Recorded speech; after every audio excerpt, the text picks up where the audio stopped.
In early June, the weather was hot and humid, with a fine drizzle outside the window. Buzzing. Inside the room, the phone on the bedside table kept vibrating. "Stop buzzing, let me sleep a little longer and then get up," Fang Heng, lying in bed, muttered, reaching out habitually to turn off the alarm clock.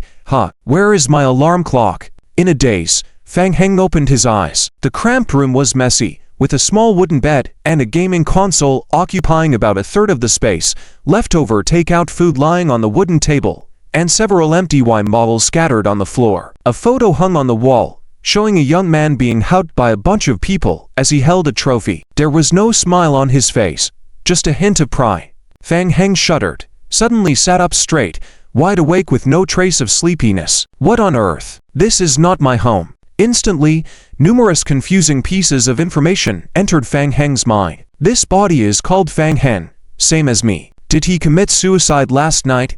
Did my soul cross over? Thus, the phone was still vibrating in his hand, and Fang Heng saw the caller ID showing big trouble. Fang Heng answered the phone, hearing a crisp female voice on the other end. "Fang Heng, you jerk, where did you run off to? Couldn't find you all day. Are you planning to end it all by suicide?" Ow. Facing the questions on the phone, Fang Heng fell silent for a moment. He could hear the urgency in her voice. "I'm sorry for making you worry. What's the matter?" On the other end of the phone, she was taken aback. The old Fang Heng never apologized. "Are you really okay?" Fang Heng realized he might have said the wrong thing. In his memory, the original owner of this body had a very bad temper, never apologizing even if he made a mistake. Wanting him to apologize was harder than killing him. Fang Heng simulated the impatient tone of the body's original owner. "Is there anything else? If not, I'll continue sleeping." "Wait, a friend of mine has just started a new online gaming company, and they are recruiting professional players. The company is big and offers good benefits." She hesitated. "Since I couldn't reach you yesterday, I already forwarded your resume. The interview is scheduled for tomorrow afternoon." A gaming company? Images flashed quickly in Fang Heng's mind. His gaze fell on the photo on the wall again. The original owner of the body used to be a professional player in a gaming club, representing the country in world competitions and achieving decent results on the international stage. However, his bad temper often led to unpleasant conflicts with teammates in the team, even resulting in physical fights. Later on, to please his girlfriend, he agreed to participate in match fixing at her instigation. Soon, the club's reputation plummeted, the fighting incidents were exposed online, and even the match fixing was discovered by the club, leading to his expulsion. If it weren't for Ziaji's intervention and pleas for leniency from various sources, he might have ended up in jail due to these events. "The interview is set, so tidy up and I'll pick you up tomorrow afternoon," Ziaji said before hanging up, not giving Fang Heng a chance to refuse. Fang Heng stared at the phone in a daze, listening to the busy tone after the call ended. "No wonder, I'm a professional player." Fang Heng looked at the game console in the room, trying to gather memories of this body. The world after crossing over was highly similar to the parallel world Fang Heng originally lived in, with one crucial difference: the game of the main god. The concept of a universal game was not just a saying in this world. After reaching adulthood, all humans were forcibly dragged into a space of the main god to become players. Initially, players had to choose one of 3 dangerous post-apocalyptic survival games to enter, and they would be forced to stay in the game for at least 30 days every year. In addition, each player would awaken a talent skill upon entering. The former owner of this body was extremely lucky to have acquired the highest test-level talent in the game, laying the foundation for his career as a professional player. It was important to note that in the entire Huaxia region, there were only a few hundred players with S-level talents. Fang Heng scratched his head. His memories were somewhat fragmented, and he had forgotten why the previous owner of this body had committed suicide. However, this body's original owner had lost all income after being kicked out of the gaming club and hadn't paid rent for over half a year. Fang Heng checked his phone again and saw several overdue payment reminders. Could it be? Had he died broke? Fang Heng had never aspired to great wealth, but he just wanted to live a stable life. "I need to find a way to make some money. Oh, there's a gaming-related interview tomorrow afternoon. I'll check out the situation in the game first." Welcome back, player, to the main god space. Entering the introductory game, Zombie apocalypse. The game world was considered another reality. If a player died after entering the game world, their soul would be sent back to the main god space. Unless they had special items or skills, after 3 deaths, the player would be permanently consumed by the main god space and die for good. Upon entering the game, as soon as Fang Heng opened his eyes, he was faced with a pale and terrifying face. A zombie stood less than half a meter away from him. Oh, Fang Heng took 2 steps back in shock. Scared me. Collecting himself, Fang Heng realized that the zombie was his split body. Right? The S-level talent. Fang Heng opened the character interface, switching to observe the character talent skills. Talent skill. Zombie transformation split body. Talent level. S talent description. You have a permanent zombie transformation split body, which has 39.5% of the host's attributes and an additional 780% health. Inherits some basic skills and passive skills of the host, fully recovers after 7.8 hours out of combat, and automatically resurrects after 27.5 hours of death. Additional explanation. Increasing your player level can give the zombie transformation split body higher percentage attribute bonuses and shorten the resurrection time. This S-level talent doesn't seem that strong, Fang Heng muttered to himself, closing the game instructions. In his memory, the zombie split body had no thinking ability and only followed Fang Heng's commands, unable to be finely controlled once out of sight. Generally, apart from using the split body for combat, it could also be used for AFK operations. Even after going offline, the zombie split body would faithfully execute the commands given by Fang Heng. However, its brain wasn't too functional and could only understand simple tasks. Thinking, Fang Heng opened the game logs to check. Your zombie has started collecting resources and scouting. Your zombie has entered Highway 102. Your zombie noticed something. Your zombie picked up ordinary scrap *1 by the roadside. Your zombie continues forward. Your zombie encountered a group of zombies coming towards it. Your zombie continues exploring. Your zombie passed by a group of zombies. Your zombie picked up *1 from the roadside. Your zombie picked up *1 from the roadside. Your zombie found a roadside junk pile. Your zombie is attempting to search the jumble. Search failed. Your zombie found contaminated bottled water *1 while searching. Your zombie's backpack is full. It's returning to the shelter. Your zombie has collected 20 items and is waiting for new orders. Fang Heng quickly assessed the gains from this AFK session. Some basic construction materials, water, food. Undoubtedly, these materials and food were extremely useful in a post-apocalyptic survival environment. But can this skill really be considered S-rank? Is this supposedly the strongest S-rank talent? How weak must the talents of other players be? Fang Heng couldn't help but scoff. Just as he was about to explore the shelter left by the body's previous owner and see how much property he had left him, a sudden prompt rang in his ears. Prompt, abnormality detected. Prompt, new player detected joining the game. Huh, a new player? Was my soul transfer detected? Fang Heng's face changed slightly. Prompt, conflict detected. Current player identified as a new person. Resetting, all your current skills are forgotten. All points cleared. Inventory cleared. Level clear. Initial number of re. In front of Fang Heng appeared a virtual selection box. Option 1. Extract a new talent and retain the original talent. Option 2. Upgrade your original talent. Upgrade talents. Fang Heng was surprised for a moment. Isn't an S-grade talent already the highest level talent? Can it still be improved? Coming to his senses, Fang Heng quickly assessed the situation before him. At the moment, randomly acquiring a skill posed too much risk. What if he picked a mediocre skill? In comparison, the current S-grade talent of zombie replication, while not as strong as imagined, was still an S-grade skill. Maybe upgrading it could bring about miraculous effects. Taking a gamble, Fang Heng reached out and selected Option 2, I choose to upgrade the talent. Hint. Player chooses to upgrade talent, gains SSS grade skill. Enhance. Super Zombie Replication. Hint. Original talent. Zombie Replication skill level cleared. Talent. Enhance. Super Zombie Replication. Grade. SSS. Talent description. You can now control even stronger zombie replicas, with 50% full attributes of the host body and an additional 300% health. Replicas can inherit most of the host's skills and passive abilities. Additional information. Every time your character level increases, you can gain a number of zombie replicas equal to your current character level. Additional information. Zombies will automatically resurrect 24 hours after death. Resurrection time will decrease with player level increase. Impressive. After reviewing the skill descriptions, Fang Heng couldn't help but exclaim. The most significant change after upgrading the skill was the number of zombie replicas. Even at level 1, there was only one, but with each character level up, he could gain replicas equal to his current level.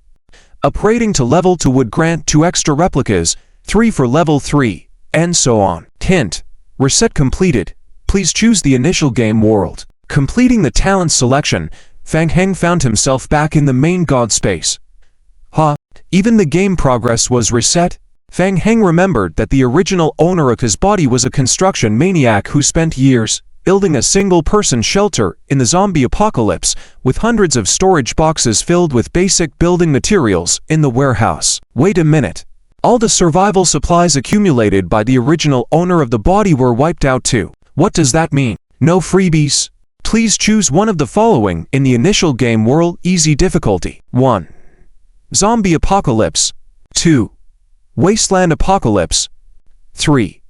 Blood Vampire Apocalypse. Damn it, Fang Heng, who had intended to inherit the legacy, sighed, and reluctantly accepted the reality. When players initially entered the main god game, they could choose the background of the game world. The zombie apocalypse corresponds to a world overrun by zombies, where all countries have been destroyed, with only a few survivors remaining. In the wasteland apocalypse, the environment is a world devastated by nuclear radiation, with humans establishing safe fortresses underground, while the surface is filled with mutated monsters. As for the blood vampire apocalypse, it's a world dominated by vampires, where humans have become food for the vampires. Among the 3 newbie worlds, the blood vampire apocalypse is deemed the easiest. As a human captive, as long as you don't act recklessly in the early stages, survival is relatively easier, while the zombie apocalypse is the toughest. Over 50% of players die in the initial solo survival phase. After some contemplation, Fang Heng decided to enter the zombie apocalypse world. The zombie apocalypse and his talent were most compatible, utilizing the fact that wild zombies lacked advanced intelligence and wouldn't attack their kind. Fang Heng could use the AFK skill of his talent to swiftly gather resources in the apocalypse. If he were in the blood vampire apocalypse world instead, the zombies sent out by him for AFK would quickly be mistaken for monsters on the streets and dealt with by law enforcement. Hint: player complete selection. Zombie apocalypse. Entering the apocalypse now. Before Fang Heng's eyes was a gentle glow. Upon opening his eyes again, he found himself standing in the midst of a forest. Begin your journey in a post-apocalyptic world, where you'll face various crises. Try to survive.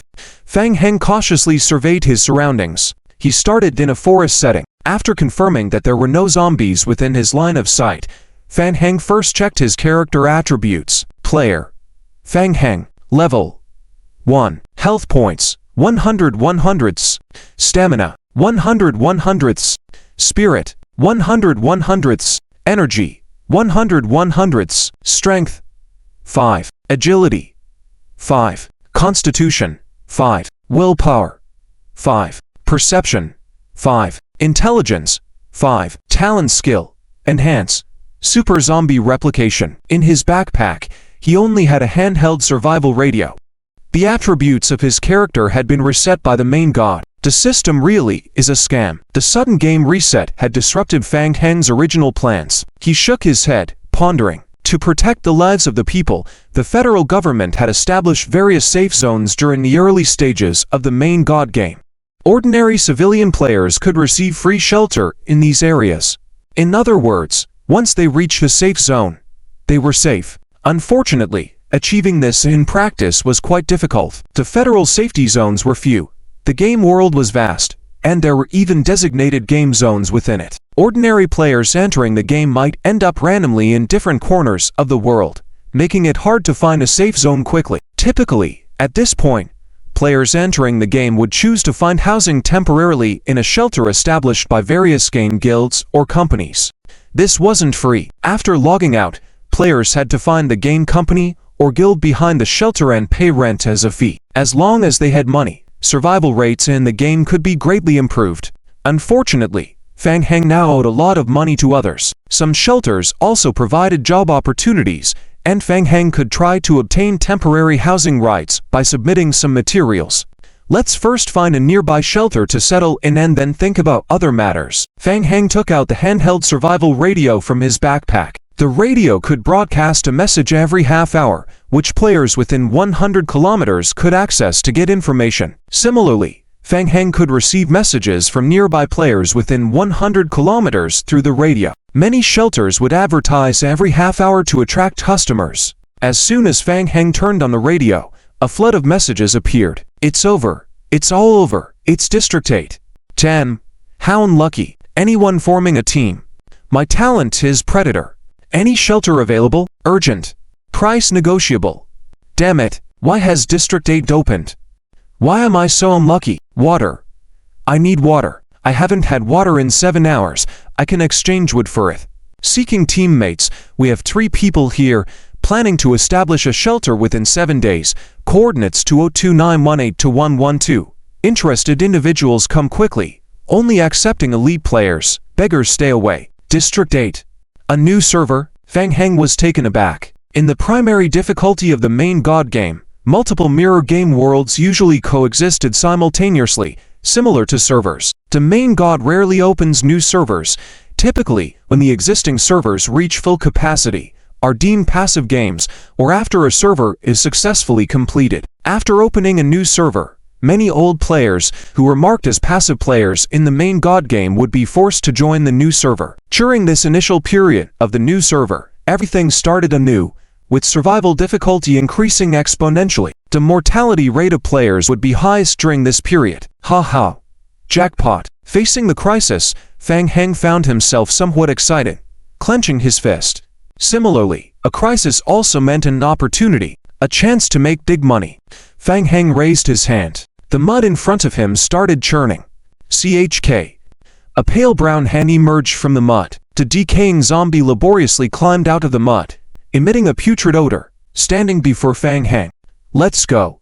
Fang Heng controlled the zombie replica to lead the way, advancing with determined steps. Plans needed to be changed. If he could establish a shelter early in the game and collect rent from others. In the forest, Fang Heng followed the zombie clone slowly forward. Fang Heng occasionally stopped to observe his surroundings, picking up scattered survival materials from the ground. Hint. You obtained firewood. In the post-apocalyptic environment, many resources can be directly collected, such as small stones, firewood, dry grass, etc., which are materials for making basic survival tools. After walking for more than 10 minutes, the leading zombie clone stopped. Not far away, a lone zombie stood under a tree. Fang Heng frowned, slowly crouching down and hiding in the low bushes to observe. In the apocalypse, zombies are the biggest threat. Players have a small probability of obtaining items after defeating zombies. Among them, there is a crucial item called Evolution Crystal. In the main God game, Evolution Crystal is the only way to level up the player. Generally, in the early stages of the game, it is crucial to collect survival materials to survive. Wasting a lot of time killing zombies is a foolish behavior. After all, the drop rate of zombies is low, and the items obtained may not be useful initially. In a fight, getting infected carelessly could lead to a dead end. However, Fang Heng's eyes narrowed. He was different from ordinary players. If there is a chance to kill a zombie and obtain an evolution crystal, quickly leveling up to level 2 would allow him to summon 2 additional zombie clones, greatly enhancing his current strength and the efficiency of his early AFK away from keyboard activities. Fang Heng squinted, opened his backpack, and observed the supplies. It's enough. Along the way, he had collected enough basic materials to craft 2 wooden spears. Fang Heng instructed the zombie to remain vigilant in place, then squatted down, opened the skill panel, and quickly selected the wooden spear. After 5 minutes, Fang Heng had 2 additional wooden spears in his hands. Hint. You have completed the production of wooden spears. You obtained 2 wooden spears *2. Hint. You have learned basic crafting skills. Your basic crafting skill experience +2.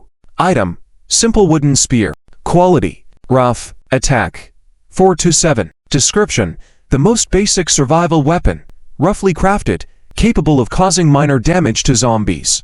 Fang Heng weighed the spear in his hand and then threw one of the spears to the nearby zombie clone. The battle began. Fang Heng and the zombie clone each held a wooden spear and slowly approached the zombie from behind. The zombie clone initiated the attack first, piercing the rotten zombie's body with the wooden spear. The attacked zombie let out a howl and turned towards Fang Heng. "It was him who attacked you.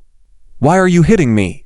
Fang Heng grumbled, with muscle memory still intact, reacting quickly, avoiding the attack by retreating half a step backward. He then fiercely thrust the wooden spear forward. The tip of the spear penetrated the zombie's body, making a dry sound. Fang Heng frowned, feeling like stabbing rotten wood. He quickly withdrew the spear. The zombie's movements were stiff, with decent defense, as it remained lively despite multiple holes poked in it. Fang Heng didn't dare to be careless, circling the zombie with the clone, occasionally poking it. Despite the slow movements of the zombie, getting scratched by it could result in virus infection. In the early stages of the game, being infected by a zombie meant certain death, with no chance of survival. Fang Heng vigorously wielded the wooden spear, thrusting it into the zombie countless times before it finally fell down. Hint: you kill the zombie, you gain 2 survival points.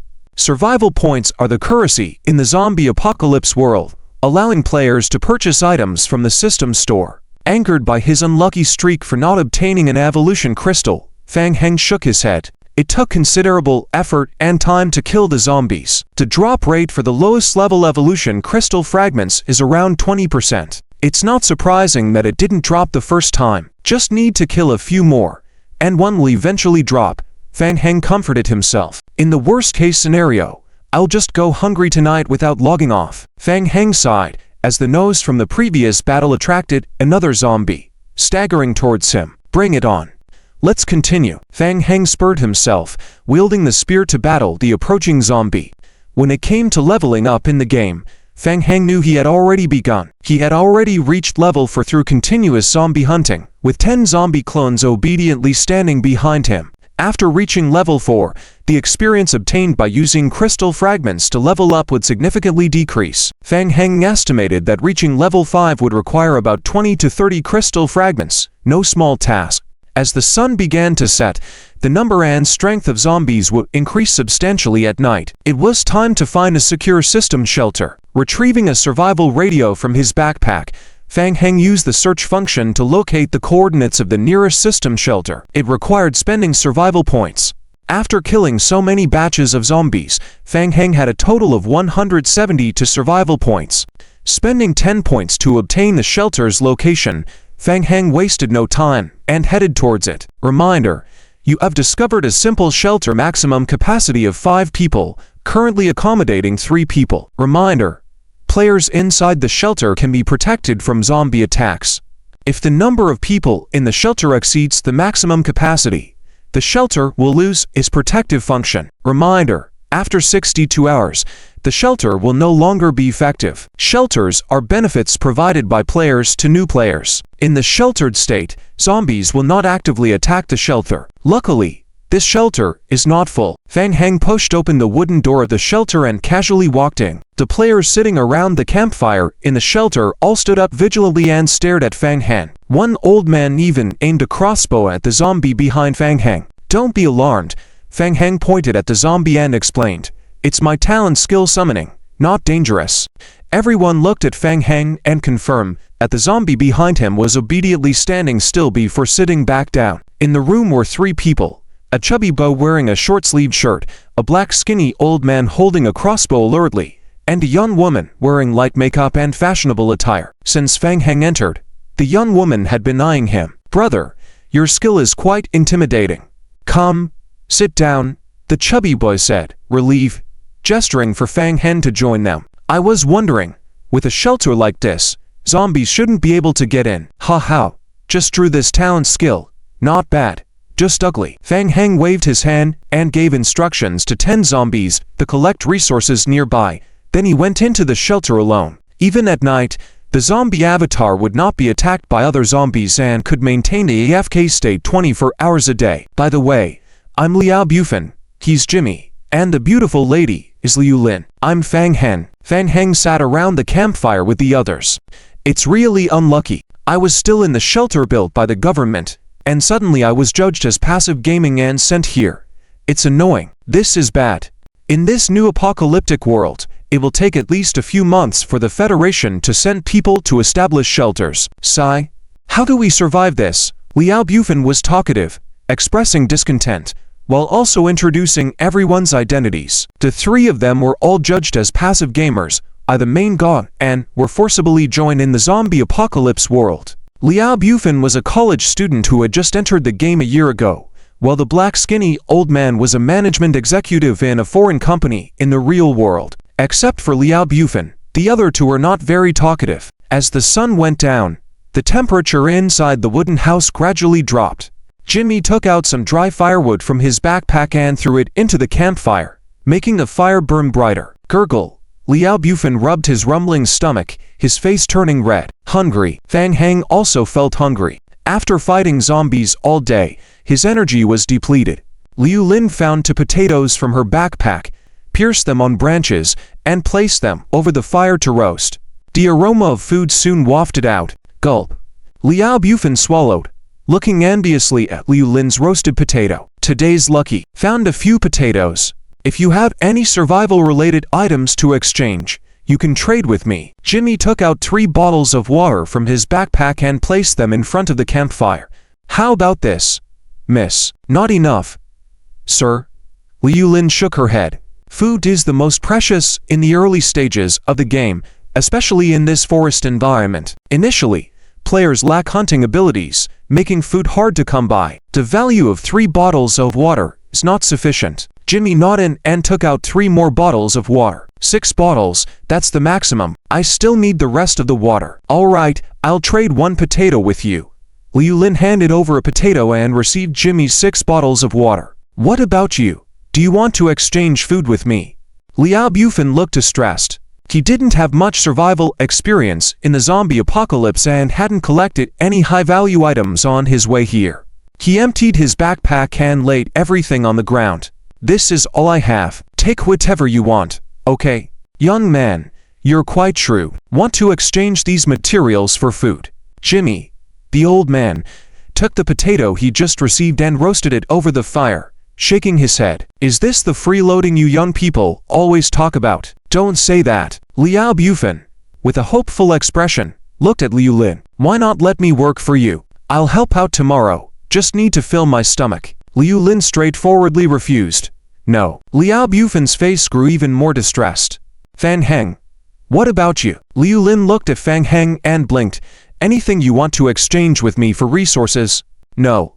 Fang Heng shrugged. He had spent the day killing zombies and didn't have time to collect items, but he wasn't in a hurry. Soon, the zombies outside would continuously bring him resources. Liu Lin smiled and asked, how about this? Starting tomorrow, we team up. You protect my safety during the day, and I'll take care of your food needs. Does that sound good? Huh? What does she mean? Want to take me under her wing? Fang Heng looked at Liu Lin. Something's not right. Wait a minute. Liao Bufan saw an opportunity and offered, Mistress, I can also work for you. I'll help you tomorrow as long as I'm fed. You? Liu Lin glanced disapprovingly at Liao Bufan. You can try, but tonight you'll only get half a potato. Hey.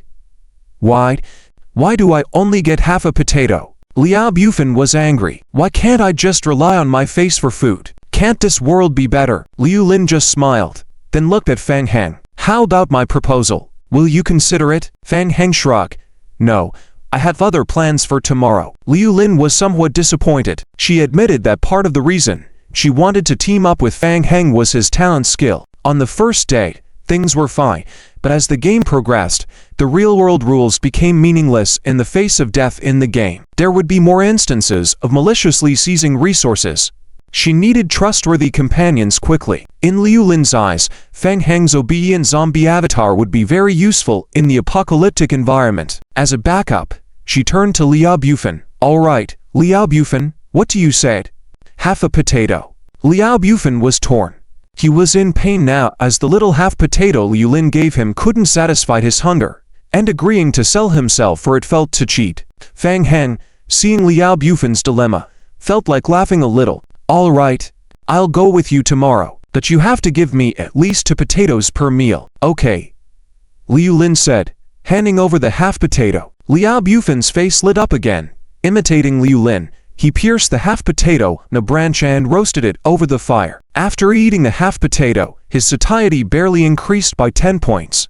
Liao Bufan rubbed his slightly filled stomach, not entirely satisfied. He looked at Fang Heng, who seemed lost in thought, and couldn't help but ask, "Brother, are you really planning to go hungry tonight? Your condition will be bad tomorrow. How about giving in to that mistress? Earning money is important, no hardship." Liao Bufan fervently persuaded, with a "we are all bowing our heads for survival, why not join in" attitude. Fang Heng wasn't daydreaming, he had just checked the zombie avatar's AFK status through the game system. The situation was go.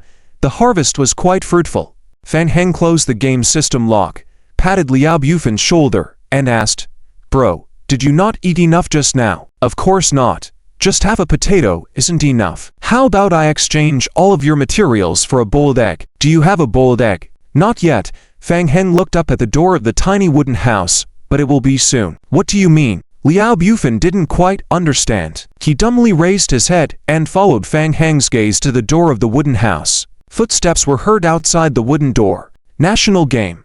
Starting from the Zombie Doomsday, Hanging Articles Volume 5 Chapter. Black-haired, skinny old man Jimmy squinted his eyes, watching the zombies warily. Reaching for the crossbow, the zombies staggered towards Fang Heng, dropping the materials collected outside on the floor. Hint: your zombie completed a round of material search in advance, and you obtained 2 wood, 7 small stones, 4 feathers, 2 bird eggs, 2 scraps, 1 plastic. Fang Heng waved his hand, letting the zombie go outside for the next round of hanging. "This is..." Liao Bufan was shocked watching the zombie handing materials to Fang Heng, unable to speak, only managing to weakly say, "Can the game be played like this? Look at you. This is basic operation," Fang Heng said, while gathering the materials, leaving only 2 bird eggs, which he sniffed.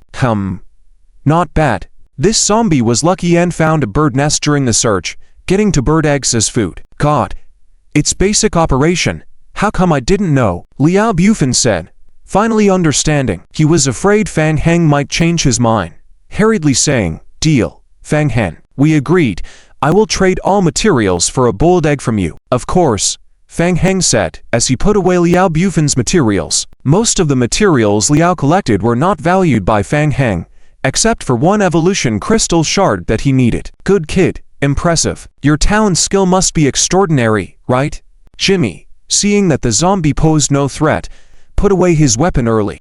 "It's an S-level talent skill," Fang Heng admitted proudly. "No wonder." Jimmy nodded with a smile, feeling fortunate to live in a shelter with someone possessing an S-level support talent. Liao Bufan, as usual, stared at the 2 bird eggs in Fang Heng's hands, drooling, urging Fang Heng to cook them quickly. "Would you like me to continue with the translation?" Mass Game. Starting with the Zombie Doomsday, Chapter 6 of Hanging Up and the Benefits of Hanging Up, Fang Heng drilled out from the game warehouse. He was very hungry. Clearly, he had already eaten a boiled egg in the game, but in reality, Fang Heng felt even hungrier. Opening the refrigerator, Fang Heng found neatly arranged rows of instant noodles inside, all flavored with braised beef. "You're awesome," Fang Heng muttered as he took a pack out. In his past life, Fang Heng didn't have any cleanliness habits, but living in such a messy room was still uncomfortable. After filling his stomach, Fang Heng cleaned the room, while recalling the memories of this body. Since breaking up with his ex-girlfriend, being kicked out by the game club, he had been hiding in the cabin. Strangely, he still couldn't remember why he chose to commit suicide in this body. Even many things that happened in the game club in the past were blurry in his memory. And his former girlfriend. What was her name again? Fang Heng stared at a photo attached to the refrigerator, feeling a sudden tang of pain for no reason. "Forget it. Don't think about it. We've already broken up anyway." After eating a bowl of instant noodles to fill his stomach, Fang Heng looked at the overdue fees on his phone with a bitter smile. "Look, my friend, I'm not taking your body for free. I'll make your ex regret dumping you in the first place." Tired from the day, Fang Heng mumbled sleepily and quickly fell asleep. In the game, Liao Bufan, Jimmy, and the 3 of them looked at each other. From initial surprise to shock to disbelief, now they were completely numb.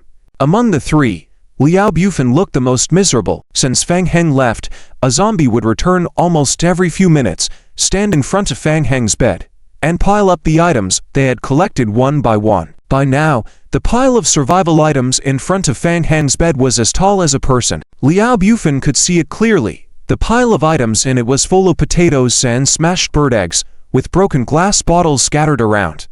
It broke Liao Bufan's heart. Liu Lin, I feel like I've been fooled by you. Didn't you say food was hard to come by? Can I take it back now? No.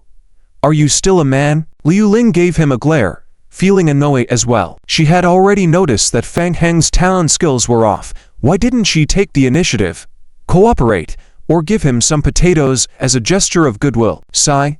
Liao Bufan sighed deeply. How could he sell himself out for half a potato? Before 2 in the morning, the alarm clock woke Fang Heng from his sleep.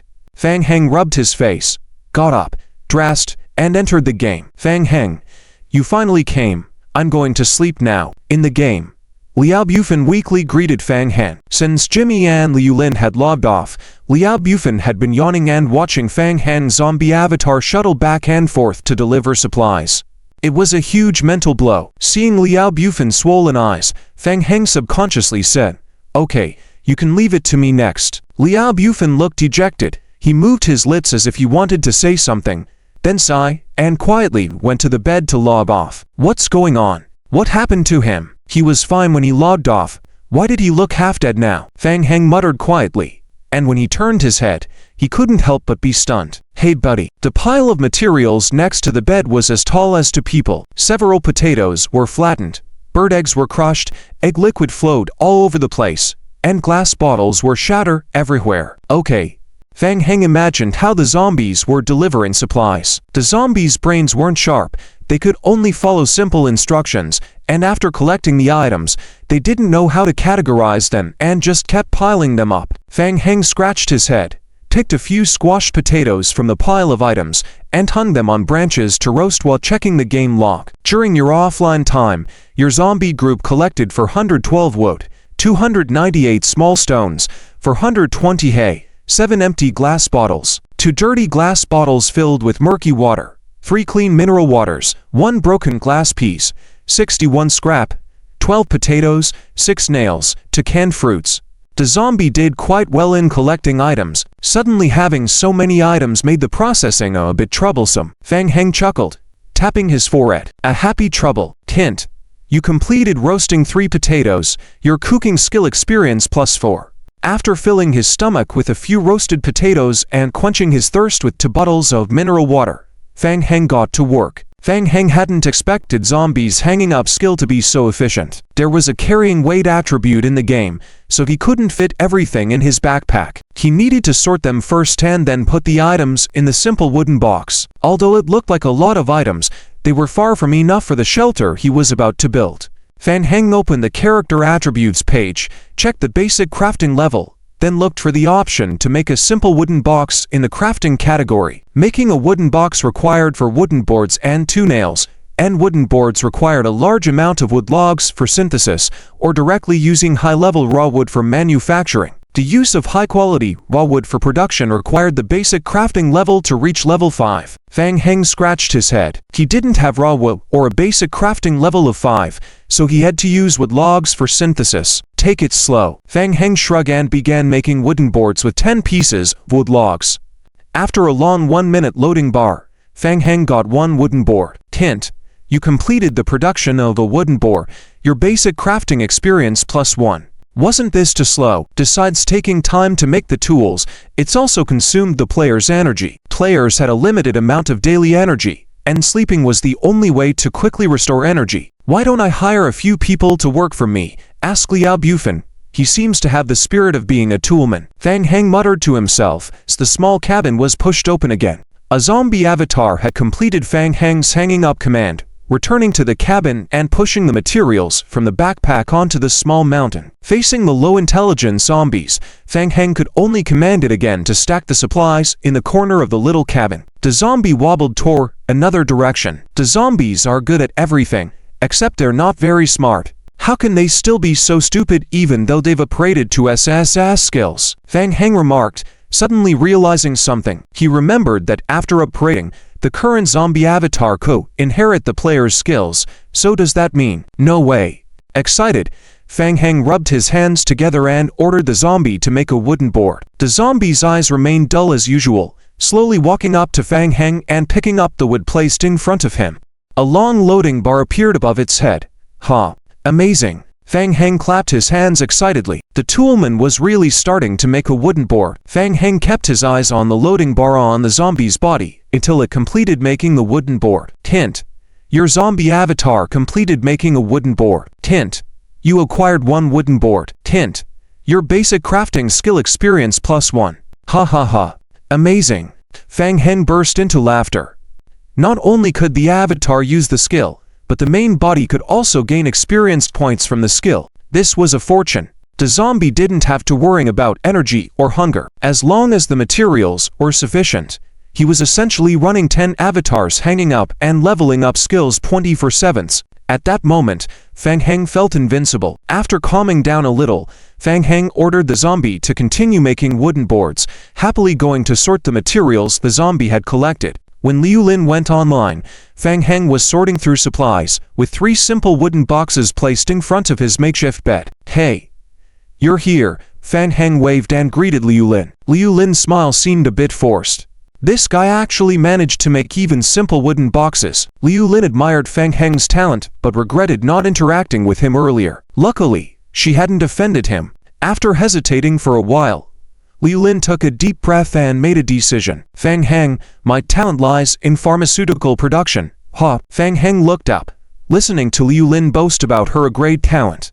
"Now, I can produce some medicinal materials for hemostasis, recovery, and after level 10, I can make antiviral serum to enhance infection resistance. After level 20, I can create genetic elixirs to enhance player attributes." It was amazing. Pharmaceutical production was one of the rare talents in the game that allowed players to enhance their basic attributes. Liu Lin then asked, "How about my talent?" "It's okay," replied Fang Heng, acknowledging her strength in the later stages, if she could survive until then. But Liu Lin felt a hint of displeasure with his response of "just okay." "What do you mean just okay?" Her talent was exceptional, but considering Fang Heng's extraordinary talent, she could only say it was okay. Soon, Fang Heng realized that Liu Lin boasting about her talent was a way of seeking team cooperation. He nodded thoughtfully. Setting aside Liu Lin's skills for now, he recognized the usefulness of having a team member. However, he was still unsure if Liu Lin was suitable as a teammate, having known her for just a day. Liu Lin, sensing Fang Heng's hesitation, pouted slightly and explained, "I don't enjoy playing games or intend to develop in the game. I just want to pass the mandatory game time set by the main god, so clinging to a strong player like you is convenient. Rest assured, as long as you ensure my safety and need my help in the future, I will do my best to assist you." Liu Lin reassured Fang Heng. They agreed to a partnership based on mutual cooperation, with the option to terminate the partnership at any time. At this stage, having an assistant was always beneficial. As for whether Liu Lin was a trustworthy partner, more time and observation would tell. At least she seemed decent enough. Liu Lin smiled. "Heh. Let's have a pleasant cooperation." Fang Heng pointed to a box on the right. "That box contains food. Feel free to take some when hungry. Remember to protect it. I will have a task for you later." "Ha ha. Generous benefactor. I knew I didn't misjudge you." Liu Lin laughed, delighted by the food supplies. When Fang Heng couldn't sleep and checked the communication radio to inquire about other players' progress, he found mostly trivial messages. Many nearby players had already found shelters on the first night and were starving, creating a high demand for food. This could be advantageous for Fang Heng to trade food for essential supplies, but also brought the risk of being targeted by desperate players. Planning to establish a shelter, Fang Heng resolved to explore the surroundings for a suitable location and upgrade his character by killing zombies to increase his levels. Additionally, he needed to attend a job interview the next day, as starving in the apocalypse was farcical compared to survival challenges. Liu Lin was surprised by Fang Heng's intention to build a shelter, highlighting the challenge of surviving in the post-apocalyptic game world. National game. Starting with the Zombie Apocalypse on Autoplay Volume 8, Chapter 8, Interview in Sakeng. A red commercial vehicle was speeding on the main traffic artery. Cars were being left behind in its wake. Zia Shi was driving, her high nose bridge and raised head revealing a slender and fair neck. She tightly gripped the steering wheel, as if secretly competing with unseen enemies. Fang Heng was sitting in the passenger seat, trembling. He vaguely felt the waves of killing intent emanating from Xia Shi. Driving so wildly, Fang Heng realized that this body still had many memories missing. He couldn't quite remember how he met Xia Shi, but he distinctly remembered always annoying her and not treating her well. Oddly enough, Xia Shi was quite pretty. Did you remember the information I sent you last night? Questions about enterprise development are likely to come up, and large companies pay close attention to this area. Fang Heng, are you even listening to me? Xia Shi frowned, turning to look at Fang Heng, her voice raising to degrees. Fang Heng, why are you always like this? Pay attention to your own affairs, okay? Do you really never want to come out? Boss, watch the road. Pay attention to the cars. Fang Heng's face turned a little paler. Clearly panicking, Fang Heng maintained a cold demeanor and said, in a deep voice, I'm listening. With your skills, passing the interview should be no problem. Xia Shi turned her head, carefully observing Fang Heng with her peripheral vision. Also, if they ask about past events, control your emotions. Okay.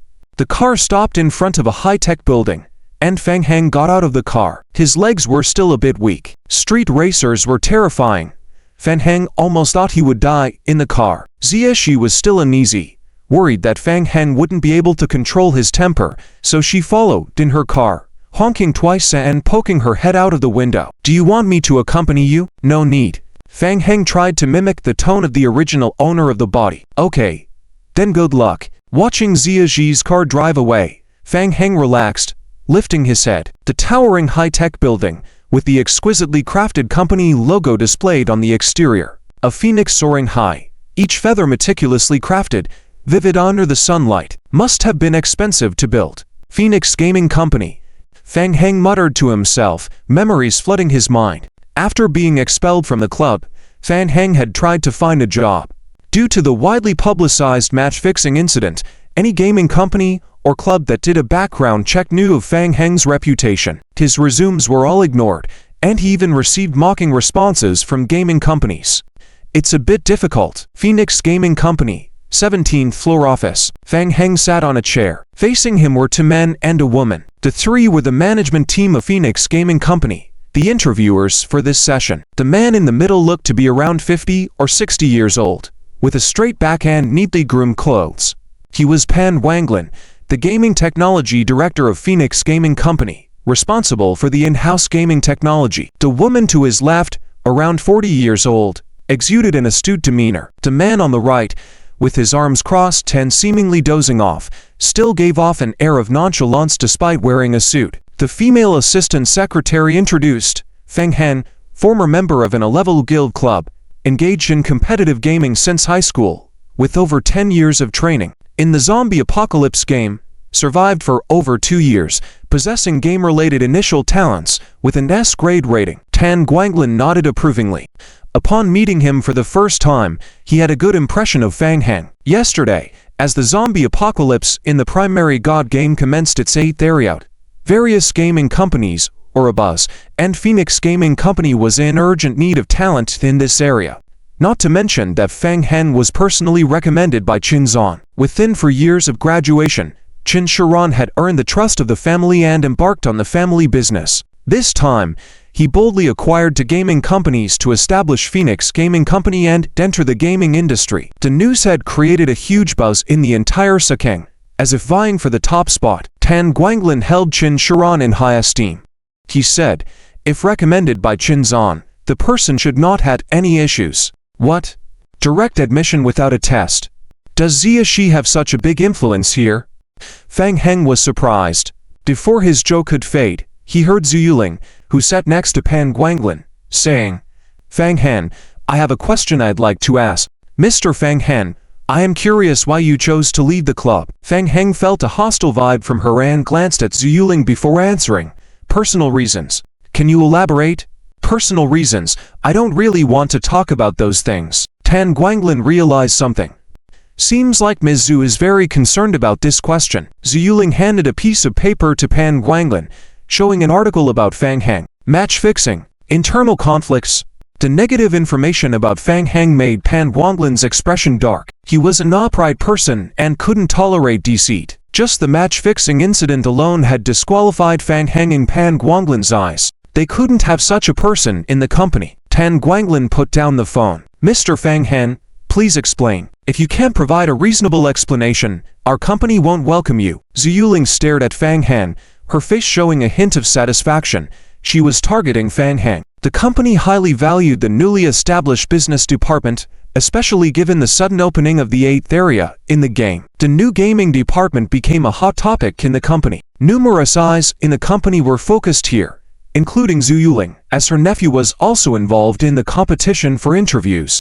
Unfortunately, Fang Heng was in her way. Fang Heng stared at Zhu Yuling, silent, feeling a bit annoyed.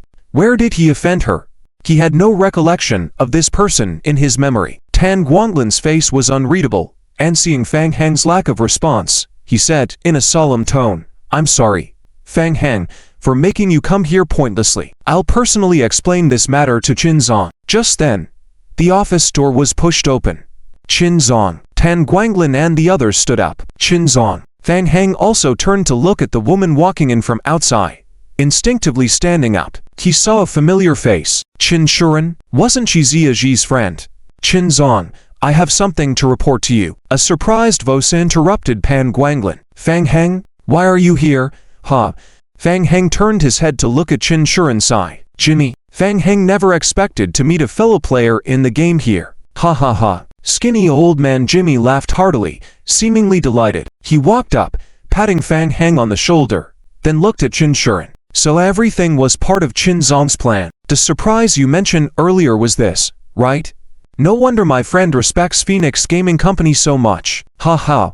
I'm very satisfied with your efficiency. Hearing Jimmy's words, everyone present felt bewildered. They only knew that Jimmy represented a foreign joint venture company and was here to discuss cooperation. Phoenix Gaming Company highly valued this collaboration. How did this kid know Jimmy? They seemed very familiar. Zhu Yuling felt that things were spiraling out of her control. Tan Guanglin wisely kept quiet. Qin Shuren's beautiful eyes quickly scanned Fang Heng before signaling to her secretary. Mr. Jimmy, as long as you're satisfied, and given your limited time in reality, let's discuss cooperation first. Good. Let's talk cooperation first. Jimmy was very pleased, nodding repeatedly. Last night, Jimmy had personally witnessed Fang Heng's astounding abilities in the game. Not to mention, just the food made him greatly covetous. With a smile on his face, Jimmy thought to himself that at least he wouldn't go hungry in the game from now on. The text describes a scene in which Fang Heng is at a job interview, but he doesn't want to stay there for too long. He hesitates but eventually signs a contract with Phoenix Ming Company for an internship. The contract offers a high salary of 30,000 per month and allows Fang Heng to keep all resources and rewards obtained in the game without giving any share to the company. However, there are performance requirements, and bonuses are subject to deduction if the performance is not met. Fang Heng decides to take the job for a month to earn some quick money and possibly gain an opportunity to complete an S-level task for the company. He is introduced to Shen Qing in the game department and is asked to familiarize himself with the environment for 2 weeks. Shen Qing is the team leader of Group 3 and informs Fang Heng that a new zone has opened up and they urgently need help. Fang Heng then enters the game world to focus on gathering resources and planning to establish a shelter. He realizes the difficulty of acquiring nails for constructing the shelter and explores various options to obtain them, including trading with other players or purchasing them from the post-apocalyptic merchant camp. Fang Heng opened his personal survival radio, using the radio to send messages to nearby players. I'm looking to buy the location of the Doomsday Merchant Camp with 20 survival points. If you know, please private message me. Several scattered messages appeared. Missed grass. 20 survival points. How rich is this boss? What is this? Everyone can brag. I still have 100 points. Brother, are you just killing zombies all day and not doing anything else? What are you pretending for? If you really have 20 survival points, I'll cut off my head and use it as a ball to kick. To survival points for a bottle of water. What nonsense are you thinking? It's fine if there's no water. There's a stream in the forest. Just drink directly. Next, the topic was completely thrown off track. Fang Heng saw the players' feedback messages and felt somewhat speechless. Just as he was about to close the radio, a private message from a player popped up. Brother, I know the location of the Doomsday Merchant. but you have to give points first. Fang Heng glanced at the player's ID name. Liu Yu. He immediately transferred 20 survival points through the system. Liu Yu received the survival points transferred by Fang Heng, initially feeling somewhat surprised. There really is a player so amazing, willing to spend 20 points without hesitation. Liu Yu thought quickly and realized that the other party must be part of an organized team. Brother, straightforward. The coordinates of the Doomsday Merchant are 21,232, 29,123. It's very safe there. I just went there. Fang Heng observed the map. The coordinates marked by the other party for the Doomsday Merchant camp were completely dark, and the distance didn't seem far, about half an hour walk. Let's go see. Fang Heng mingled among the zombie horde, advancing towards the Doomsday Merchant camp. More than 10 zombie spawn had gathered together, enough to crush ordinary players completely. When encountering regular zombies, they would be pierced into a sieve in just a few strikes with a wooden spear. Any ordinary players they encountered along the way would mistake them for a small horde of zombies and run far away, not daring to cause trouble. After walking for nearly half an hour, crossing a hill, Fang Heng stopped in his tracks. He saw it. The Doomsday Merchant camp. In the zombie apocalypse game, players were not the only survivors. There were also a few NPC natives existing, and a portion of them were stationed at the Doomsday Merchant camp. Players could interact with them, and if lucky enough, could even recruit an NPC mercenary as a bodyguard. Besides that, players could receive quests and exchange goods for survival points at the Doomsday Merchant. Fang Heng ordered the zombie spawns to stay put and ventured into the camp alone. After all, zombie spawns were still zombies, restricted by the system. Once they approached the Doomsday Merchant camp, they might be attacked by the camp guards. Inside the camp, a burly NPC warmly welcomed the newcomer Fang Heng. Hey, survivor, it's lucky for you to meet me in the apocalypse. You are the 18th survivor I've seen here, so you won't get any rewards. This is the camp I've newly established. It's pretty good here, I can ensure your safety, but it'll cost you 500 survival points per night, which is very cheap. Fang Heng ignored the NPC's initial words and nodded. Do you have any tasks for me? You've arrived at the perfect time. We just set up a gathering point here. There are many things that need help. See which task suits you. Fang Heng opened the task list. Rows of tasks refreshed on the screen, and Fang Heng's gaze was immediately drawn to the first row task. Eliminate all zombies inside the lumber camp. Difficulty, SSS. Description: clear all living zombies at the target location. Reward: survival points, 4,000. Note: as the in-game world time increases, the task difficulty and rewards will gradually decrease. An SSS level task. The previous owner of his memory, who had spent 2 years in the game, had only seen tasks up to the S level. Not to mention the ability to complete it, Fang Heng had never even had a chance to grab an S-level task before. The new server is go, indeed. Nobody even attempts the SSS level tasks. Fang Heng lowered his head to re-examine the task requirements. Killing zombies. Perfect. Fang Heng was thrilled by this SSS task, which primarily involved killing zombies. It was a perfect fit for him to earn survival points and maybe even collect some evolution crystal shards along the way. I'll take this task. Oh. A challenging task. Next to the river, there's a lumber camp where many zombies have gathered. Leaving them unchecked may pose a threat to my camp. I need you to thoroughly clear out the zombies inside the lumber camp. Are you sure you want to take this task? You have 3 days to complete it. Yes. Very good. This is our first meeting. To ensure you can complete it, you need to provide some security deposit. 167 survival points seem appropriate. You should agree, right? Rest assured, the security deposit will be fully refunded after the task is completed. 167 points was exactly all the points Fang Heng had left. He knew this was one of the game's settings. Hidden ratings. The main god had an initial hidden rating for each player. After completing each task, the main god would evaluate the player's overall task completion situation and update the hidden rating. Players who undertake tasks with difficulty levels higher than their hidden rating will have to pay a security deposit according to the difference between the task difficulty and player's hidden rating, but the deposit won't exceed all the survival points the player has. If the task fails, the deposit won't be refunded. Deal. Note: you have deducted 167 survival points. Note: You've accepted the task from the Doomsday Merchant. Thoroughly clear out the zombie horde occupying the lumber camp. Note: in the apocalypse, one person's power is too insignificant. You can try seeking help from other survivors to complete the task together. Wish you success. Additionally, a reminder: the zombies there are quite troublesome. It won't be easy to deal with them alone. You should try to find some help. Don't get killed in there. Thank you. Fang Heng left the Doomsday Merchant camp without looking back. Find help? No. He was prepared to solo this. Early stage players were struggling to gather resources and survive. Some were reinforcing the shelters provided by the system. They didn't have time to kill zombies. Even if he found help, what could they do? How much could they contribute to clearing the camp? Players' early combat capabilities were low. Fang Heng was different from regular players. Not only did he have the energy to kill zombies, he was eager to do so to acquire evolution crystal shards. Lost in thought, Fang Heng left the survival camp and coincidentally noticed two survivors walking towards the Doomsday Merchant's location. Both sides exchanged a glance, silently passing each other. 5 minutes later, a cry came from the survivors' camp. What the hell? The SSS mission was taken. Is he crazy? Maybe he's a newbie, not understanding, just took the mission directly. That seems about right. Liu nodded, but in his heart, he had some doubts. Could it be the boss who paid him 20 survival points earlier to buy the camp location? No.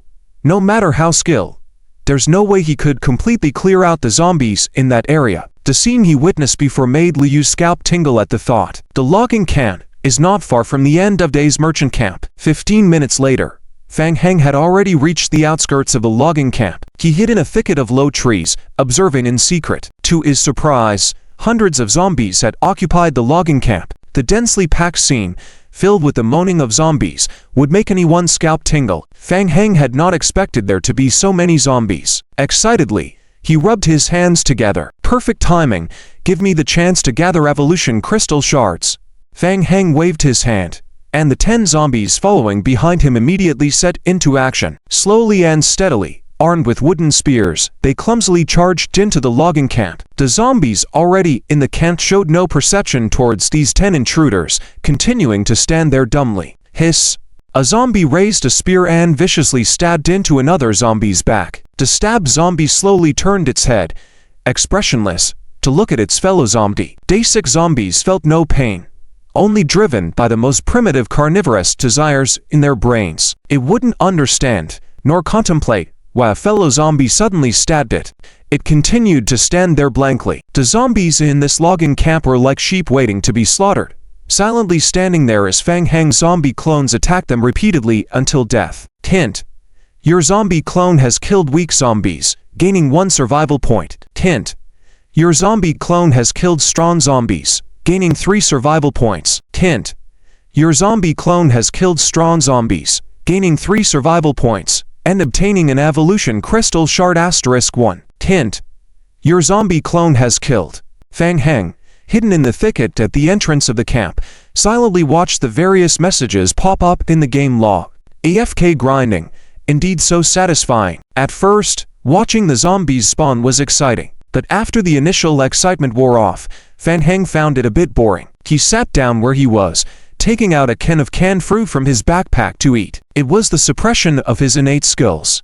In the zombie apocalypse world, the zombie clone talent was incredibly useful, grinding without injury. Especially after the zombie clone reached a certain size, the efficiency of grinding increased significantly. In a different apocalypse world like a wasteland, slow-moving zombie clones would have been torn apart by mutant creatures a long time ago. Where else would you find zombies standing there motionless, waiting for you to strike them down one by one? Hint: you have completed the clearing of the camp. Hint: you have completed the mission to clear the logging camp.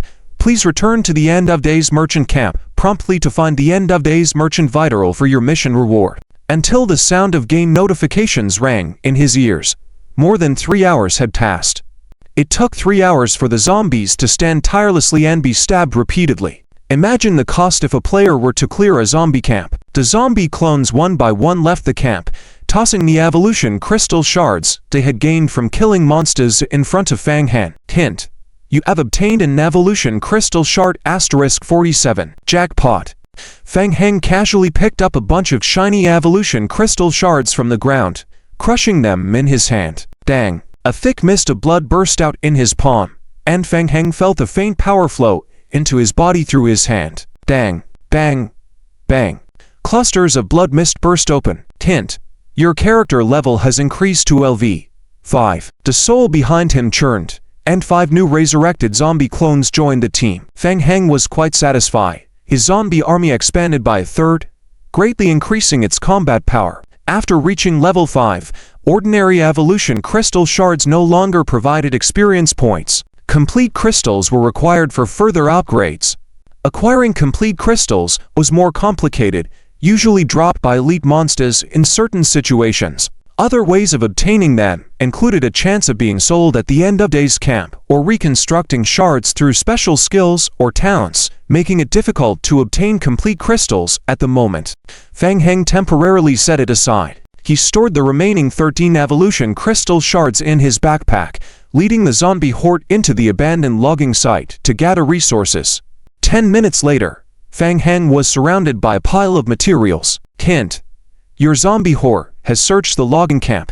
You have obtained small barrels of gasoline *2, firewood *21, cooking pots *1, steel logging axes *33, logs *291, scrap parts *23, a worn-out mountain bike *1, fragments *2, worn cloth *21, frozen dumplings *10, logging work shirts *24. Great stuff. A mountain bike. Fang Heng's eyes lit up.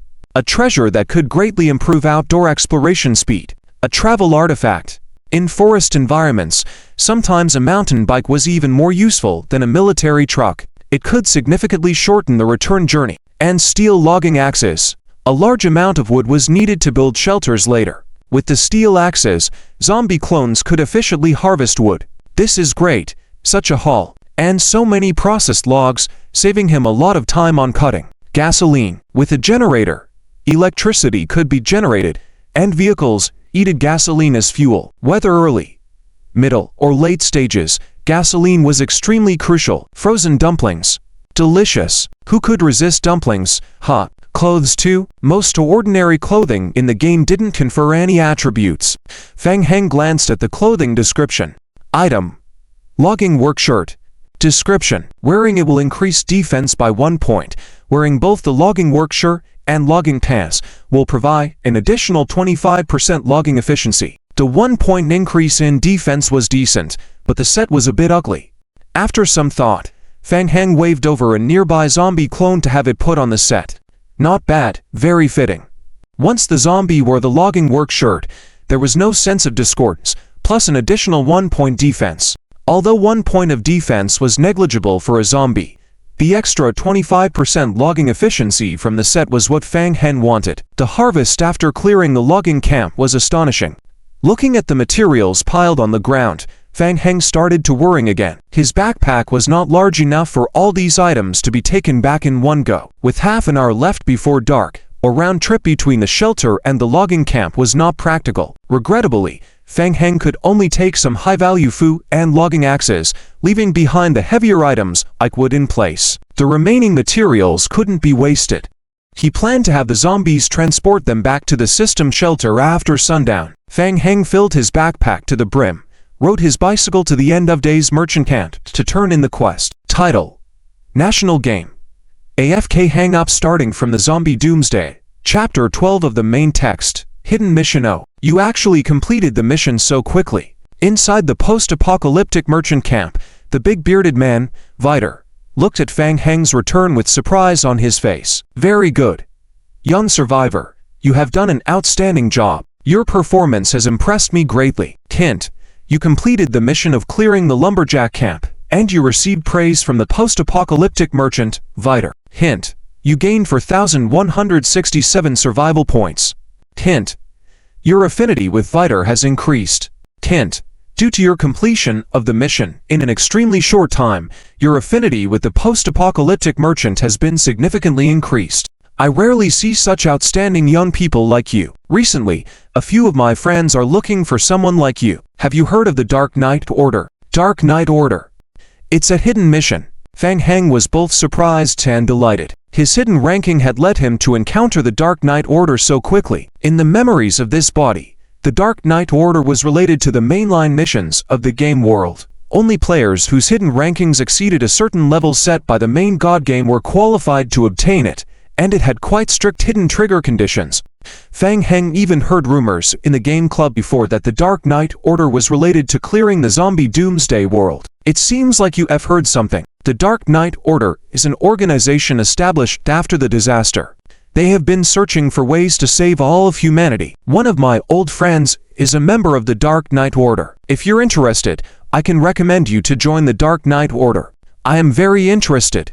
Excellent. The Dark Knight Order requires strong survivors, so you need to show some results to prove your strength. What do you need me to do? 200 kilometers away from here, in a small town, the third-floor director's office of the town's hospital contains a T-virus serum. I hope you can find it and safely bring it back to me. After completing the mission, I will take you to meet the guide of the Dark Knight Order. Hint. Player triggers mission. Find T-virus serum. Mission name.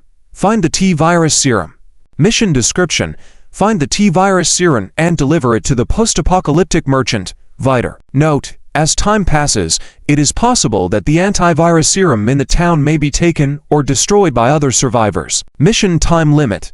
60 days. The difficulty has suddenly increased so much. Fang Heng furrowed his brow, muttering to himself softly. In the apocalypse, the number of zombies in the city is extremely high, and the probability of encountering mutant zombies in the city is also higher, greatly increasing the danger. Originally, he had planned to explore the city only after setting up a shelter. Fortunately, this mission provided a full 60 days to complete it. Theoretically, he just needs to find the serum before other players. This was the best opportunity for him to encounter the game world's mainline mission.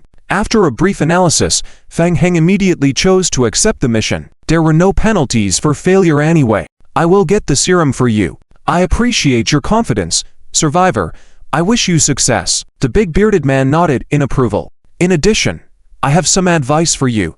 While the antivirus serum has not been destroyed yet, the sooner you get it, the better. Fang Heng understood that the big bearded man was hinting that the faster he completed the mission, the higher the rewards provided by the game would be. But he really couldn't complete the mission in a short time.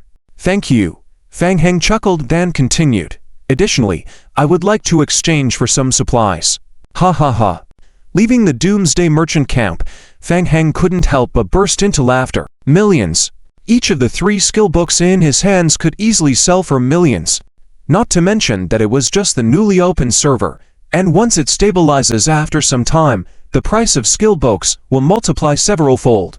Just yesterday, Fang Heng was worrying about the bank debts, and now, millions within easy reach. Fang Heng suppressed his laughter, patting the 3 skill books worth millions on his head. There was no hesitation at all. Hint. You have learned skills. Survival in the Apocalypse, Strength Training, Survival in the Apocalypse, Agility Training, Survival in the Apocalypse, Constitution Training. It's just millions. He could earn more later on. The Doomsday Merchant was right.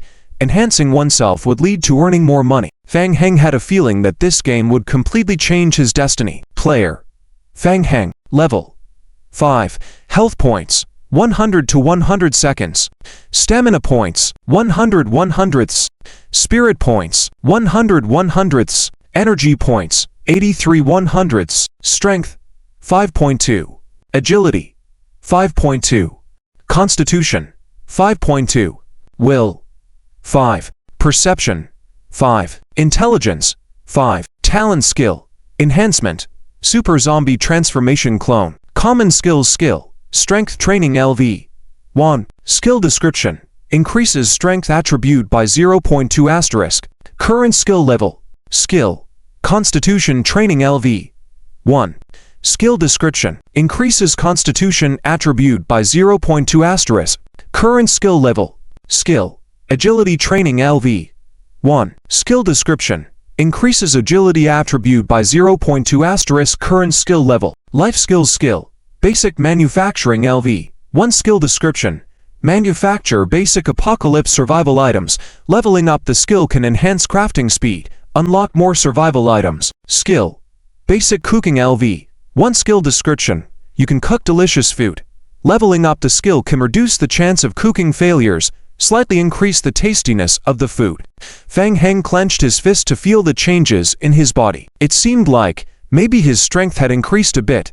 Damn it, nearly 10 million spent. Why didn't he feel anything? Seeing the sky darkening, Fang Heng wasted no time and rode his mountain bike back to the small wooden house, ready to study further after returning. Inside the small wooden house, Liao Bufan eagerly watched Fang Heng unpack packet after packet of frozen dumplings and threw them into the pot to cook.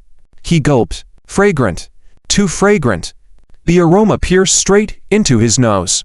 As compared to the two roasted potatoes he had, they seemed bland and tasteless. Lifting his head, Liao Bufan said seriously, Fang Heng, I've decided to stick with you in the game from now on. Sure, Fang Heng shrugged, adding another lackey. You'll handle the food. Deal.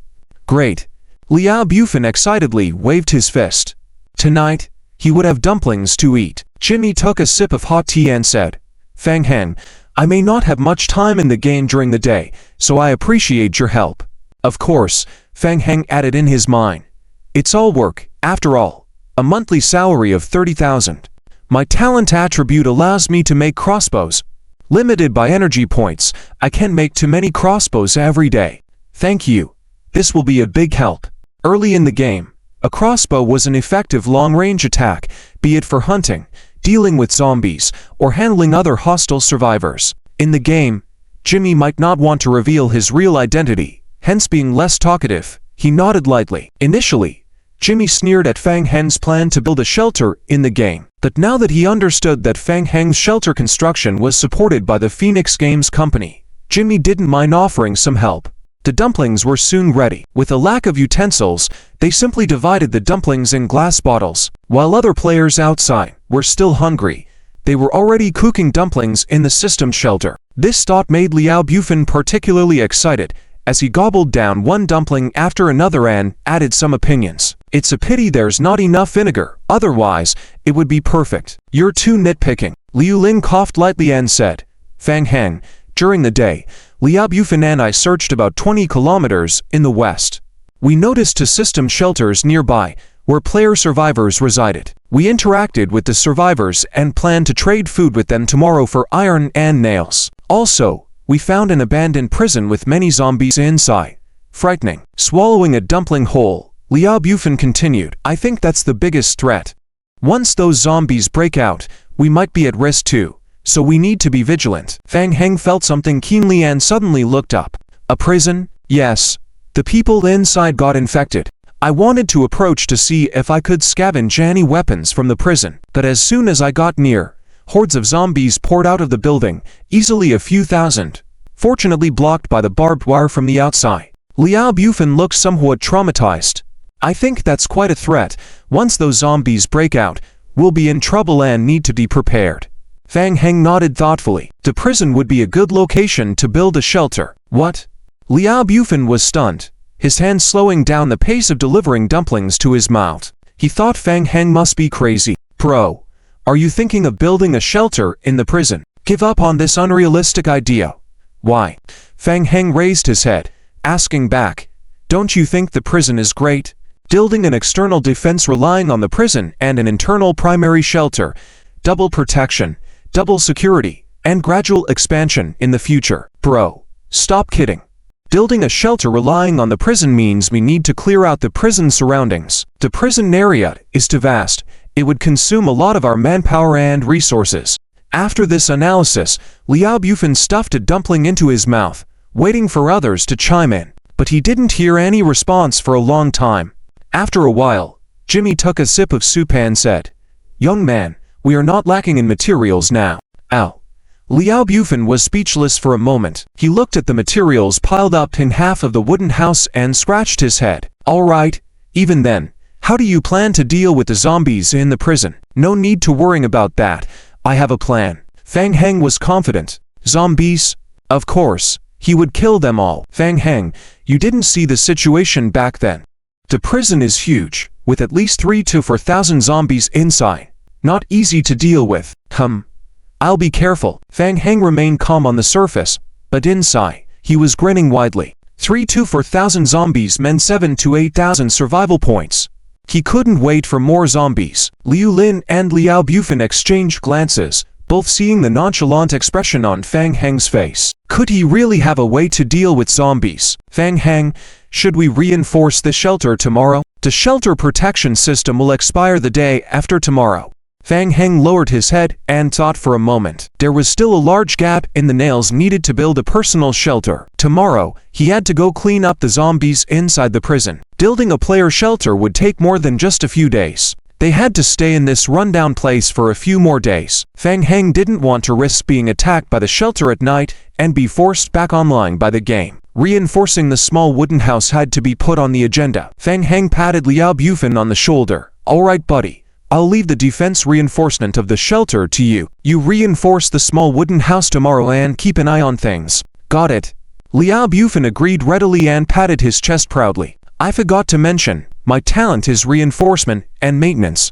It increases the reinforcement efficiency by 20% and reduces the materials needed by 20%. This skill definitely saves materials. You know, hiring me is a win for you." The creak of the pushed open wooden door interrupted Liao Bufan's boasting.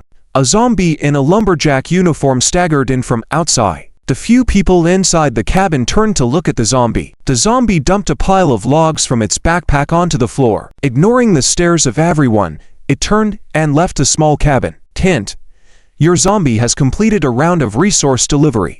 You gain 10 logs and 20 experience points for stamina training. Hint: your zombie has started a new round of resource delivery.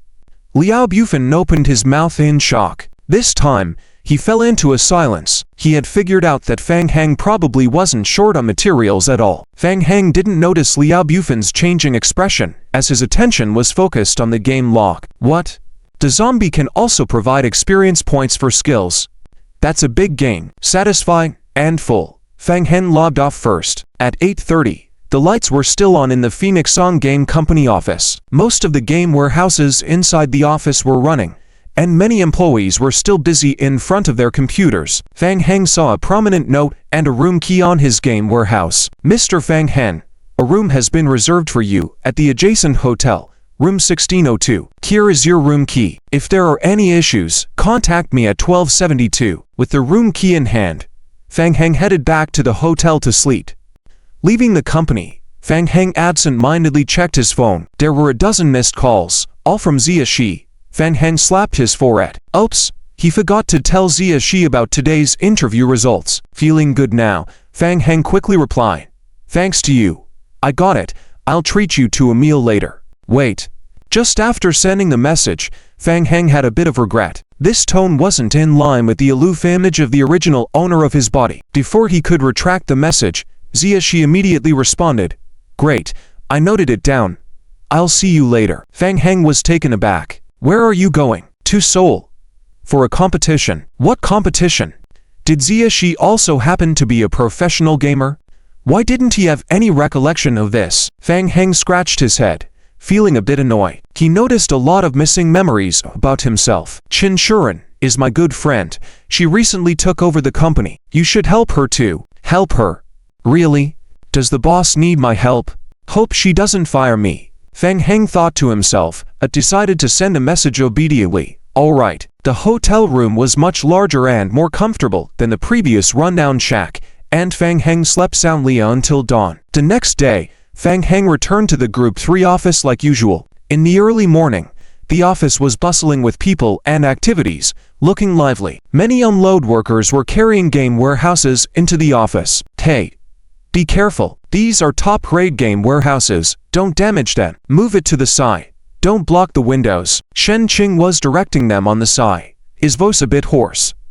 Upon noticing Fang Heng's arrival, Shen Qing walked over. "Fang Heng, did you rest well last night?" "It was all right. President Qin had urgent business and went on a sudden business trip before she left. She instructed that you should remain in Group 3 until she returns." Shen Qing paused midway, his expression changing slightly, and he shouted at one of the workers moving the cargo, "Don't put it there. Don't block the passage. That's a way in." The worker looked impatient. "So, where then?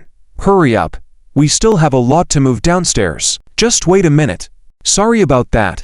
The new Zone 8 has opened, and there's a major reorganization in our business in Group 3. I'm swamped. Shen Qing smiled apologetically, patted Fang Heng on the shoulder warmly, and said, "That's the gist of it. I have to rush off now. There are still many new people coming in today. You can use any of the warehouses lined up over there. Come to me if you have any problems." With that, Shen Qing rushed off to deal with the cargo workers, muttering, "What's going on? The power lines for the game warehouses are exclusive. You can't just connect them like that. Ooh, everyone seems so busy." Fang Heng thought helplessly. Indeed, with the opening of the new Zone 8 in the zombie apocalypse game, the business department in the company was making significant adjustments and focusing resources there. It was understandable that things would be busy. Feeling the pressure of competing with these giant entities, Fang Heng realized the need to quickly establish a shelter. Choosing a random game warehouse, Fang Heng returned to the game. Hint: while you were offline, your zombie group transported 2 small gasoline cans, 21 wood logs, 291 logs, 23 scrap parts. Your skill: basic stamina training, gain 8,912 experience points. Hint: your basic stamina training level has increased to LV5. Hint: your skill: basic stamina training level cannot exceed the character level. Please increase the player level. In just one night, the basic stamina training had reached level 5. Astonishing efficiency. In the game, most players had to train skills for a long time to level up. With tireless 24-hour gameplay of the zombie counterpart, Fang Heng could significantly shorten the time needed to level up skills. Normal load-carrying actions and rushing can improve the skill level of basic stamina training, while basic strength training and agility training upgrades mostly rely on practical combat. Fang Heng muttered to himself. "Fang Heng, what are you muttering about so early in the morning?" Inside the small cabin, Liao Bufan, holding a wooden boar, was gesturing at the cabin's window. "Uncle Jimmy said he has something to do today and will be back in the evening. He left you 7 crossbow arrows." Liu Lin went outside alone to explore the surrounding environment. "I couldn't stop her and let her take a crossbow." Fang Heng picked up a completed crossbow arrow and observed it in his hand. Item: crossbow arrow. Type: weapon.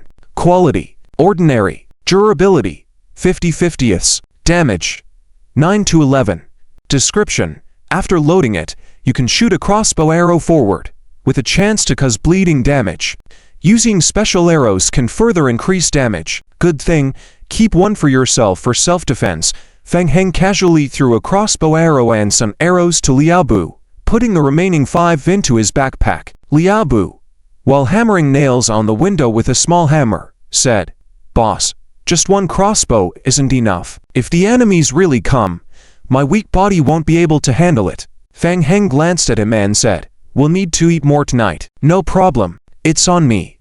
Leaving the cabin, Fang Heng led a group of 15 zombie clones towards the direction of the prison. Any zombies encountered on the way or directly dealt with, ordinary players would definitely steer clear if they saw a gathering of a dozen zombies, not daring to provoke them. Along the way, Fang Heng took the opportunity to study the attributes of the zombie clones. Creature: zombie clone. Level: 5.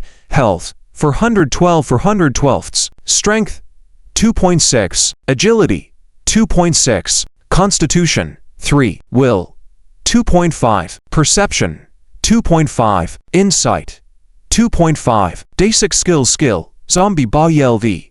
Max skill description: passive effect, immune to most mental spells and diseases, lacks mental power and energy value.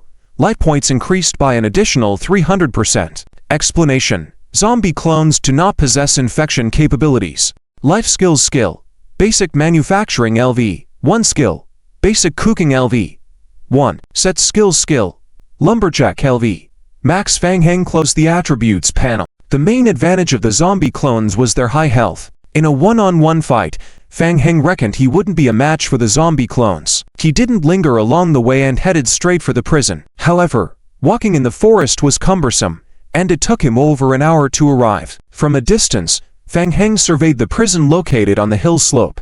The prison had a vast area, with 3 large buildings besides the spacious plaza, thick walls, massive iron gates, 3 layers of wire mesh inside and out, tall watchtowers and spotlights. The defense measures of the prison made Fang Heng envious. These are all good things. Establishing a player shelter here couldn't be better. Fang Heng continued observing the plaza. Large numbers of zombies wandered around, some in prison uniforms, others in thick riot gear. A small breach was visible on the inside gate of the prison. The outer 3 layers of wire mesh had been broken through by zombies, leaving only the last layer shaky. How could he enter the prison's inner courtyard? Fang Heng searched around. He didn't dare to get too close. The scent of living beings could attract zombies, and even with his group of zombie clones, it would be tough to handle them in large numbers. Found it. Right next to the main gate, through a guard post hut on the outside of the prison gate entrance, the zombie clones could easily climb through the window into the prison courtyard. Fang Heng quickly confirmed his plan of action. Standing on a small hill, he carefully controlled the zombie clones, guiding them into the guard post hut. After killing 2 zombies inside, the 15 zombie clones successively climbed through the window to reach the prison courtyard. Done.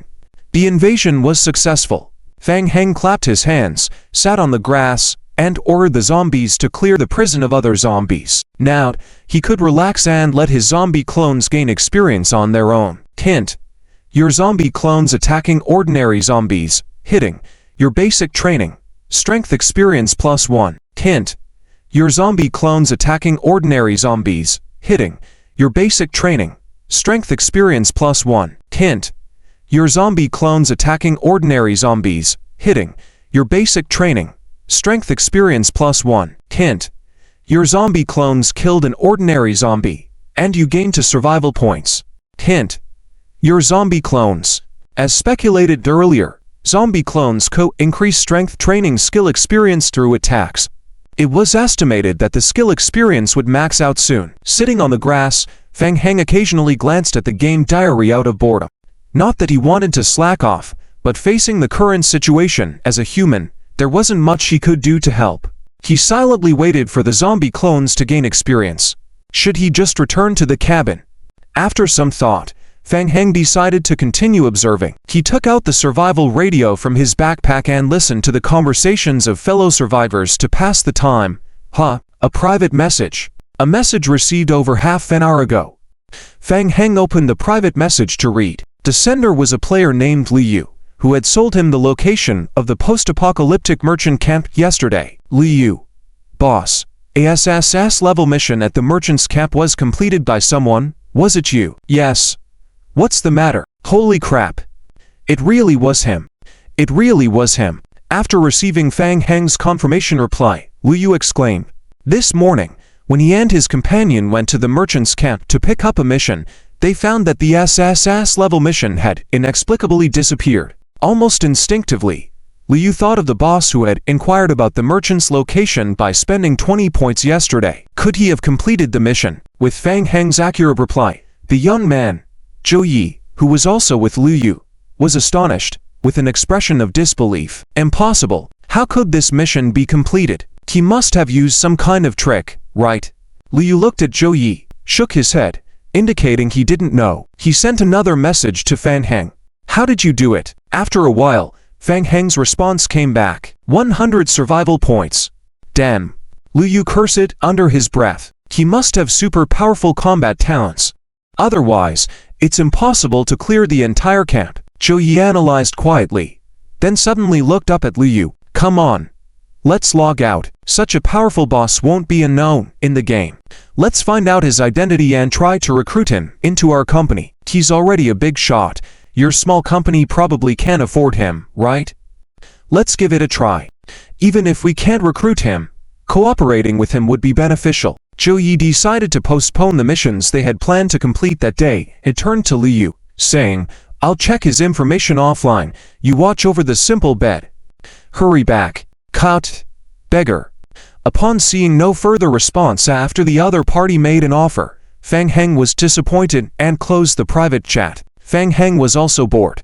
The mere 100 survival points didn't mean much to him. But anyway, leeching was always the most enjoyable. In the game, private chats are also restricted. Players can have a private chat with a word limit every half an hour through the survival radio. However, this frequency can accumulate, with a maximum of 5 accumulations. Hint. Your skill. Strength training LV +1. Hint. Your zombie avatar is under attack. Hint. Your zombie avatar is under attack. Hint. Your zombie avatar is under attack. Hint. Your zombie avatar has died. Hint. Your zombie avatar will resurrect after 24 hours. What the heck? Lying on the grass feeling anxious, Fang Heng caught a glimpse of a game prompt, which made him sit up straight as if electrified. The avatar die. Fang Heng looked through the wire mesh towards the prison square. A small area of the roaming zombies in the square had just been cleared. What's that? Among the numerous zombies, one stood out conspicuously, with a grayish skin tinged with a hint of red, and its eyes emitted a strange red glow. It's a mutated zombie. Fang Heng squinted and immediately controlled the remaining zombie avatars to stop attacking and retreat. Mutated zombies are the products of normal zombies after mutation. Compared to normal zombies, they exhibit significantly enhanced attributes and even possess some special abilities. Lower-level zombies, such as enhanced strength, enhanced agility, and other special abilities. Besides, mutated zombies might have slightly higher intelligence than normal zombies. At least, they choose to fight back after being attacked. The previous deceased avatar was likely eliminated by provoking it. Troublesome thing. Luckily I didn't return for idle play just now. Fang Heng felt fortunate, or all his zombie avatars would have been wiped out here. Waiting for them to resurrect would waste a whole 24 hours. In the early stages of the game, every second is crucial, and a 24-hour resurrection time is still long. The good news is, the mutated zombie is currently relatively calm. As long as it is undisturbed, it will stand quietly in place. It needs to be dealt with somehow, or Fang Heng won't be able to continue idle playing. Calming down, Fang Heng examined the game log before the zombie avatar's demise. Hint: your zombie avatar attacks the mutated zombie. The attack is dodge. Your skill: basic agility experience +1. Hint: your zombie avatar is under attack. Hint: your zombie avatar is under attack. Hint: your zombie avatar attacks a normal zombie. The attack hits. Your basic training: strength experience +3. Hint: your skill: strength training LV +1. Hint: your zombie avatar is under attack. Hint: your zombie avatar is under attack. Hint: your zombie avatar is under attack. Hint: your zombie avatar has died. On average, the zombie avatar takes 1 action, while the mutated zombie can attack 3 times. Moreover, there's a high chance that the zombie avatar's attacks will be dodged by the enemy. Besides, the zombie avatar fell only after enduring 24 enemy attacks. Judging by the attack efficiency, the enemy's output damage isn't high.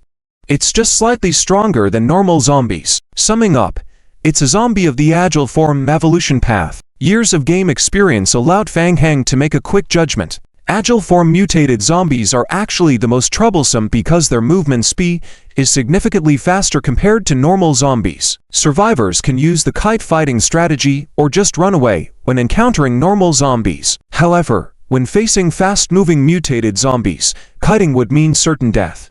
Only running without looking back offers a chance of survival. It's not too difficult to deal with. Fang Heng stroked his chin and immediately formulated a plan. He commanded his zombie avatars to evade the mutated zombie and first target the surrounding normal zombies. Following the usual gaming strategy, clear out the surrounding mobs before dealing with the biggest elite. Unfortunately, Fang Heng's zombie avatars lacked high intelligence.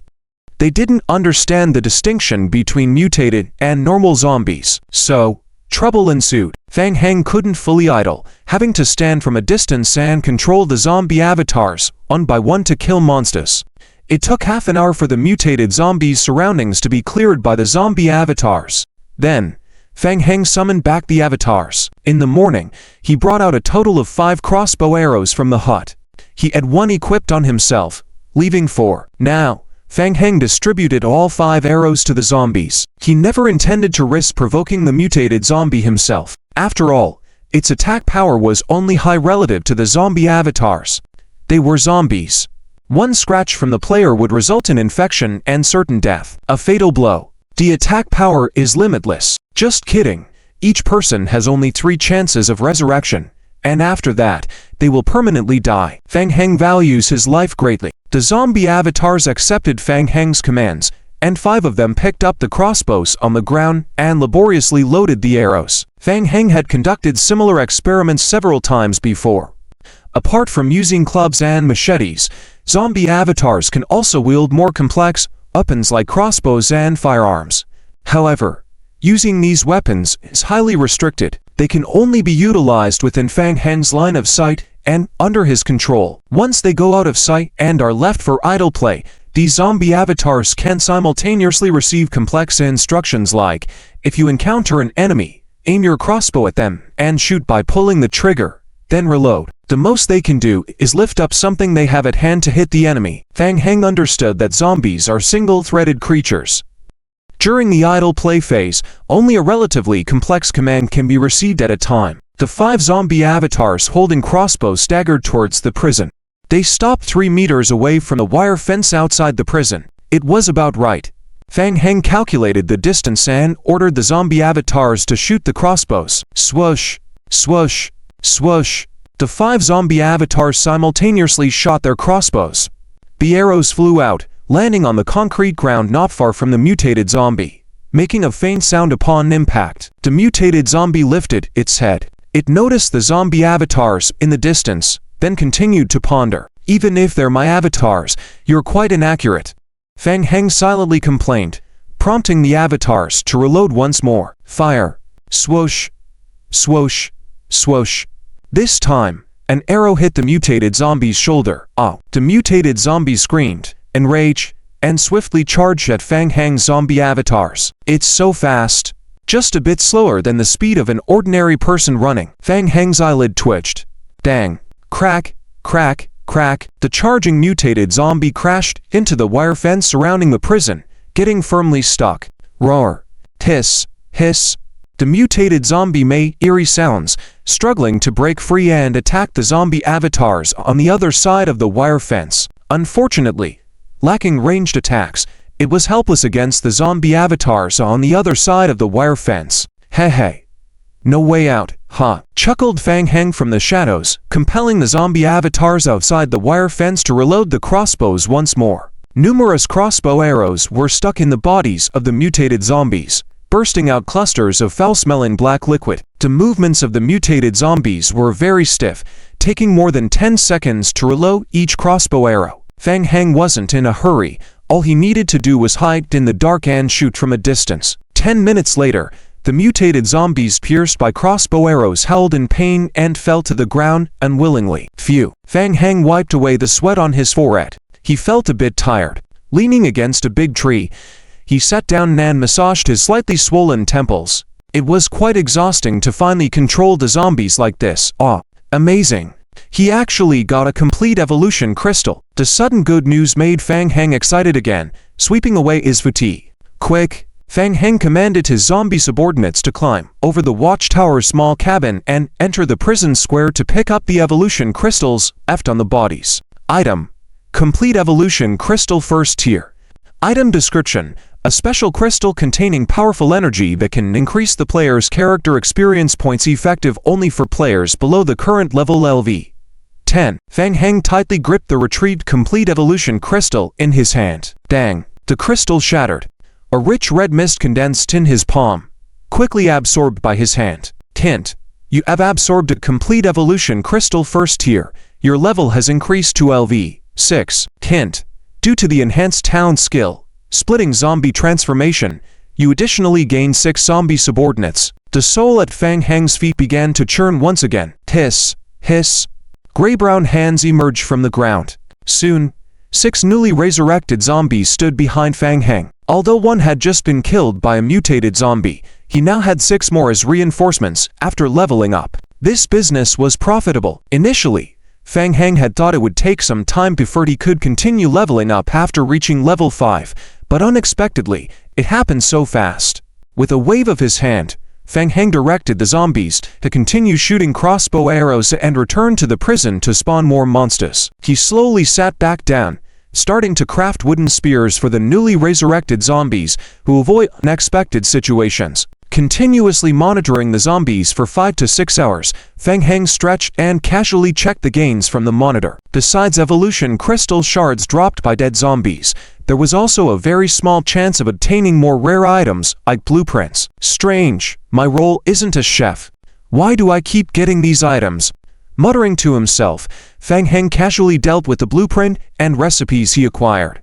It's always good to learn new skills. Hint: You have learned how to craft deer antlers, iron shovels, and grills. Hint: you have learned the cooking method for golden crab duels in the cuisine category, gaining cooking skill experience plus 20. Fang Heng stood up to stretch and observed the prison situation. Approximately 2/3 of the zombies in the prison square had been cleared, and the remaining 3 buildings had not been searched yet, indicating the presence of residual zombies inside.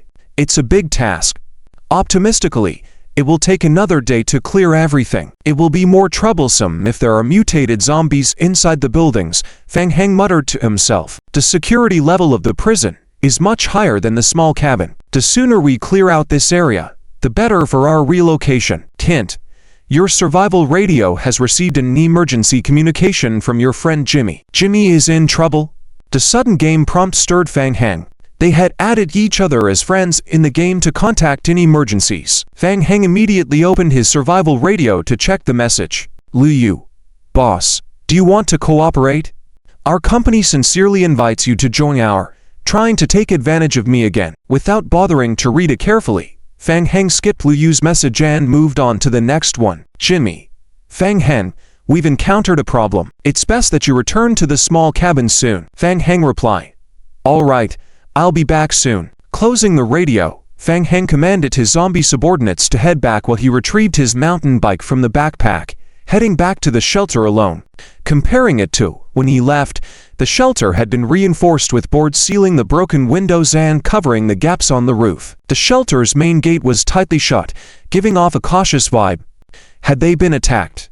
Fang Heng's heart sank a bit as he pushed the door open. Several people, including Liao Bufan, were gathered discussing something and looked up as Fang Heng entered. Fang Heng's gaze shifted to Jimmy, who was toying with the crossbow arrows in his hands. What's going on? Cried Liao Bufan, clearly upset. He hastened to reply. At noon, Liu Lin went to trade with a group of players. Unexpectedly, they broke the rules and snatched the food. If Liu Lin hadn't been armed with crossbows, who knows what might have happened? Fang Heng's expression changed slightly as he turned to Liu Lin. Is she okay? I'm fine. Liu Lin nodded, feeling a bit guilty. As a seasoned player, she had thought it safe to trade alone with other players, but she had been outsmarted. They were prepared. A woman initially engaged with me in the trade, acting very cooperative. Both sides had their items ready for the trade, but as soon as I showed the food, several people emerged from the surroundings, forcing me to hand it over. Afterwards, when they saw me take out my crossbow arrows ready to fight to the death, they might have felt the threat and let me go back. Liu Lin roughly explained the situation. This account is noted. We will definitely come back to settle the score next time. Bai had some supplies stolen from him, and Liao Bufan was quite upset, but also somewhat helpless, so he uttered a few tough words. What to do? Should they really charge over and have a showdown with the other party? While it would relieve their anger, it would also be a lose-lose situation. Not worth it. The vast majority of players encountering such incidents could only chalk it up to bad luck. Best to take note of the grudge. In the future, there will always be opportunities to settle the score solely. Liu Lin also understood, in her heart, that she could only blame herself for being careless and accepting her bad luck. At this moment, Fang Heng looked up and asked in a serious tone, how many people are there? What's their strength? Fang Heng. Don't be impulsive. Liu Lin sensed that Fang Heng's tone was not quite right and advised, now is not the time to confront these people head-on. There will be plenty of opportunities for revenge in the future. She misunderstood. Fang Heng softened his tone and said, I understand. I just want to know how many people there are. I saw 5 people, but their shelter is a medium-sized one that can accommodate up to 12 people. Fang Heng nodded at the information and fell silent once again. Seeing Fang Heng's expression not too good, Liao Bufan suggested, Fang Heng, how about we just let it go this time? We can simply avoid trading with them in the future. Liu Lin also pursed her lips. I was very cautious during the trade, conducting it in batches, so we only lost a few packets of instant noodles, which we can accept. Next time, I will be even more careful. Fang Heng remained silent. He had a sense of foreboding. After hearing about the food being stolen, he had checked around the wooden house and found footprints suggesting someone had been spying on them. Liu Lin's face changed slightly as she anxiously said, That's not possible. Could there be a mistake somewhere? I checked carefully when I returned. I'm sure no one was following me. No mistake. Besides human footprints, I also noticed animal footprints around. Presumably, it is some type of large canine. Jimmy explained. This is not your fault. I think a certain player has the ability to summon hunting dogs, and they use them to track you by scent to find this place. Trouble. The main camp is exposed. Liao Bufin slapped his forehead. Fine. We'll face them head on. Old man, help me with the crossbow arrows. While we have some time, I'll reinforce the cabin. Liu Lin said, I have 10 packets of painkillers and bandages ready, but only 2 bottles of quick healing potion because it requires licorice and cannot be mass-produced. Liao Bufin and Liu Lin began discussing how to defend against the enemy. Fang Heng remained silent, contemplating. The passive defense plan felt somewhat stifling and time-consuming, disrupting his plans of establishing a new shelter. Time was precious in the early stages of the game, and he didn't want to waste it like this. Most crucially, if a fight were to break out, this defensive battle would prevent him from utilizing his zombie splitting combat ability. The zombie split was still a bit clumsy. How about taking the initiative to attack? Several minutes later, an evil plan took shape in Fang Heng's mind. Fang Heng raised his head again. Liu Lin, where is the base camp of these people? The other party is positioned northwest of our camp, and it would take at least 90 minutes to reach them. Liu Lin puzzled. Why do you ask this? Snap. Liao Bufin suddenly snapped his fingers, as if he had just realized something. Ah, I understand now. Catch them off guard. Liao Bufin, fundamentally bellicose person, thought he understood Fang Heng's strategic intent and excitedly patted Fang Heng's shoulder. The best defense is offense. Fang Heng, my man. I get you. Let's go. We'll move ahead. Ambush 1 or 2 of them. Let them know how tough we are. Then they won't dare to cause trouble for us again. Great, I've always been displeased with those people. Attack. What a brute. Fang Heng sighed inwardly, subtly moving away from Liao Bufin's hand on his shoulder. I didn't say we should go head on with them. Anyway, I have a plan. Leave this matter to me. Tonight, I'll keep watch, and I'll need your help tomorrow during the day. Keep watch tonight? Liao Bufin widened his eyes, suspecting he had misheard. He and Liu Lin exchanged looks, with numerous question marks popping up in their minds. What was Fang Heng up to? Why did he voluntarily offer to keep watch tonight? His summoned zombies were indeed useful in collecting resources, but could they deal with players on their own? Neither Fang Heng nor the others paid attention to the curious looks. He slowly sat down in front of the campfire, starting to prepare supplies for the night's plan. Note: you have completed the crafting of small stone hammer, gaining crafting experience +1. Item: small stone hammer. Grade: crude. Damage: 1/2. Description: the most basic survival tool, used for destruction and dismantling, can obtain a minimal portion of basic building materials after dismantling. Description: this item is renowned for its ability to open just about anything when wielded. Chen Gui is a game mercenary registered with the federal government. In the game, he earns rewards by completing missions. In the realm of game mercenaries, he has a renowned nickname, Prison Snake. After entering the new server in the game, he quickly discovered a large system shelter and rallied nearby players with combat talents by broadcasting through the survival radio. Prison Snake successfully united these individuals to form a small team, becoming the team leader. The team was extremely powerful in the early stages, and he believed it was a great opportunity, possibly even a chance to become a dominant force in the game. By the bonfire in the shelter, Prison Snake and his followers celebrated their achievements of the day. Ha ha ha. Oh, what a great job. We found that wretched woman's lair. You deserve credit for this one. Lina patted the hunting dog beside him and proudly said, no prey can escape Ray's nose. Hehe, Snake bro. A few of us explored and found a young girl and an old man, both lacking combat abilities. We can definitely take them down tomorrow.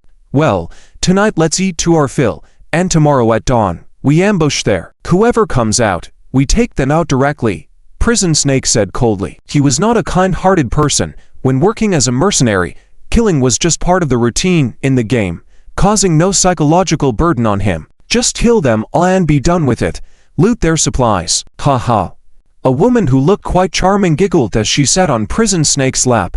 Snake bro, stop the killing, leave a few alive, find out how they managed to find so much food in the game, so we don't have to constantly worry. Prison Snake's eyes lit up as he caressed Joanna's smooth leg. All right, you're smart. I'll listen to you. How should I reward you tonight?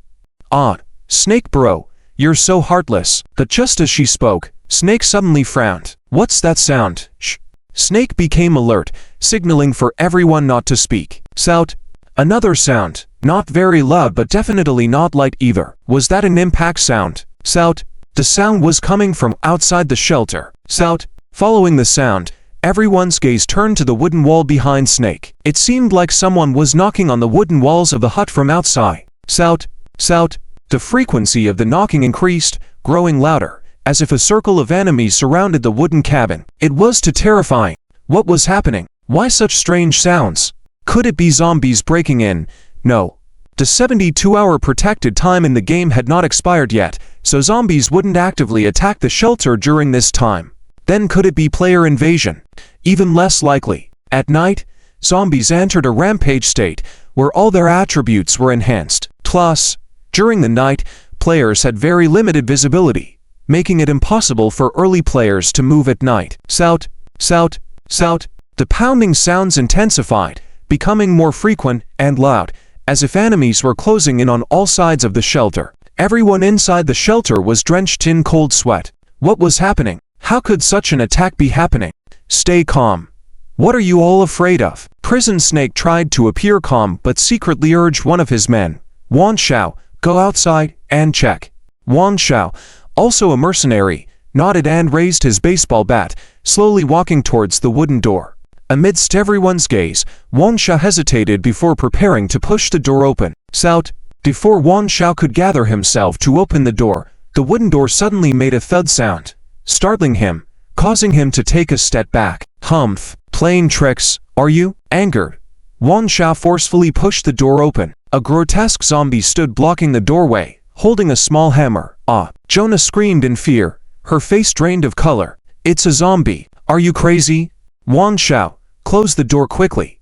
Get out. Veins bulging on his forehead, Wan Shao yelled and raised his baseball bat to fiercely smash the zombie's head, then kicked it back several steps. Seizing the opportunity, Wan Shao quickly peeked outside. With a glance, Wan Shao's scalp tingled. It was too dark to see clearly, but he counted at least 5 or 6 zombies wielding hammers smashing the shelter's walls. Hastily retreating back, Wan Shao tightly closed the wooden door. He panted heavily, beads of cold sweat forming on his forehead. What's going on outside?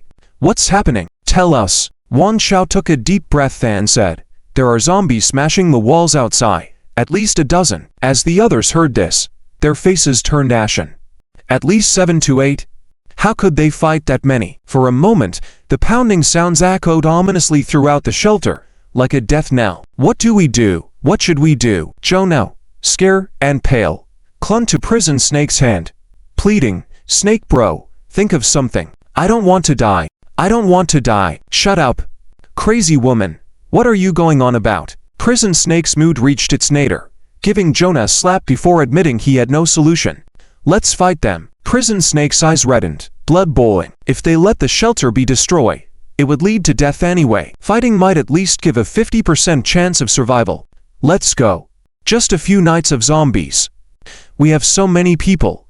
Why fear a few zombies? Holding a steel rod from his backpack, Prison Snake took bold strides towards the door. With a kick, he swung the door open, striking a zombie at the entrance. The zombie stumbled back a few steps. Inside the small cabin, Liao Bufan and Liu Lin remained online, despite Fang Heng's repeated advice for them to log off and rest. How could they sleep peacefully in this situation? Fang Heng's distracted state by the bonfire made it even more unsettling for them. The two were preparing as best as they could for the impending battle. Jimmy, on the other hand, held a cup of hot tea, staying online solely to prolong his playing time. Frankly, Jimmy was also curious about how this young man would handle the crisis. Fang Heng sat near the fire, seemingly in a daze, but actually closely monitoring the game logs. Hint: your zombie avatar uses a stone hammer to dismantle the building, obtaining broken wooden planks. *1. Hint: your zombie avatar uses a stone hammer to dismantle the building. Hint: your zombie avatar uses a stone hammer to dismantle the building, obtaining broken wooden planks. *1. Hint: your zombie avatar uses. Hint: your zombie avatar uses a stone hammer to dismantle the building. Hint: your zombie avatar has been attacked. Hint: your zombie avatar has been attacked. Hint. Your zombie avatar has been attacked. Here it comes. Fang Heng's eyes lit up. Can't resist, huh? Little brother, your composure needs work. Fang Heng licked his lips and muttered softly, our game has just begun. The whole people's game. Hanging up starting from the zombie apocalypse. Bang. Snake Brother toppled a zombie to the ground with a steel rod. Seeing the boldness of Snake Brother, the players' morale soared, waving their wooden sticks and coming out from the shelter, standing behind Snake Brother, ready to have a deathmatch with the zombies. If the shelter gets attacked and destroyed, everyone will die here. Snake Brother's eyes were filled with killing intent. Even with the determination to fight to the death, he dared not step out of the range covered by the light inside the wooden house.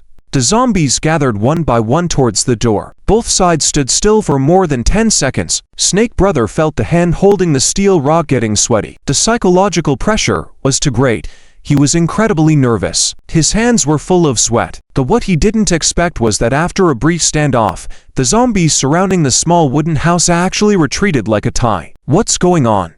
Why did they suddenly retreat? Snake Brother was puzzled, and someone behind him shouted, Snake Brother is awesome. They ran away. Ha ha. They all ran away. Hearing the players' discussion behind him, Snake Brother also breathed a sigh of relief. Despite being scared to death, he still tried hard to maintain his leadership in front of everyone. He adjusted the stiff muscles on his face, turned around, sneered, I thought it was something big, but just this. No matter how many come, it's not enough for me to kill.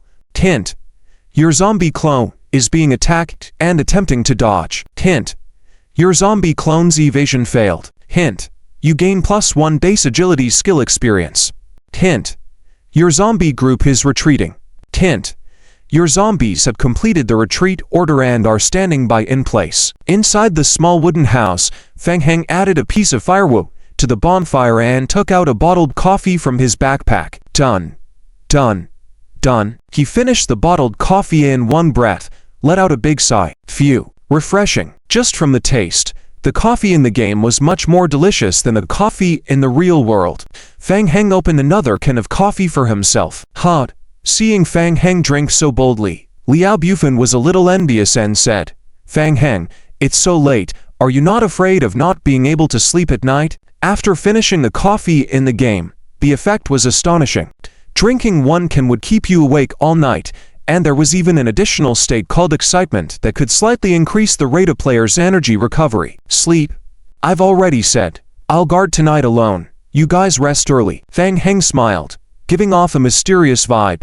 I have things to do tonight. Jimmy glanced at Fang Heng and, seeing him looking confident, nodded with a smile. All right, then I'll leave it to you tonight. I'm going to bed now. Getting old. Can't stay up late. With that, Jimmy lay down on the makeshift bed and logged off. Liao Bufan blinked his eyes and exchanged a glance with Liu Lin. These two guys were really bold. How could they sleep like this in such a crisis situation? You guys should log off early. Fang Heng crushed the remaining can into pieces, turned it into scrap iron, threw it into the storage box, and began to urge everyone to leave. You'll need to work tomorrow during the day. Do you want to slack off? Fine. Liao Bufan was a bit reluctant, but after some thought, he realized that staying here wasn't very helpful, so he might as well log off to rest and prepare for tomorrow's battle. And who knows, maybe Fang Heng really has a plan. Liu Lin looked worriedly at Fang Heng and, seeing him urging them to log off, sighed quietly to herself. Hope he'll be fine. With 2 cans of coffee consumed,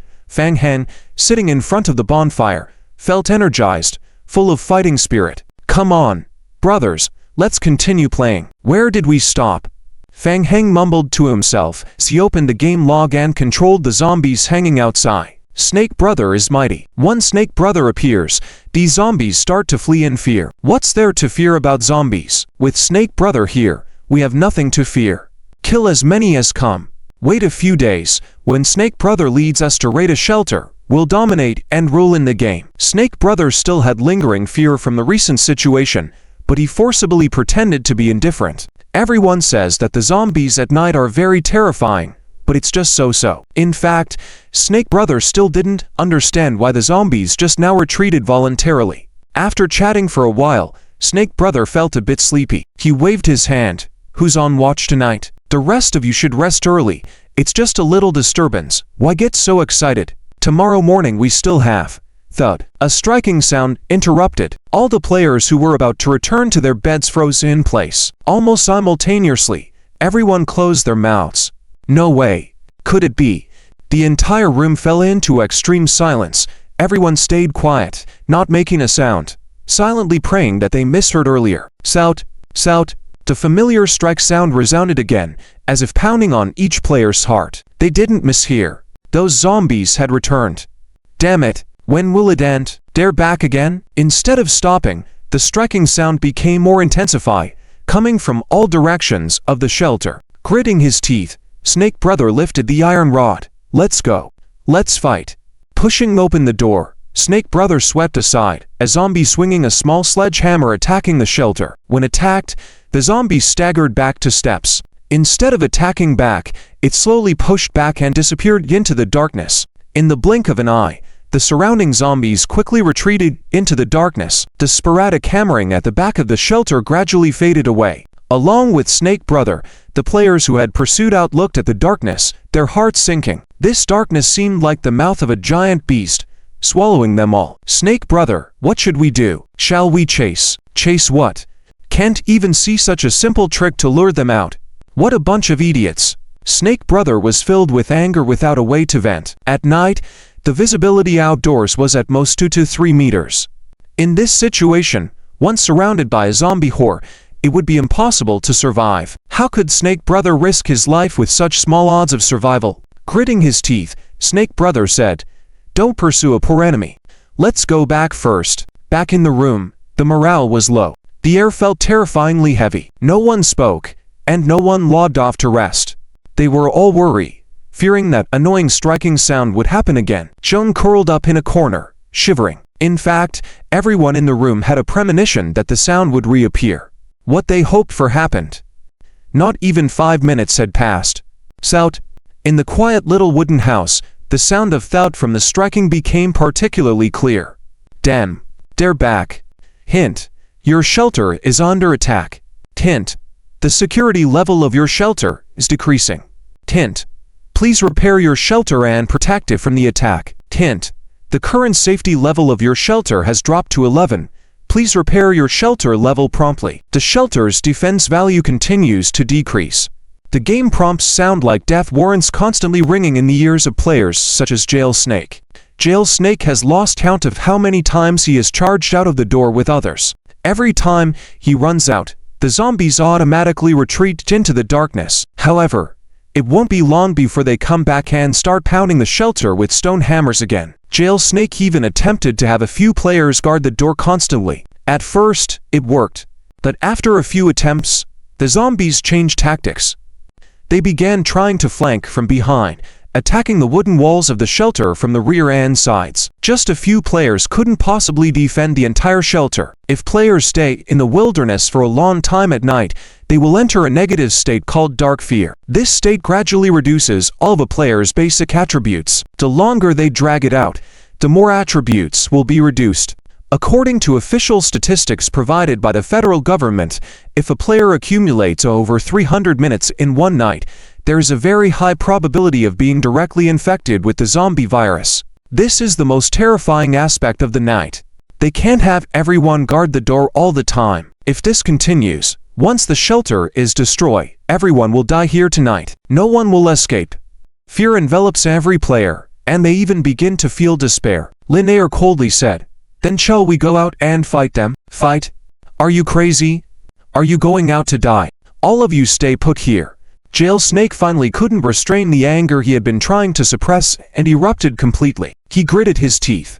A bunch of useless idiots. He felt dizzy from being manipulated, and these idiots under his command were of no use at all, completely unhelpful. "Repair the defense." In the silence, a player inexplicably shouted out, "Yes, repair the defense." Other players quickly caught on. This suggestion was like a beam of light in the darkness, illuminating the players and giving them hope for survival once again. The zombies' attack power wasn't high, so the shelter's defense level wasn't dropping rapidly. Also, since the zombies attacked in waves, they had enough time to repair the shelter's defense. The basic materials, such as wood collected over the past 2 days, still had plenty left. They just needed to withstand the zombie attacks and hold out until the next day. By then, They could charge out and deal with the zombies. What are you all standing around for? Get moving. Jail Snake wasn't a fool either, immediately instructing his subordinates to start repairing the defense. Those who don't want to die, hustle up. At this point, there was no longer anyone thinking about going offline to rest. Faced with the threat of zombies, the players became even more united. Some chopped wood, some planed boards, and others took turns going out to deal with zombies and buy time. Throughout the whole night, Jail Snake's group of players fought against the zombies. Until morning, as the sun slowly rose, Snake Brother was preparing to go out and confront the zombies outside, only to find that the zombies had long since disappeared, leaving no trace. After enduring a night of torment, Snake Brother's eyes were bloodshot, partly from anger, partly from the tremendous mental pressure of the night. Snake Brother, shall we? Wang Xiao's face was full of weariness. He sighed silently in his heart. Shouldn't we let the brothers go offline to rest first? Yesterday was really exhausting. Jail Snake swept his eyes over the exhausted faces of his fellow players one by one. Everyone had endured the entire night, and both mentally and physically, they were at their breaking points. Even so, the shelter's defense had plummeted to only 62% after everyone worked diligently to repair it overnight. To make matters worse, by the latter part of the night, they had run out of materials to make boards, so they had to dismantle everything that could be taken apart in the shelter. The whole shelter was now stripped bare, the doors inside the shelter had been thoroughly dismantled, and even the ceiling on the second floor had been torn apart. Jail Snake closed his eyes and took a deep breath. Due to game restrictions, remaining without rest for extended periods would result in a negative condition, fatigue. Just like the other players, all Jail Snake longed for was a good night's sleep. With a team like this, they couldn't even ensure their own survival, let alone think about attacking other players' shelters. Furthermore, tonight the system's shelter would fail again. Their shelter had been intermittently hammered by the zombies all night, lacking sufficient basic resources for repairs. Everyone was tired, and the team urgently needed rest. The more Jail Snake thought about it, the more of a headache he got. Let's take turns resting first. Tonight, the shelter will begin to lose its protection. We need to maintain it. Let's wait a few more days before going to stir up trouble with them, Jail Snake said, but inexplicably shuddered inside. Those zombies wouldn't come looking for them again tonight, would they? The small wooden house. In the morning, Liao Bufin logged in as usual. The thin, elderly man, Jimmy, held a glass of hot water. Where's Feng Hen? You're a little late. He just logged out 5 minutes ago. What? Liao Bufin was stunned. Really? He stayed up all night without logging out. Jimmy nodded and took a sip of hot water. Is the big boss trying to defy the heavens? Liao Bufin thought the big boss was impressive. He felt somewhat like a handyman and grabbed a can of canned meat from the storage box, opening it and shoving it in his mouth. Did the big boss leave any instructions when he left? Yes. He asked you and Liu Lin to stay in the small wooden house today, help transport some logs, and make a few storage boxes that are easy to move when it's time to relocate. Oh, just that. Liao Bufin looked puzzled. It's good enough if you can finish it. Jimmy glanced at Liao Bufin, paused, and added, if you have the energy, reinforce the shelter as well. Wait, what did you mean by transporting some logs? Where did the logs come from? Jimmy gestured outside with his chin. You'll see when you go out. Liao Bufin was puzzled. He blinked, full of doubt, and pushed open the door of the small wooden house. Holy crap! Seeing the scene outside, Liao Bufin couldn't help but mutter under his breath. Outside the door, the forest, with around 20 zombies dressed as lumberjacks, holding steel axes, surrounded trees and relentlessly chopped them down. Doom! A large tree fell to the ground under the zombies' axes. The zombies, expressionless, took a few steps forward and moved to another large tree, tireless in picking up the axe. Dang, dang, bang. In the forest, there was a constant sound of axes chopping wood. Liao Bufin was dumbstruck for a moment. Could there be such an operation? It seemed like the zombies didn't even have a concept of stamina. They mechanically swung their axes to chop down trees, without needing to rest. If it were players, chopping down a tree would require at least half a stamina bar. According to the game settings, it would normally take half an hour of rest to recover a bar of stamina. Seeing Liao Bufin standing stunned in place, Liu Lin, who carried a large bag of logs back to the wooden house, shouted at him, Liao Bufin, don't be lazy. Come help pick up the logs. Oh, coming. Liao Bufan snapped out of it, and he couldn't help but look down. The area around the small wooden house was covered in logs. All of them were logs. Title: National Game. Hanging starts from the Zombie Apocalypse Volume 22. Intern bang. The metal basin on the table fell to the ground. The piercing impact sound completely woke Fang Heng up from his slumber. I'm sorry. I didn't mean to wake you up. It was an accident. The girl, who was about 20 years old with round cheeks and a somewhat innocent look, repeatedly apologized to Fang Heng with her head lower. Oh, it's okay. Fang Heng kindly smiled, getting up from the recliner in the lounge. The fatigue in the game is doubled in reality. After staying up all night, Fang Heng didn't even feel like going to the next hotel to sleep, so he just moved a recliner to the lounge and fell asleep. He slept very comfortably. Fang Heng stretched lazily and checked the time. It was already past 1 o'clock in the afternoon. Feeling apologetic for waking Fang Heng up, the girl introduced herself. Hello, I'm the new intern, Pei-An. I'm Fang Heng.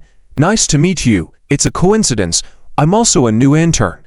Sorry, can you help me change the water, please? Thank you. Pei-An looked petite, and the water bottle was a bit challenging for her. Sure, I'll do it, Fang Heng said, walking over to help lift the water bottle. As soon as he lifted the water bottle, Fang Heng furrowed his brows. What brand is this water? Why is it so light? Could it be a low-quality product? Fang Heng effortlessly lifted the water bottle and placed it on the water dispenser, then carefully looked at the brand logo on the water bottle. Strange. It was just an ordinary 5-gallon water bottle. Could it be that this body had been trained all along? Even more wrong. Wasn't he a gaming otaku? Thank you. It's okay. Fang Heng waved his hand, not thinking about it anymore. Where are the others? Letting a girl like you carry water. Are they bullying you? No. I saw everyone was busy, so I didn't want to bother them. Pei-An stuck out her tongue, but ended up waking you up. I'm sorry. It's okay. Fang Heng waved and went to the company cafeteria to eat. Something seems off again.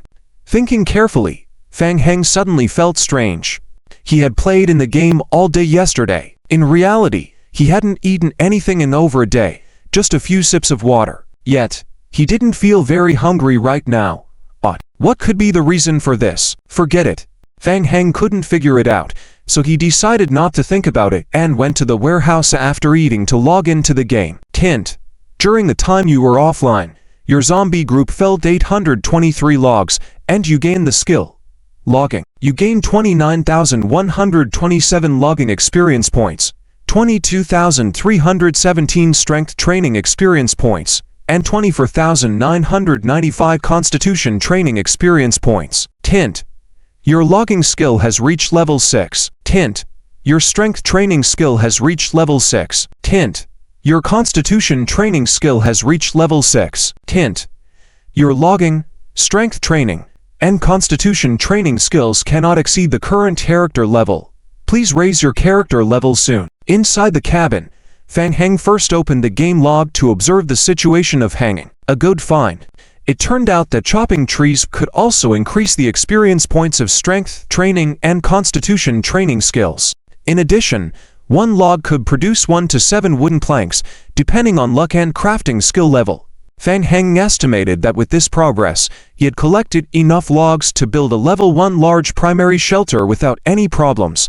If there were still shortages, he could always gather materials from the prison entrance later. It was still before 2 o'clock, with a few hours until sunset. Fang Heng ordered the zombies to stop chopping and head to the prison. The next step was to continue clearing the prison. Speaking of which, the shelter would lose system protection tonight. Fang Heng judged that it was still early in the game, so there shouldn't be any major problems, at most a couple of zombies scratching at the door at night. As a precaution, in the morning, Fang Heng had already asked Jimmy to clear the wandering zombies around the camp. He chose to chop trees near the cabin, with the intention of expanding the surrounding visibility, making it easier to spot wandering zombies. The noise from chopping wood would also attract the wandering zombies early, allowing them to be dealt with promptly.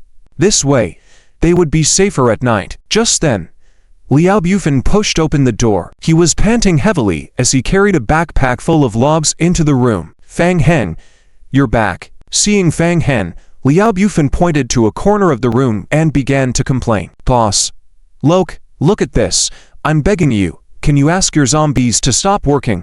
I really can't take it anymore. Fang Heng turned to where Liao Bufan pointed. It was then that he realized that a third of the space in the small cabin was already filled with logs. Boss, do you know helping you is really exhausting? Liao Bufan's expression was firm as he emphasized, I need extra pay. Once the new shelter is completed, you'll get a permanent free living permit. All right. Meal ticket renewed.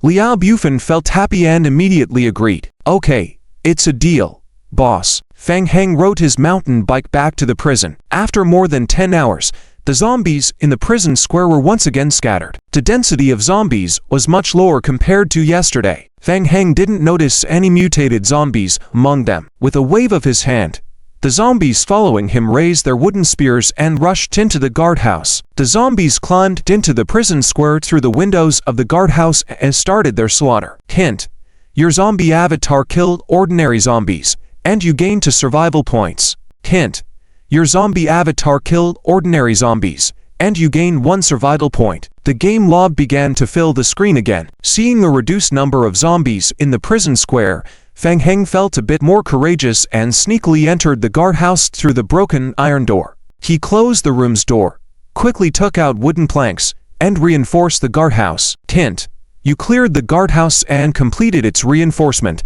You can try to convert the guardhouse into a shelter. Fang Heng poked his head out of the window and carefully observed the square. He could now be sure that there were no zombies on the prison square. This made things much easier. Contentedly, he started the hanging process. Fang Heng took out wooden planks from his backpack and completely sealed the guardhouse's windows and door. This way, even if the guardhouse came under zombie attack, it could hold up for a couple of hours. Done. Fang Heng muttered and made a simple bed and threw it on the floor. Logged off. Time for a nap. Resting in the lounge for a nap, eating dinner early, Fang Heng returned to the game. Hint: during the time you were offline, your zombie suspicions completed clearing the prison square, collecting 41 evolution crystal fragments. Recipe: strong coffee, precision parts *3, skill book, the art of wood cutting *1, scrap materials *2, skill book, and a recipe for strong coffee. Both good items. Fang Heng's heart stirred, and he immediately began to dismantle the reinforcement wooden boards on the window, climbing over from the window into the prison square. The zombies in the prison square had been cleaned up completely. Click. As soon as he landed, Fang Heng suddenly turned his head and looked at a nearby building. The lights were on in Building 3. According to the game background description, it had been over a month since the zombie outbreak, yet there were lights still on inside the building. Fang Heng was greatly surprised. It's probably the backup emergency power in the prison system, Fang Heng muttered to himself. The zombie splits wobbled towards Fang Heng, dropping the gathered items on the ground. Fang Heng opened one of the white skill books. Skill book: the art of logging. Explanation: after reading, you will gain the skill to slightly increase your logging speed and have a small chance to obtain seeds, berries, honey, etc. after logging trees. This skill can be upgraded to level 30. Skill level cannot exceed the current player level. A somewhat useful skill. It seemed that he could now fill his stomach just by cutting down trees with zombies. Recipe: strong coffee. Explanation: master the way to make strong coffee. Effect: a state of excitement for 12 hours after drinking, with energy recovery speed increased by 100% in this state. After 12 hours, it will lead to a severe drowsiness state. Additional note: continuously using strong coffee can extend the duration of the excited state, but will also suffer additional effects and time penalties from severe drowsiness. Good stuff. Strong coffee can relieve drowsiness.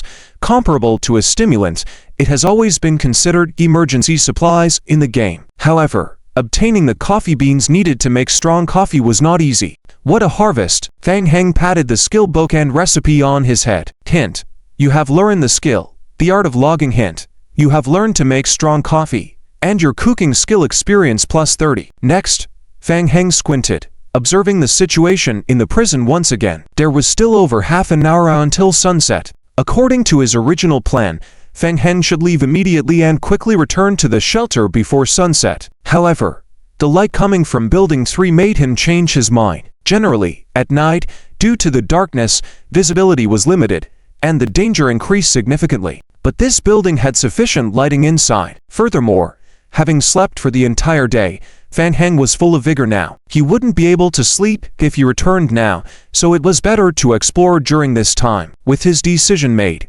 Fang Heng controlled the zombie splits to pave the way, cautiously walking towards Building 3. The door wouldn't open. It was locked from the inside.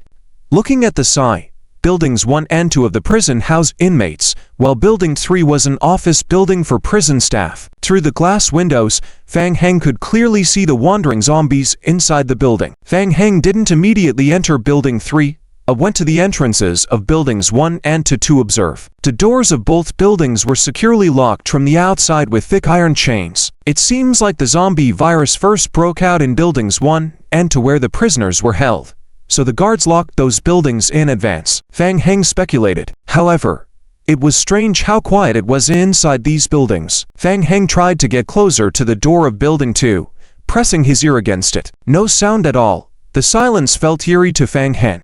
It didn't make sense. If there were zombies inside, it couldn't be this quiet. Furrowing his eyebrows, Fang Heng raised a small hammer and tentatively tapped the iron chain. Dang. The iron chain locking the door had a durability of 50 West points, and just a tap with the small hammer reduced it by only 7 points. It would take at least 2 to 3 days to break it open with just the small hammer. Quite sturdy, Fang Heng murmured to himself. With the lock so solid, even if there were mutated zombies inside, they wouldn't be able to come out for the time being.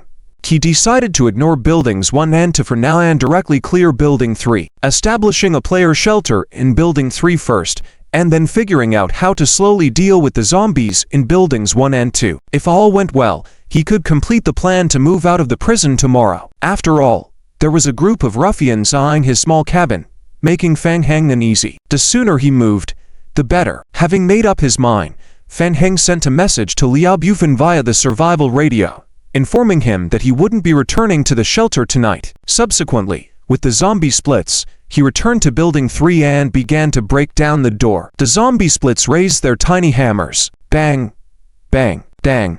After a series of hammering, in just a few minutes, the door of Building 3 was completely broken. Moaning sounds came from within the office building as the zombies inside sensed the presence of living beings and clumsily walked towards the door. The zombie splits blocked the entrance, wielding wooden spears to confront them. The zombies streaming out of the building fell one after another like cutting wheat. The sun gradually set. Hint. With the sunset, in the darkness, you feel an indescribable fear. Hint. At night, staying outdoors for a long time will make you feel uneasy and enter the state of dark fear. Hint. Please find a building to take cover as soon as possible. The last zombie to stagger out of Building 3 collapsed in front of Fang Heng. The prison square was now littered with hundreds of zombie bodies. The interior of Building 3 had also quieted down completely. Fang Heng breathed a sigh of relief and stepped into the interior of Building 3. Hint. You have entered a dangerous building. You cannot confirm its safety, but it can provide you with a small shelter in the dark. Hint. The protection of the house and comfortable lighting make you feel less scared. Hint.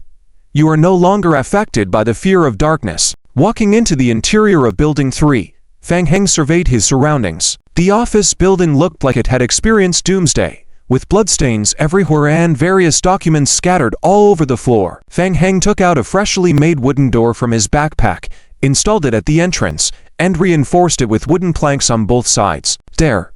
Now he wouldn't have to worry about zombies sneaking up from behind. Then, Fang Heng instructed the zombie splits to search the entire building and attack any visible zombies. He had always been cautious. After giving the AFK command, he sat down in place, made a campfire, and started cooking instant noodles. Bored and idle, Fang Heng turned on the survival radio station to see other players' experiences and have some fun. Liao Bufan. Really? It's only been a few days. You're already staying out all night? Can I call you boss without going overboard? Liao Bufan. Boss, we're running low on food. Remember to bring more tomorrow. Liu. Brother, I was abrupt before. Please trust us. We came with sincerity. Even if you don't want to join our company, you can still cooperate with us, right? Why is it this guy again? Fang Heng rubbed his chin, intending to tow with him, and reply. Good suggestion, but what do you have to offer for me to cooperate? I want to see your sincerity. Can you get a complete evolution crystal? The fastest way for Fang Heng to increase his strength now is to level up. With each level he gains, he can obtain more zombie avatars. However, at the current stage, even obtaining evolution crystal fragments is difficult for normal players, let alone complete evolution crystals. Fang Heng felt that leveling up was a distant dream. Liu Yu received a message from Fang Heng and immediately replied excitedly, "Boss, don't joke around, we're serious. So, let's make an effort. We can probably gather 10 evolution crystal fragments to show our sincerity." Fang Heng pursed his lips and closed the private chat. Only 10 crystal fragments? Who do they think they are looking down on? I don't even want it if it's given for free. Fang Heng glanced at his backpack. After clearing out the zombies in the prison, he now had over 300 evolution crystal fragments. He wasn't sure how to handle so many fragments. In the shelter near the camp of the Doomsday Merchant, Liu fell into silence again as he looked at the deserted survival radio. What's wrong? The grandmother isn't replying again. Liu sighed and showed the chat messages from the radio to Zhou Yi. We can't keep up with the grandmother anymore. They've already begun obtaining complete evolution crystals. Zhou Yi shook his head dejectedly. Anyway, let's chat with the grandmother to get familiar. We should focus on the 507 prison mission. Hearing about the 507 prison, Liu Yu's expression turned serious. Just over 20 kilometers from their shelter, there was a prison. Prison 507. The mission Zhou Yi referred to was purchased by great effort from a gaming intelligence organization. The organization claimed that this hidden mission had been accidentally triggered by a player on Server 3. At that time, a medium-sized gaming company concentrated all its efforts on the mission, even hiring mercenaries with money. Unfortunately, the mission ended in failure. Due to the extensive time and resources invested in the mission, the medium-sized gaming company ultimately collapsed due to a broken funding chain. After a series of post-analysis by the intelligence organization, they determined that this mission was a rare hidden continuous mission. It was higher in difficulty than SSS rank, and the rewards were equally higher than SSS. The organization provided the first 3 steps of this continuous mission. Upon seeing the rewards for just the first 3 steps, Zhou Yi didn't hesitate to purchase it. This mission is continuous, step by step. We don't need to directly complete it. We just need to obtain the items for the first stage of the mission and hold it firmly. Well, this morning, I went to the prison and observed. It's strange, the number of zombies there suddenly decreased a lot, maybe about 2/3. Is it a good thing? Zhou Yi raised his eyebrows in surprise. This is a great opportunity for us. Now we have a better chance to infiltrate the 3rd floor. Really? Liu Yu sighed. Yes, what have we been doing at the Doomsday Merchant's place these days? I reckon by tomorrow, our survival points will be enough to exchange for a batch of soil explosives. As long as we blow a gap in the outer wire at the prison, in a few more days, the number of zombies will decrease significantly. Don't get too happy too soon. Even so, the 3rd floor is still very dangerous. Luckily, we just need to find a way to locate the officer's diary, hidden in the drawer compartment on the 2nd floor. It's well hidden. Regular players can't even get into the prison, let alone find it.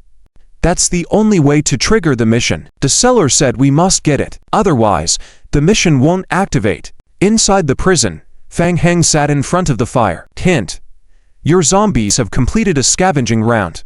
You received plastic *2, scrap paper *176, broken parts *1. Hint: your zombies have started a new scavenging round. Hint: your zombies have completed a scavenging round. You received scrap paper *201, soap 2. Hint: your zombies have started anew. The zombies continually came back and forth from their search, tossing the collected items in front of Fang Heng. The exploration of the building was slower than Fang Heng imagined. After a few hours, he became so bored that he started flipping through the 2021 Annual Prison Cleaning Record Report. TSK. On the 19th, the cleaning lady was lazy. Didn't even clean the toilets. Her excuse was that the detergent had run out. Fang Heng was muttering to himself when another zombie returned, starting to empty its findings from the bag. Hint: your zombie has completed a scavenging round. You received tattered cloth *3, contaminated documents 30, damaged officer's diary *1. Officer's diary. Fang Heng's eyes lit up. A diary is much better than an annual cleaning report, right? Fang Heng opened the blood-stained, torn notebook. Due to its damage, Fang Heng could only read a portion of the contents. 6.4 Today, It's my first day on the job. Everyone seems friendly. Team leader Taylor told me not to give those prisoners a good attitude. It'll make them feel you're weak and easy to manipulate. The contents recorded in the notebook end here. It seems that a zombie virus has indeed broken out in the prison. But isn't this clue too obvious? The code to the safe in the armory is left 6, right 2, left 11, Fang Heng muttered softly, clearly pointing me to find the safe. Fang Heng flipped through the pages. The last page of the diary also recorded a messy paragraph, hastily written. I'm sorry. I was so scared. My body was out of control. I just wanted to escape. It's all my fault. Oh God, what have I done? I locked them all in the basement. I'm a coward. I'm a waste who killed friends and colleagues. The team leader was right. It's not a riot, it's an infection. The infected lunatics have surrounded the outside of Block 3. I can't get out either. The only way out is the basement, but it's already occupied by monsters. Whoever sees this note, please tell those who come later. There are monsters in the basement. I will hide the key to the basement entrance in the safe. Do not open the basement door on your own. I'm sorry. Team leader, I'll be with you soon. The next second, several game prompts refreshed Tin Fang Heng's mission log. Hint: you have completed reading. Hint: you triggered a hidden mission. Police Officer's Diary. Mission title: Police Officer's Diary. Mission brief: find the basement entrance key. Mission difficulty: mission reward, survival points. Additional information: the faster you complete the mission, the more rewards you will receive. After reading the note, Fang Heng fell silent. So this prison guard locked up his teammates and zombies in the basement just to save himself. TSK. Terrifying teammates indeed. Fang Heng couldn't help but sigh. In the game, hidden missions can also be triggered, and generally, they offer higher rewards.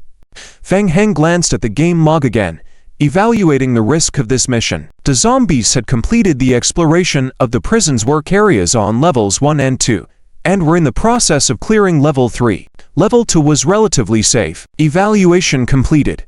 Fang Heng made a simple judgment. The benefits outweighed the risks. He took on this mission. Since deciding to accept the mission, Fang Heng aimed for the highest reward, rushing to complete it. Fang Heng extinguished the bonfire, stood up, and looked up at the wall. A layout of the entire prison hung on the wall in the lobby. The diary mentioned that the safe is in the armory. Fang Heng tried to locate the armory on the layout. He found it, the last room on the second floor. Fang Heng took out his spiked bat from his backpack, summoned 5 zombie minions to follow him, and entered the second floor through the main staircase in the lobby. The zombie minions sent out for automated tasks could cover scouting, gathering, and enemy killing. Unfortunately, their intelligence was lacking, as they would not try to force open locked doors, but rather find alternative routes. Within those locked rooms could be hidden zombies and resources. Originally, Fang Heng planned to let Liao Bufin open the mystery boxes the next day. In front of the armory door, Fang Heng tried turning the doorknob. Indeed,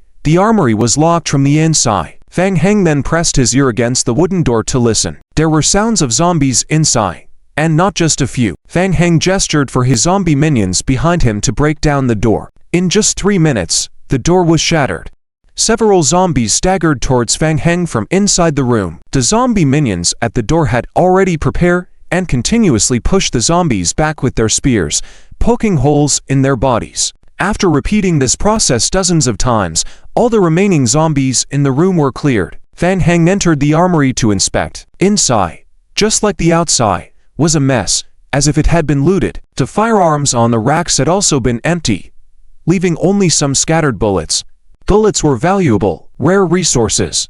Fang Heng collected them all into his player's backpack. Hint: you obtained regular pistol bullets * 237. The old green safe described in the diary was placed in the right corner of the armory, easily visible. Left 6, right 2, left 11. Fang Heng approached carefully and turned the dial on the safe. Click, a slight sound, and the safe was open. Fang Heng pulled it open. Inside the safe lay quietly a pistol and a bunch of keys. There really is a gun. Fang Heng's eyes lit up as he picked up the pistol. Item: pistol, Colt M4000. Description: modified Colt M4000 model pistol, with a magazine of 12 rounds, slightly increasing critical hit rate. Good stuff. Firearms were extremely valuable in the post-apocalyptic world, highly valued among players, especially in the dangerous early stages, where they pose the greatest threat to players. Fang Heng was sure someone would be willing to pay a high price for it. And these keys. Fang Heng picked up the key bunch and weighed it in his hand. This should have keys to the entire work area of Block 3. Well, this way he wouldn't have to break down door after door tomorrow. Fang Heng put away the keys, and game prompts appeared again. Hint: you have found the key to the basement entrance. Hint: you completed the mission, Police Officer's Diary, gaining 15 survival points. Hint: you can choose from the following options. Option 1. Try exploring the basement. Option 2. Sell the keys to any Doomsday merchant for 100 survival points. This mission is really bizarre. Fang Heng scrutinized the mission prompts. While the mission gives options, it doesn't make me choose now. After some thought, Fang Heng decided to first check out the basement. He intended to make the prison his shelter. How could he possibly sleep well at night if there was a group of zombies gathering in the basement? Fang Heng retraced his steps to the first floor with his zombie minions. The entrance to the basement tunnel was on the right side, near the warehouse, quite concealed. Even 3 layers of iron doors were installed outside. Wow, they've really beefed up the security measures, Fang Heng muttered, marking each key from the bunch one by one until he opened the final door. Behind the door was a long corridor. The light was unusually dim, and dried bloodstains could be seen along the corridor. 2 zombies were scouting ahead, with Fang Heng following slowly behind. After walking about 10 steps, Fang Heng suddenly heard a faint sound. What's that noise? Fang Heng halted his steps. Crackle, crackle. Upon listening closely, it sounded like something was rubbing against the wall. The sound grew louder. Fang Heng's pupils slightly constricted. Dig trouble. Realizing the gravity of the situation, Fang Heng cursed loudly and then turned to run. Mutated zombie. Spider. A zombie with high-speed climbing abilities. It moved extremely fast and could climb various terrains. It was best at breaking through the shelters players built. They could crawl through any gap in your shelter, forcefully pulling you back into the game from the real world. Due to their ability to climb walls with elongated limbs after mutation, they were also called spider zombies by players. Fang Heng just turned around, and 4 or 5 spider zombies quickly crawled out from behind the corner at the end of the corridor. Crackle, crackle. The spider zombies crawled on the wall, swiftly chasing in Fang Heng's direction along the side wall. Fang Heng immediately abandoned to zombie clones and ran back without looking back. Until he escaped the basement, he slammed the door shut with a loud bang. Hint: your zombie clones are under attack. Hint: your zombie clones are under attack. Hint: your zombie clones are under attack. Hint: your zombie clone died. Now Fang Heng finally understood. Why did that rookie prison guard in the diary look so terrified, even leaving his teammates behind? Previously mocking his idiotic teammate, Fang Heng now admired that kid's agility. It turns out the basement is full of mutated zombies. Locking 3 layers of iron doors on the outside, Fang Heng leaned against the wall, gasping for breath. What's the use of accumulating so many survival resources? If he accidentally got infected by a spider zombie, it would be death. Not worth it. Luckily, he ran fast. Fang Heng silently rejoiced. This mission is really challenging, huh? Just as he muttered and felt fortunate for being alive, Fang Heng suddenly turned his head again, looking at the locked door of the basement. Seems like there are a lot of mutated zombies inside. If he could kill them, wouldn't that mean more intact evolution crystals to collect? Another opportunity for quick upgrades. Fang Heng squinted, his mind working quickly. But how to kill them? Spider zombies are agile and it's difficult for the zombie clones to harm them. Long-distance attacks would be too slow for the zombies to load crossbow arrows. It seems. Got it. He could go check with the Doomsday Merchant, see if he has weapons to deal with spider zombies. The next morning, Liao Bufan logged on as usual. As soon as he entered the game, he saw 2 zombies carrying wood out of the small cabin. Hey, what's going on with these zombies? Liao Bufan was puzzled. He had just brought these woods in from outside yesterday. Why are they being taken out today? Is the boss playing a prank on me? Liao Bufan was about to ask Liu Lin, the night watch, when a game prompt sounded. Hint: your survival radio received an urgent message. Fang Heng, come to the prison. Bring supplies. We are moving. Liao Bufan was stunned, numerous question marks flashing in his mind. Moving? Why are we moving? To the prison? What about the zombies there? What about his little cabin here? Is Fang Heng also at the prison? Liao Bufan immediately replied to the message. Liao Bufan, Fang Heng, right now, after coming to the prison, remember not to damage the building. Enter through the guard outpost cabin window. I'm in building 3. Hurry. Rubbing his forehead, Liao Bufan's face showed a bewildered and puzzled expression. Inside building 3. No way. Could this kid really have cleared the entire prison on his own? He must be joking. How could he possibly handle thousands of zombies? Liao Bufan didn't believe it. Is the boss also boasting now? Half an hour later, Liao Bufan arrived at a small slope outside the prison. His mouth formed a big O shape. Impossible. Why are the zombies gone? Where are the zombies? Liao Bufan rubbed his eyes, even doubting for a moment if he had seen wrong. Just a few days ago, there was a vast sea of zombies in the prison square. Where did they go? Were they really cleared out? How did he do it? It's impossible. Can someone tell me what's going on here? Liao Bufan scratched his head in frustration, feeling like his world had turned upside down. Go ask Fang Heng. Liao Bufan found the guard outpost cabin described by Fang Heng and cautiously entered. Building 3. Is that it? Walking on the square, before he could enter the door, Liao Bufan caught a whiff of something. He sniffed. It smells so good. Meat. Liao Bufan was suspicious. Slowly approaching building 3, he pushed open the wooden door. Creak. As the wooden door opened, Liao Bufan saw Fang Heng fiddling with a barbecue grill in front of the fire. Eating barbecue this early in the morning. Isn't this supposed to be normal human behavior? Liao Bufan stared at Fang Heng wide-eyed, about to reprimand him. Fang Heng happened to notice Liao Bufan, turned sideways, and pointed at the skewers on the grill, speaking first. Come, try a piece. Is it cooked well? Wow, so polite. Boss mighty. Liao Bufan hurried over, picked up a skewer and took a bite. The aroma of the meat filled the air. Delicious. Liao Bufan felt like he had never eaten such delicious barbecue before. Unprecedented satisfaction. Fang Heng also picked up a skewer, took a bite. The taste was indeed good. After exploring the basement last night and logging off for a while, he and Liao Bufan logged in around the same time, and were still checking supplies. Hint. Your zombies completed the search for the building, obtained recipe, super large barbecue skewer, skill book, firearms proficiency, acquired 39 handgun bullets, 27 broken wood pieces, 70 to bottled water, 21 raw meat, 190 to fabric scraps. The returns were good. Fang Heng immediately learned the super large barbecue skewer recipe and happened to find raw meat, plus the barbecue grill found a few days ago. Fate had spoken. So Fang Heng quickly made the barbecue. While eating, Fang Heng continued to check yesterday's gains. Skill book, firearms proficiency, description, master firearms proficiency, an extra 10% damage when using firearms, 10% shorter reloading time, 10% increased accuracy. The skill's maximum level LV. 20 skill level does not exceed the current player level. In the mid to late game, firearms in the game gradually become popular, and the value of this skill book will be at least 5 million by then. After estimating, Fang Heng patted the skill book on his head. Hint. You have learned the firearms proficiency skill. Boss. Having eaten the skewer, Liao Bufan was in a good mood. He forgot about his previous unhappiness and approached Fang Heng with a smile. Boss. How did you deal with those zombies outside? It's a secret.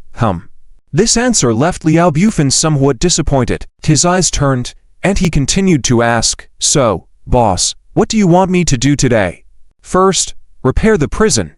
Take it slow from there. Fang Heng roughly explained the plan. Their goal was to establish a refuge at the prison. Therefore, while gathering a large number of materials, they also needed to maintain the entire prison. But before that, they needed to ensure the safety of Building 3. They would be staying in Building 3 for the next few days. They needed to thoroughly search every corner and an open door in Building 3. Make sure there were no zombies left in Building 3 except in the basement. Fang Heng then roughly explained to Liao Bufan what he discovered in the prison last night. There were terrifying spider zombies in the basement. Liao Bufan picked up another skewer and looked at Fang Heng even more strangely. Compared to that, Fang Heng could actually escape from there. Isn't that even more terrifying? I'm going. Contact Liu Lin and Uncle Jimmy and have them coordinate with you.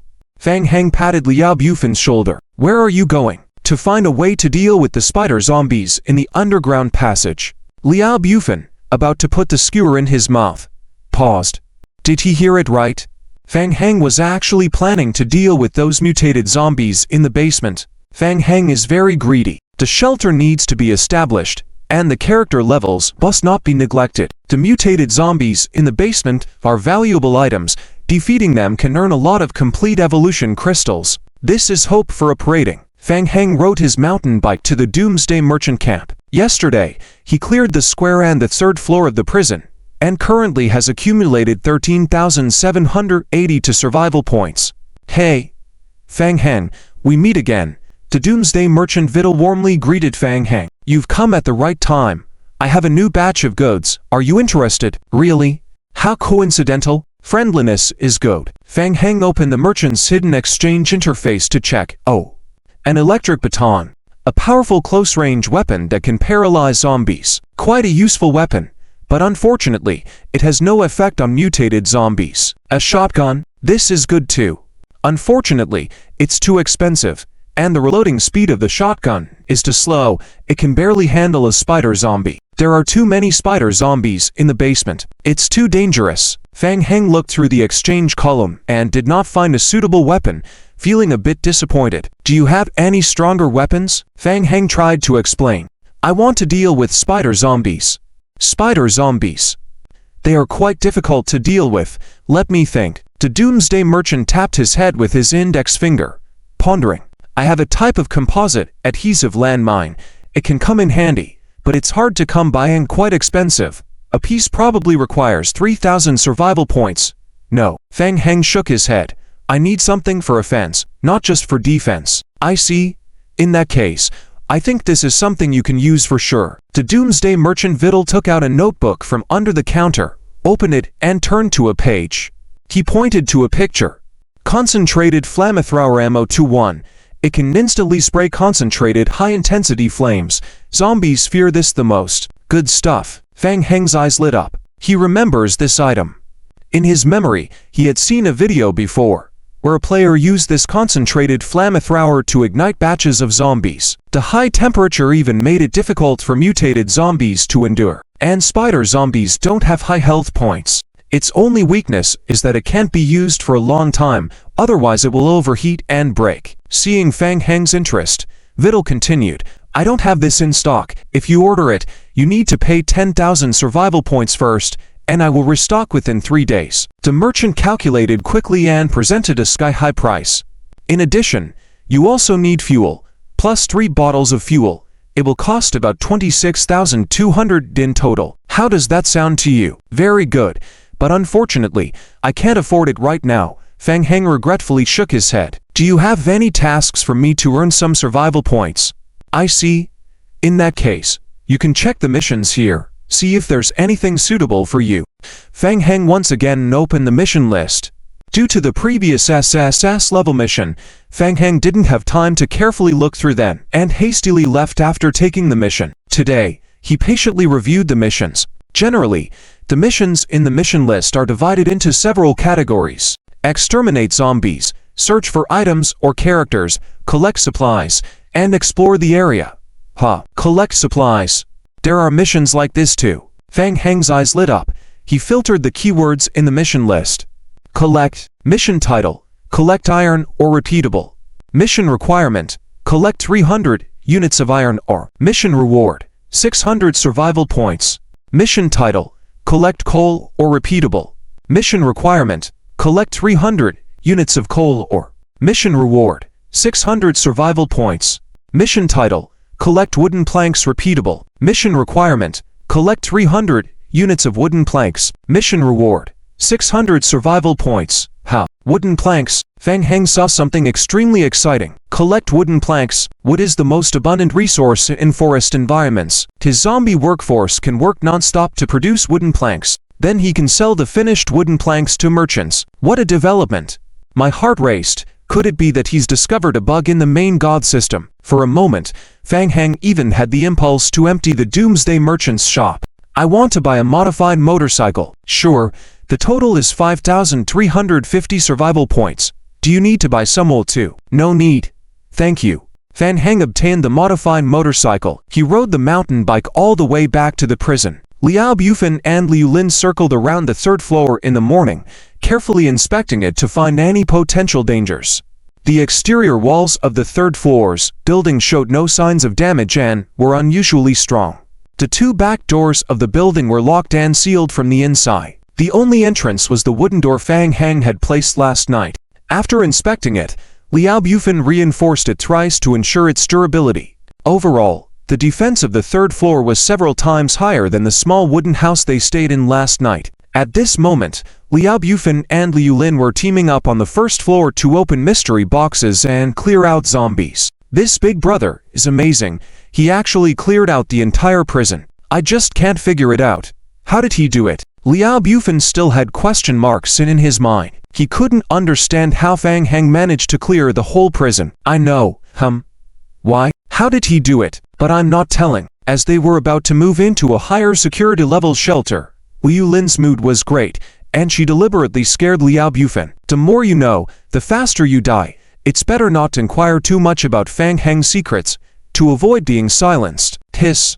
Liao Bufan took a sharp intake of breath. Is the big brother really that terrifying? Yes, of course. Very terrifying. Otherwise, have you seen anyone clear out so many zombies in just 2 days? No. I mean, that.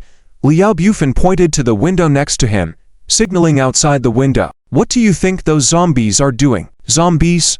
Weren't they shuttling between the small wooden house and the prison transporting supplies before? Liu Lin was curious and leaned over to the window to observe the situation outside. Outside on the prison square, nearly 20 zombies were divided into 3 groups. One group was using wood to make wooden planks on the spot, another group was using wooden planks to make wooden frames, and the last group of zombies was dismantling the wooden frames back into pieces of wood. This cycle continued, forming a loop.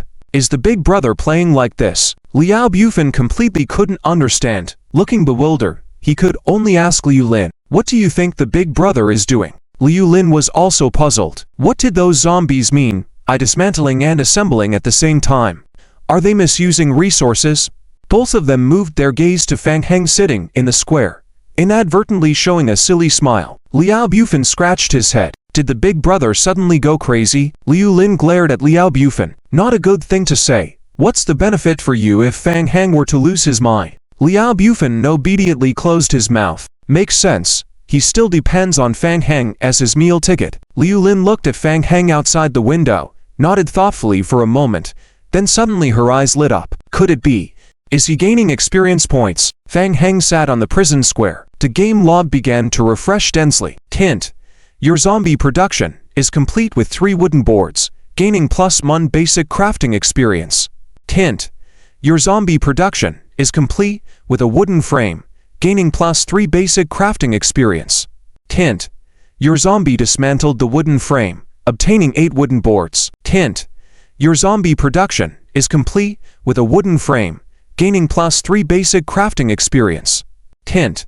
Your basic crafting skill level has been raised to LV 3. There are generally 2 ways to make wooden boards. The first is by synthesizing with basic material wood, which is less efficient. 10 pieces of wood can only produce 1 wooden board. The other way is to use logs. 1 log can roughly produce 3 to 10 wooden boards.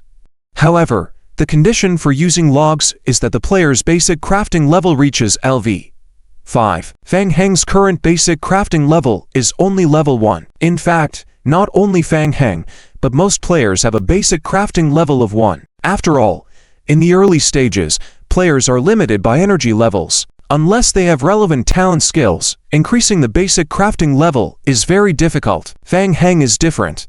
His zombie avatar doesn't have an energy bar at all. It works tirelessly 24/7. A perfect tool. After experiments, Fang Heng divided the zombies into 3 batches. One batch combines wood into boards, another turns the boards into frames, and the final one breaks down the frames into wood. This perfect cycle results in Fang Heng's basic crafting experience skyrocketing. A perfect bot. Fang Heng is quite satisfied with his production line that he even takes a nap on the ground. About an hour and a half later, Fang Heng's game log shows. Hint. Your skill, basic crafting, has been raised to LV 6. Hint. Your current basic crafting level cannot exceed the current character level. Please level up your character soon. It takes regular players 5 to 6 days to level up the basic crafting skill by 1 level. But Fang Heng manages to reach LV6 in just 1.5 hours. As he opens the crafting panel, Fang Heng notices new modules, including wooden board crafting. Lacking a saw table, using the skill to craft boards directly takes extra time, but Fang Heng doesn't mind. With over 20 zombies at his disposal, Fang Heng commands them to make wooden boards. Hint: you have completed the wooden board crafting. After 30 minutes, the truck behind the modified motorcycle is filled with wooden boards. Let's go. Deliver the goods. Fang Heng fuels up the newly purchased modified motorcycle and speeds towards the outpost merchant camp. At the outpost merchant camp, Vettel sees Fang Heng return with a loaded motorcycle and expresses joy. Fang Heng, I see you brought a batch of goods. Let me guess, are they for me? Of course. Vettel, you know. I'm reliable, right? Haha. Of course, my friend. You've really helped me out. Hint: your friendship level with Vettel has increased. Fang Heng parks the modified motorcycle inside the camp as NPCs rush to unload the goods. NPCs move the supplies, stacking them inside the camp. Hint: you have submitted 300 wooden boards to the merchant, gaining 600 survival points. Hint: you have completed the quest. Hint: your friendship level with the merchant Vettel has increased. Hint: you have submitted 300 wooden boards to the merchant, gaining 600 survival points. Hint: you have completed the quest. Several quests flash in succession. Fang Heng estimates he can complete 3 quests by delivering goods from the prison here, earning 1800 survival points. If he makes 20 more trips, he can not only afford the flamethrower but also exchange for the forge. Sweet. Fang Heng is excited. He only slept less than 4 hours last night but feels energetic now. He wishes he could increase the carrying capacity of the modified motorcycle tenfold and empty the outpost merchant camp. The day is almost over, and night is approaching in a little over an hour. To boost efficiency, Fang Heng has been working as a carrier all day, shuttling between the prison and the outpost merchant camp over a dozen times. After unloading the last shipment, Fang Heng realizes he's running low on the materials to craft wooden boards. Unfortunately, he has to stop for the day. He plans to have the zombies chop trees while hanging out tonight, so he'll have plenty of wood to sell in the morning. Due to the large quantity he's brought in, the merchant camp is overflowing with wood, and there's not enough space to sort it. Fang Heng checks his survival point income for the day, a whopping 19,000. A bountiful harvest. Vettel, I need to order focus flamethrower ammo to 1 and fuel from you. Fang Heng adds, prepare a few extra fuels, around 20 should be enough. Of course. Vettel agrees readily, winking at Fang Heng. I'll make a call for my old friend right away. Your order will be ready by tomorrow afternoon. This is a special arrangement. Fang Heng knows this special treatment is due to the high friendship level. If not for that, Vettel wouldn't have organized the purchase or expedited delivery. Haha. Vettel, you're such a great friend. That's right, everyone knows I'm Vettel, famous for being reliable. Also, I need to buy 2 more forges. Alright, here are the forges, keep them safe. Hint, you spent 4,500 survival points, purchasing 2 forges. Hint, you spent 10,000 survival points ordering focus flamethrower ammo to 1 asterisk, 1 and 20 units of fuel from the apocalypse merchant Vettel. Hint, please settle the remaining payment within 3 days after the goods arrive, otherwise, your prepayment will be deducted forcibly, and your friendship level with the apocalypse merchant Vettel will drastically decrease. Vettel, see you tomorrow. Have your wallet ready for more wooden boards. Haha. Fang Heng, you are indeed an interesting survivalist. In order to save fuel, Fang Heng rode his bike solely back to the prison. Coincidentally, as he was leaving, he saw 2 players approaching the camp from a distance. Zhou Yi and Liu both noticed Fang Heng at the same time. Before Liu could say anything, Fang Heng had already turned onto another path. The 2 of them looked at each other. Wasn't that Fang Heng just now? The pro gamer. It seems to be him. Zhou Yi nodded and said, unfortunately, I checked online, and it seems like the pro gamer doesn't have a good reputation. I'm afraid inviting him into the company could cause trouble. Otherwise, even if we have to invest millions, I still have to bring him down. What are you thinking? Even if we offer millions, he might not want to come here. What's wrong? Am I that unwelcoming here? Your bonus for next month is gone. The company still has bonuses. How come I've never received one? Zhou Yi and Liu bantered back and forth, relieving stress. The two of them had worked hard all day, risking their lives to complete an investigation task. During the process, Zhou Yi even encountered a sudden zombie attack. If it weren't for Liu Yu's quick thinking, Zhou Yi's life would have been in danger. Zhou Yi rubbed his face and said, "Once this mission is complete, we can buy soul bombs. It's getting late today. Let's go blow up the prison tomorrow." Blowing up the barbed wire around the perimeter, it will take 2 to 3 days for the zombies inside to scatter. During this time, we should gather more resources and reinforce the shelter. Liu Yu nodded, getting serious. By the way, how is the recruitment of staff in our company going? We interviewed several professional players, all at level 5, and we've signed contracts with them. Zhou Yi was taking a big risk to establish his career in this server, investing heavily. But they have to wait another week after the new service starts before they can transfer in. Not so fast. As they talked, they entered the camp of the Doomsday Merchant. What's going on? As soon as they entered the camp of the Doomsday Merchant, Zhou Yi and Liu both stopped and stared at each other. The camp was full of scattered wooden boards piled together haphazardly. Several NPC laborers were busy moving them around. Where did all these wooden boards come from? There was nothing here earlier this morning when they came to pick up tasks.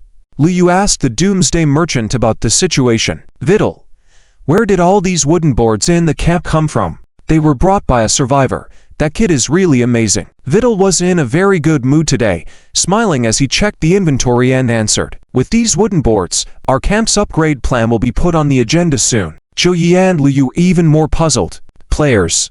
Are these wooden boards really brought by players? Impossible. The server has only been open for a few days. Let alone players. Which guild would have the ability to gather so many wooden boards in such a short time? Perhaps only a behemoth like the federal government could achieve that. Still in shock, Zhou Yi instinctively thought of something. He swallowed nervously and quietly asked the Doomsday Merchant, "DRIZZLE, the player you mentioned, is his name Fang Heng?" DRIZZLE put down the ledger he was holding and looked up at Liu Yu. "Oh, you know him too?" It really was Fang Heng, the terrifying pro gamer.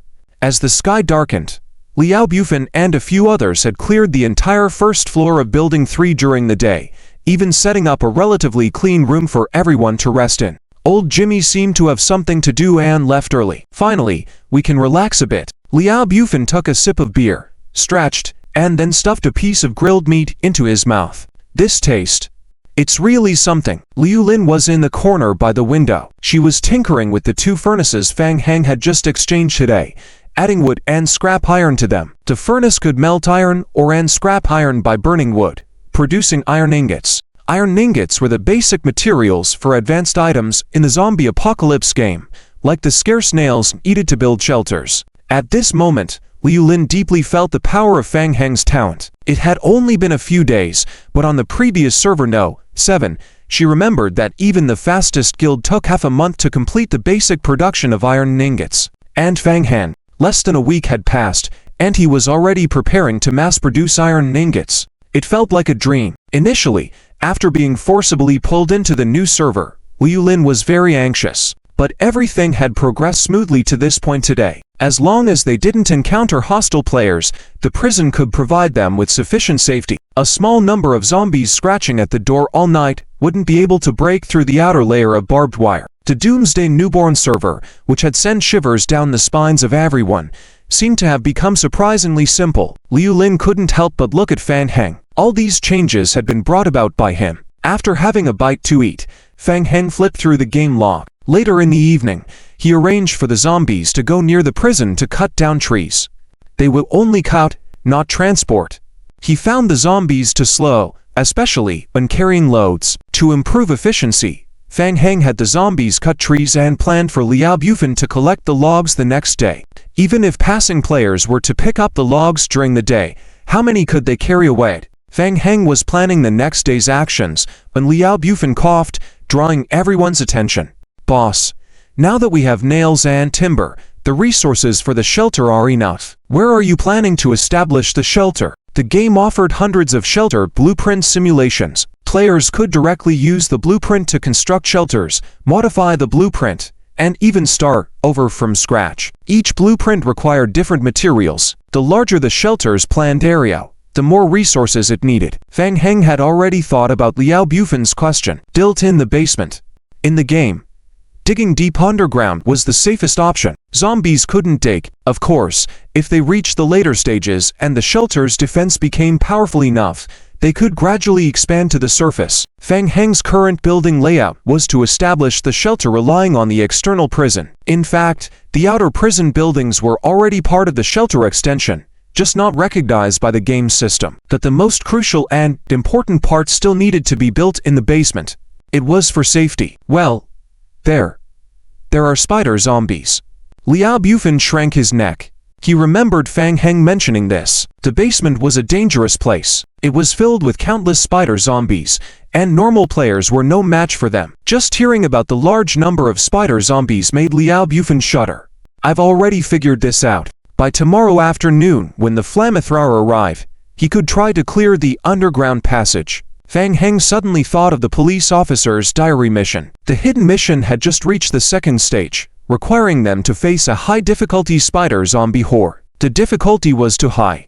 This meant the rewards would be great. For example, the first stage rewarded a gun, not to mention the evolution crystals that drop after killing the spider zombies.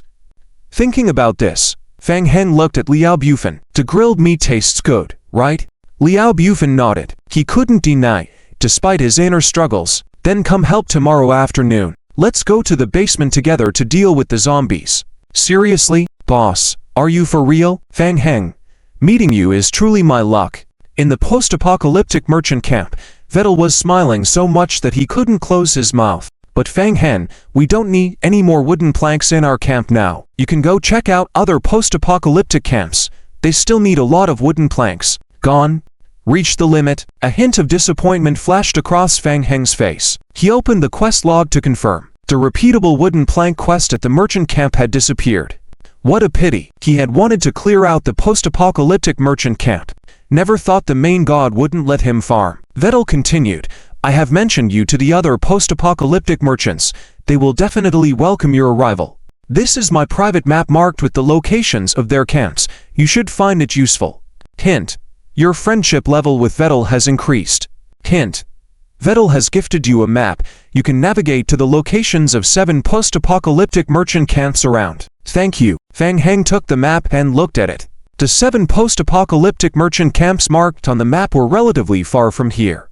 Even the closest one was over 200 kilometers away. His shelter was not yet complete. He couldn't leave at the moment. It was impractical to go all the way there to farm wood. In addition, I have some good news for you. Your goods have arrived. Come man, take a look. Hey, I guarantee you, this is a great weapon against zombies. Merchant Vettel laid Fang Heng into the cabin. He took out a wooden box from under the cabinet and placed it on top with a bang. Look, this is the treasure hidden at the bottom of the box. Fang Heng opened the box to reveal a bright red focused flamethrower. The design of the focused flamethrower resembled a large submachine gun. The difference was that the front end of the barrel looked like a pipe, large and thick. Fang Heng tried to lift it. It was very heavy and needed to be carried on the shoulder to use. Hint. You received item.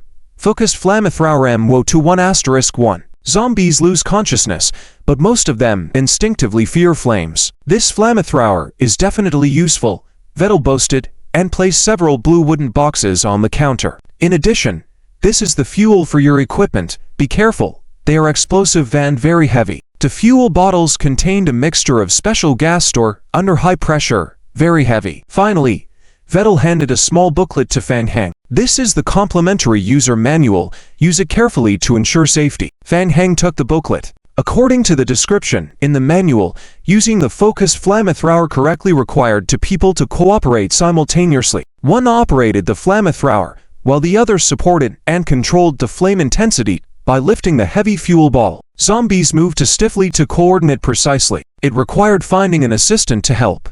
Another issue was the cooling time. He had already envisioned the plan to clear the basement shortly. The focused flamethrower would overheat after using it for a period of time. Once it reached a dangerous temperature of 50%, the durability of the flamethrower would rapidly deplete, so it must be kept below 50% for safe use. Furthermore, there was the issue of fuel. Even under skilled circumstances, it would take at least 3 minutes to replace the fuel each time. If a large number of spider zombies kept entering the passage, relying solely on the flamethrower might not be enough. They wouldn't have time to change the fuel. What to do? Got it. Fang Heng looked up. Vettel, could you please give me another 20 barrels of gasoline? No problem. Here are the 20 barrels of gasoline you asked for. Hint. You received items. Focused flamethrower fuel bottles *20. Gasoline *20. The prison. Entrance to the basement. Liao Bufin was a little flustered. He cautiously surveyed the surroundings, lowering his voice. Fang Heng, do we really have to go in? Can't we give up this time? Let them win. Don't act tough. Saving our lives is more important. Don't worry, I have a plan. Fang Heng responded quietly, using the key to unlock the first 2 iron gates and leaving only the last one closed. Then, he pressed his ear against the door. Good. There was no sound inside. The spider zombies had not blocked the door. Fang Heng took out the focused flamethrower from his backpack. Holy moly, a flamethrower! When Liao Bufin saw Fang Heng pull out such a big weapon from his backpack, his eyes widened. He was so envious. Liao Bufin felt tingling in his heart, reaching out to touch the flamethrower in excitement. This is amazing. Boss, where did you get this from? After being worried for half a day, it turned out Fang Heng was well prepared for this. With such a powerful weapon, what was there to be afraid of before? Liao Bufin mentally complained that Fang Heng didn't say it earlier, making him anxious for half a day. It's a secret. Come, give me a hand. Fang Heng tried to connect the fuel bottle to the flamethrower, placing it on the ground behind him. Here. Liao Bufin helped lift the fuel bottle behind Fang Heng, adjusting the flame settings. Fang Heng controlled the flamethrower's switch and direction. Everything was ready. 3, 2, 1. Fang Heng gestured the 3 numbers with his hand and carefully pushed open the last iron gate leading to the basement passage. Catch. On the inside of the iron gate, a roughly 30-meter straight passage came into view. The interior of the passage was empty, with a right turn at the end. The view beyond the corner was blocked from sight. The two exchanged a glance. Liao Bufin turned to Fang Heng. What now? Shh. Fang Heng raised his hand to signal Liao Bufin to keep quiet. He waved his hand. The 5 zombie doppelgangers following them entered the passage. They staggered forward until they reached near the end of the straight passage. The zombie doppelgangers stopped and slowly took out wooden frames from their backpacks, placing them on the ground. Wooden frames? What does he want to do with this setup?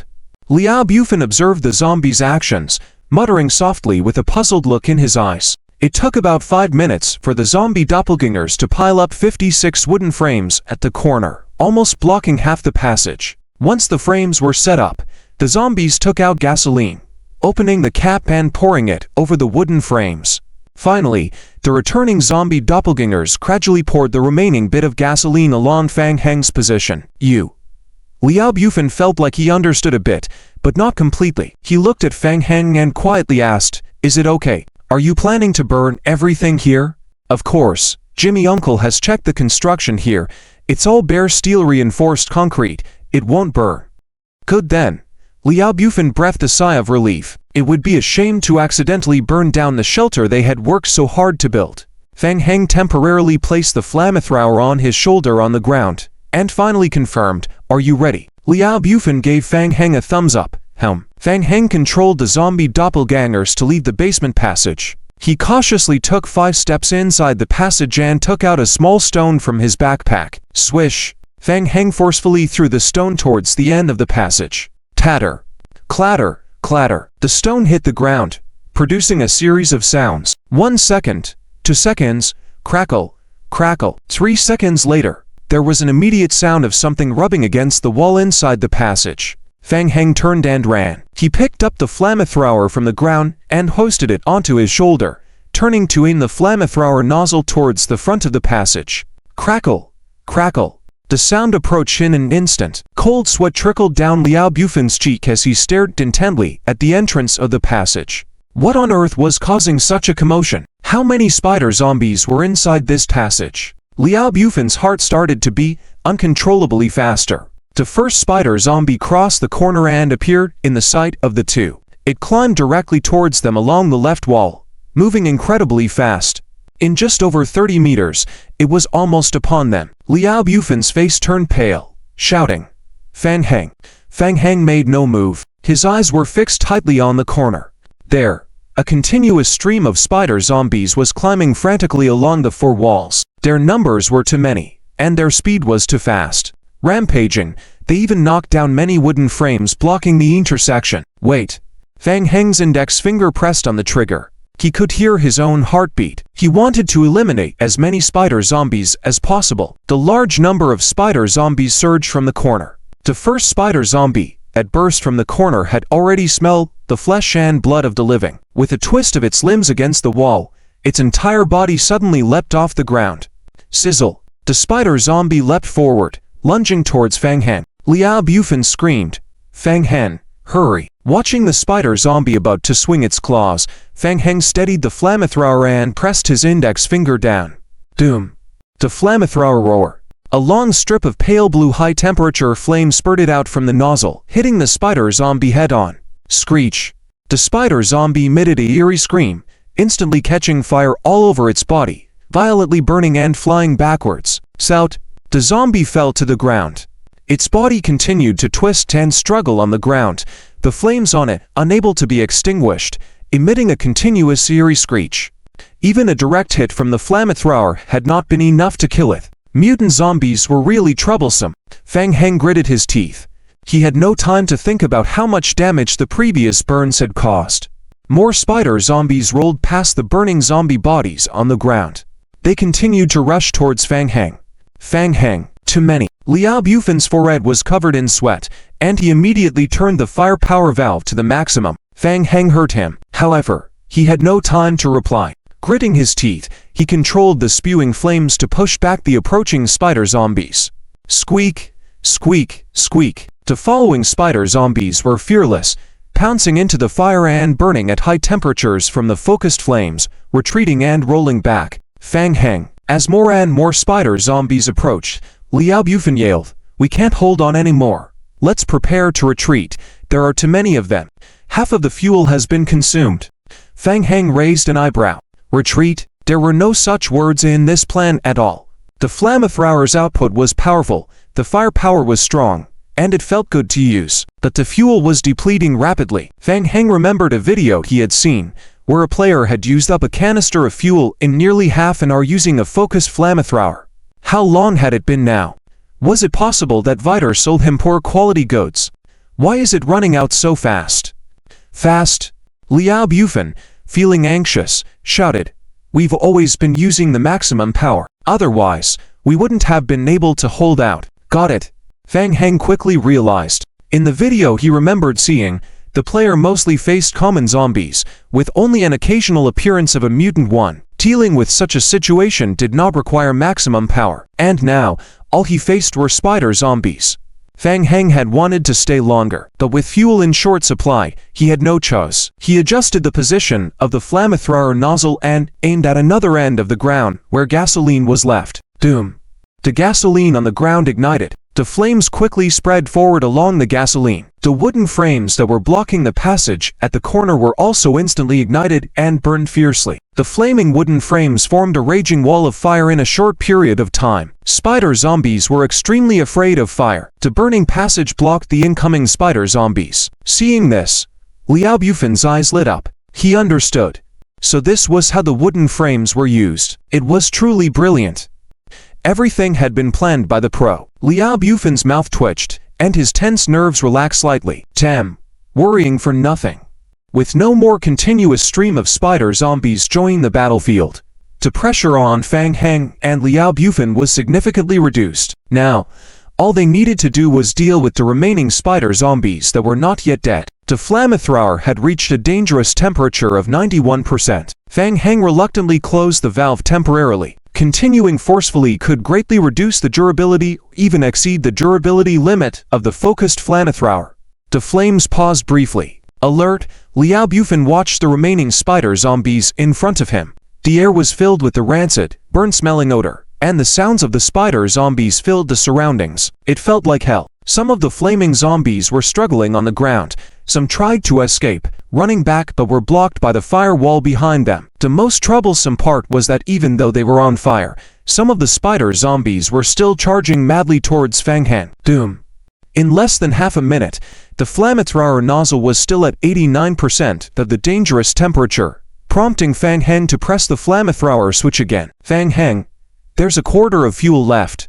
Liao Bufan quickly slightly reduced the flame efficiency again. Fang Heng furrowed his brow. Mutant zombies really were troublesome. Even the spider zombies with lower health and fire resistance were still challenging to deal with despite having a flamethrower. Leveling was really difficult. Fang Heng was grateful that he had prepared a plan in advance and blocked the rear entrance to the passage with a makeshift firewall. National Game. Auto Chapter starting from the Zombie Doomsday Chapter 32. Team expansion soon. The team grew quickly, and the number of spider zombies began to decrease significantly. The pressure on Fang Heng and the two of them gradually eased. Liao Bufan, how much fuel is left? Liao Bufan reached out to wipe off the sweat dripping down his forehead. There's still 9.3% left. Fang Heng nodded. It's enough. 3/4 of these spider zombies have already died, and the threat is not significant. Fang Heng controlled the flamethrower switch while even sneaking a glance at the game log. The game log has already displayed a row of messages. Hint: player successfully killed spider zombies. Player gains 23 survival points. Hint: player successfully killed spider zombies. Player gains 33 survival points. Hint: player obtained a complete evolution crystal *1. Hint: player successfully killed spider zombies. Player gains 33 survival points. Among the mutated zombies, spider zombies are considered more advanced. Therefore, the probability of them dropping a complete evolution crystal is higher. Fang Heng swept a quick glance and saw at least 5 or 6 crystals, enough for him to level up to 7. 5 minutes later, the last spider zombie also perished under the burning flames. Coincidentally, a can of fuel was depleted. The entire corridor was filled with charred, stinking bodies. Underneath the corpses, red sparkling dots were left on the ground, emitting a bloody light.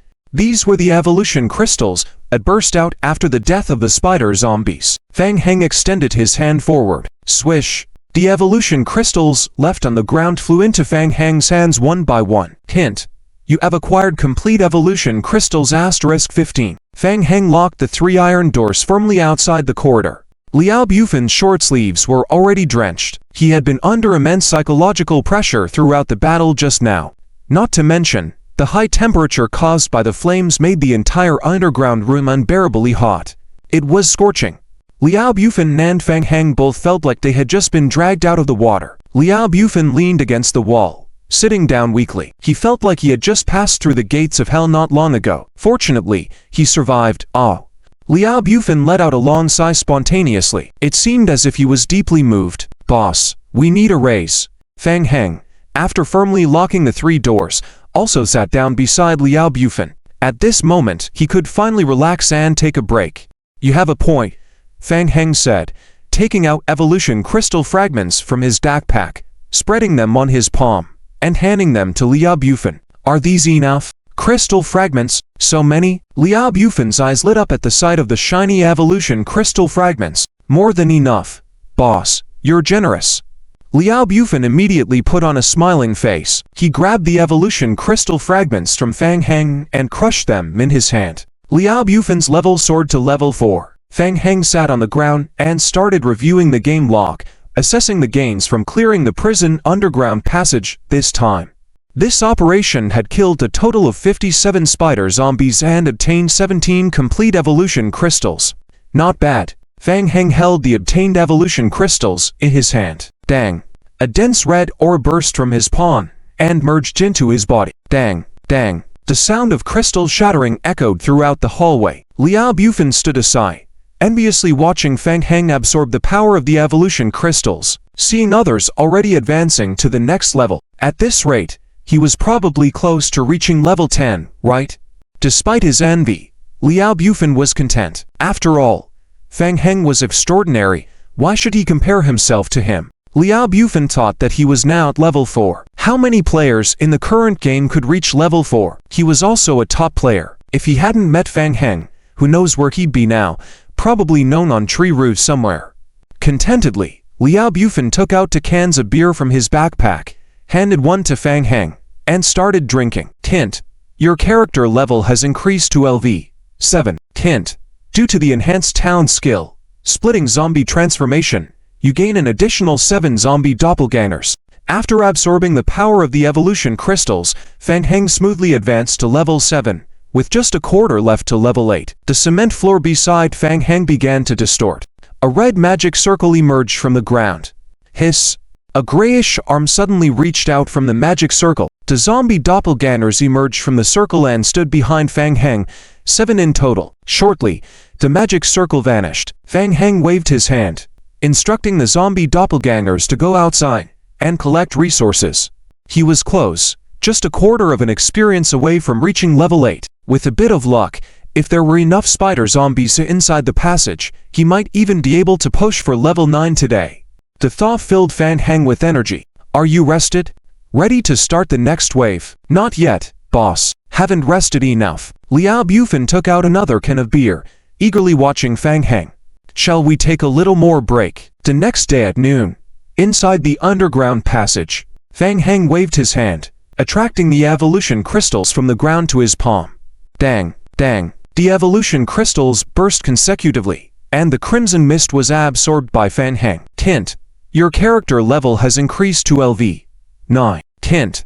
Due to the enhanced talent skill, Splitting Zombie Transformation, you gain an additional 9 zombie doppelgangers. With his character level reaching level 9, Fang Heng now possessed a total of 45 zombie doppelgangers. Compared to the previous days, his overall strength had almost doubled, along with the increased efficiency in gathering resources. The last batch of spiders. Finally, it's all sorted out. Liao Bufan, now shirtless, breathed a sigh of relief. He sat on the ground, feeling of relief. The empty fuel cans were scattered around him. It had been nearly half an hour, and no new spider zombies had appeared from around the corner. Considering yesterday afternoon and this morning, Fang Heng and Liao Bufan had been clearing the underground passage back and forth 5 or 6 times.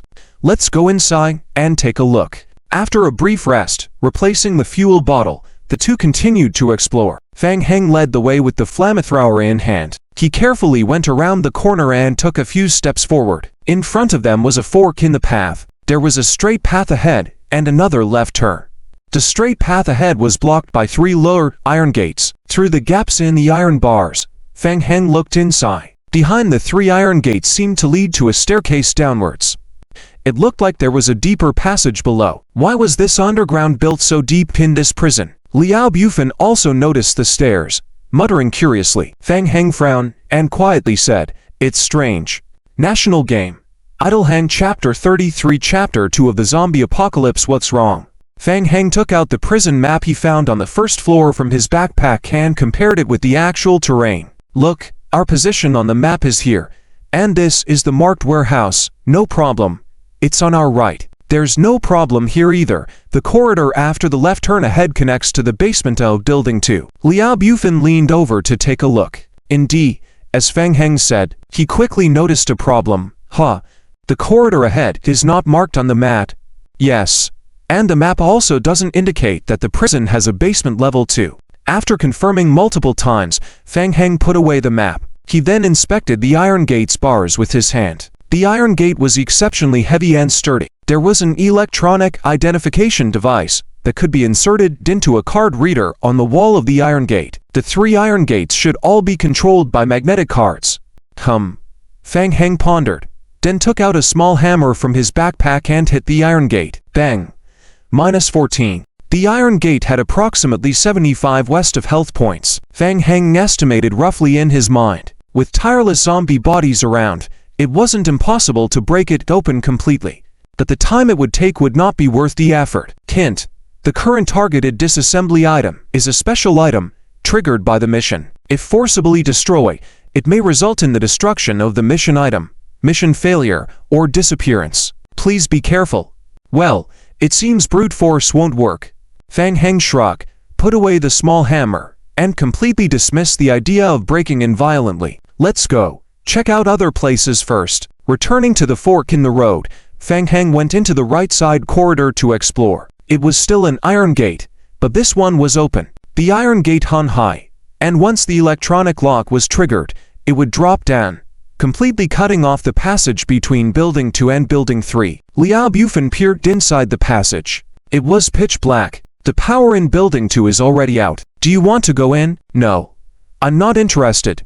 Liao Bufin quickly retracted his head. Exploring in the darkness was essentially suicide. Any mutant zombie could easily take his life. I suspect that the spider zombies we encountered earlier may have come out from here. I think so too. There might be more mutant zombies inside. We should find a way to seal this off. The two discussed and returned to the warehouse room outside the fork in the road. Fang Heng tried turning the warehouse door handle. It was locked from the inside. Yes. A bunch of keys left by the incompetent police officer teammate. Fang Heng tried the keys and soon found the key to the warehouse door. He cautiously pushed open the warehouse door. Inside, there were 6 bodies lying on the ground. They had been dead for some time. 5 of them were wearing prison guard uniforms, and the middle-aged man in the center was wearing a suit. His body was a bit overweight, and he still held a handgun in his hand. Suicided by gunshot. Was he the prison warden?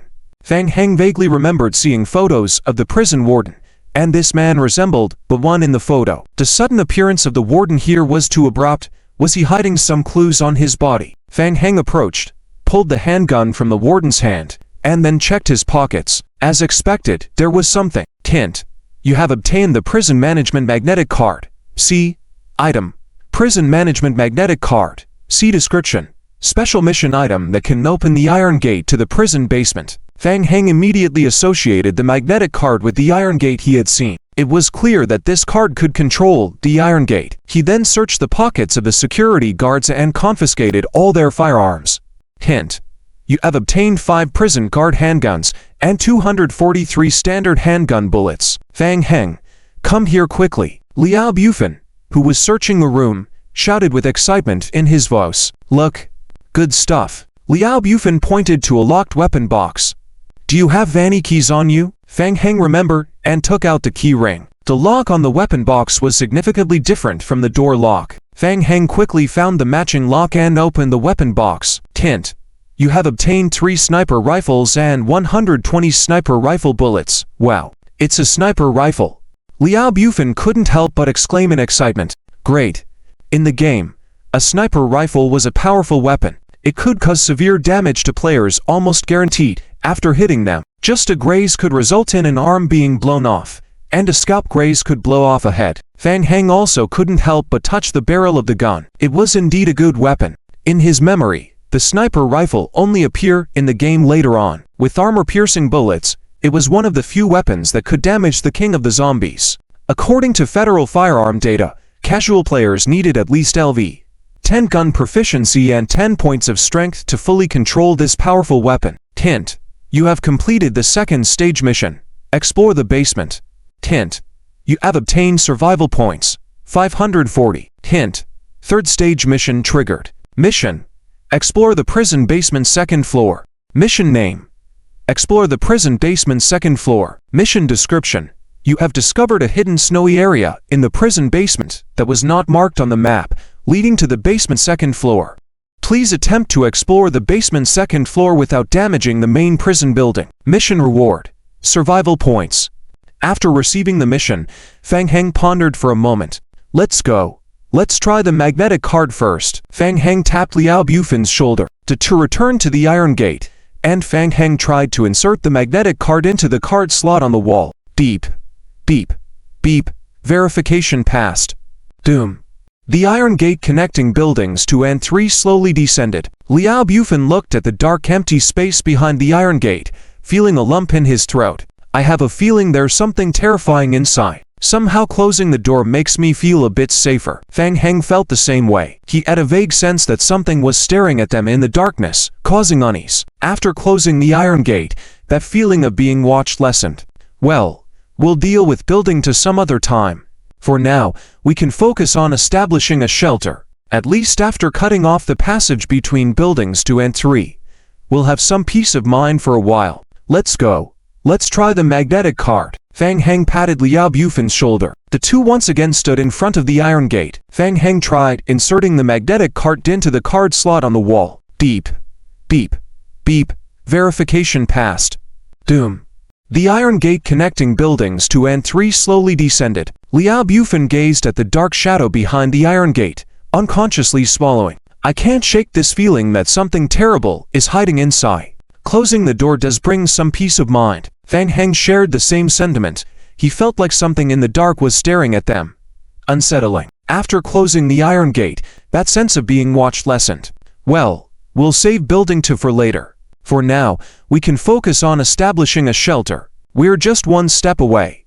Nails. We still need more furnace material for making nails. We should buy some more. After a day of fighting spider zombies, and with over 10,000 survival points from the merchant, we could clean him out of all the remaining furnaces. With these thoughts in mind, Fang Heng, together with Liao Bufan, left the basement. All people's game. AFK starting from the zombie apocalypse. What? Can someone tell me what exactly happened here? On the small mound outside the prison, Liu and Zhou were shocked. Where are the zombies? After much effort, they finally completed the mission and managed to buy a soul bomb from the Doomsday Merchant. They were preparing to come back to blow open a hole in the prison's barbed wire and release the zombies. Everything was ready. But where are the zombies? Where did they go? The entire prison was empty. Not a single shadow of a zombie in sight. Could it be? Even though Liu Yu already had an answer in his heart, he couldn't help but seek confirmation from Zhou Yi beside him. Could it be that someone cleared out this prison area and took over the prison for themselves? Liu Yu felt this was the answer closest to the truth. Zhou Yi remained silent. He stood dazed on the small mound, his gaze somewhat vacant. Liu Yu nudged Zhou Yi. Yi, wake up. Quick, wake up. Huh. Zhou Yi snapped back to reality, his mouth bitter, and he chuckled a bit self-deprecatingly. Are players this strong now? Can they deal with so many zombies? Or is he just too weak? These past few days, he had encountered too many setbacks. Now, even the prison mission they had planned for so long had been preempted by someone else. How embarrassing. Zhou Yi was hit hard. He even started to have serious self-doubt. Was it a mistake for him to choose the zombie apocalypse new server as the new target for the company? Boss, don't panic. Even if someone cleared the prison square, the mission might not have been triggered yet. Liu quickly reassured Zhou Yi, seeing that he didn't look right. The 3rd floor is still very dangerous. Even if someone is fast, it's not possible to clear the square and the 3rd floor at the same time. You're right. Zhou Yi slapped himself on the cheek, trying to boost his spirits. He hadn't lost yet. He couldn't afford to lose. Right now, the fate of his entire company rested on this game. Failure would mean all those years of hard work going to waste. The family business ruined by his own hands. It wasn't time to give up. Zhou Yi forced himself to perk up. Let's go inside to the 3rd floor and see what's in there. Zhou Yi paused midway, his eyes focusing on a window on the 2nd floor of the 3rd building that was being opened from the inside. And then, a chubby head popped out. It was a survivor, lazily sticking his head out of the window, holding a string of roasted meat in one hand and a bottle of beer in the other. Looking carefree. Seeing this, Zhou Yi once again fell into silence. His newfound confidence was instantly shattered. Liu Yu was at a loss for words as well. Now they could be certain that not only the entire prison square, but even the 3rd building had been completely cleared out by a group of players. And these people were living quite comfortably. Calm down, boss. Even if that's the case, it just means they cleared the 3rd building. We still have a chance. What if they didn't find the diary left by the prison guards? That thing is hidden so well, and the 3rd floor is so big, and there are so many cabinets on the 2nd floor. Ordinary people wouldn't think to check the compartments. Yes, there is hope. I haven't lost yet. Zhou Yi lifted his head once again, murmuring to himself, as though trying to convince himself. Let's go. Let's talk to the people inside. The two of them walked down the slope towards the 2nd floor window and gestured towards Liao Bufan. Seeing the two furtive figures, Liao Bufan tossed away the beer bottle and jumped from the 2nd floor platform. Carefully approaching, he asked through the 3 layers of barbed wire. Hey, you two have been watching for over there for a while.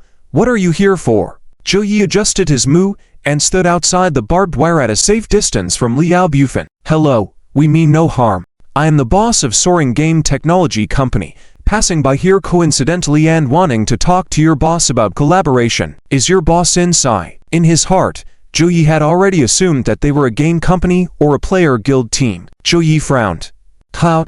Boss. Are you here to see Fang Heng? Fang Heng? This name shocked Zhou Yi and Liu. Kim, that great player. What's going on?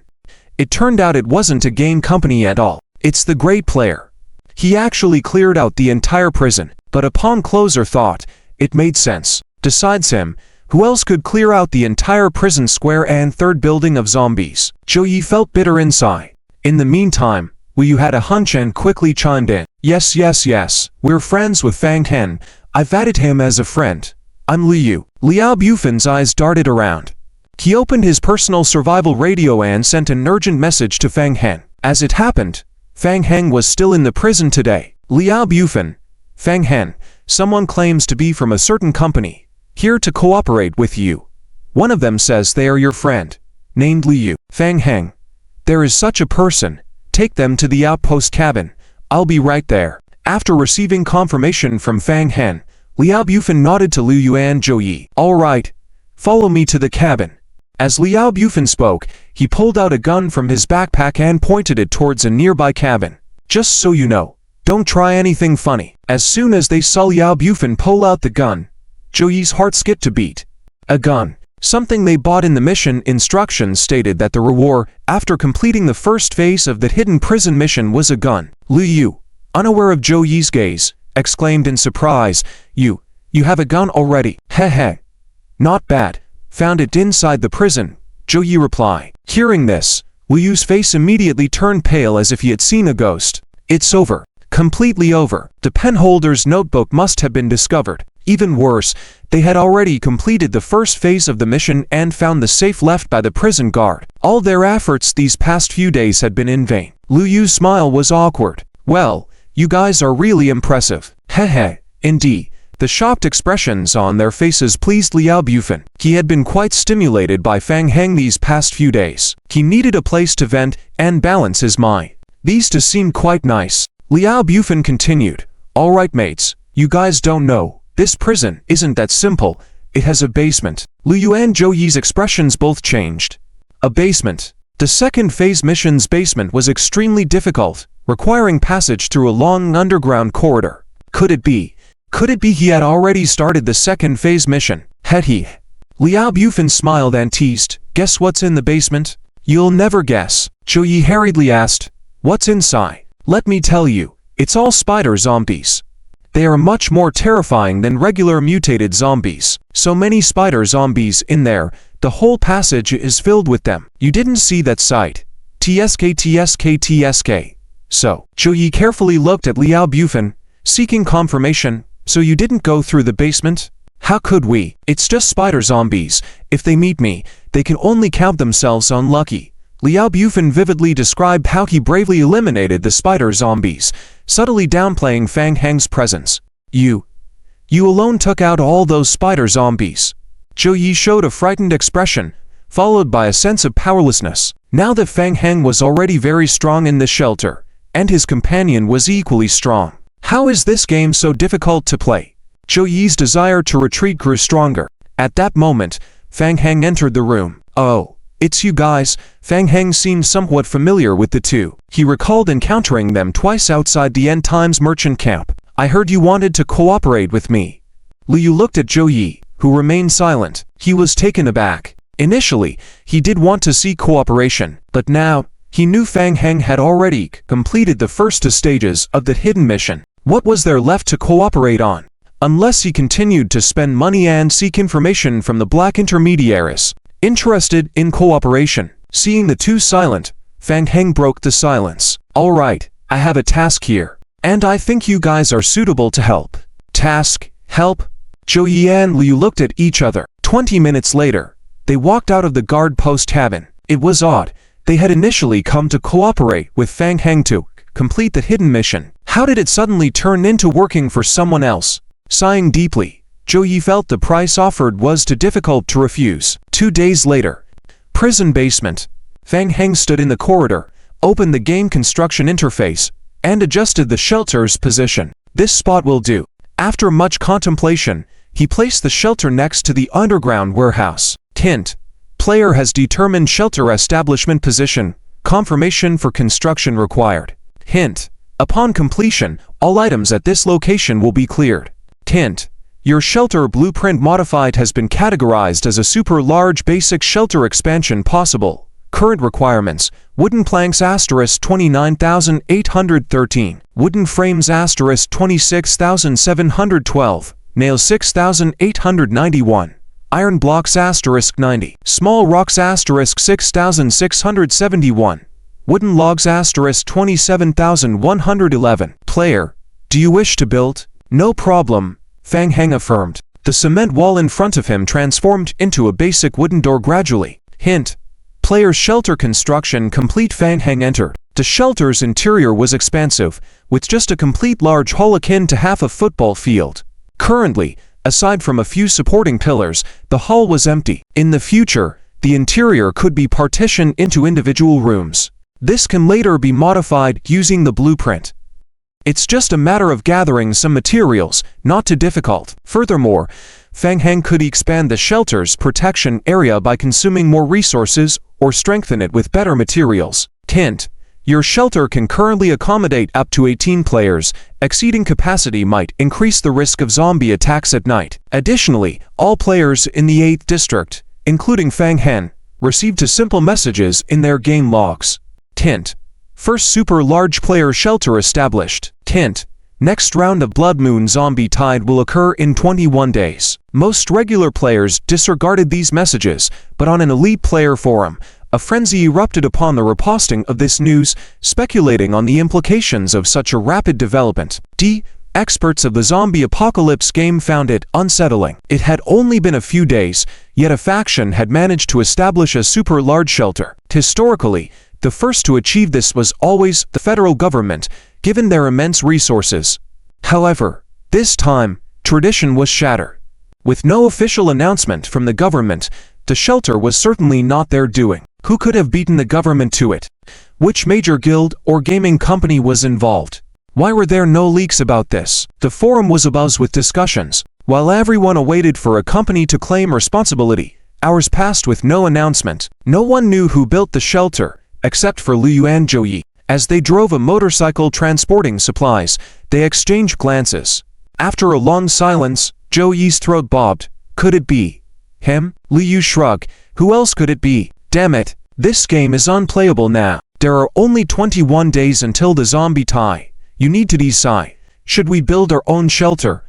Or? Zhou Yi took a deep breath, trying to push the thought of Fang Heng out of his mind. After a few days, when the new batch of employees arrive, let's build a small shelter first as a transition. All right, Liu nodded. They needed to act swiftly. Following the establishment of the first super large player shelter, the main god would signal the timing of the next Blood Moon Zombie tie.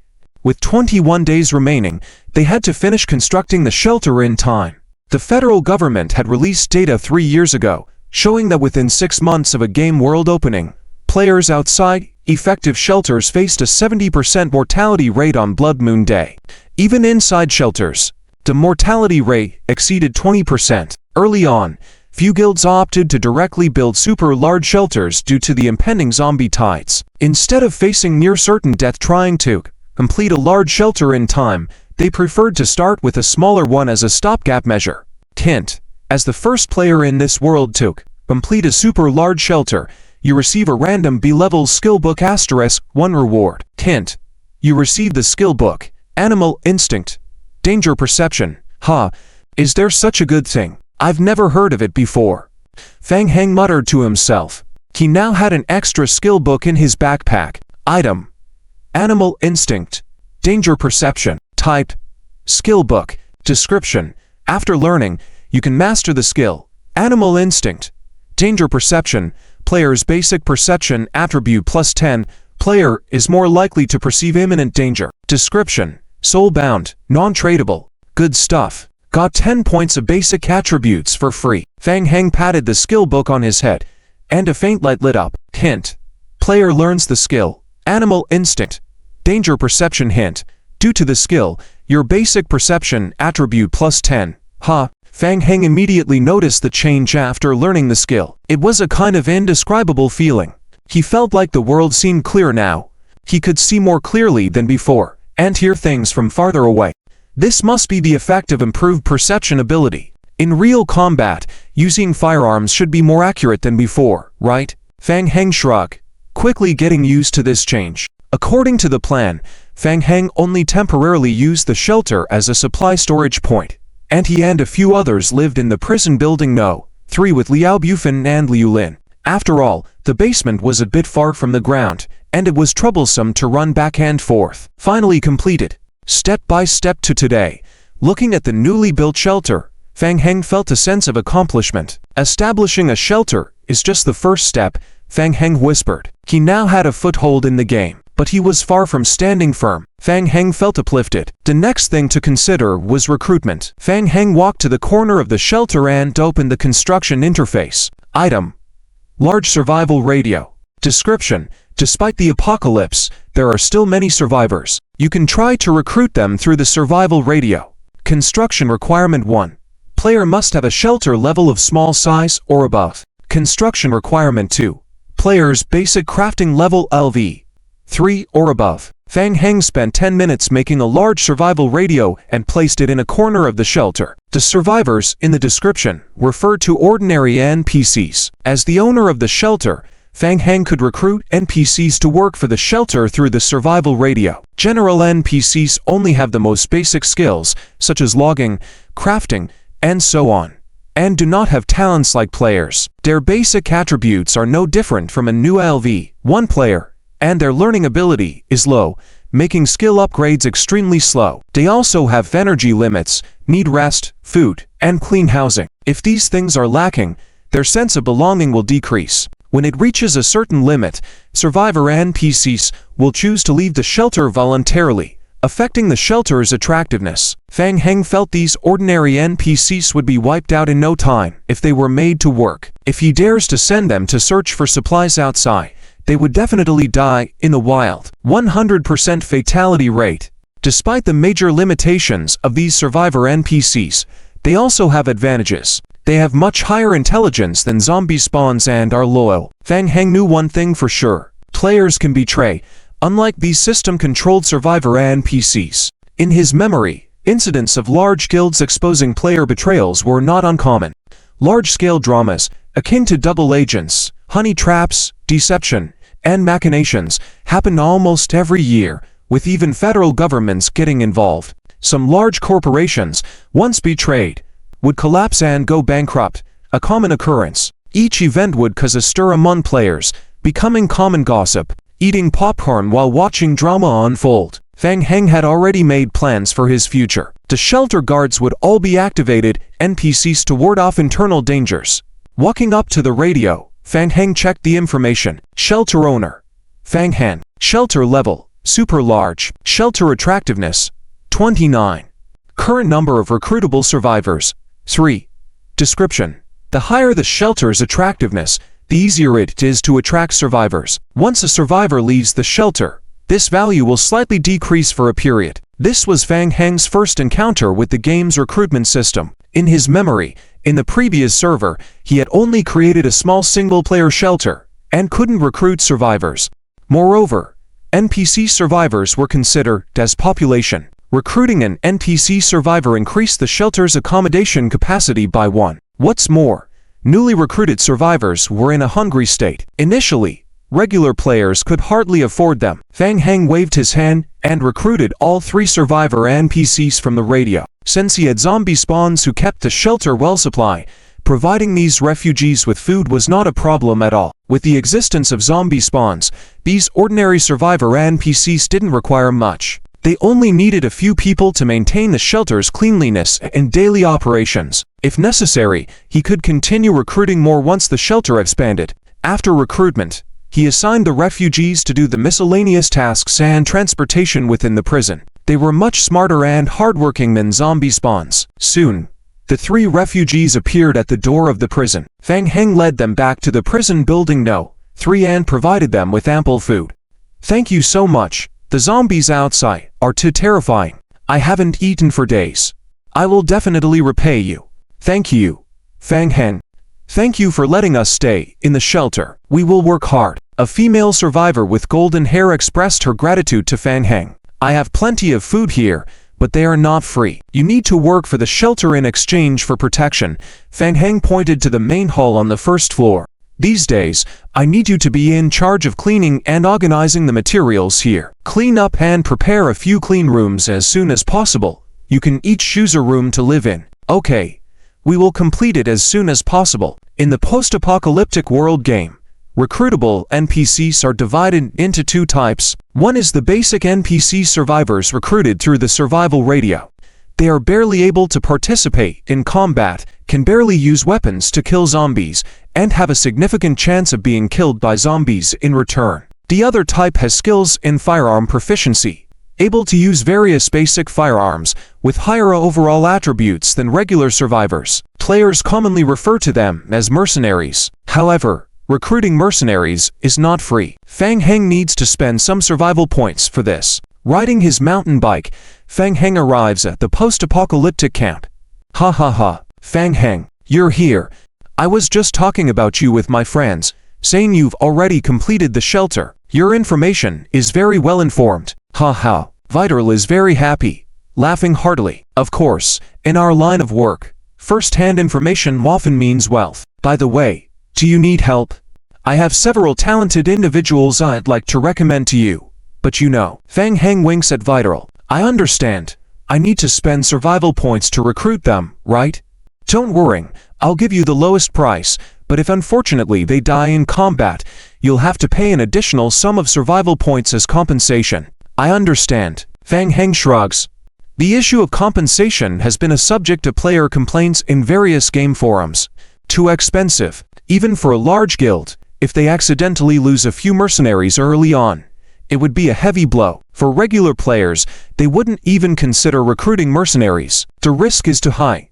If one dies, they would lose all their progress of half a year. Currently, Fang Heng considers that the prison's defense capabilities can easily fend off zombies. But what about the players?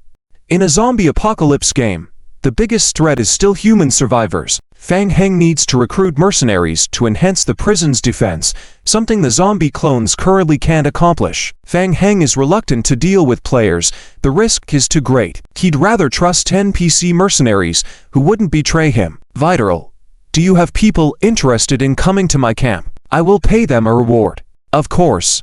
DRIZZLE waves his hand, and a floating recruitment list appears in front of Fang Heng. There are approximately 50 survivor mercenaries on the list, ranging from levels 1 to 5. Fang Heng scans through and selects 3 mercenaries with the highest level of LV 5 and also possessing LV 5 firearms mastery. Fang Heng recalls reading a post on an official player forum stating that LV 5 is the highest level for mercenaries. Safety should not be compromised. If you're going to buy the strongest. Fang Heng selects the 3 mercenaries. Are you sure you want to recruit them? Recruiting one survivor costs 6,000 survival points, payable upfront. If they unfortunately die in battle, you'll need to pay an additional 3 West survival points as compensation for each. I'm sure. *** note. You have spent 1.8 W survival points to recruit 3 survivors. They will report to your shelter in 3 hours. ***. Okay. After purchasing the 3 mercenaries, Fang Heng's savings are now depleted. He has less than 500 survival points remaining. Great, I will immediately inform them, and they will report to your shelter in 3 hours. Thank you. Fang Heng waves his hand, thinking it's really costly. The number of recruitable mercenaries in the post-apocalyptic camp is limited, and it's first come, first served. Currently, he is the only player who has established a shelter, so there are no competitors to snatch up mercenaries from him. Once other players develop, high-level mercenaries will become a resource monopolized by large player guilds or game companies. Fang Heng casually says, DRIZZLE, if you encounter stronger survivors, remember to introduce them to me. Sure. Seems like you need more people. Ha. Fang Heng was just about to leave when he raised his eyebrows at the question. This question gives him a whiff of a mission. Quite a shortage, DRIZZLE. We are good friends. Do you have any suggestions for me? Ha ha. Naturally, you're one of my best friends. After all, you've always taken care of my business. DRIZZLE laughs heartily. He leans close and whispers softly in Fang Heng's ear. Have you forgotten about the Dark Nights I mentioned before? Fang Heng immediately remembers. Yes. Dark Nights, a hidden quest. Traveling all the way to the city hospital to find the T-virus antidote. Right. Let me tell you secretly. After joining the Dark Knights, you can recruit manpower from them. DRIZZLE subtly reveals to Fan Heng, believe me, the Dark Knights are all top-tier talents, elite in strength. Recruiting them will benefit you immensely. Fan Heng squints his eyes. There are mercenaries with a level higher than LV5. He had no prior knowledge about this matter. Indeed, even the so-called official game forums cannot be trusted. They claim LV5 mercenaries are the most powerful. The real secrets are kept by the major guilds. Fan Heng inwardly curses. Soon his determination flares up again. DRIZZLE, show me your sales list again. Of course. Fan Heng carefully examines the list. There's a high chance of encountering mutated zombies in the city, so he urgently needs self-defense abilities. A shotgun can cause significant damage at close range. It's just that it requires a strength value of 6.5 to use barely, 8 strength points for perfect handling, and 10 strength points to completely counteract the recoil effect. Fan Heng glances at his own attributes. Player. Fan Heng. Level 9. Health. 118 118ths. Stamina. 100 100ths. Mental. 100 100ths. Energy. 83 100ths. Strength. 6.8. Agility. 6.8. Constitution. 6.8. Will. 5. Perception. 15. Intelligence. 5. It should be enough. Barely usable. He decides to get it. He also purchases a small explosive package, highly effective for attacking zombie hordes or destroying buildings. Also getting a first aid spray, a life-saving item that needs to be on hand. Fan Heng roughly estimates that purchasing these items would require at least 4 West survival points. He needs to figure out a way to earn some points first. Snake bro. Look, I told you I didn't lie to you, right? The prison has been taken over by players. Outside the prison, in the shadows of the forest, the snake prisoner was holding a telescope to observe the situation inside the prison. Yesterday, after the snake prisoner learned from his subordinates that the prison had been occupied, his first reaction was disbelief. It's a joke. There are so many zombies inside the prison. How could they suddenly disappear? After confirming the accuracy of the information multiple times, the snake prisoner led his elite subordinates to investigate. Well done. Credit to you. The snake prisoner put away the telescope, a cruel smile on his face. How the zombies disappear was no longer important. What mattered was that he found a fat lamb. The group he had gathered were players with combat talents. These people were good at fighting, but were lacking in survival and construction skills. Initially, the team's development went according to the snake prisoner's plan, as they obtained resources by looting other players. However, after some time, the snake prisoner discovered a problem. They had almost depleted the nearby shelters of resources. Some players died, some fled. Now, not only were they short on resources, the snake prisoner and his subordinates couldn't even solve the food problem. With morale plummeting as food supplies dwindled, the snake prisoner grew anxious. Great. This prison is an opportunity given to me, by the heavens. The snake prisoner thought to himself. Such a large prison must have plenty of resources inside. If he could drive out the players living there and take over the prison, he could establish a huge force starting from the prison. Unconsciously, the snake prisoner's ambition swelled once again. He had long been dissatisfied with that small hut he lived in. Snake bro, the prison defenses seem pretty solid, HMPH. So what if they're well built?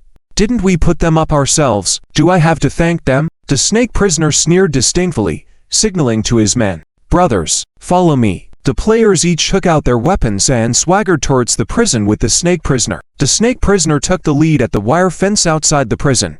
He viciously kicked forward. Dang. The wire fence made a loud noise, trembling heavily, with durability decreasing by 2 points. HMPH. The snake prisoner snorted. Seeing no reaction from the players inside the prison, the snake prisoner waved his hand. Smash it all. All right. Behind him, his men picked up sledgehammers and smashed the outer wire fence of the prison. The wire fence was hit and shook, making a loud noise. The snake prisoner looked at the 3 buildings inside the prison, greed shining in his eyes. This prison, he had to claim it. Excited, the snake prisoner and his men failed to notice something. At that moment, in the forest behind them, 2 pairs of eyes were closely watching them. Dig trouble for the boss. Liu crouched in the bushes, carefully observing the snake prisoner and his group. I know the leader, nicknamed Snake Prisoner, a mercenary with a notorious reputation. He and his gang have been attacking many players' shelters in the area these days. A bunch of scum. Zhou Yi had no fondness for these people, whispering, "How many can you handle?"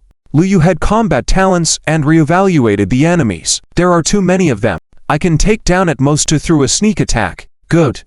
Let's not reveal ourselves yet. Send a message to the boss, and wait to join forces to take action together." Agreeing, Liu opened a survival radio to urgently inform Fan Heng. Not long ago, Fan Heng had just returned from the post-apocalyptic merchant camp back to prison block 3. He was arranging 3 new mercenaries recruited into the underground warehouse. Handguns, bullets, prison guard uniforms, riot shields, all set. The prison guard uniforms were collected from the prison's locker room. Wearing the full set could boost the accuracy of all firearms by 2%, and although the riot shield had no attribute bonus, it could block some attacks. Fan Heng didn't wear it, mainly because he found it too ugly and cumbersome. Besides, he didn't personally participate in combat. Additionally, the mercenaries at LV5 were temporarily unable to equip sniper rifles. What a pity. It was unbelievable that such a powerful weapon like a sniper rifle remained unused. Perhaps after completing the Dark Knight's mission, recruiting mercenaries at a higher level could allow the use of the sniper rifle. Fan Heng was giving patrol and guard instructions to the 3 mercenaries when he noticed an urgent communication on the survival radio. Opening the device, Liu Yu's message read, "Boss. Trouble outside the prison. It's Snake Prisoners group again. They've been attacking many players' shelters, and this time, they've brought a large number of people. They mean trouble. We're currently hiding in the woods behind them, waiting for your orders to strike." Snake Prisoner? Wasn't he the one planning to raid the small hut before? Fan Heng vaguely remembered. He had given them a small lesson last time. It's surprising they were back so soon. He quickly replied to the message. "Received. Stay hidden. Wait for my signal." Fan Heng closed the survival radio, called for the 3 mercenaries to follow him, and prepared to confront the invaders led by Snake Prisoner outside. "Boss." Before Fan Heng could leave, Liao Bufan pushed open the door to the underground warehouse. "Boss, we have trouble. Snake Prisoner and his men are back. They're causing trouble for us again." Liao Bufan's voice gradually weakened as he spoke. "Holy crap. Mercenaries?" For a moment, Liao Bufan doubted his eyes, rubbing them. No mistake. They were indeed mercenaries. Have you finished building the shelter?" "Yes. Just finished building. Didn't have time to tell you. It's right next door." Fan Heng patted Liao Bufan's shoulder.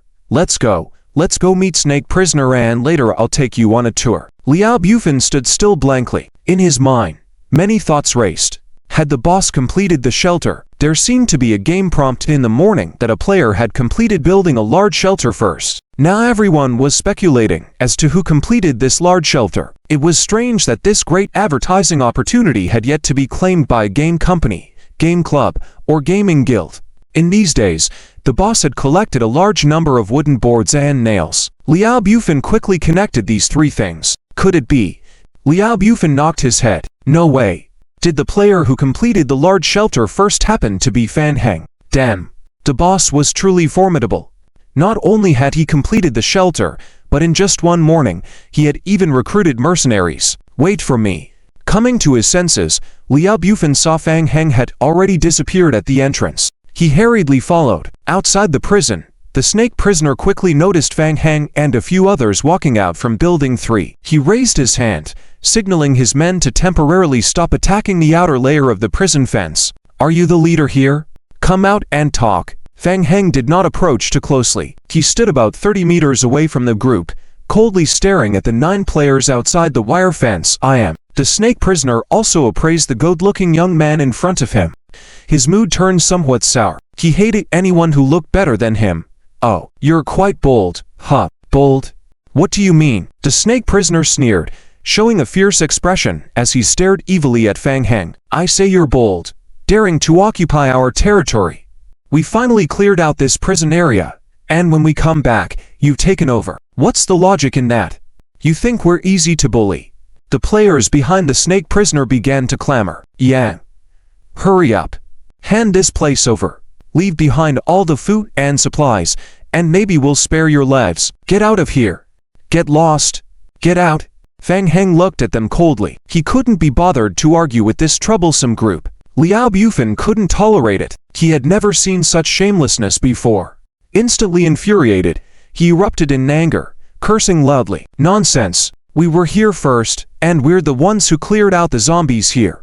Ha ha! Do you think you have what it takes? You lackeys! The snake prisoner couldn't believe Liao Bufan's words. He thought perhaps some unforeseen event in the game caused the zombies that were originally here to leave, and this group took advantage of it. The snake prisoner and his companions burst into laughter. Enough talk, right? If you won't go, then we'll smash through. When we catch you, it won't go so smoothly. When negotiations failed, the snake prisoner signaled for a direct attack. His players rushed forward, wielding small mallets to fiercely smash the wire fence. The durability of the wire fence began to slowly decrease. At this rate, creating a small opening in the wire fence would take less than an hour. The snake prisoner watched with amusement as Fan Heng remained calmly inside the wire fence, appearing to have everything under control. Not far away, observers Liu and Zhou Yi became anxious as they witnessed the snake prisoners group attacking the wire fence. The big shot is in trouble. Should we go and help? We definitely should help. The big shot has been kind to us. We can't just stand by. Zhou Yi tightly focused on the intruders near the wire fence, contemplating a strategy. By the way, do we still have those homemade bombs? If that group gathers together, we can throw a couple of bombs and catch them off guard. Great idea. Liu Yu agreed. I'll ambush two of them when they're in chaos. You engage with one. Exactly. Then we can coordinate with the big shot and easily handle this group of people. In a short time, Zhou Yi and Liu Yu devised a simple and effective plan to repel the invaders. As their tense expressions eased slightly, Liu Yu teased, truly a hidden talent, to come up with such a meticulous plan in just a few seconds. Impressive. Zhou Yi grinned proudly, gesturing modestly. You flatter me. In today's world, only a handful can keep up with my train of thought, and you are among them. Let me contact the big shot, have them prepare to assist us, Liu Yu suggested. Hold on. Let's stabilize first. Zhou Yi quickly stopped Liu Yu. The big shot hasn't asked for our help yet. Better to be a timely savior than an unnecessary intervention. Let's wait a bit. Once the big shot is in trouble, we can appear as saviors and boost our favor with them. Liu Yu's eyes lit up. Makes sense. The boss has great ideas. Hehe. You too. Bang. A gunshot rang out. Surprised, Zhou Yi and Liu Yu turned their heads towards the prison square. Bang. Bang. Bang. Gunshots resonated in the prison square. What the heck? They were astonished to see that the arrogant snake prisoner and his group suddenly scatter and fled in an instant. Among them, the snake prisoner ran the fastest. The snake prisoner was going crazy. The other side had guns. Not just one gun. And mercenaries. Not just one mercenary. And at least level 3 mercenaries. Normal players were lower level and lacked firearm proficiency, making their accuracy insufficient and long-range damage not necessarily fatal. But mercenaries were different. The snake prisoner now realized that the enemy's mercenary level was definitely not low. At least level 3. At such a distance, just 2 shots brought down one player, wounding 3 others. At that moment, every player behind the snake prisoner did the same thing upon seeing their teammate fall. Turn and run. The snake prisoner now regretted it deeply. If he had known players in this prison were equipped so strongly, he would never have considered attacking this prison. He anticipated heavy casualties among his men after this attack, and more importantly, damage to his reputation. After this, all the hard-earned reputation he had built within the team would plummet. But he didn't have time to think about that now. Escaping was the top priority. The moment the snake prisoner saw Fan Heng pull out his gun, he knew he was in trouble. He immediately turned and ran, his escape the quickest, but Fan Heng had already aimed at him. Fan Heng's perception ability adding extra accuracy, and with his level 1 firearm proficiency, his shot hit the snake prisoner's left shoulder precisely. Too bad. Missed a bit. Despite the intense pain in his left shoulder, the snake prisoner paid no attention and ran desperately. The proudly assertive snake prisoner and his group dispersed in panic in no time. In less than 2 minutes, everything around the prison returned to calm. In the bushes, Liu Yu withdrew his gaze. Glancing at Zhou Yi beside him, his expression was somewhat complicated. He wanted to ask a question. Mr. Hidden Dragon, what about the timely intervention we talked about? Did you foresee this happening? Zhou Yi silently opened his mouth, struggling to respond. He wore a bitter expression on his face. Regret. What timely intervention? Now even the chance to intervene is lost. Seeing Zhou Yi's twisted expression, Liu Yu decided not to provoke him further. After all, Zhou Yi's mental state hadn't been great these past few days. He patted Zhou Yi's shoulder reassuringly. Don't dwell on it. After all, someone like Fang Heng is exceptional. He was the first to complete building the super large shelter. He must be really skilled. Recruiting mercenaries. Liu Yu sighed quietly to himself. Sigh. Only he could pull off something like recruiting mercenaries, right? We're just ordinary people. We couldn't have foreseen this. And Fang Heng is our partner and teammate. We should be happy that he's become stronger. Zhou Yi listened to the advice, but his mood didn't lift much. Liu Yu, feeling helpless, said, Let's go. Cheer up. Let's go get our mission reward from the big shot. Inside the prison, Liao Bufan swallowed his saliva. He looked at the three mercenaries behind Fang Heng, his eyes filled with stars, continuously murmuring to himself. Impressive, impressive. I heard these mercenaries are expensive. Boss, what level did you buy? Fang Heng casually replied. Level 5. Wow. Top-notch. Liao Bufan couldn't help but admire, feeling envious. Is this what it feels like to be a boss? Commanding so many subordinates with guns, watching the enemies flee in panic. This feeling is so damn cool. Fang Heng glanced at the consumption. In less than a minute, he had spent more than 50 bullets. Mercenaries are effective, but a bit resource-intensive. These are high-level mercenaries at level 5. Their accuracy and damage with firearms are higher, thus more bullet-efficient. If they were lower-level mercenaries, the bullet consumption would definitely be higher. Fang Heng really wanted to chase out and completely deal with the prisoner snake group, but the risk was too high. The prisoner snake group all possessed combat talents. If provoked, the mercenaries would inevitably suffer damage. He couldn't afford the high compensation. Master, Liu Yu and Zhou Yi came out from the guard post hut in the prison. Oh, you're back. Fang Heng waved to greet them. Zhou Yi possessed a special talent skill, Earth Pulse Exploration. It was because of this that Fang Heng had chosen to cooperate with them not long ago. Through the Earth Pulse Exploration skill, Zhou Yi could roughly identify whether an area contained mineral deposits. This talent was rated as considered a relatively rare skill. In the early stages of the game, players didn't have time to mine, so this skill currently had no use. It would only be useful in the mid to late game, after the players had established primary shelters and began mining. In the post-apocalyptic world, mineral resources were limited, and in the later stages, game companies often fought fiercely over mining certain ores. Fang Heng had already completed the construction of a basic shelter, and if he wanted to strengthen the shelter's defense in the future, such as reinforcing wooden houses with steel and concrete, it would require a large amount of mineral resources.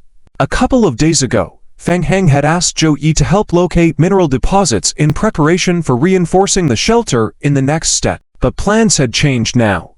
Currently, he urgently needed a sum of doomsday points to buy equipment for adventures in the town. Upon mining the ore, Fang Heng could sell the minerals to the post-apocalyptic camp traders and quickly exchange them for survival points through the ore collection quests issued by the post-apocalyptic traders. Fang Heng noticed that Zhou Yi seemed preoccupied and not very happy, thinking they might have encountered trouble. What's wrong? Have you encountered trouble?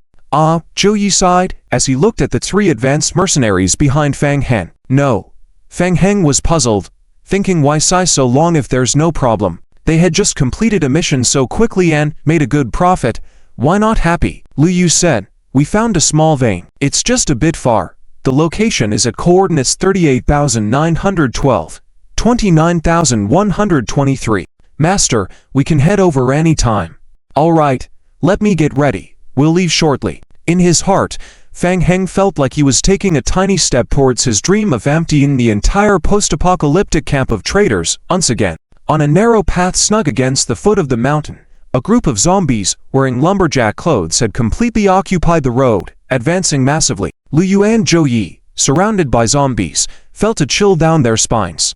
Scary. All zombies. If they were accidentally touched, they would immediately be infected by the virus. At the same time, the two couldn't help feeling a bit amazed. So this was the master's talent skill, summoning hordes of zombies. They had never heard of such a talent skill in the main game. A pure S-level talent skill was indeed amazing. We're almost there. Over there. Another 100 meters, and we'll reach the coal mine's location. At a crossroads in front of the path, Zhou Yi stopped. My character level is only 3, so I can't accurately pinpoint the location. I estimate we could dig towards the mountainside to find coal. With lower skill, we can only find small coal mines with limited reserves. Fang Heng looked in the direction Zhou Yi pointed. This was already on the edge of a mountain woodland area. It had taken them nearly 3 hours to walk from the prison's location. It was quite far. We scouted, walking 200 meters from the forklets to 2 cabins, which are unoccupied by players. We already cleared the cabins before. We can rest there tonight. With only an hour and a half left until nightfall, Zhou Yi began to consider the issue of overnight stay. If we keep watch, there shouldn't be a problem. Zhou Yi sought Fang Heng's opinion. Master, what do you think? Fang Heng had no objections to Zhou Yi's plan. I have no opinion. I leave the lodging repairs to you guys. I will go check the mine. No problem. I'll reinforce the lodging and clear out nearby zombies to ensure peace at night. At the beginning when they left the prison, Zhou Yi was very cautious, knowing that staying away from the shelter overnight would mean facing more risks, but now he had completely relaxed. After all, the master had so many zombies summoned. What could go wrong? The 3 split up. Coal mine. Fang Heng walked straight ahead along the path, speaking to himself. Coal was a high-value resource in the game, from the early to mid-game stages, including when constructing shelters and making tools. Players would require a large amount of iron ingots. Since smelters used for crafting iron ingots consumed fuel continuously over 24 hours, regular wood as fuel was inefficient. Players would use coal as a more efficient fuel source. Additionally, in the mid to late game, players would need significant amounts of coal when producing gunpowder. Compared to other resources, coal had a relatively high yield in the game. Fang Heng walked up to the rock wall, took out wood, stones, kindling, and some basic supplies from his backpack, placing them on the ground one by one. Then, he sat down on the side. The zombie avatars began to act. They staggered over to the supplies and started making stone pickaxes. Hint: you have finished making a stone pickaxe, gaining +1 basic crafting experience. Hint: you have finished making a stone pickaxe, gaining +1 basic crafting experience. Hint: you have finished making a stone pickaxe. Hint: your basic crafting level has reached the current limit. Please raise your character level. After finishing crafting, each zombie avatar grabbed a stone pickaxe and moved to the rock wall, swaying the pickaxe. Soon, the sound of mining echoed in his ears. Hint: your zombie avatar has damaged a small part of the mountain. You received a small rock *1. Hint: your zombie avatar has damaged a small part of the mountain. You received a small rock *5. Hint: your zombie avatar has damaged a small part of the mountain. You received a small rock *2. And you've acquired the basic life skill, mining. Your basic mining experience +1. Hint: your zombie avatar obtained small rocks *3 and a large rock *1 through mining. Your basic mining experience +7. Hint: your zombie avatar obtained a large rock *1 through mining. Your basic mining experience +3. Finishing off a can of cola from his backpack, Fang Heng burped contentedly. Watching others mine was truly comfortable. Fang Heng remembered his past in which he worked hard to make money, doing similar activities, leaving him half-dead tired. Awkward. I should have bought an iron pickaxe when going to the post-apocalyptic camp earlier. Now this mining efficiency feels slow. Fang Heng glanced at the gradually setting sun. It's still late now to rush back. We'll have to wait until tomorrow. Hint: your zombie clone got 21 coal, and your base mining experience +29. Hint: your zombie clone got 16 coal, and your base mining experience +21. Hint: your zombie clone got 22 coal. Hint: your mining skill level has increased to LV2. Half an hour later, seeing that the zombies had already mined coal, Fang Heng patted his pants in relief and stood up from the ground. It was time to go back and see how their shelter for the night was. Night was approaching. Zhou Yi and Liu roughly cleared some of the zombies around the cabin, then reinforced the wooden door and windows of the cabin to ensure its safety for the night. They lit a campfire in the cabin. You two have worked hard these past few days. Fang Heng casually took out a pack of ice beer from his backpack and placed it next to the campfire, tossing cans to each of them. Let me treat you tonight. Everyone can taste my cooking. It was still a large skewer of meat, Fang Heng's specialty dish. With the added bonus of the recipe skill in the game, the taste of the large skewer of meat was explosively good. Never tires of eating it. Fang Heng even carried a barbecue grill with him so he could have a meal whenever he wanted. He took out pieces of meat, skewered them, and continuously flipped them on the grill, looking like a professional chef. The sizzling of the golden fat filled the air. The aroma of the meat skewers wafted into Liu and Zhou Yi's noses. They couldn't help but salivate. In the zombie apocalypse game, Liu and Zhou Yi were considered professional players. They had been studying game strategies and were very familiar with the game. Despite their experience, these days they had been barely surviving on roasted potatoes, roasted vegetables, roasted fruits, and roasted bird eggs, barely filling their stomachs. After all, they spent the days desperately completing tasks as zombie merchants to earn survival points to exchange for homemade bombs, leaving them with no extra time to gather food. They couldn't believe that someone could still happily roast meat and drink in the game. Seeing Fang Heng sprinkle cumin on the skewers and carefully add a secret sauce, Liu and Zhou Yi were amazed. "Buddy, are you here for survival or a cooking competition? Your behavior is outrageous." Fang Heng raised his beer can. "You two have worked hard. Let's have a toast. Here's to future cooperation. Cheers. If you need help in the future, just ask us. We are reliable at the very least."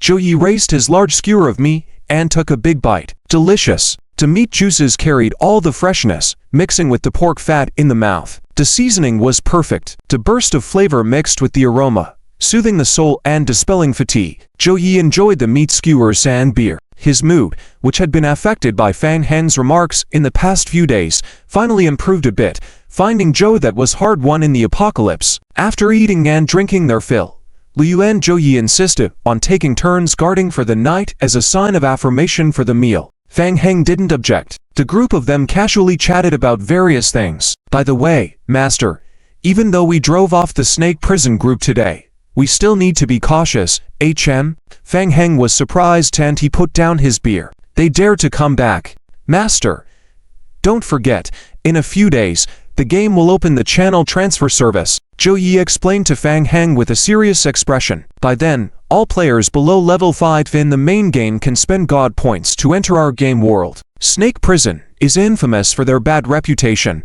but many people don't want to cross them.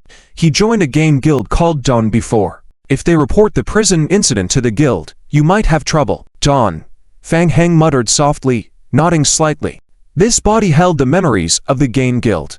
Dawn had a bad reputation in the game, mostly consisting of rogues.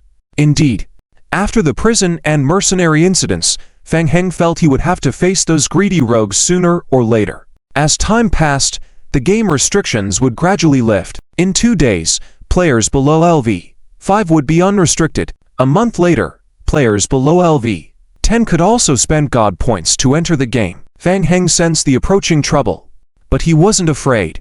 Initially being secretive, cautiously hiding his identity and quietly growing might grant the prison more development time, and avoid unwanted attention, but it would greatly sacrifice his growth speed. Fang Heng thought, let the enemies come if they want. He just needed to stay one step ahead of the players, firmly holding the initiative in his hands.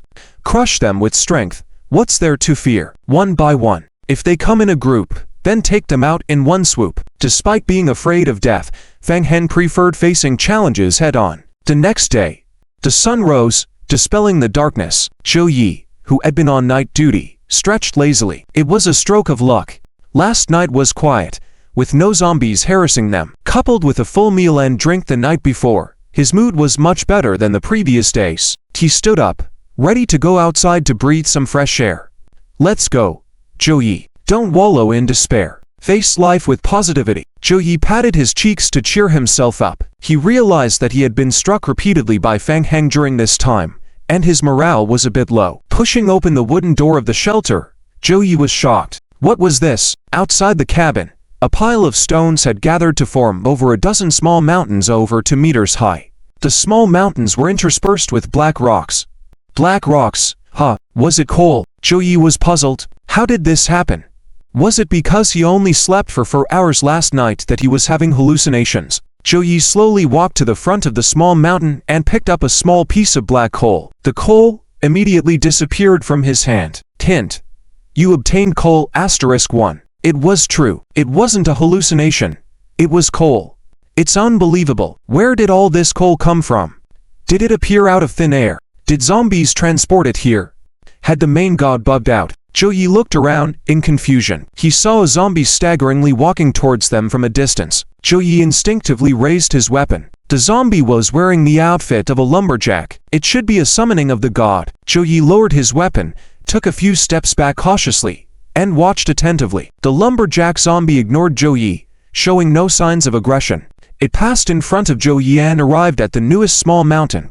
Then, Zhou Yi witnessed a scene he would never forget. The lumberjack zombie took out pieces of rocks from his backpack and threw them towards the small mountain, contributing to the construction of the towering small mountain. After completing this, it turned around and returned the way it came. Behind it, 2 more zombies walked back in succession, repeating the same actions. This can't be true. These zombies can mine too. Zhou Yi felt like he was going crazy. Impossible. How could zombies help players mine?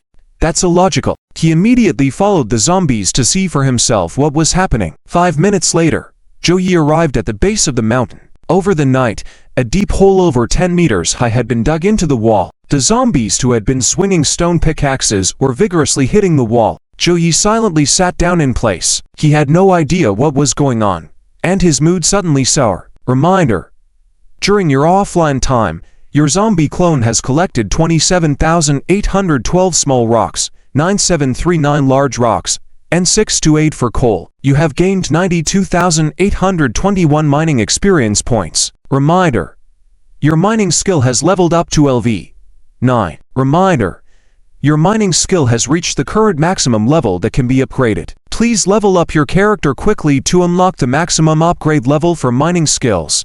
Fang Heng pushed open the wooden door and saw small mountains of rocks piled outside. Not bad, though we still need to differentiate between regular stones and coal. This high difficulty task is beyond the abilities of the zombie clones. It looks like I'll have to ask Zhou Yi and Liu Yu for help. Speaking of which, where are they? Why haven't I seen them? Could they both be offline resting? Fang Heng looked around. 2 days later, players below LV 5 can consume the main god points to enter the game. By then, there will certainly be guilds wanting to join this newly opened server to get a share. His prison shelter will also face greater threats. It's best to complete the Dark Knight's mission as soon as possible. Only strong power can ensure the safety of the shelter. According to the plan, today he plans to exchange all the coal mines for points at the Doomsday Merchant's place. Gather the resources quickly, and tomorrow I'll go to the city to complete the mission. After making up his mind, Fang Heng sent a message to Zhou Yi and began to distinguish the coal mines. An hour later, Fang Heng drove back to the Doomsday Merchant's camp full of coal or stones on his modified motorcycle. The NPCs in the camp already knew Fang Heng. Seeing him enter the camp, they came to help unload the cargo. Vettel's friendliness had reached a certain level, and he personally came out of the hut to greet Fang Heng, even tossing a can of beer to Fang Heng. Great, you've brought us some supplies again. It's really lucky to have a reliable friend like you in the apocalypse. Come, let's talk inside. Thank you. Fang Heng took the beer and followed Vettel into the hut. He opened the quest log. Quest: gather coal or stones repeatable. Quest description: the Doomsday Merchant's camp needs a large amount of coal or stones. Please collect some coal or stones and bring them to the camp. Quest reward: 600 survival points. Reminder: you have submitted 300 coal or stones to the Doomsday Merchant Vettel and gained 600 survival points. Reminder: you have completed the quest. Reminder: your friendship level with the Doomsday Merchant Vettel has increased. Fang Heng roughly estimated transporting coal once could exchange for 2,400 survival points. Due to the difficult roads in the forest, it took him nearly 2 hours to go back and forth between the gathering point and the Doomsday Merchant's camp. With a full day of work, Fang Heng could only make 7 rounds. He couldn't even earn 20,000 survival points in a day. Efficiency is a bit low, Fang Heng muttered, inquiring with Vettel. Vettel, I have a large quantity of or I want to exchange for survival points, but it's troublesome to transport them here. Do you have any ideas? Oh, you have a lot of or resources? Vettel's eyes lit up. He thought for a moment, then shook his head. We do have a light tea. Please let me know if you would like me to continue with the translation. According to the markings on the map, after leaving the Doomsday Merchant camp, Fang Heng needed to cross a portion of the forest area before reaching the highway. The initial route was the roughest. Due to the lack of roads, the large truck was extremely bumpy. Fang Heng was worried about fragile items in the trunk having accidents, so he had to slow down. If this continues, I'm going to get hemorrhoids for sure. Fang Heng complained softly as his butt was sore from the bumps. After this round of mercenary recruitment was completed, he decided he would spend time building a road to avoid suffering.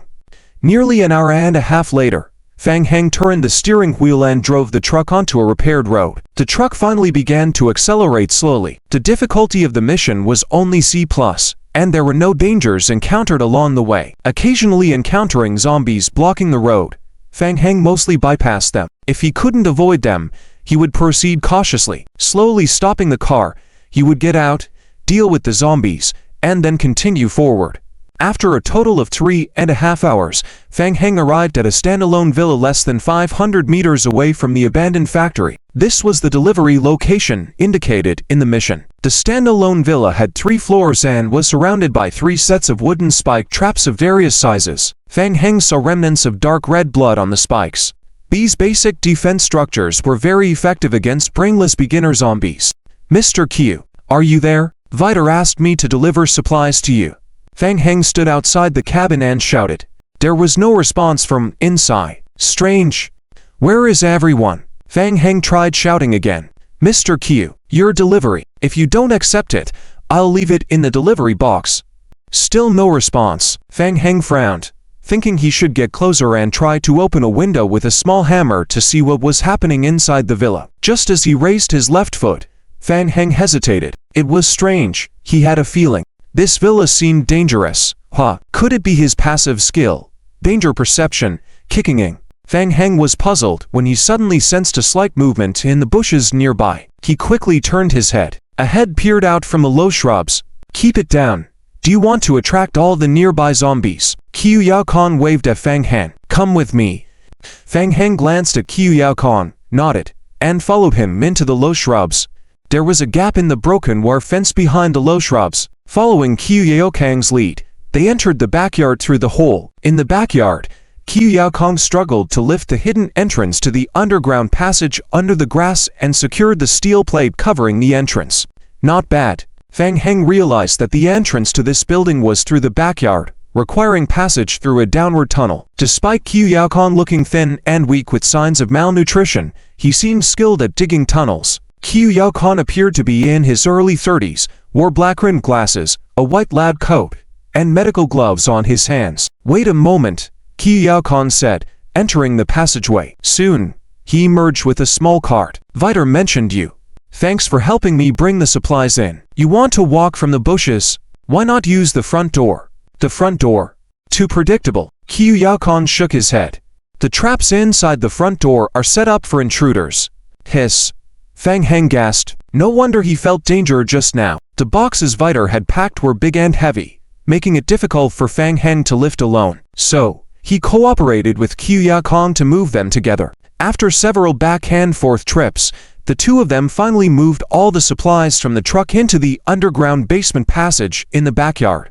The underground passage was surprisingly spacious. Fang Heng surveyed the layout inside the basement. At a glance, he could see several separate rooms, with the hallway being well maintained. It was evident that this place was regularly cleaned. Qiu Yaokang wiped the sweat off his forehead carefully with a tissue. "Could you help me move the boxes into the lab?" "Thanks." "The lab? Where is it?" Fang Heng asked as he bent down to lift a box. "Wait a moment." Qiu Yaokang raised his hand to stop Fang Heng. First, go to the changing room over there. Inside, there are new protective suits and hats. Change into them. Remember to wash your hands and put on gloves.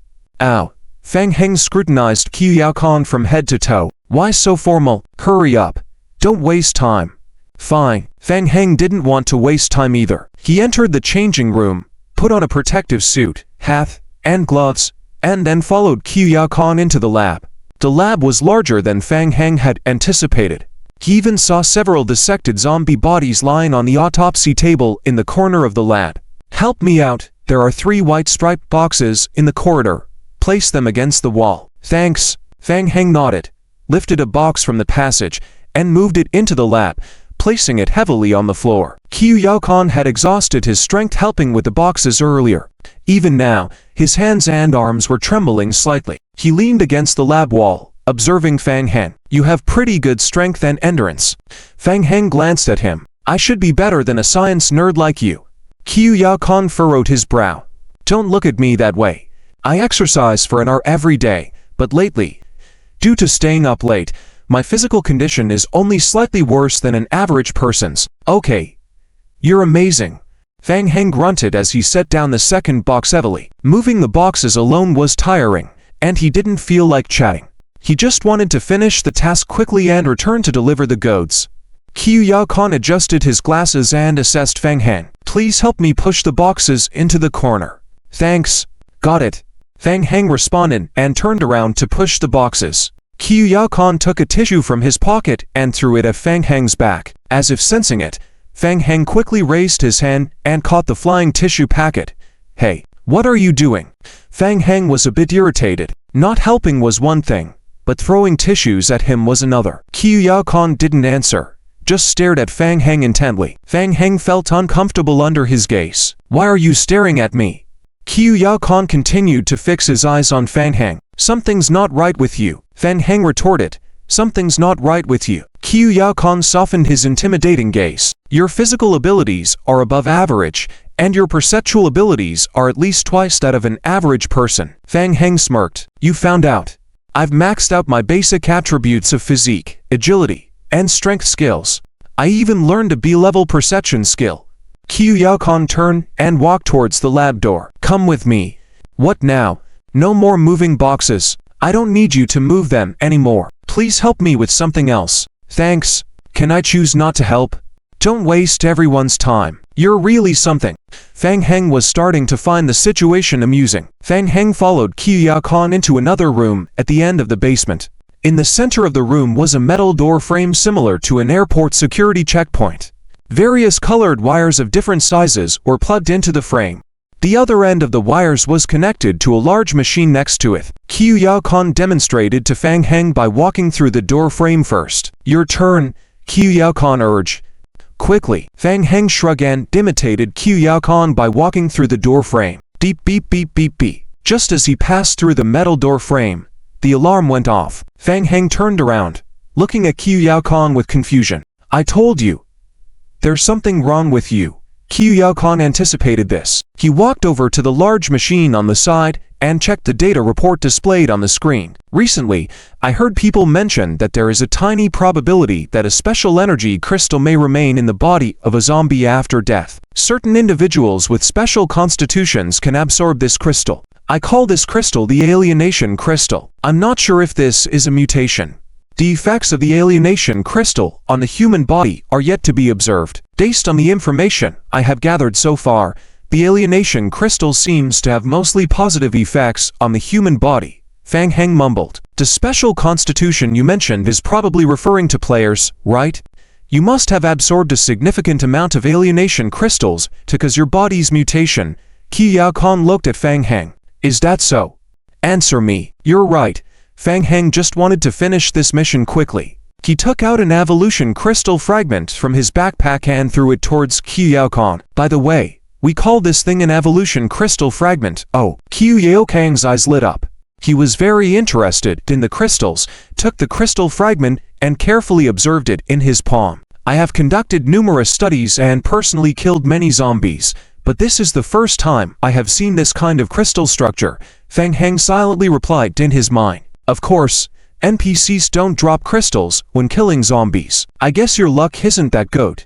Qiu Yao-kan stored the crystal and then took out a small bottle of green potion from somewhere, throwing it towards Fang Heng. Fang Heng caught the potion bottle in midair. When he read the description, his heart skipped a beat. "Hint: you have obtained an item, Improved Zombie Strength Enhancement Gene Potion." Item: Improved Zombie Strength Enhancement Gene Potion. Creator: Qiu Yao-kan. Explanation 1. A potion created using the zombie virus. When used, it permanently enhances the strength attribute by 1 point. Explanation 2. Using this potion will cause the player's genetic status to become unstable, acquiring the negative status, genetic confusion.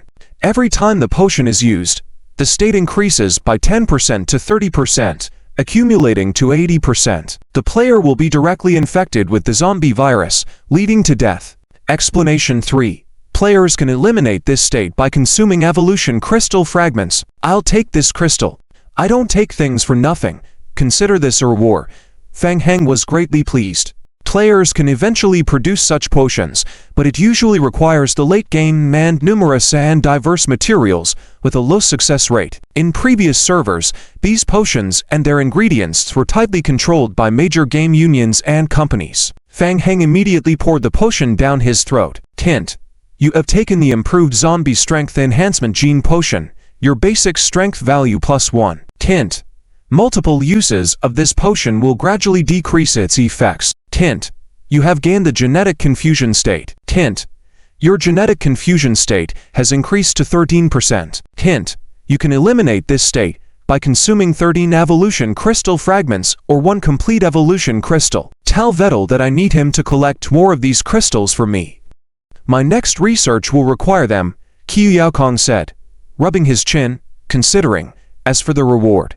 After finishing the potion, Fang Heng was still eager. He interrupted. Do you have any more of those improved potions? Hot. Qiu Yaokong looked at Fang Heng. These potions have drawbacks. Using them multiple times will risk infecting you with the zombie virus. You can check your arm. My arm? Fang Heng rolled up his protective suit and checked his arm. He noticed a unique zombie-like bluish-gray appearance gradually rising from his wrist to his arm, looking somewhat eerie. Fang Heng was unfazed. He had plenty of evolution crystal fragments on hand and could easily eliminate it. I understand the negative effects of the potion. I can trade evolution crystal fragments with you instead. Look, do I have enough? Fang Heng took out a bunch of evolution crystal fragments from his backpack, spread them out in his palm, and handed them to Qiu Yaokong. Qiu Yaokong, who had always been calm, briefly showed a moment of surprise. He looked at Fang Heng, wondering how he had obtained so many crystals. If that's not enough, I have more. The first step of research requires at least 100 crystal fragments. If you... Okay, I'll give you 200. Fang Heng still had nearly 400 alienation crystal fragments left in his backpack. He had been struggling to find ways to use them. Now, being able to exchange these fragments for attribute-enhancing potions was a significant gain for him. Well, I've already mentioned the side effects of using the potions. Follow me. Qiu Yaokong and Fang Heng returned to the previous laboratory together. He opened a password-protected freezer in the corner and took out a box containing 20 potions. These potions are my latest research results. Due to the shortage of raw materials, I can't mass-produce them. As the number of uses increases, the effects of the potions will gradually weaken until they are completely ineffective. Currently, the potions are divided into 3 categories: strength, agility, and constitution, as well as their side effects. For ordinary people, using 3 potions is already the limit. Continued usage poses a significant risk of infection with the zombie virus. Risk of infection with the virus. I'm not afraid. I have plenty of evolution crystal fragments. Fang Heng looked at the box of potions, his eyes gleaming. Can I take all of these? Qiu Yaokong frowned. No, you can only use them here. That's great. If I need more, can I ask you for them? Fang Heng's expression brightened as he continued to ask. In exchange, I can help you get more evolution crystal shards in the future. The more, the better for research, right? Qiu Yaokong's frown deepened. He felt that Fang Heng was not playing by the rules. You can, but it will take some time to make the potions, probably 2 to 3 days. Teal. Fang Heng was very satisfied with this transaction. He immediately took out 200 evolution crystal shards from his backpack and piled them on an empty lab table. Qiu Yaokong's face once again showed a surprised expression. How many zombies did he kill to acquire so many evolution crystal shards? You can count them. There are a total of 200, Fang Heng said as he took the box from Qiu Yaokong's hands. Evolution crystal shards have a time limit. They could fetch a good price at this stage, but once players' levels increased, they would become very cheap. Fang Heng knew this well. He was reaping the first wave of benefits from the game. Currently, players' levels were not high enough to trigger Qiu Yaokong's mission, nor were they capable of mass zombie farming to earn evolution crystal shards. And now that he had reached level 9, he no longer needed evolution crystal shards.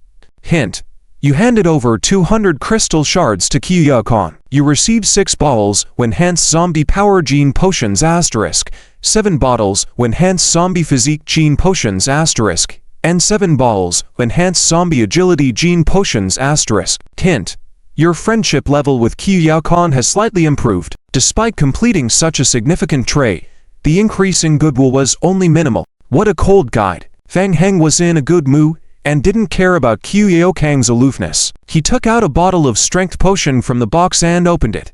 Kyu-Khan finished counting the evolution crystal shards and turned to see Fang Heng starting to consume the potion. He couldn't help but remind him, "I'll remind you again, these potions have drawbacks and cannot be used in large quantities." "I know, I can handle that flaw," Fang Heng chuckled, twisting his wrist to bring out more than 10 evolution crystal shards in his hand. Dang! With a slight force, the crystal shards simultaneously exploded, dispersing into a red mist that Fang Heng absorbed in an instant. Hint: you consumed 13 evolution crystal shards. Your negative effect genetic disorder has been eliminated. Fang Heng waved his arm at Kyu-Khan. "See how it is?"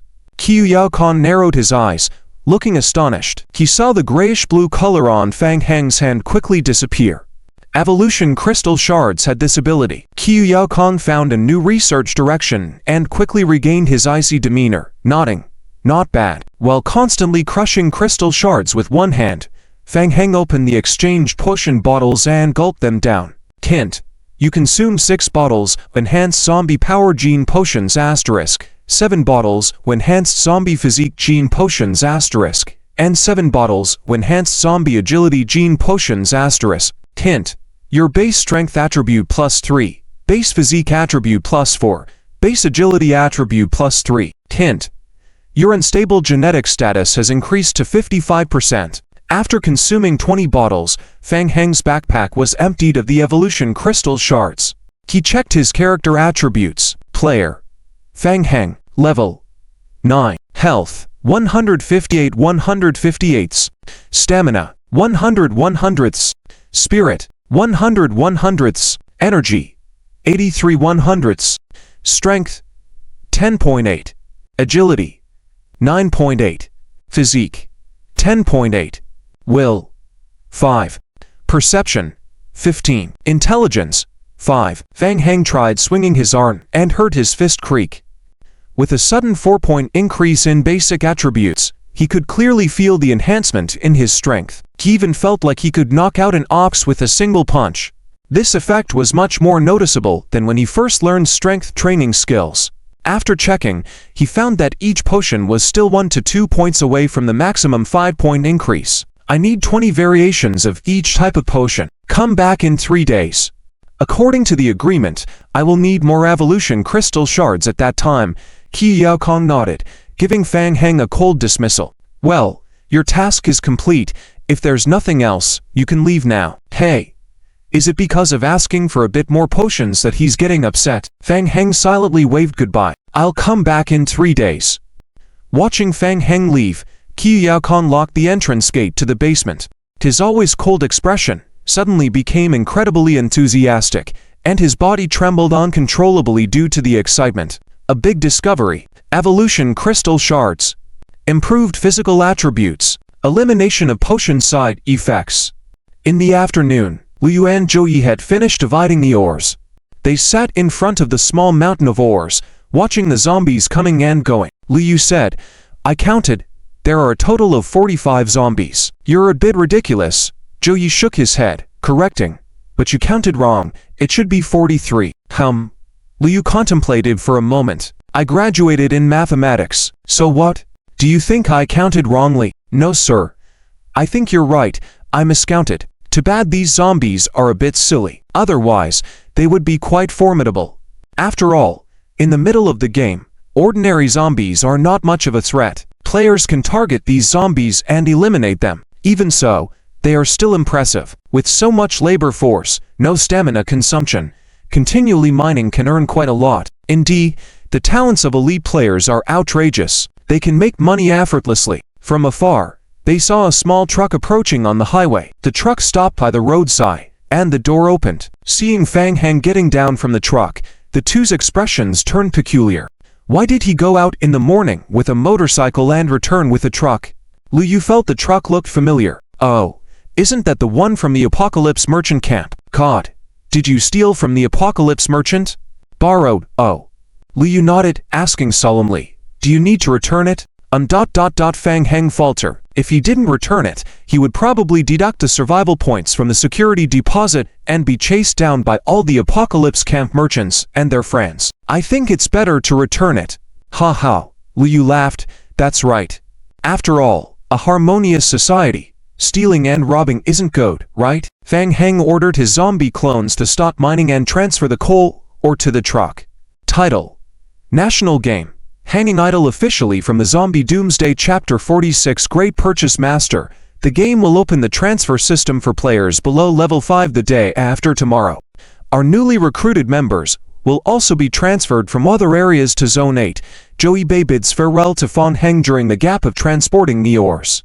When the time comes, we will prepare to leave this forest area and develop elsewhere. Joey Bei has been quite shaken during this period. After calming down, he carefully considered the future development of the gaming company and ultimately decided to seek another path. Fan Heng, on the other hand, will likely extend his operations outward from the prison area, undoubtedly monopolizing the region. Just kidding. The nearby resources have all been monopolized by the master. If they stay here, they will have nothing, and they might even incur the master's displeasure. It is better to find another place for development. Of course, this is just one reason. In the morning, Joey Bei held a sudden meeting in the company, and they all agreed that Dawn Gaming Guild is domineering, and they will definitely target the prison. The prison is a fat piece of meat, with the strong defense on the outskirts and Fan Heng setting up of the first supersized shelter in the game. Not to mention the nearby Doomsday Merchant camp. A golden start. No one can resist this temptation. If the Federation finds out about this prison, they will definitely be tempted to buy it at a high price. Not to mention the ruthless Dawn. There will surely be a battle between Dawn and Fan Heng. Dawn is a powerful gaming guild, and Fan Heng is not someone to be trifled with. Joey Bei believes it will be a protracted battle. The outcome, whether victory or defeat, will have an impact on their developing small company. Staying here will only drag them into the mire. Moving to a new place is the best solution. Fan Heng didn't think so much. That's a shame. I hope to cooperate for a while longer. No problem, we can continue to cooperate in the future. The location of the new shelter has been set. Once you have vehicles, it will only take half a day to drive there. Let's keep in touch, and if you need help, contact me at any time. As for these 2 days, I will continue to search for ore deposits nearby. Fan Heng nodded in agreement. Safe travels. The food and supplies I promised you are prepared by Liu Bafan. If I'm not around, you can directly go to the prison and find him. This was the deal struck between Fan Heng and Joey Bei. He would explore the area around the prison to locate possible ore deposits in exchange for food and basic supplies. Initially, Fan Heng had Joey Bei explore the ore deposits not to earn survival points, but to strategically reserve for the future. While other players were still busy building shelters, Fan Heng could take the initiative, let his zombie minions mine resources and stockpile them. After all, his underground shelter was large enough to store a vast amount of resources. Seeing that his zombie minions had finished collecting resources before returning to the Doomsday Merchant camp, Fan Heng ordered them all to commit suicide. At his current character level, the zombies would resurrect 20 hours later after death. Tomorrow, he would embark on a mission to Hope Town, about 200 kilometers from the camp. Since the movement speed of his zombie minions was too slow, it would be time-consuming to walk there. The simplest solution was to have them commit suicide, and after 20 hours, they would automatically revive beside Fan Heng. Driving the truck along the bumpy road, Fan Heng finally arrived at the merchant camp before sunset. The NPC porters were already accustomed to this routine, and upon seeing Fan Heng, they hurriedly came to help with unloading the goats. The atmosphere in the Doomsday camp was bustling with activity. Vitz walked out of the cottage. Fan Heng, Mr. Chiu was asking about you earlier. It's the first time he's taken an interest in a stranger. How did you manage that? Oh, I gave him some experimental materials. Vitz smacked his forehead and exclaimed, that explains it. All he cares about is experiments. Fan Heng shrugged, and his game log started flooding the screen. Hint: you have submitted 300 units of coal to the Doomsday Merchant Vitz. You earn 600 survival points as a result. Hint: you have completed the mission. Hint: your friendliness level with the Doomsday Merchant Vitz has increased. The hints kept popping up for over 10 minutes until the porters emptied the truck. Phong Heng checked his backpack. This trip had earned him a total of 35,000 survival points. The demand for coal in the Doomsday Camp was higher than Wu, and the missions could continue. Phong Heng opened Vitz's trading interface to purchase items. Item: standard shotgun typed. Firearms additional skill. Recoil skill description. After using this weapon to attack, there is a 60% chance of a 1-second stun, and the hit rate is reduced by 60% for this attack. Description 1. A firearm that can inflict great damage at close range. Its drawback is the short range, and due to the strong recoil, it is difficult for an ordinary person to use. Description 2. Requires a strength value of 6.5 to equip. At 8 points of strength, the hit rate reduction effect of the skill, recoil, is cancelled. At 10 points of strength, the effect of the skill, recoil, is completely immune. After completing a mission, Phong Heng's strength value had reached 10.8 points, allowing him to easily use the shotgun without being affected by recoil. He bought it. Item: standard bulletproof vest type. Equipment defense. Plus 10. Description 1. Wearing bulletproof vests can effectively reduce damage after being shot by firearms, provided you don't get headshot. Description 2. Made of special materials, this composite protective structure can provide decent defense if your trunk is unfortunately caught by zombies. Description 3. During hot summers, wearing it may cause heavy sweating, making you feel hotter and thirstier. Item: Butcher's Big Chopper Tight. Weapon rarity. Rare damage. 30 to 60. Description 1. The big chopper left by the butcher after his death, imbued with the grudge he harbored before his demise. When attacking zombie creatures, it can cause additional damage equal to the player's current strength value and has a chance to trigger the dismemberment effect. Description 2. Due to its extreme weight, the player needs a strength of 9.5 points and a constitution of 8.5 points to use it. Phong Heng licked his lips. This big chopper's attributes were potent, and he had spotted it during his previous visit. Unfortunately, at that time, his attributes were not sufficient to wield it. With his current 10.8 strength points, he could now meet the requirements. Item: sharpening stone type. Consumable description: temporarily adds 20 points of damage to weapons such as knives and swords. Item: small explosive pack type.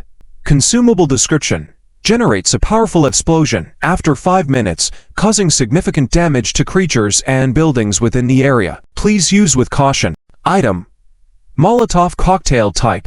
Consumable description: throwing the Molotov cocktail causes continuous fire damage in the area.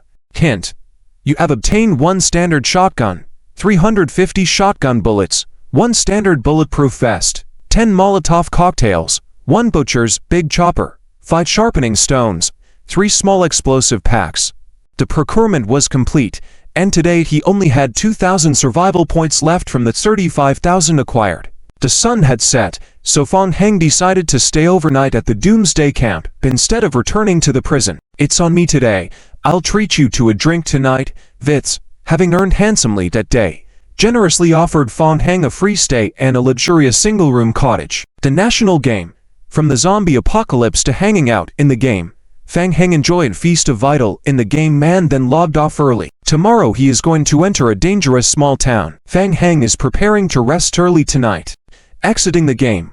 Opening the game warehouse, Phong Heng stretched lazily. It was not even 8 o'clock in the evening, and the 3 teams of Phoenix Game Company still looked lively. Most of the workers were still busy working overtime in front of their computers, and 2/3 of the game warehouses were open. To be precise, 2/3 of the 3 teams were working overtime 24 hours a day. A group of hard workers.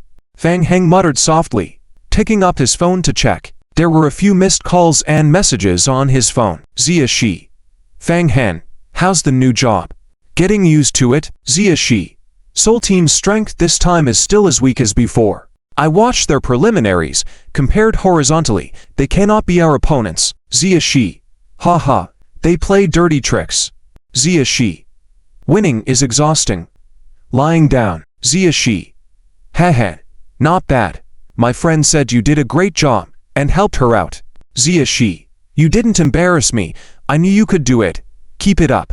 Unknown number. Hello, Mr. Phong Heng. Your accommodation has been arranged. Please go to the front desk to pick up your work permit and dormitory car. If you have any questions, please contact promptly.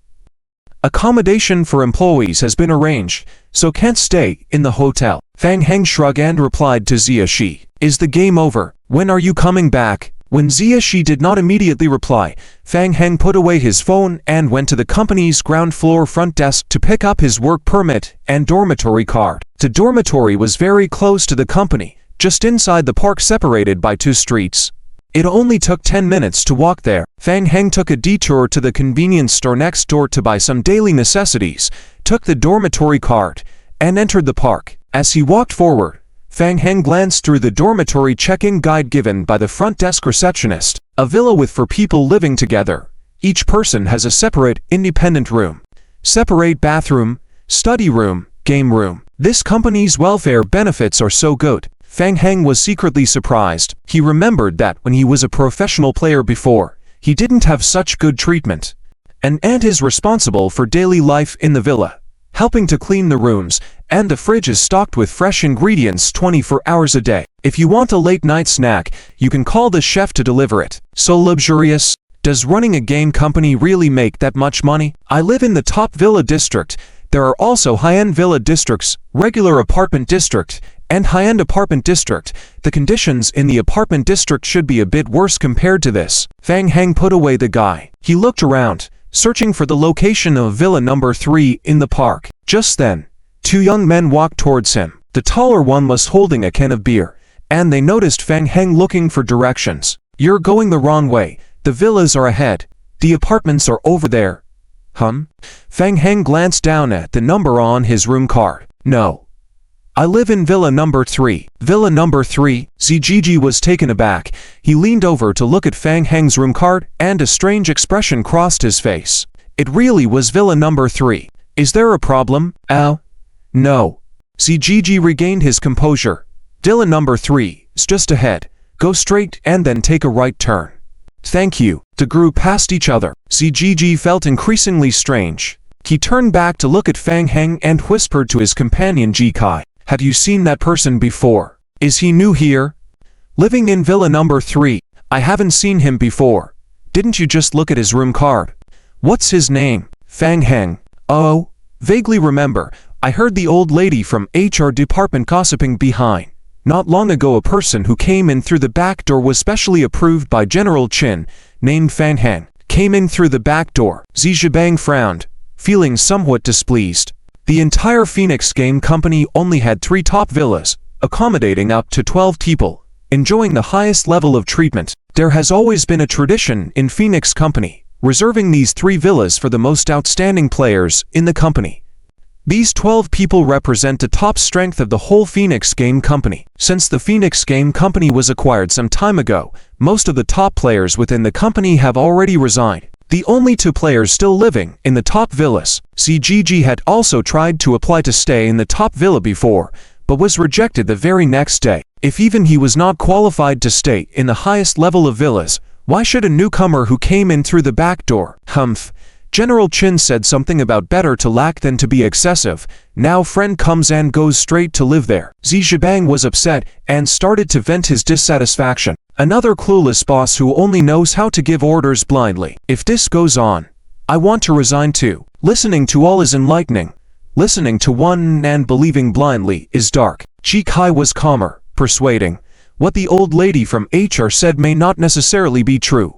Let's observe more. Zijiji sneered, feeling more and more uncomfortable. Fine, as you said, seeing is believing. I'll test him. Zijiji got a bit carried away, finishing the beer in the can. Hey, what are you trying to do? Don't cause trouble for yourself. TCH, what's there to be afraid of?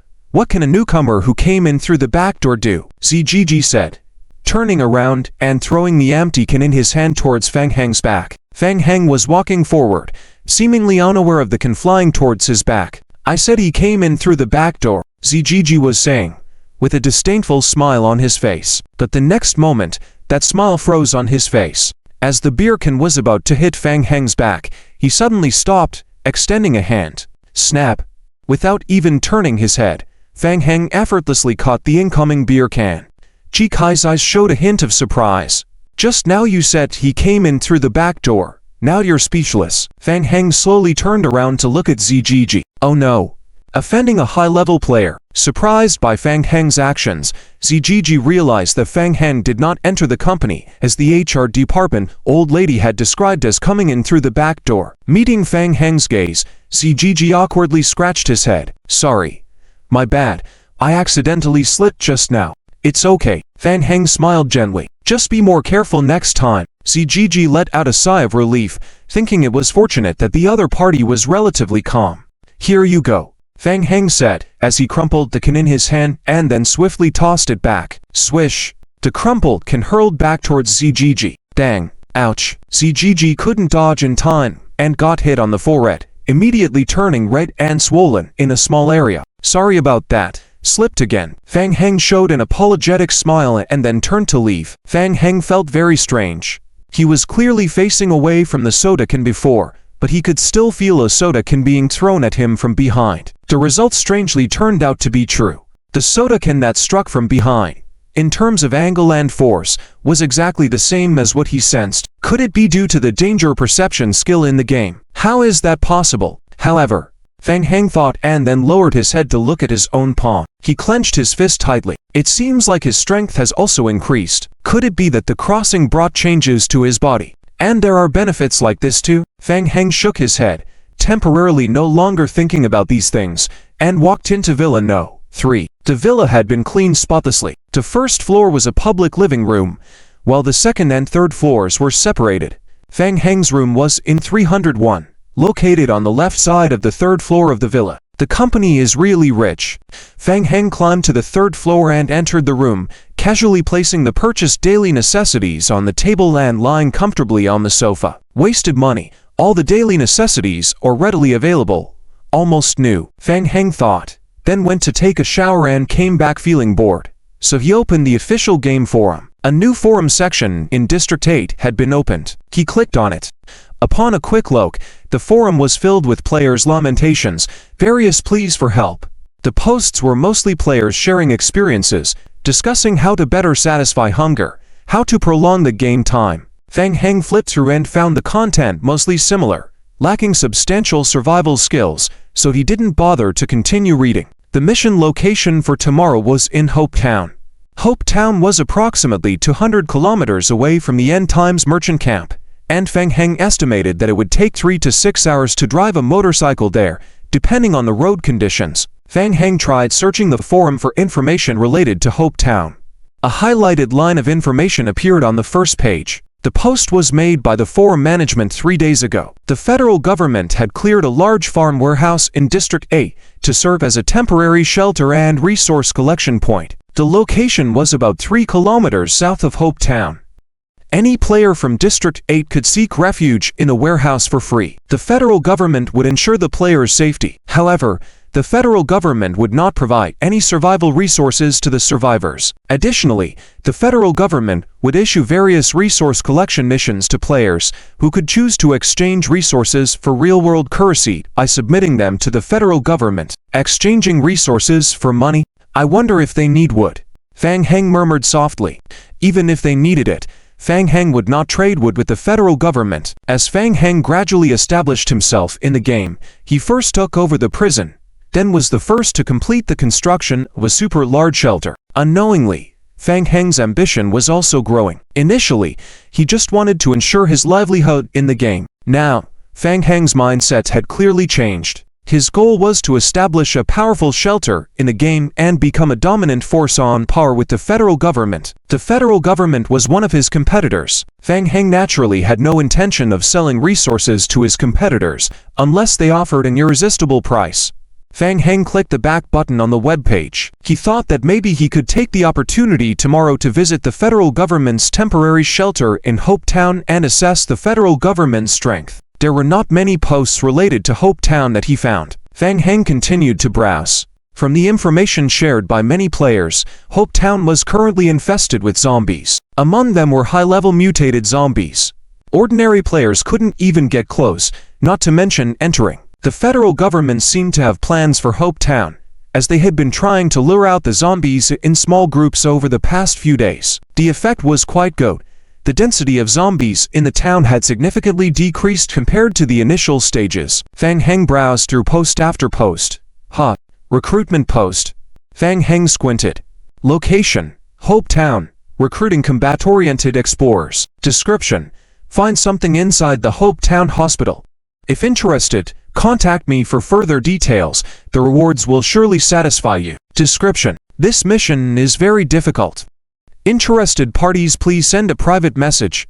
Someone else also wants to enter the Hope Town Hospital? Fang Heng became cautious. Did he also receive the same mission? Fang Heng stroked his chin and saw that the poster, Lao Hei, was online, so he sent him a message. Fang Heng, I am interested in the mission you posted. Lao Hei immediately replied. Lao Hei, I need you to prove your strength first. Fang Heng, I am Fang Hen, a former professional player. You can check my information online. Lao Hei, I will look into it. After a while, Lao Hei messaged back. Lao Hei, very well. Besides you, there will be others joining the mission tomorrow. If you are interested, you can find me at the Federal Warehouse outside Hope Town at noon. We'll discuss further when we meet. Fang Heng, what about the reward? Lao Hei, 30 main god points. Fang Heng raised an eyebrow. He had main god points. In the main god game, players could exchange various high-value rare props in the main god space using main god points. Compared to survival points, main god points were more precious and not as easy to obtain. Additionally, main god points could be exchanged for survival points at a rate of 1 to 100, but survival points could not be exchanged for main god points. Fang Heng replied with another message. Fang Heng, I accept. Tomorrow at noon, outside the Federal Warehouse in Hope Town. Lao Hei, I'll be waiting. After flipping through several more pages, with no more useful information related to Hope Town present, Fang Heng closed the page and went to sleep. Early the next day, Fang Heng drove his motorcycle to the small town. This time, Fang Heng chose to undertake the mission alone. Liao Bufan also wanted to go with him. Considering the danger of this mission and the possibility of it taking a long time, Fang Heng decided to leave Liao Bufan behind. Liao Bufan needed to stay to guard the prison and be vigilant about the movements of the snake gang. 5 hours later, Fang Heng arrived at the farm warehouse controlled by the Federation. The warehouse had been transformed into a temporary shelter by the Federation. The posts on the official forum were very appealing. Many players nearby rushed to the location. Currently, the Federation did not have excess food distribution, but who knows when they will start distributing food. After all, with the protection of the Federation, there is always a greater hope for survival. Players saw Fang Heng driving his motorcycle all the way there and cast envious glances at him. It is rare to see players with such advanced vehicles in the early stages. Fang Heng put away his vehicle and walked into the large warehouse. The warehouse had been transformed into a temporary resource point by the Federation. The Federation's temporary resource point was mainly responsible for external resource collection. They would use federal coins from players to purchase various materials and continuously transport these materials back to the safe center that the Federation was about to establish. Fang Heng could confirm that there was a medium-sized shelter built by the Federation under the warehouse. There were many players in the warehouse, all maintaining good order. The Federation's staff had badges on their chests, making them easy to identify. Fang Heng immediately saw the prominent sign, "Collect all kinds of basic materials, good prices, instant payment." There were several service counters next to the warehouse entrance, providing services such as material purchase, various inquiries, and survival guides. Fang Heng walked up to a counter. "Hello, what can I help you with? I would like to see the purchase list." Fang Heng took the purchase list handed to him by the Federation staff. The list was densely packed. At this stage, the Federation wanted almost everything. Basic resources, like a piece of wooden board, could be sold for 30 federal coins. In Sikan, 30 federal coins were roughly the price of an ordinary takeout meal. Indeed, the new server is profitable. Fang Heng sighed inwardly, feeling a heavy pressure. After all, it was the Federation, with immense financial power. With their collection method, they could quickly build a powerful shelter. Fang Heng put down the purchase list in his hand and scanned the warehouse a few times. Soon, he spotted his target. A small old man sat on a bench, accompanied by two black-skinned foreigners. There was also a man and a woman sitting on chairs beside him. The small old man noticed Fang Heng and raised his hand in greeting. Fang Heng walked over to them. "You must be Lao He." "Yes, that's me." "You must be Fang Heng, right? I've seen your picture." Lao He's face was wrinkled, and he was very thin. "It seems everyone is here. This is the Fang Heng I mentioned to you earlier."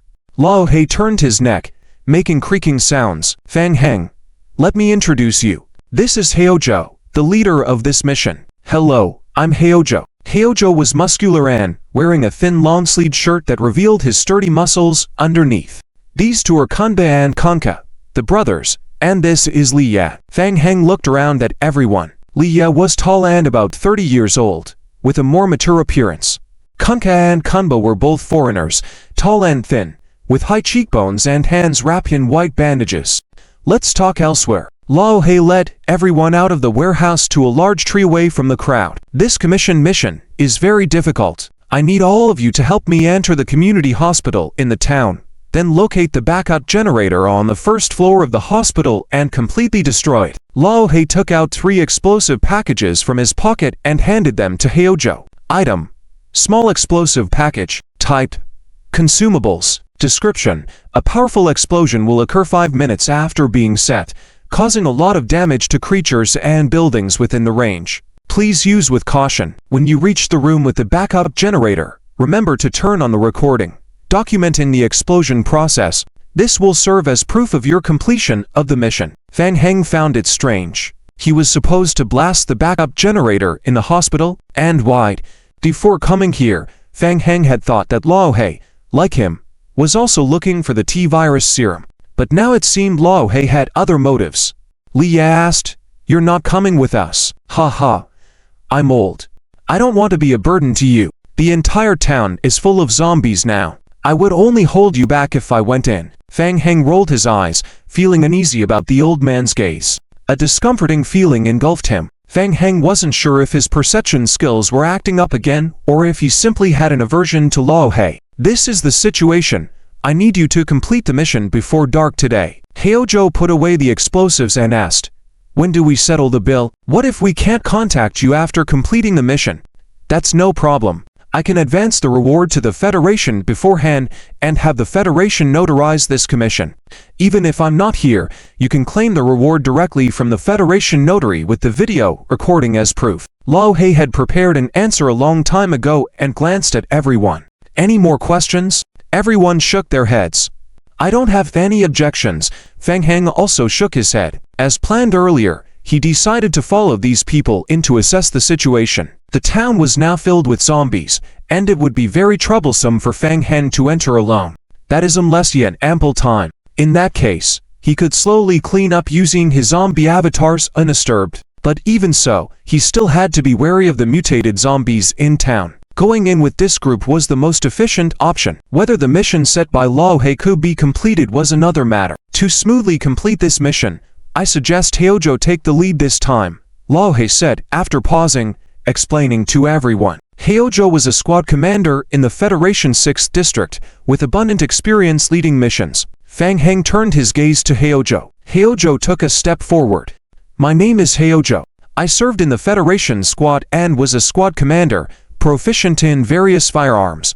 My talent is Psychic Impact, a plus-level talent, capable of causing a single psychic impact on the enemy, but with severe side effects, making it impossible to use multiple times in a short period. 2 years ago, my right leg was injured and amputated during a mission. Later, I had a mechanical prosthetic leg in the post-apocalyptic wasteland game. The prosthesis has significant limitations, so I couldn't rejoin the squad. I also didn't want to accept administrative work provided by the Federation, so I left the Federation. Now, I am a professional mercenary. I will be in command this time. If anyone has any objections, you can raise them now." "Quite professional," Fang Heng muttered to himself. Title: National Game. Hang up from the beginning of the Zombie Apocalypse Chapter 50. Entering without objections. Upon entering, nobody objected. Heozhou continued. "All right, I hope that in the upcoming actions, we can cooperate sincerely, successfully complete the mission, collect the bounty, and then go our separate ways. For effective cooperation moving forward, Please introduce your personal talents, he added. The group looked at each other. I'll go first, Sister Lee said. I have an S-class support talent, which allows me to create a perception barrier with a maximum radius of 5 meters. The barrier can shield external organisms from perceiving anything inside the barrier. When the barrier is active, even if zombies see us, they won't recognize us as living humans and won't attack us. Sorry to interrupt, Heojo asked.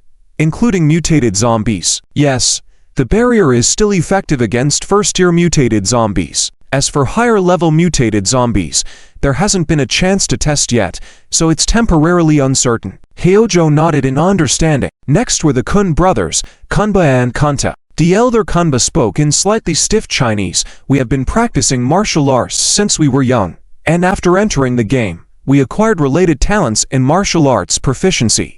We can enhance the power of martial arts for a period of time, which is very effective against ordinary zombies. With that, Kunba punched a nearby tree. Doom. A muffled sound. The tree shook and dropped over 10 leaves. A deep fist imprint appeared on the tree. After equipping the iron arm armor, the power can be further enhanced. It was now Fun Heng's turn. After pondering for a moment, he took out the butcher's large cleaver from his backpack. The group silently watched Fun Heng without speaking. They could tell that the large cleaver was quite heavy. I won't go into details about my talent. It's in the support category and cannot be used in combat. As for combat, my character's attributes are relatively high, and my equipment is also decent. Several people fell into silence. Decent equipment? Relatively high character attributes? What kind of introduction is this? Sounds like boasting. Fun Heng noticed the skeptical looks from the group and couldn't help but swing the large cleaver in the air a few times before showing its attributes to everyone. You can take a look at the attributes. High quality equipment. High damage. Perfect additional skills. The only downside was the equipment requirements, which turned out to be the weapon's biggest flaw. The group's eyes shifted with a bit of change in perspective. This cleaver itself was quite valuable, worth at least 5,000 survival points. So, when he claimed to have better equipment earlier, it wasn't just boasting. Moreover, the butcher's large cleaver required 9.5 strength and 8.5 constitution for equipment. Being able to wield this cleaver meant that his attributes were indeed much higher than ordinary players. He was only at what level? His character attributes already met the equipment requirements of the large cleaver. From this inference, his talent attribute should be some kind of attribute enhancement. Everyone stayed silent, secretly speculating in their minds. Heojo began to estimate the overall strength of the team in his mind. At first glance, Fun Heng and the Kun brothers were both primary damage dealers, specializing in combat. Sister Lee leaned more towards logistical support. If there are no issues, we can now have the federal personnel notarize, Heojo said, after the discussions were finished, leading everyone back to the warehouse. He spent 500 survival points to complete the notarization with the federal notary, and also transferred 150 points in advance as the main god points to the federal notary personnel. Then, Fun Heng could directly find federal staff to receive the mission rewards after completing the task. Good luck, I'll wait here for your safe return. All set, Heojo led the team to a small hill east of Hope Town. From there, they could see a large number of zombies gathered inside the town. The zombie density was very high. Heojo spread out the prepared map. I checked earlier. The number of zombies from the east side is the least. After invading the town, going through 7 blocks will lead us to the community hospital. Sister Lee frowned and asked, based on the jogging speed of an ordinary person, how long will it take to reach the hospital? After a moment of calculation, Heojo responded, probably less than 10 minutes. Releasing the barrier will consume mental energy, and with my current abilities, I can maintain it for a maximum of 10 minutes. After that, it will take at least 2 hours to fully recover mental energy. Kunba urged, time is right. Let's get started. Fun Heng nibbled on an Oreo cookie in his hand, listening to the discussions without commenting. A moment later, team leader Heojo made a corresponding plan. He used a small explosive obtained earlier to blow up the town's mayor's statue near the entrance not far away. The fallen statue would crash onto nearby buildings. The explosion and impact would create a huge nose.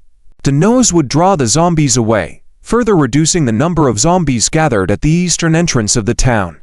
Then, breakthrough. Strive for 3 to 4 minutes of time as much as possible. Then Sister Lee would activate the perception barrier. Confirm correct, it's time to execute the plan. 10 minutes later. Doom.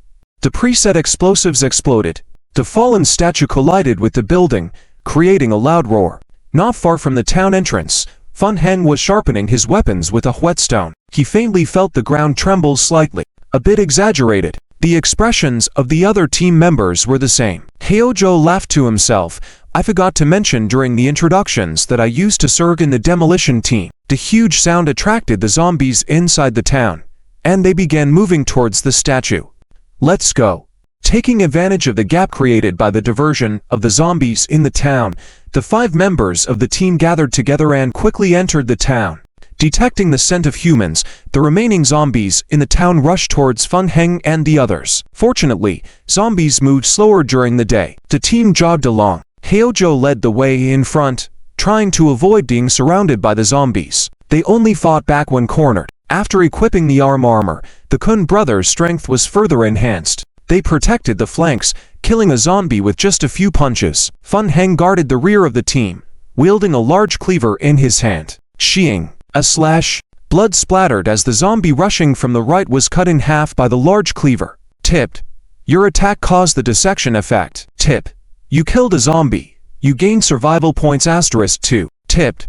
Your attack caused the dissection effect. Tip. You killed a zombie. You gain. The machete itself has high damage, coupled with the additional damage effective skills and the extra attack from sharpening stones. With just one strike, a zombie can be easily killed. The success rate of the dissection effect is also much higher than Fang Heng had expected, triggering almost 2/3 of the time.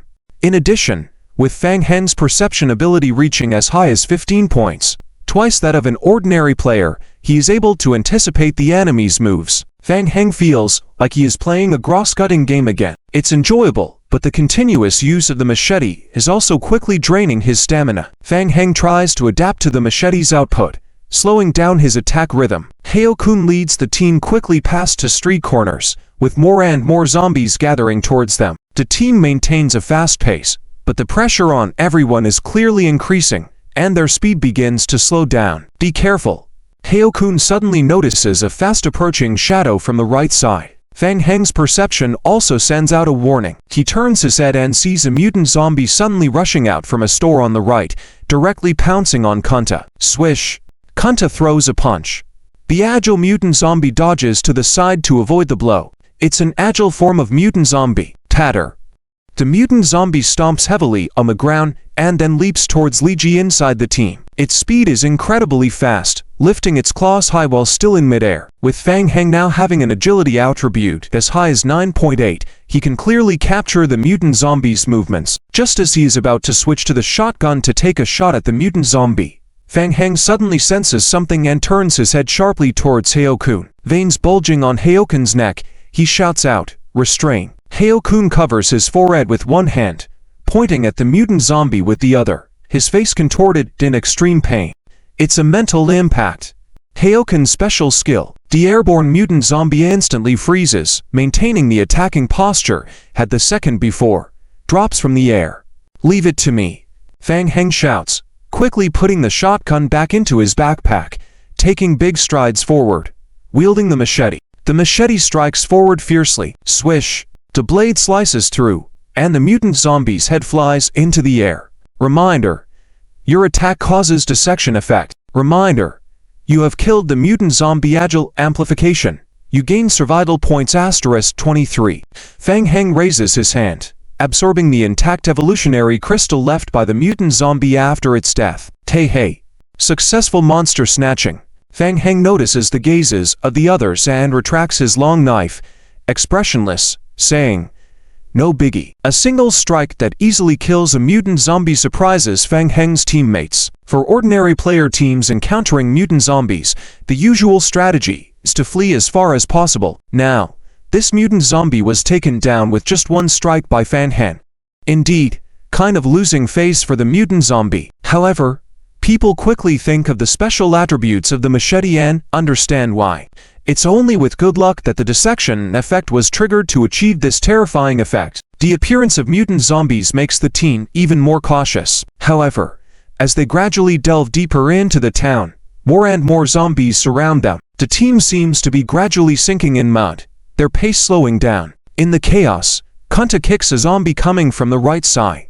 According to his calculations, this kick should push the zombie back, allowing him to then strike its head with a punch. But Kunta didn't expect that as he kicked, it felt like hitting a steel plate. The zombie didn't retreat. Instead, he was harshly pushed back, his body swaying slightly backward. Not good. It's a strengthened form of the mutant zombie. Kunta breaks out in a cold sweat, quickly adjusting his body balance. His brain rapidly calculates how to deal with the situation in front of him. It's a close one. As the mutant zombie's claw swings towards him, Kunta suddenly feels a hand pulling him to the side. I got this. Fang Heng perceptively detects the mutant zombie mixed among the ordinary zombies, pulling Kunta away, quickly switching to the shotgun. Doom. A gunshot. Hit at close range, the mutant zombie sways back a few steps, entering a state of both stiffness and bleeding. Tough guy. Hard. Fang Heng, holding the shotgun with one hand, utterly disregarding the powerful recoil of the gun, steps forward again, fingers on the trigger. Doom. The mutant zombie is blasted out, exploding into a bloody mess. Reminder: you have killed the mutant zombie. Enhanced strength. You gain firearm proficiency experience plus 30. You gain survival points *29. The gunshot attracts everyone's attention. Everyone instinctively turns to look at the big weapon in Fang Heng's hand. A shotgun? Really a shotgun? Envy. They're impressed he has a shotgun, a luxury item that usually appears advanced stages of the game. So, he's a rich player. Now they know, when Fang Heng introduced himself saying the equipment is not bad.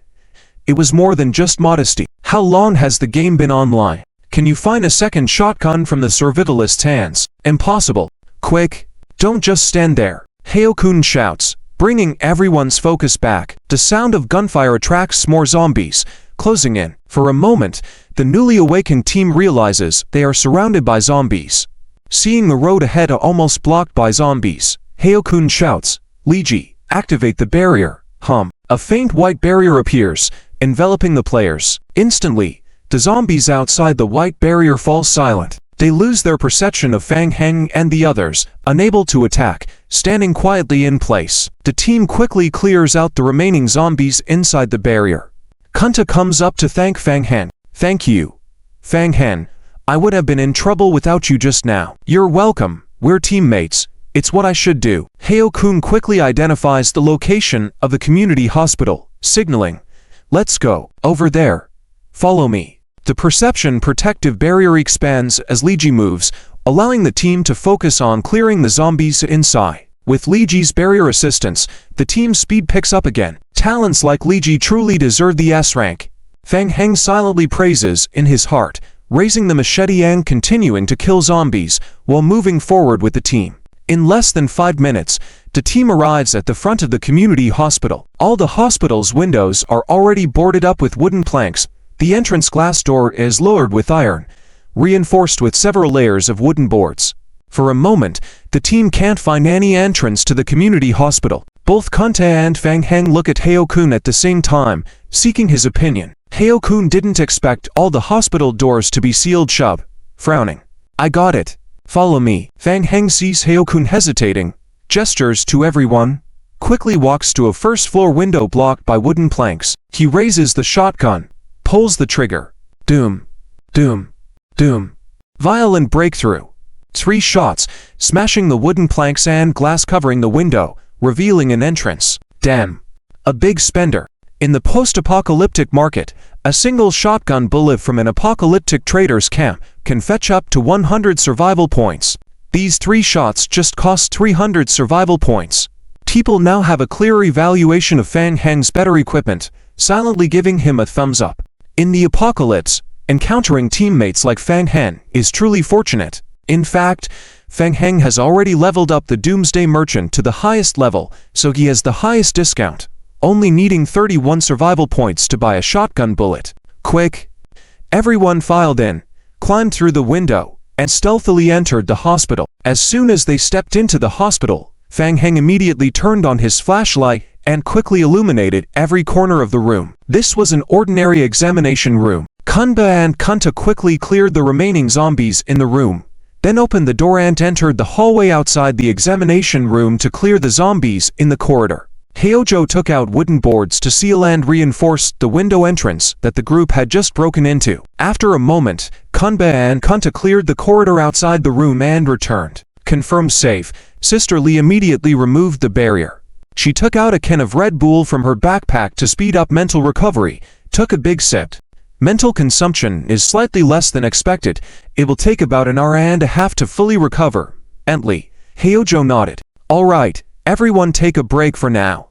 Successfully entering the community hospital, the group's first stage mission was completed. Overall, it was relatively smooth. Hyojo locked the door of the examination room, lit a fire in place. The group sat around the fire, began to eat, replenishing their expended energy. In this situation, Fang Heng still played it safe. He did not choose to show off his barbecue skills. After all, zombies also had the probability of tracking scents and coming over. No need to invite trouble. Still the remaining half-pack of Oreo cookies from before, teared with chocolate milk. Fang Heng neighed as he contemplated the next actions. The team's next task was to find the backup generator on the first floor and then blow it up. Of course, he had more important things to do. Fang Heng looked back at the mission instructions. Mission name: find the T-virus serum. Mission description: find the T-virus serum and deliver it to the Doomsday Merchant. Vital, you can find the T-virus serum in the chief's office on the 3rd floor of the community hospital in Hope Town, or you can find it through other means. Tit. Over time, the antiviral serum in Hope Town may be taken or destroyed by survivors ahead of time. The T-virus serum is hidden on the 3rd floor. You should go up to the 3rd floor first. Considering that blowing up the generator will attract zombies with nose, Hyojo would probably choose to execute the operation after Sister Lee fully recovered, so he had about an hour and a half of spare time. Fang Heng was thinking when Hyojo clapped his hands. The plan is this: first find the location of the generator, occupy the generator room, ensure the safety of the generator room and the surrounding environment. After an hour and a half, we will install explosives and retreat quickly. Hyojo roughly planned the following steps. No one had any objections, except Fang Heng, who still wanted to complete the mission on the 3rd floor. Do you guys think this mission is a bit strange? Several people raised their heads to look at Fang Heng, especially Lao Hei. He's also strange. Fang Heng stood up and walked to the entrance of the room, trying the light switch inside the room. The backup power here hasn't worked either. Why go through the trouble of blowing up the generator? Hyojo and the others fell silent for a moment. They also had doubts about this mission, but this was the employer's task. Don't ask the employer too much about why. Just focus on what you can get after it's done. That's the professional ethics of a mercenary. After contemplating for a moment, Hyojo said, "It does seem a bit strange, but it's not our concern. We just need to complete the mission." "You're right, but I have a feeling that it's not good." Fang Heng shrugged. "Wait, I'll take a look around. Clear out some potential dangers. You guys stick to the plan. Whether I find anything or not, I'll come back to the generator room to find you." Hyojo frowned. Splitting up was a big taboo. However, after second thoughts, Fang Heng did point out a real risk. He also had some distrust towards the mission, feeling that something was off. Most importantly, Fang Heng had already shown his strength all along. He had a say in the team. Moreover, with Fang Heng's strength, even if he encountered mutated zombies, he had the ability to defend himself. "I don't support your actions, but if you insist, I won't force you to stop." After a brief hesitation, Hyojo agreed to Fang Heng's solo action. "Be careful, if you don't come back in an hour and a half, for the sake of the mission, we will choose to reduce risks and leave you behind. We won't take the risk to find you." "Ha." Fang Heng laughed and patted Hyojo's shoulder. "Although it sounds cold, I understand. I'll be back in time." "Well, take care of yourself." Hyojo nodded. "Add me as a friend. If you encounter any issues, contact me urgently through the survival radio." "Okay."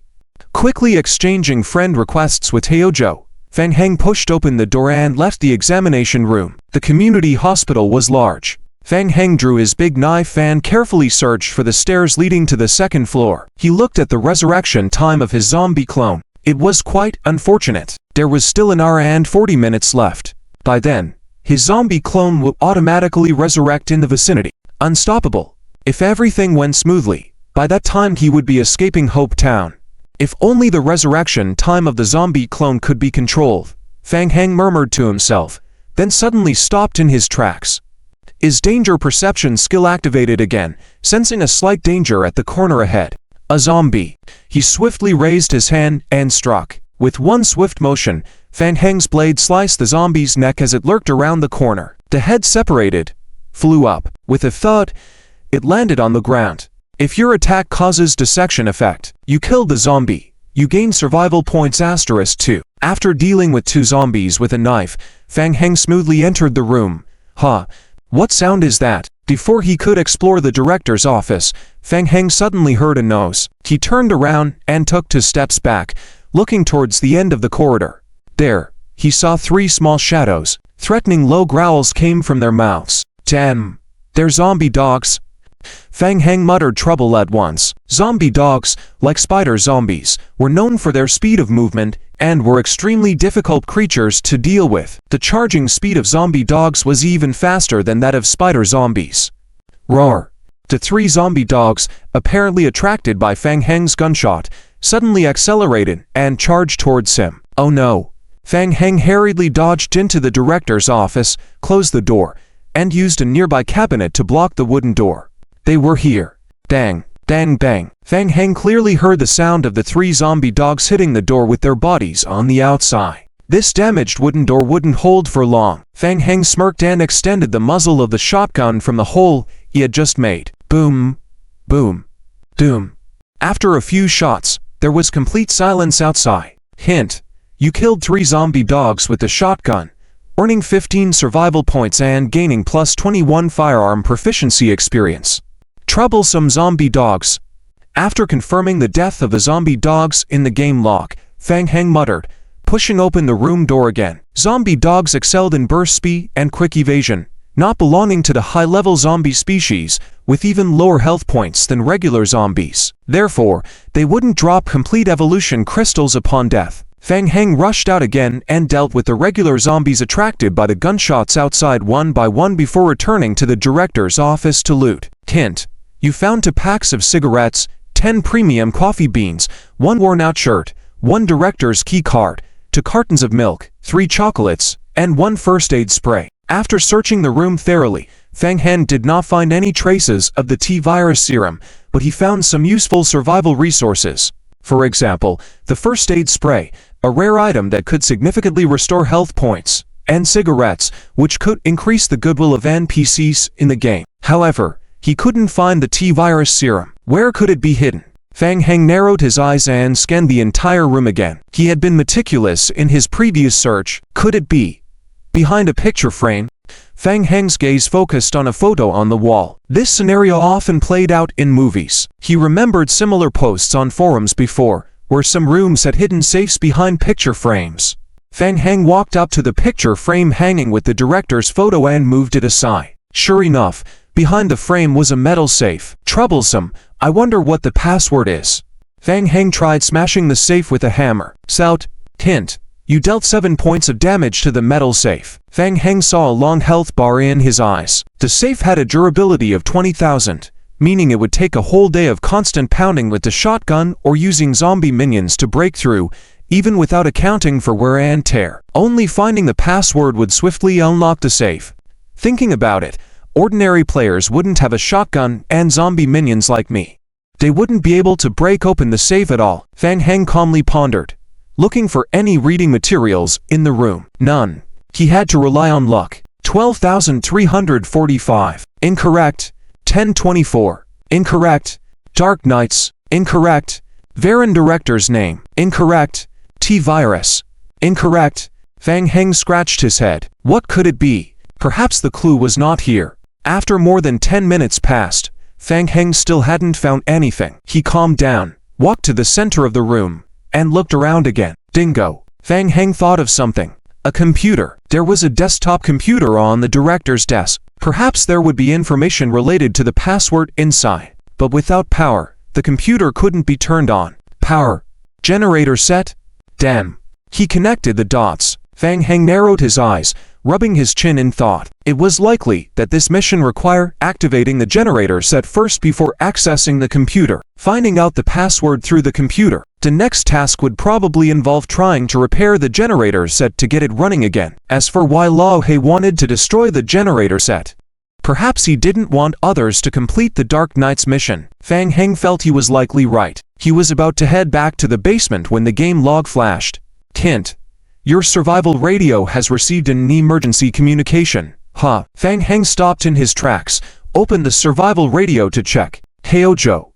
Fang Heng, how's it going over there? I found the location of the generator set and discovered something else. Heojo also found an issue with the generator. He immediately replied to Heojo's message. Fang Heng, I'm coming back right away. He hurried back to the first floor generator room. Several people, including Heojo, were studying something in front of the generator set. What have you discovered? Fang Heng, you've come at the right time. Come and see, we found the generator set operational. Huh, what did you say?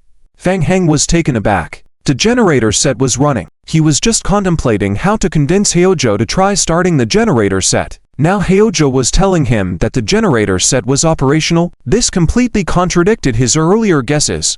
Fang Heng was momentarily confused. Trying to clear his mind, he asked, are you saying the generator set is intact? Still running? Then why isn't the building powered? Kanta, who was studying the circuits at the back, popped his head out to explain to Fang Heng. I examined the generator set recently and found out it's not the one supplying power to the main building. Fang Heng was puzzled and more astonished, asking, not the main building. Then where does it supply power to? Not sure, but it seems the circuits are heading downwards. Downwards? Heojo furrowed his brows, picking up the hospital map they found earlier and scrutinized it. The hospital's lower level only has the morgue. The morgue. The expressions of the team members turned strange. How did a perfectly normal survival game suddenly become somewhat terrifying? Fang Heng was also puzzled. Why would the hospital's backup generator set prioritize supplying power to the morgue to prevent reanimation? Would guaranteeing power prevent reanimation? Fang Heng asked. Kanta, can you change the circuits, like diverting the generated power to the main building? Ow.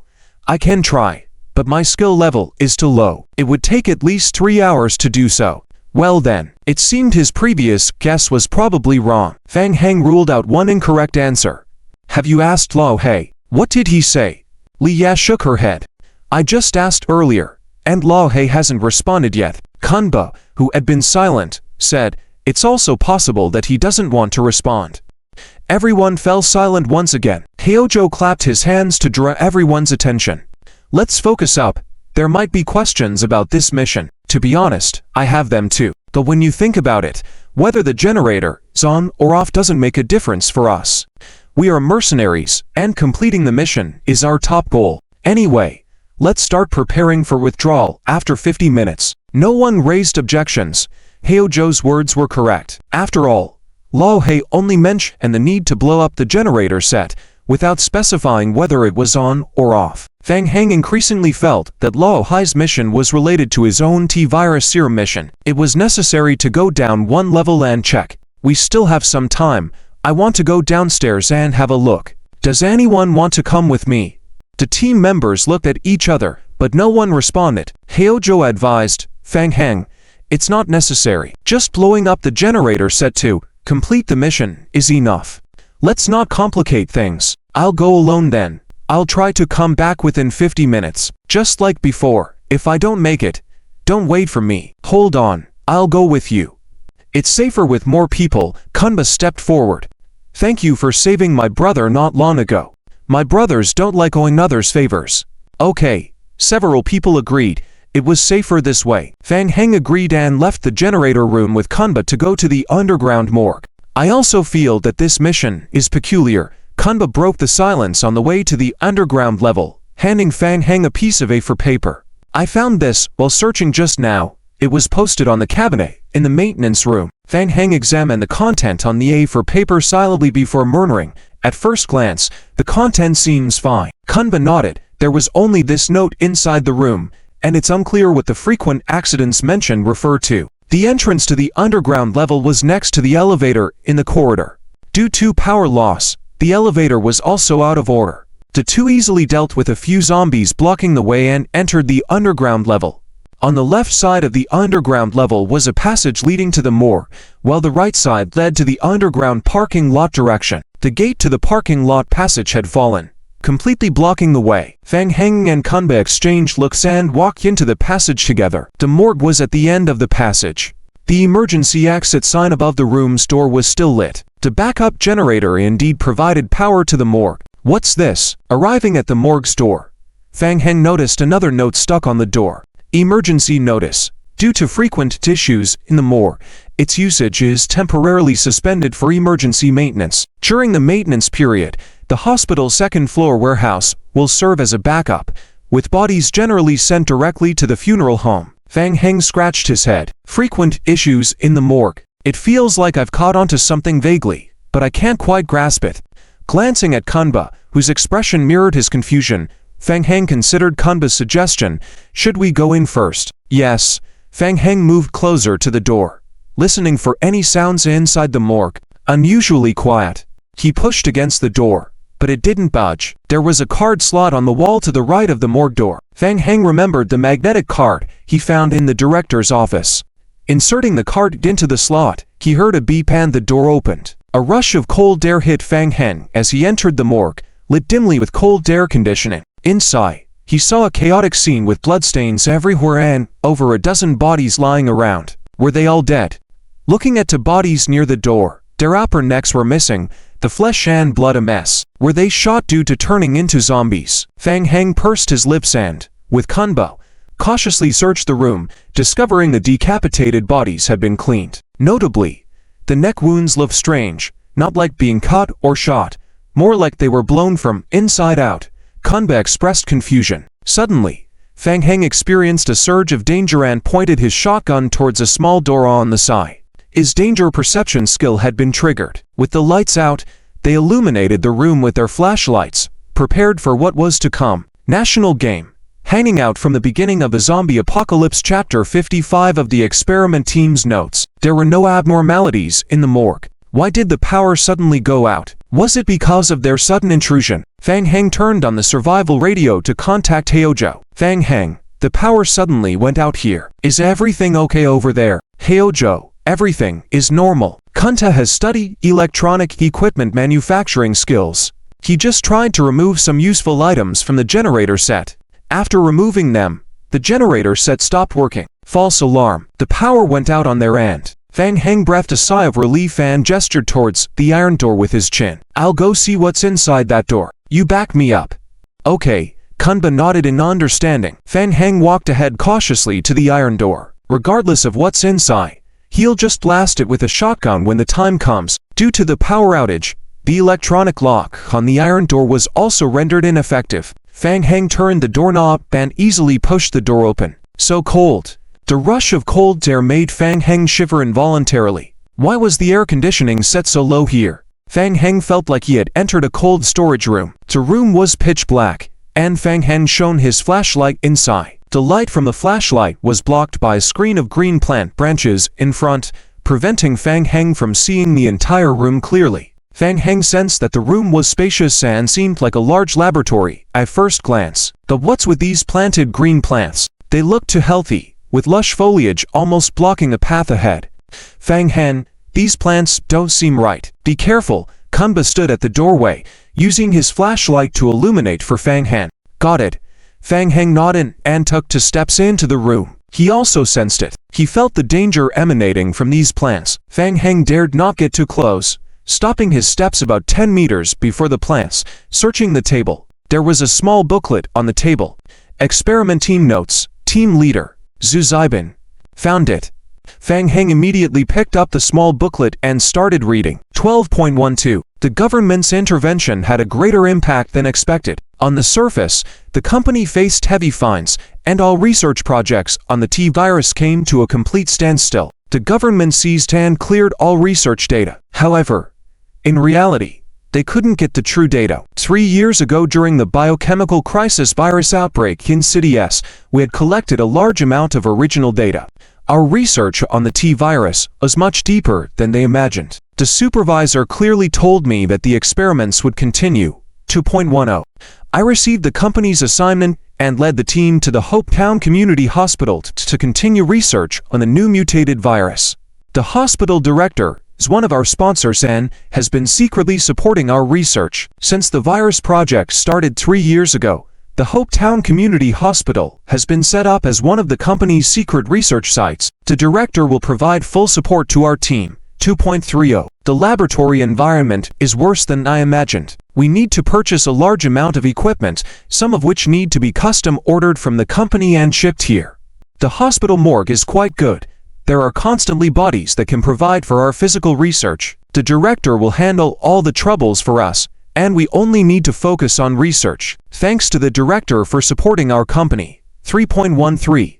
1. The use of the T virus can infect normal plants, creating mutant life forms.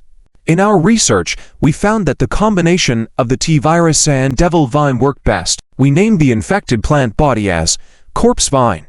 2. Unlike normal plants, corpse vine has strong vitality and shows extreme aggression. 3. Corpse vine cannot move.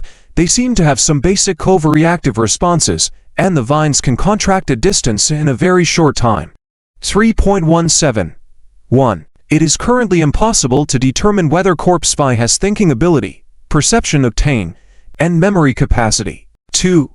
Research on corpse vine is temporarily suspended, and the company ordered us to move on to the next phase. 3. In the next step, we will try to react corpse vine with corpses. It is said that a similar phenomenon occurred during the biochemical crisis outbreak in City S 3 years ago. 3.29. 1. There has been a breakthrough in the experiment, successful revival. We have obtained life forms resulting from the abnormal combination of mutant plant, bodies, and corpses. 2. After the corpses are revived, they form a life form similar to zombies. This mutation is different from the intense mutation of animals and is very difficult to control. Their mobility is extremely slow. 3. A half-human, half-plant new life form? Or is the plant entity using the corpse as a carrier? 4.5. 1. It is parasitic. We found that corpse vine has fully occupied the brain of the corpse and completely digested the host's head within 7 days. After that, the corpse vine took control of the corpse's movements. 2. We need more samples for testing. 3. In order to focus on the experiment, the director has agreed to temporarily close the morgue. 4.30. 1. We temporarily refer to zombies parasitized by corpse vine as corpse vine parasites. 2. Corpse vine parasites are more sensitive to temperature and light. They do not like intense sunlight. However, after actual observation, even after prolonged exposure to sunlight, corpse vine parasites only show symptoms of dehydration. 3.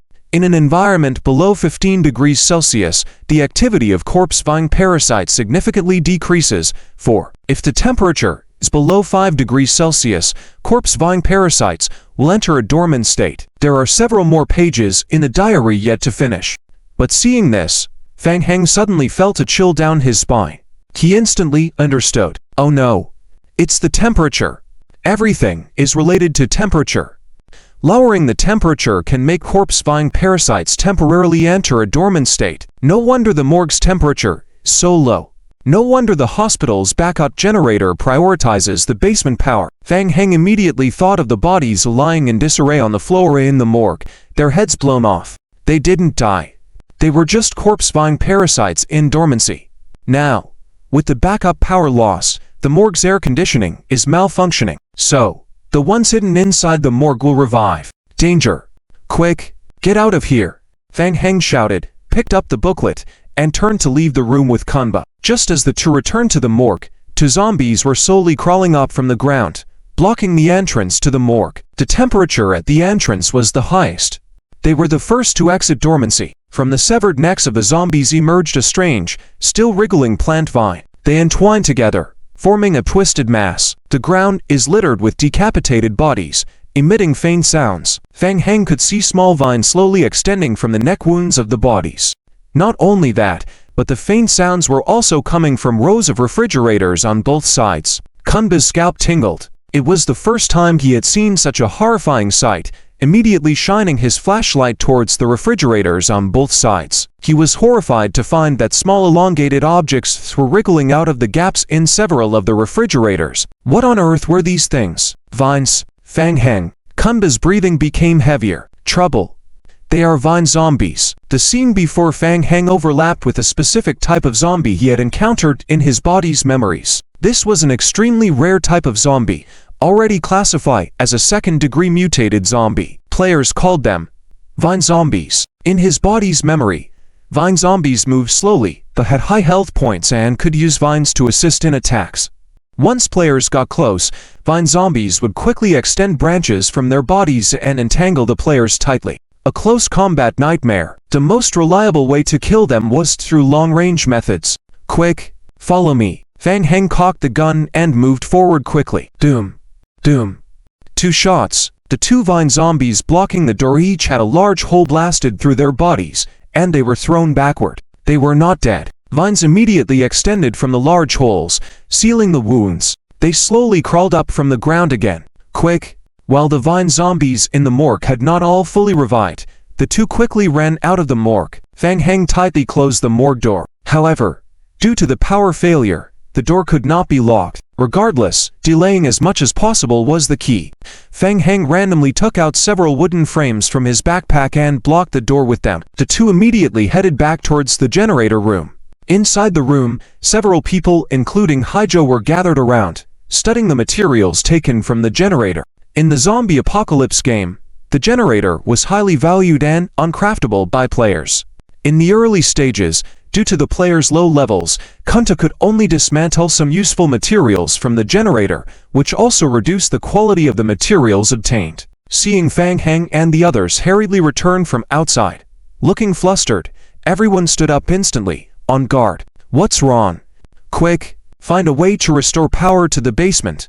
Kunta was taken aback and subconsciously responded, I can't do it. My electronic manufacturing level is low. To restore it, we need at least a skill level above 10. Kunta's heart sank upon hearing this. Haijo asked, why the rush? What happened?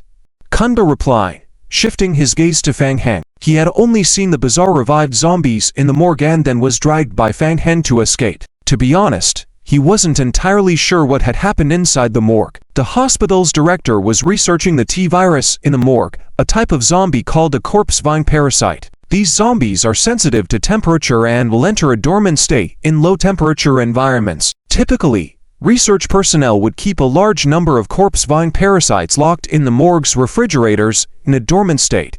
After the zombie apocalypse, the backup generator had maintained the basement's freezing temperature, keeping these zombies in a dormant state. Once the generator failed, the temperature rose, causing the dormant corpse vine parasites to awaken. Fang Heng quickly recounted what he knew to the group. Everyone became tense after hearing this. Few had heard of the corpse vine parasites. What about the strength of the mutated zombies?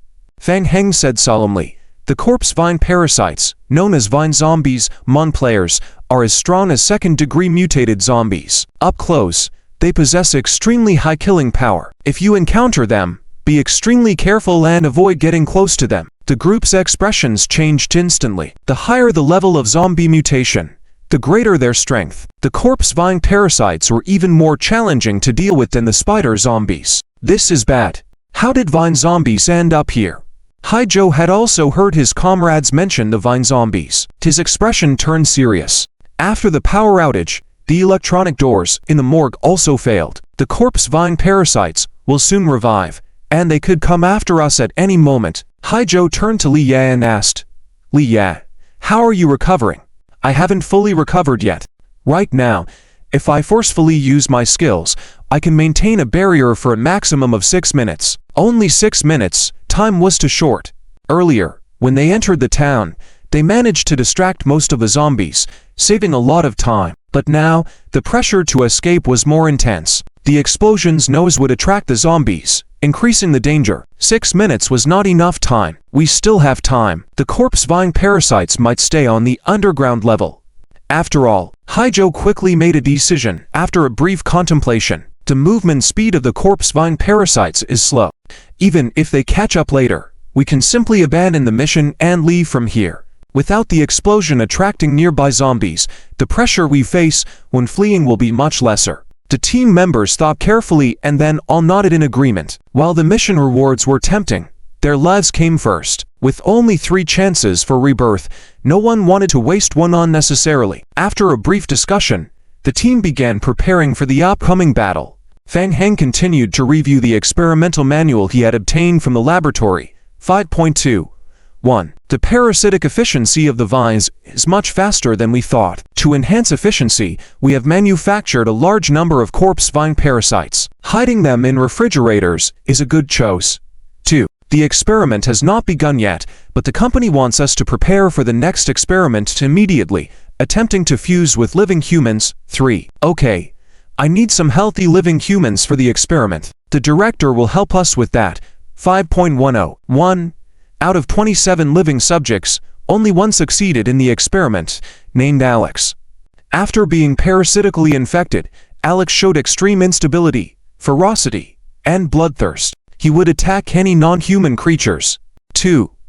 We want to find more living subjects for the experiment, but the town is really small. Recent unexpected disappearances in the town have already attracted some attention, so we need to stop for now. 5.12. First, the corpse vine destroys a large number of cells in the body, while the mutated T-virus is also rapidly repairing cells simultaneously. The integration between the corpse vine and the living body is better than imagined. Second, the corpse vine is improving Alex's body structure, making him abnormally strong, with a layer of corpse vine armor growing on his skin.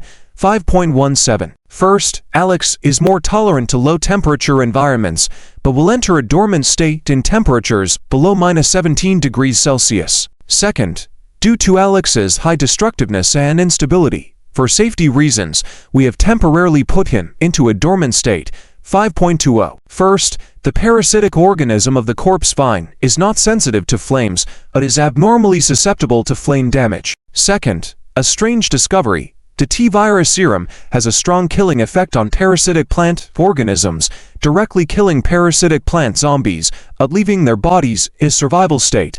5.21. First, in case of danger, you can activate the emergency cooling device by pressing the red button, rapidly lowering the overall temperature in the morgue. You can also try to eliminate them by spraying a solution of diluted T-virus serum through a water pipe. Second, we will request more serum from higher authorities for research purposes. Note: there is still remaining T-virus serum in the director's office safe. Password: ALEX 5.26. First, the higher department is very interested in Alex and wants to transfer him to headquarters for observation. Second, to smoothly complete the transfer work, we have prepared a special freezer to temporarily place Alex in for transfer even after power failure. The freezer can guarantee freezing for at least 30 hours. Third, next we will try to further enhance the parasitic organism of the corpse vine. Note: we received news that the higher-ups will help us find some live subjects from the prison, transporting them to assist us in human live experiments. The diary ends here. Fang Heng's eyes lit up, feeling greatly pleased. Found it. Indeed, his hunch was right. The T-virus serum mission is related to the morgue. The safe password was hidden in the notebook. All that's left is to find the T-virus serum, and the mission will be complete. To hell with the corpse vine parasitic organism. What does it have to do with me? Fang Heng was planning to go to the director's office on the 3rd floor to find the serum, with the game prompts quickly flashing on the retina. Hint: you have read the team's experimental notes. Hint: you have accepted the mission. Find the T-virus serum. Hint: your mission objectives have changed. What's going on? Fang Heng wondered, immediately opening the game log to check. Mission title: Find the T-virus serum. Difficulty: SSS. Basic mission requirement: Find the T-virus serum. Optional mission 1. During the mission, you discovered descriptions of the corpse vine. The Dark Knight Order is always seeking the origin of the apocalypse. You can try to collect corpse vine samples and hand them over to Vettel. If this optional mission is completed, your basic mission reward will increase by 1.5 times. Optional mission 2. During the mission, you discovered descriptions of the corpse vine parasitic organism. Try to find a sample of the corpse vine parasitic organism and hand it over to Vettel. Completing this optional mission will increase your basic mission reward by 2 times. Optional mission 3. During the mission, You discovered descriptions of Alex. Find the original body or sepal of Alex and bring it back to DRIZZLE. Completing this optional mission will increase your basic mission reward by 4 times. Note 1. Optional missions can be completed simultaneously, and rewards can be multiplied. Note 2. If the mission completion rate exceeds 100%, you can receive additional rewards proportionally. This damn temptation. Fang Heng gritted his teeth. He originally just wanted to get the T-virus serum and leave. The basic difficulty of the mission to find the T-virus serum is at the highest level of SSS. The rewards, needless to say, would be substantial. But now, with additional branching missions, if he could complete them, the rewards offered by the mission would skyrocket to a terrifying level. Fang Heng really wanted the rewards, but he also needed to stay alive to claim them. Not to mention those horrifying second-stage mutated zombies, corpse-vine parasitic organisms. There might even be an even further enhanced Alex after fusion with the corpse-vine. Fang Heng had no doubt that this so-called Alex had already reached the 3rd or even 4th stage. But the rewards were too tempting. If he could complete all the side missions, he would gain the original reward multiplied by 1.5*2*4, which is 12 times the reward. Damn it! Fang Heng cursed inwardly. Anyway, first things first, he needed to get his hands on the T-virus serum. Without further delay, he immediately raised his head and said, "Sorry, I found something. I need to go out for a moment, but I'll be back soon." Without waiting for Heojo and the others to stop him, Fang Heng quickly left the room. Taking advantage of the fact that the corpse-vine parasitic organisms on the lower level hadn't caught up yet, Fang Heng ran back to the 3rd-floor laboratory with a large machete in hand, moved aside the frame on the wall, and quickly entered the password. Alex. Click. The safe door popped open from the inside. Inside lay quietly 2 vials of medicine. Hint. You obtained item. T-virus serum *2. Upgrade. Your mission. Finding the T-virus serum basic completion rate. 200%. There's actually one more. With this additional vial, if he submitted the T-virus serum twice and completed all the optional side missions, his final reward would become a terrifying 24 times. Let's do it. Opportunities like this come once in a lifetime. There's no reason to back down. Risk certainly exists, but the rewards of the mission undoubtedly outweigh it. It's completely worth taking a bit of risk for it.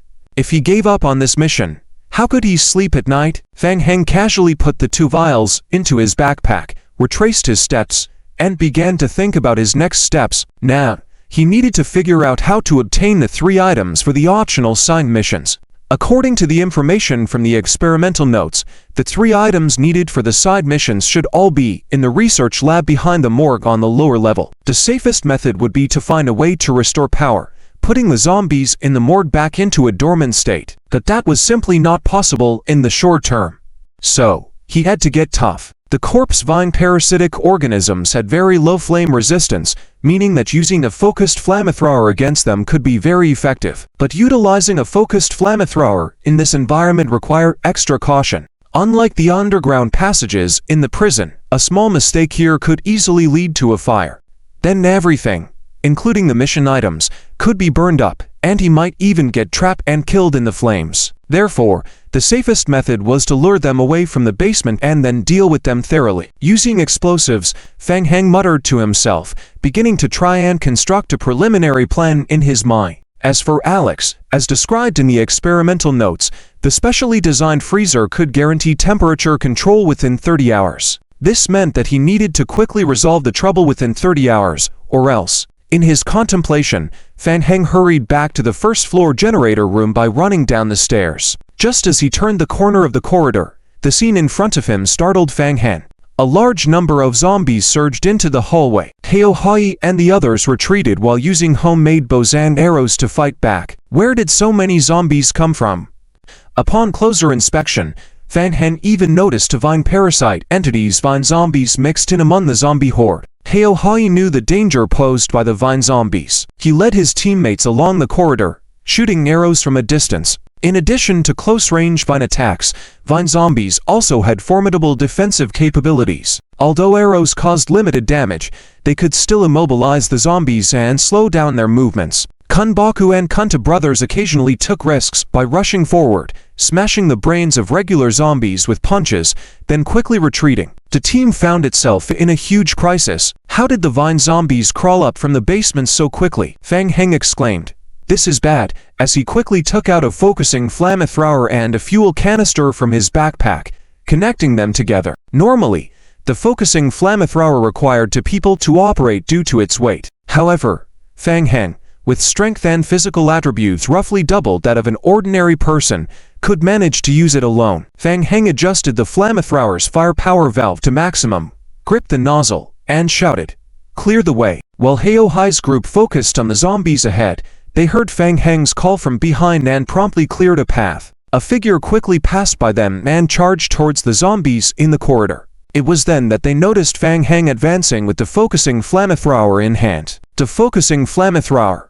Kunba recognized the formidable weapon immediately. With his fists, he knew that the flame damage was most effective against these flammable vine zombies. Fang Heng moved to the front of the team, aimed at the zombies, and pulled the trigger. The flamethrower roared, and a long pale blue high-temperature flame burst from the barrel. The corridor ahead was instantly covered in flames. The vine zombies were immediately engulfed in high-temperature flames, burning intensely. The group watched as the burning zombies slowly fell to the ground. The vine zombies continued to burn until they turned into charred remains. Kunta regained his composure and looked at Fang Heng, as did the others.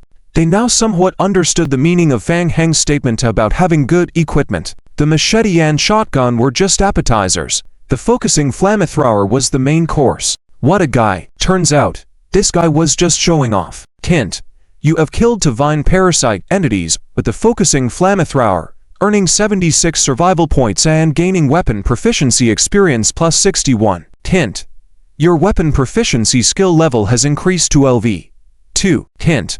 You have collected two vine parasite entity samples, completing for % of side mission to finding vine parasite entity samples. Hint. You have obtained two complete evolution crystals. Hasty. It turned out that the side mission sample collection was achieved through elimination. Fang Heng pondered. Looking up, he saw the complex gazes from Heo Hai's group. Feeling a mix of relief, envy, and speechlessness, Fang Heng realized the crisis was not over. Ordinary zombies continued to emerge from the underground passage. Fang Heng put away the flamethrower and drew out his machete. Let's go. The Kunba brothers followed Fang Heng to fight back along the passage. After a while, Fang Heng and his team cleared a wave of zombies in the passage and arrived at the staircase leading to the underground level. Zombies continued to flood from downstairs. The group stood at the intersection, fending off wave after wave of zombies, including the occasional vine zombies. Fang Heng would use the focusing flamethrower to incinerate them then. After 3 or 4 waves, the number of zombies coming from the tunnel entrance not only did not decrease but increased. The group's stamina was rapidly decreasing, and Kunba couldn't help but shout, "How come these zombies are endless?" The power outage caused the electronic lock at the entrance to the underground parking lot to fail. The zombies likely entered the community hospital through there, Heo Hai explained while looking at the community hospital map, attempting to find a solution. We can manually force switch the entrance gate of the parking lot back to closed mode. Kunta punched a zombie's head. What are we waiting for? The manual valve adjustment is at the entrance of the underground parking lot. We need to go to the basement level. Under this circumstance, the basement is probably full of zombies. The team members fell silent upon hearing this. Kunba glanced at the rapidly decreasing stamina value and gritted his teeth, saying, "Let's do it. We won't last much longer like this." He then poured honey into his mouth to speed up stamina recovery. All right. That's settled. Li Ya, prepare to release the perception barrier. Let's find a way to close the entrance gate first, and then we'll figure out the next steps. Wait a minute. Just as the group was about to act, Fang Heng suddenly interjected. He looked at Heo Hai and said firmly, "Heo Hai, let everyone else go first. I'll stay behind to blow up the generator room." What? Fang Heng, are you out of your mind? Kunta looked at Fang Heng in disbelief. I disagree. Heo Hai frowned, equally resolute. We just need to close the entrance gate of the underground parking lot. We can wait a little longer if necessary and after Li Ji's talent skill cooldown ends to blow up the generator room from here. You don't need to take such a huge risk alone staying here. It's too dangerous. No. Time won't allow it. Fang Heng shook his head. Having made this decision, after careful consideration, our greatest threat comes from the vine zombies in the morgue. To spare fuel for my focusing flamethrower is insufficient. Even without the disturbance of those ordinary zombies, we'd find it challenging to last 30 minutes. Furthermore, prolonged use of the flamethrower here will inevitably set the building on fire. Escaping in that scenario will be even more difficult. The group fell silent once again, as the current situation appeared even worse than imagined. Don't delay, I have a plan. I need you all to escape through the direct path along the underground garage entrance. After you leave, I will immediately detonate the explosive device to blow up the generator room. The explosion will attract the zombies and help relieve pressure for you. Heo Hai furrowed his brow, quickly considering Fang Heng's plan. At first glance, this plan seemed feasible. Even if Fang Heng failed to blow up the generator room, they still had a good chance at survival. The only concern was Fang Heng's safety. What about you? What are your plans after blowing up the generator room? How do you intend to escape alone? I have a way to survive. Fang Heng shrugged, adding, my equipment is decent. Well, this familiar response left Heo Hai momentarily frozen. Is this considered decent? Well, it might be decent in the late game. The server had only been online for a few days. Even so, could Fang Heng really survive in such dangerous circumstances? Alright, if you have confidence in it, I agree to this plan. After considering it carefully, Heo Zhou agreed to Fang Heng's plan. Great, but before that, I need you to help me with a few things quickly. Fang Heng pulled Heo Zhou to the side and whispered a few words in his ear. He then took out a few small explosives from his backpack. Heo Zhou, somewhat surprised by Fang Heng's words, looked at him in astonishment. He felt like he could no longer understand this young man in front of him. What exactly did he want to do? To bigger the explosion, the better, but also trying not to damage the hospital building structure as much as possible? Was it okay for the explosion to be loud or not significant? Could it be that he wanted to use the explosion to eliminate the zombies as well? Ideally, his requirements could be met. However, how would Fang Heng deal with the large horde of zombies attracted by the explosion outside afterward? It wouldn't be just 100 or 200. Most of the zombies in the town would be attracted. Thousands, tens of thousands of zombies. Moreover, while ordinary zombies would indeed be killed in the explosion, vine zombies were different. They had extremely strong defense. Unless they were very close to the explosion point, it would be difficult to directly kill them just relying on the shockwave caused by the explosion. Heo Zhou didn't know what Fang Heng was up to. He didn't have time to think too much and could only reiterate the risks. Fang Heng, technically your request is no problem. I can control the location of the explosion to preserve the integrity of the entire hospital building. You can hide in the room at the end of the corridor on the right to minimize the impact of the explosion on you. But the explosion will undoubtedly cause a significant commotion, and then the zombies outside will surround the entire hospital. I understand. Trust me, I have a plan. Seeing Fang Heng so determined, Heo Zhou nodded. All right. Nearly 10 minutes later, after Fang Heng and Heo Zhou installed the small explosives, they returned to the entrance of the underground staircase. Let's go. Fang Heng raised the flamethrower and led the way. The team once again rushed to the negative first floor. However, as soon as they arrived at the stairs leading to the negative first floor, they saw a dense mass of zombies gathered at the entrance. Fang Heng's face changed slightly. How could there be so many? The number of zombies gathered on the negative first floor far exceeded his expectations. The iron railing that was originally blocking the passage had been completely destroyed by the zombies, and there was also a dense mass of zombies inside the parking lot. In addition, there were a large number of vine zombies gathering in the direction of the left passage to the morgue. The only piece of good news was that these vine zombies were blocked by the ordinary zombies for now and couldn't cross. This scene made Heo Zhou and the others instantly break out in a cold sweat. Smelling the scent of humans, the zombies became more agitated and rushed towards Fang Heng and the others frantically. Heo Zhou panicked and shouted, "Quick! Activate the barrier!"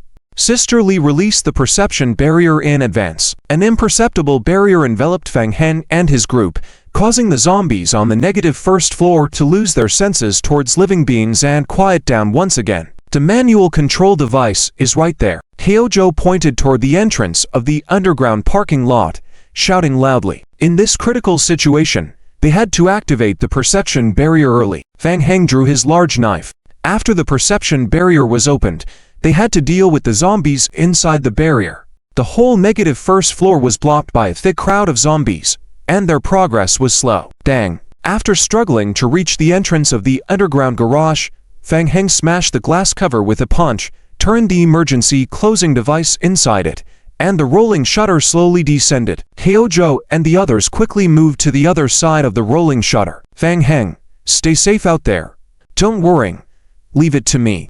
Fang Heng gave a thumbs up to Heozhou. Click. The warehouse door closed completely. Heozhou saw Fang Heng disappear from sight and closed the outer iron gate, waving his hand. Let's go. We retreat. On the other side of the iron gate, Fang Heng switched to the flamethrower again. He turned back to the looming mass of zombies, and as soon as he left Sister Li's perception barrier range, the zombies immediately spotted him and rushed towards him in a frenzy. The parking lot was relatively open, and the zombies were densely packed and perfect for the flamethrower to be effective. This thing is great, but it burns money. Fang Heng muttered to himself quietly and activated the flamethrower once more. Doom.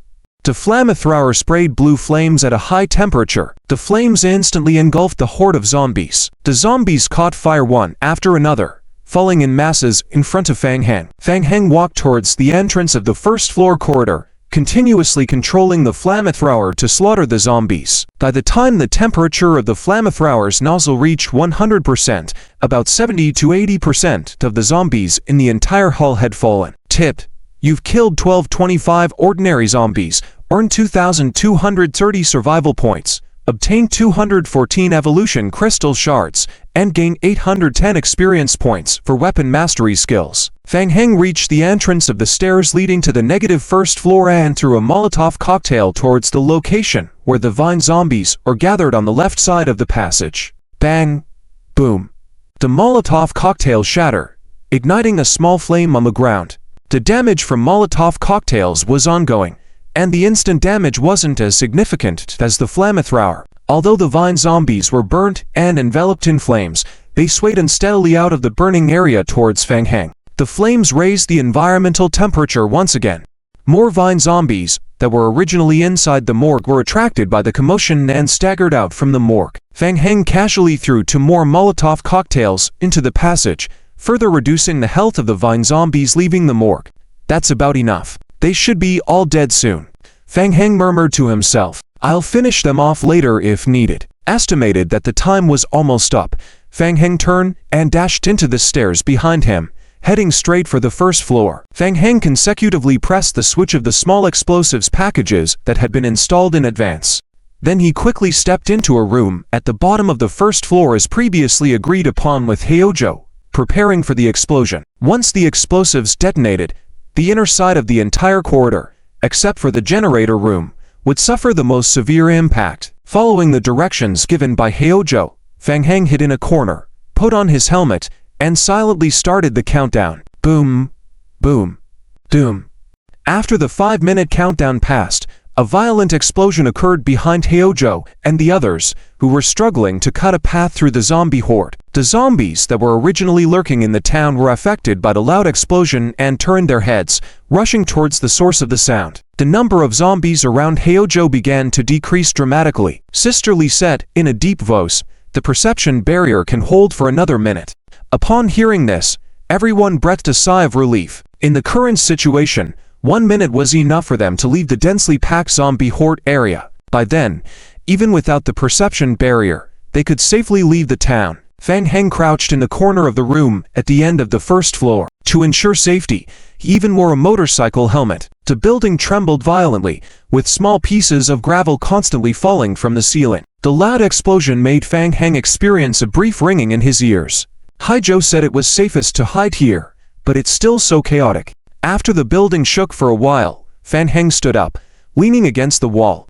He opened the room door. The corridor outside was in a mess. Hint: you killed Ghost Vine Parasite *62, obtained Ghost Vine Parasite Sample 151, and gained 3,720 survival points. Hint: you have now accumulated Ghost Vine Parasite Samples *153, completing 306% of the task. Ha ha ha. Big earnings. The plan went extremely smoothly. The preset explosion wiped out all the Ghost Vine parasites in the passage. Seeing the game log data, Fang Heng was in a great mood, including the double T virus serum, completing 200% of the base experience points, and 306% completion of the side mission. Simple calculation, even if he leaves now, he can still get 12,200% asterisk 300%, which is a whopping 12 times the mission reward. But Fang Heng was not planning to leave so easily. Where had he arrived? Inside the corridor, there were a lot of ghost vine parasites lying down. On the ground, you could still see many shiny evolution crystals. First-tier crystals. Fang Heng immediately saw the purple first-tier crystal among them and reached out. The crystal on the ground instantly flew into Fang Heng's palm. Hint: you obtained complete evolution crystals asterisk 52 and obtained for first-tier evolution crystals out. First-tier evolution crystal. It only has a chance to drop when killing second-tier or higher mutated zombies. Fang Heng examined a purple crystal the size of his thumb in his hand. Item: First-tier evolution crystal. Description: a crystal with powerful strength that can provide experience points to players at levels 10 to 20. I'm not at level 10 yet, so I don't need it for now. Fang Heng stored the first-tier crystal in his backpack and directly crushed the complete evolution crystal he had just collected. A red mist blended into his palm, and the experience bar of his character jumped up a lot. The complete crystal required to level up from level 9 to 10 the most. He was left with about a quarter of the experience bar to level up. Scrare. The sound of vines growing and entangling echo in the corridor again. The vine zombies were tough, and despite the recent violent explosion, some of them were still not completely dead. They staggered to their feet from the ground and started moving towards Fang Heng again. Fang Heng raised his flamethrower again. He had not expected to encounter vine zombies at the town's hospital before. Due to limited carrying capacity, he only brought 5 fuel canisters. After the previous battle, he now had only 2 left. Judging by the number of zombie vines in the morgue, there were about 150 of them inside. This explosion had at least destroyed 2/3, so not many should be left on the underground floor. The remaining fuel should be enough. With a bang, the flamethrower once again roared, burning all the remaining vine zombies in the corridor to ash. Hint: you killed ghost vine parasite asterisk 11, obtained 10 ghost vine parasite samples, gained 566 survival points, 9 complete evolution crystals, and 1 first-tier evolution crystal. Hint: you have now accumulated ghost vine parasite samples asterisk 163, and the current completion of the side mission is 326%. After clearing the remaining vine zombies, Fang Heng ran to check the entrance to the underground floor. The entrance to the underground passage had been completely blocked by fallen debris. This was Hojo's special design, where he precisely installed small explosive packages to seal the passage.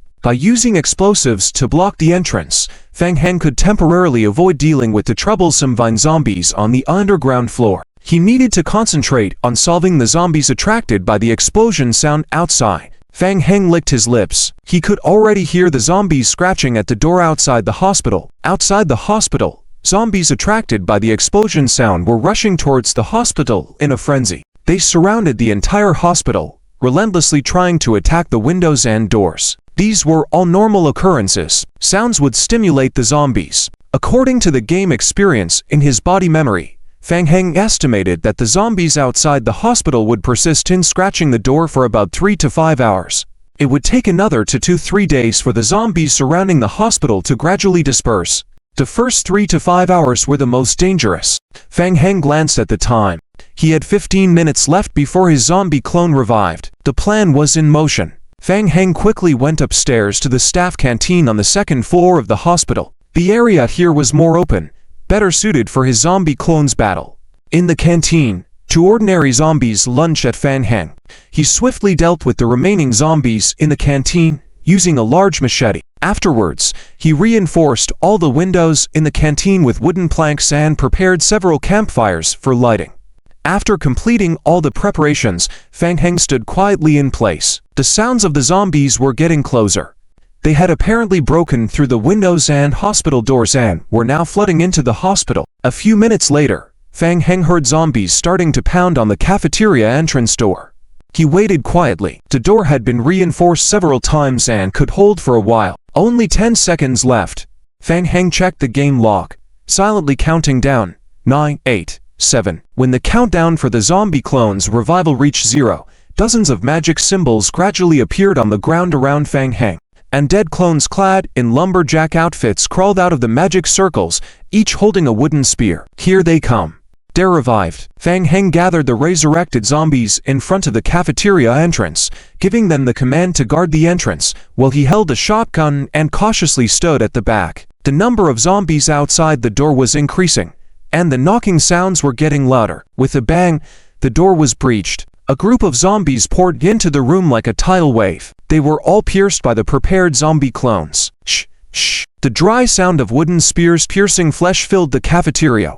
Thanks to Fang Heng's enhanced abilities, the attributes of the undead clones had also been strengthened. The most significant effect was that before, the zombie clones needed to stab an ordinary zombie a dozen times to kill it, but now it only took 6 or 7 stabs. The intervals between stabs had also increased. Killing efficiency had significantly improved. 45 zombie clones formed a solid defensive line, killing the invading zombies one by one. Ordinary zombies were no match for this defensive line. They fell in line as if queuing to give up their lives and experience. Hint: your zombie clones killed ordinary zombies, and you gained 2 survival points. Hint: your zombie clones killed ordinary zombies, and you gained 2 survival points. Hint: your zombie clones killed ordinary zombies, and you gained 2 survival points. Hint: your zombie clones killed ordinary zombies. Rows of game prompts appear, filling up the game log window. Fang Heng was too preoccupied to pay attention to the game journal. He stared fixedly at the entrance of the restaurant. Ordinary zombies were no threat to him at all. Zombie minions had no energy value, no stamina value. They could attack continuously for 24 hours without depleting ammunition. These invading ordinary zombies were no different from a conveyor belt of experience. They didn't give Fang Heng any pressure at all. Even if there were tens of thousands of zombies outside, he wasn't afraid, as long as they kept coming, without collapsing the entire building. Fang Heng's biggest concern now was mutated zombies. His current zombie minions were not able to withstand the attacks of mutated zombies. Encountering mutated zombies would definitely result in a counterattack. And once the number of zombie minions decreased to a certain extent, his defense line would collapse. Fang Heng held a shotgun, watching the entrance. After some time of playing the game, Fang Heng had already integrated most of the body's memories regarding the game. By observing the zombies' actions and some subtle movements, he could distinguish the types of zombies. Coupled with enhanced perception, they're here. Mutated zombie. Enhanced physique. A mutated zombie mixed among the ordinary zombie group had just stepped into the door when a figure flashed beside him. A pitch-black barrel was aimed at his head. Doom. Fang Heng pulled the trigger. The mutated zombie's half-head was blown to pieces by the shotgun at close range. Flesh and blood splatter everywhere. The mutated zombie with enhanced physique attributes was not completely dead, but his body involuntarily fell backward. Quite meaty. Fang Heng muttered softly and pulled the trigger again. Doom. The second shot completely blew the remaining half of the mutated zombie's head into pieces. Clearing the mutated zombies mixed among the zombie group, Fang Heng quickly retreated. Impressive. Fang Heng couldn't help but admire the enhancement effect brought by the body's quality. In the past, it would not have been so easy to kill mutated zombies. This time, I estimate I can collect quite a few crystal fragments. I'll see if Qiu Yaokon still has any other enhancement potions later. It was already 9 o'clock in the evening, and the sky was completely dark. Haizhou's few remaining people returned to the temporary warehouse of the Federation for shelter. They sat around the campfire. The mood was low, with everyone feeling rather silent. As soon as they returned to the warehouse, they tried to locate Lo Hei, but he was nowhere to be found. They couldn't contact him, either online or offline. As for Fang Heng, Haizhou also tried to send him messages, but there was no response. Everyone felt that Fang Heng's situation was not good. In the game, sending messages to friends via the survival radio had significant limitations. If a friend was too far away or not online, including being dead, even if you sent them a message, they couldn't receive it. Haizhou, as the sender, also couldn't know whether Fang Heng had received the message. Li Ya broke the silence and asked, "Still no news from Fang Heng?" Haizhou shook his head. "It's been so long without a reply. I'm afraid things don't look good." Kunba clenched his fists, feeling uneasy in his chest. Not only did they fail to complete the mission after a day of hard work, but they also lost a teammate. The mood of the group was somewhat low. When they escaped from the small town, they witnessed with their own eyes that all those zombies were heading towards the community hospital, completely surrounding it to the point of no escape. The impact of the explosion was far stronger than they anticipated. Seeing that scene at the time, Haijo regretted agreeing to leave Fang Heng there alone. Considering his own situation, if it were him, he couldn't think of any way to survive under those circumstances. Nevertheless, Haijo still held a glimmer of hope for Fang Heng. What if he could? What if he had some special equipment items? Haijo sighed inwardly. Everyone's tired today. You guys go offline first and rest. I'll stay a bit longer and try to contact Lao He and Fang Heng again. Just as he was speaking, Haijo suddenly paused, his face changing slightly. He immediately opened the survival radio to check. Fang Heng. Thanks, I'm fine. I've sorted out the recording. I'll contact you later and provide my email address. Haijo was greatly surprised and immediately replied with his own email address. What's wrong? Did you find something? Did Lao He reply to you? No. Haijo raised his head, his eyes regaining enthusiasm. It's Fang Heng. He's fine. That's great. He also completed the mission. Li Ya first looked surprised, then her expression softened. She nodded. That's good. Kunba and Kanto, the two brothers, excitedly high-fived each other, their smiles returning. Bro, I knew he'd be fine. Ha, that guy really knows what he's doing. To be able to escape in that situation, of course, his gear has always been pretty good. Those zombies can't handle him. Ha. Kunba was delighted. Turning to Haijo. Where is he now? I don't know, but he asked me to leave my email to send a recording of the generator explosion later, when he has time. Haijo replied. Kunba nodded, feeling like something was amiss. He asked in surprise, if he's already out, why doesn't he come to find us directly? Yet, this question suddenly silenced the previously cheerful group. They all, as if by some unknown agreement, turned to look towards Hope Town. Could it be? Are you saying he's still inside the community hospital? Otherwise, why wouldn't he come to us directly to claim the reward together? Haijo sighed. To be precise, the question is, where did he get so many high-level weapons in there? The group exchanged looks. Li Ya joked, I bet he cleaned out the Doomsday Merchant camp, emptied the Doomsday camp. Haijo laughed too. Don't tell me he's related to the Doomsday Merchant. Kunba and Kanto, the two brothers, turned back to look at Haijo. Isn't he? In the game, Fang Heng is currently sitting in front of a pile of bonfires. His whole body is extremely sore. He is so tired. The zombies outside the hospital continued to attack the various entrances of the hospital for 3.5 hours. It was not until later that they gradually calmed down. Fang Heng divided the zombies into two groups. A small group was responsible for clearing the rooms on the second and third floors of the hospital and collecting supplies. He personally led another large group of zombies to counterattack, starting from the staircase to clean up the first floor. The first floor of the hospital had been completely occupied by zombies. Helpless, Fang Heng had to clear the zombies pouring in from outside, while also finding time to reinstall and reinforce the windows damaged by the zombies. This all required a lot of time. Repairing regular small windows was manageable, but the final hospital entrance gate was constantly flooded with endless zombies. After several back-and-forth battles, Fang Heng had to change his plan. He forcefully used a focused flamethrower to burn a wave of zombies outside, buying himself a minute of time, barely managing to seal the gate again. After closing the gate, the zombies outside began to gather again and scratch at the gate. Fang Heng had a strategy. He pulled out a few zombie minions and ordered them to continuously repair the gate. As for repair materials, there was no shortage. Any desks, chairs, furniture could be chopped up. Until 5 minutes ago, Fang Heng barely maintained the durability balance of the gate, giving himself a moment to catch his breath and reply to Heojo's messages. So tired, the zombies he had sent out to search the hospital began to return, bringing back some supplies. Fang Heng sat in front of the bonfire, counting today's earnings. Despite the hard work, the profits were satisfactory. He had killed over 6,000 zombies and earned more than 10,000 survival points.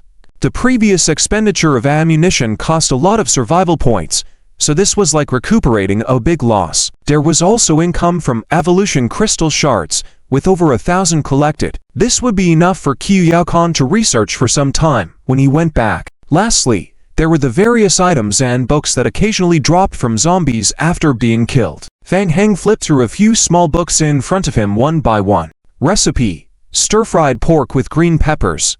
Recipe: hot and sour potato strips. Recipe: scrambled eggs with spring onions. Recipe: braised eggplant. I really don't want to be a chef. Why do they keep giving me recipe drops? Fang Heng felt a bit annoyed. He flipped through the last book. Finally, a skill book. There was a flicker of joy in Fang Heng's heart. Skill book: wisdom of a miner explanation. Master the skill. Wisdom of a miner after use. Skill description: when mining high-value ores, there is a 0.05% chance to additionally obtain precious metals. Fang Heng's face darkened. A miner skill book. In the old server, almost every bricklayer in the game had one. With this skill, if lucky, one could mine an extra piece of gold while mining. Gold could be exchanged for a good amount of supplies with the Doomsday Merchant. This skill book was a must-have for laborers, increasing their output. It's fate to be a laborer. Having it was better than not having it. After all, even zombie minions could inherit skills, so in the future when zombie mining, they could dig up some gold. Fang Heng slapped the recipe and skill books on his head. Hint: you have learned the recipes: stir-fried pork with green peppers, hot and sour potato strips, scrambled eggs with spring onions, braised eggplant. You gain culinary skill experience 82. Hint: you have learned the skill, wisdom of a miner. Putting away the skill books, Fang Heng logged off where he was. He went to the lounge to take a nap. Before leaving, Fang Heng exported the video of the generator set exploding from the game warehouse and sent it to the email address designated by Heoja. 2 in the morning. The screen of the computer played the scene. After the warehouse explosion, Lao He took out his phone and dialed a number skillfully. The mission is completed. Alex is expected to activate in 20 to 40 hours. Well done. The 4th level complete mutation zombie went berserk. It will be a headache to deal with when they activate. Hehe, at least this can delay their main mission progress by half a month. Continue to investigate the whereabouts of the remaining T-virus serum. We must secure the ownership of this world. At the same time, the Federal Warehouse Resource Note also noticed the changes in the town. The captain of the Federal Action Team, and Lin Dong, frowned. He had recently received orders from above to set up a warehouse resource point here and was responsible for collecting resources externally. In addition, he had another important mission: to observe Hope Town and find a way to clear the zombies in the town.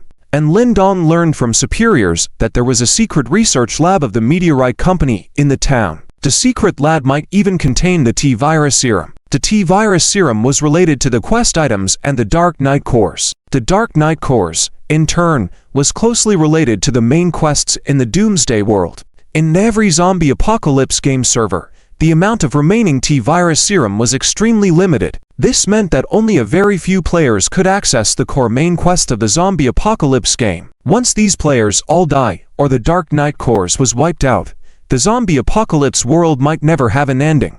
And the ending meant the ownership of this world. Initially, and Lin Dong was very reassured. He believed that with the current densely populated zombies in Hope Town, players would never be able to enter the town and take the T-virus serum. When the game opens for server transfer tomorrow, he had already been assigned 100 professionally trained players by the federal government to join the temporary warehouse resource point. By then, he could use the power of these people to blockade Hope Town and firmly control the T-virus serum in the town. But the violent explosion just now made Lin Dong vaguely uneasy. He decided to wait until tomorrow and enter with help before trying to enter Hope Town. 3 in the morning. Fengming Game Company. Fang Heng woke up in the company lounge. After resting for 5 or 6 hours, he got up again to enter the game. Alex would revive 30 hours after the power outage. He needed to find a way to complete the mission within 30 hours and then thoroughly leave this ghostly place. This mission is really difficult. Fang Heng returned to the game, the zombies outside still scratching at the door endlessly. Hint: during your offline time, your zombie group completed searches on floors 1 to 3 of the hospital. You received 2 cigarettes, 1 jar of honey, 20 glucose, 21 disposable syringes, 10 medical bandages, 7 first aid kits, 20 instant cooking packs, 12 sample collectors, 29 blood bags, 1 underground pipeline repair mat. Hint: during your offline time, your zombies destroyed 23 wooden doors, 541 wooden stools, 231 wooden tables, gained 37,816 pieces of firewood, 17,176 discarded plastics, 21 rusty nails. Hint: during your offline time, your zombies completed making 4,033 wooden boards. Hint: during your offline time, your zombies continuously reinforced wooden doors, consuming 823 wooden boards. Title: National Game. Hanging around from the beginning of the zombie apocalypse, Chapter 63 of the main text. Inspiration strikes. Underground pipeline maintenance map.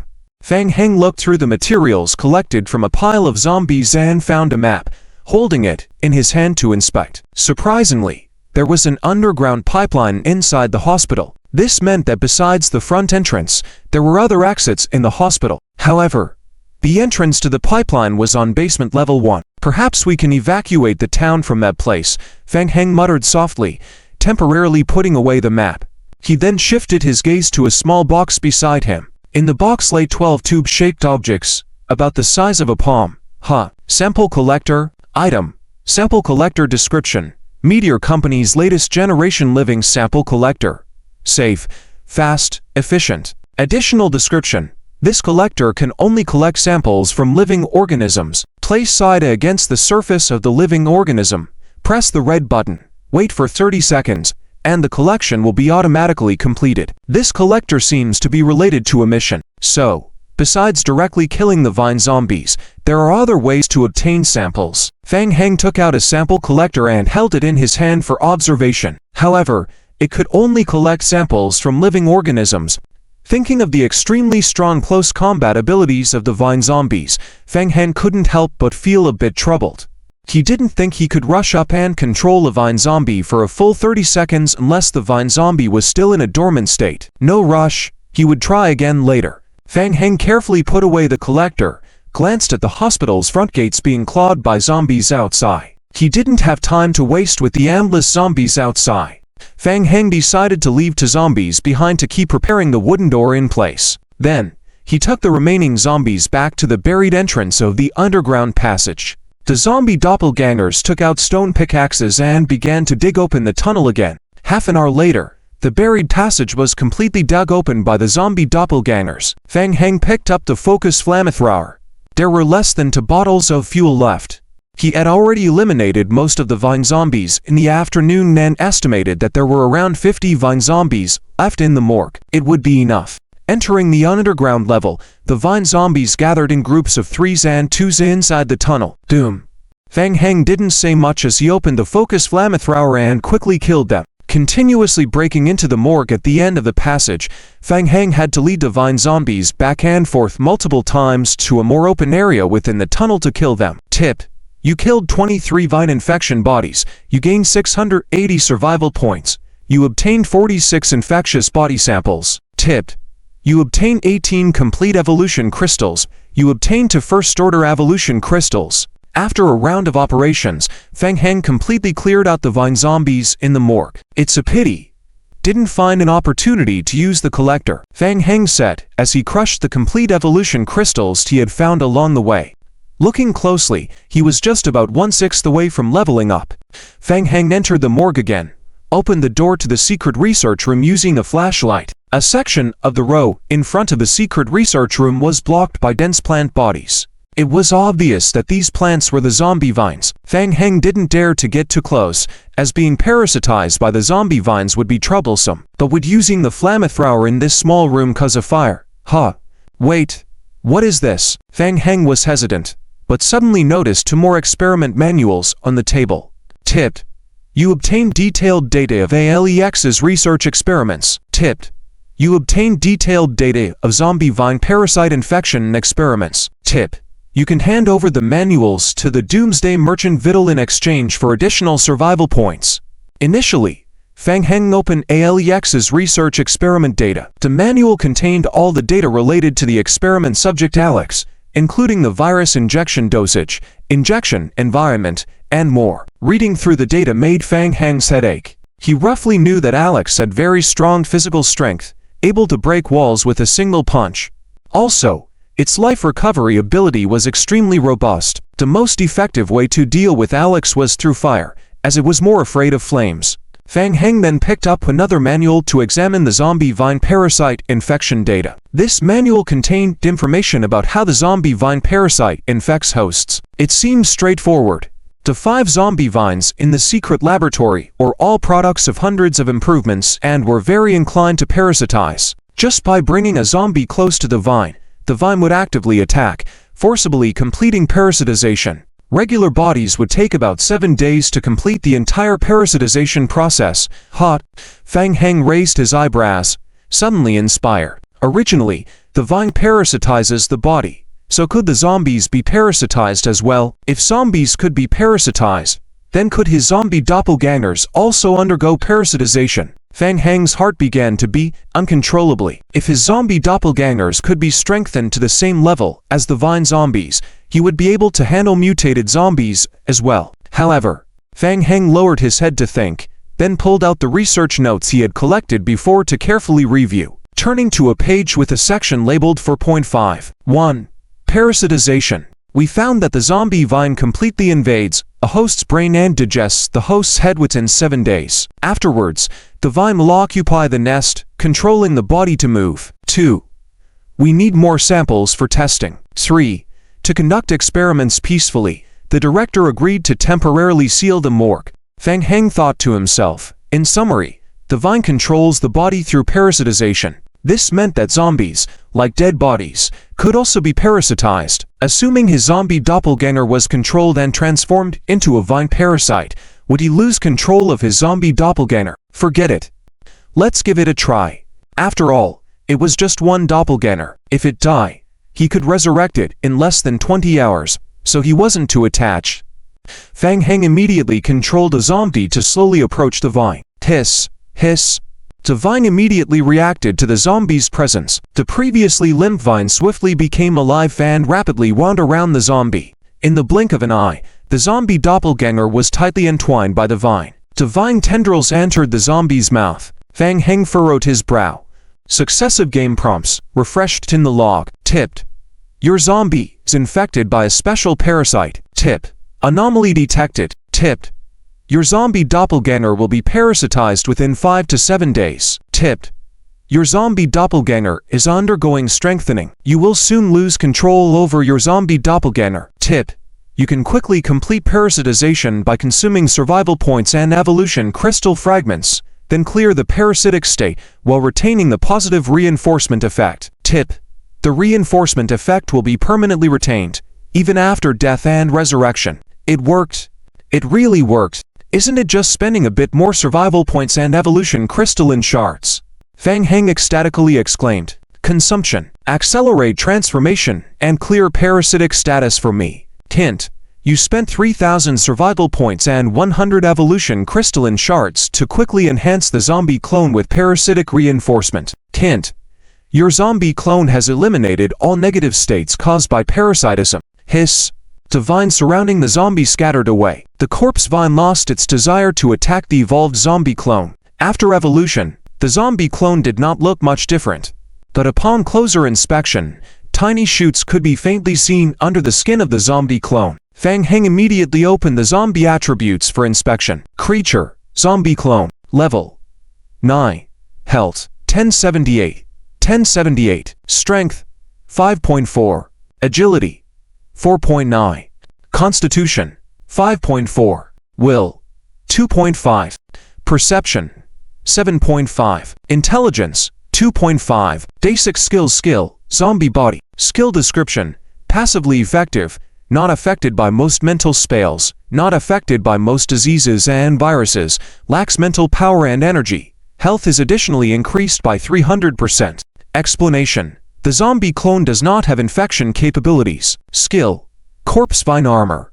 Skill description. Passively effective. The zombie clone will gain an additional 300% basic health points, an additional 1% per second of maximum health recovery, and 30% damage reduction against physical attacks. Skill. Corpse vine entanglement. Skill description. When in close combat, there's a chance of releasing the corpse vine entanglement skill, causing the opponent to enter the entangled state. Additional explanation. Entanglement success determination and attribute values of both parties are related.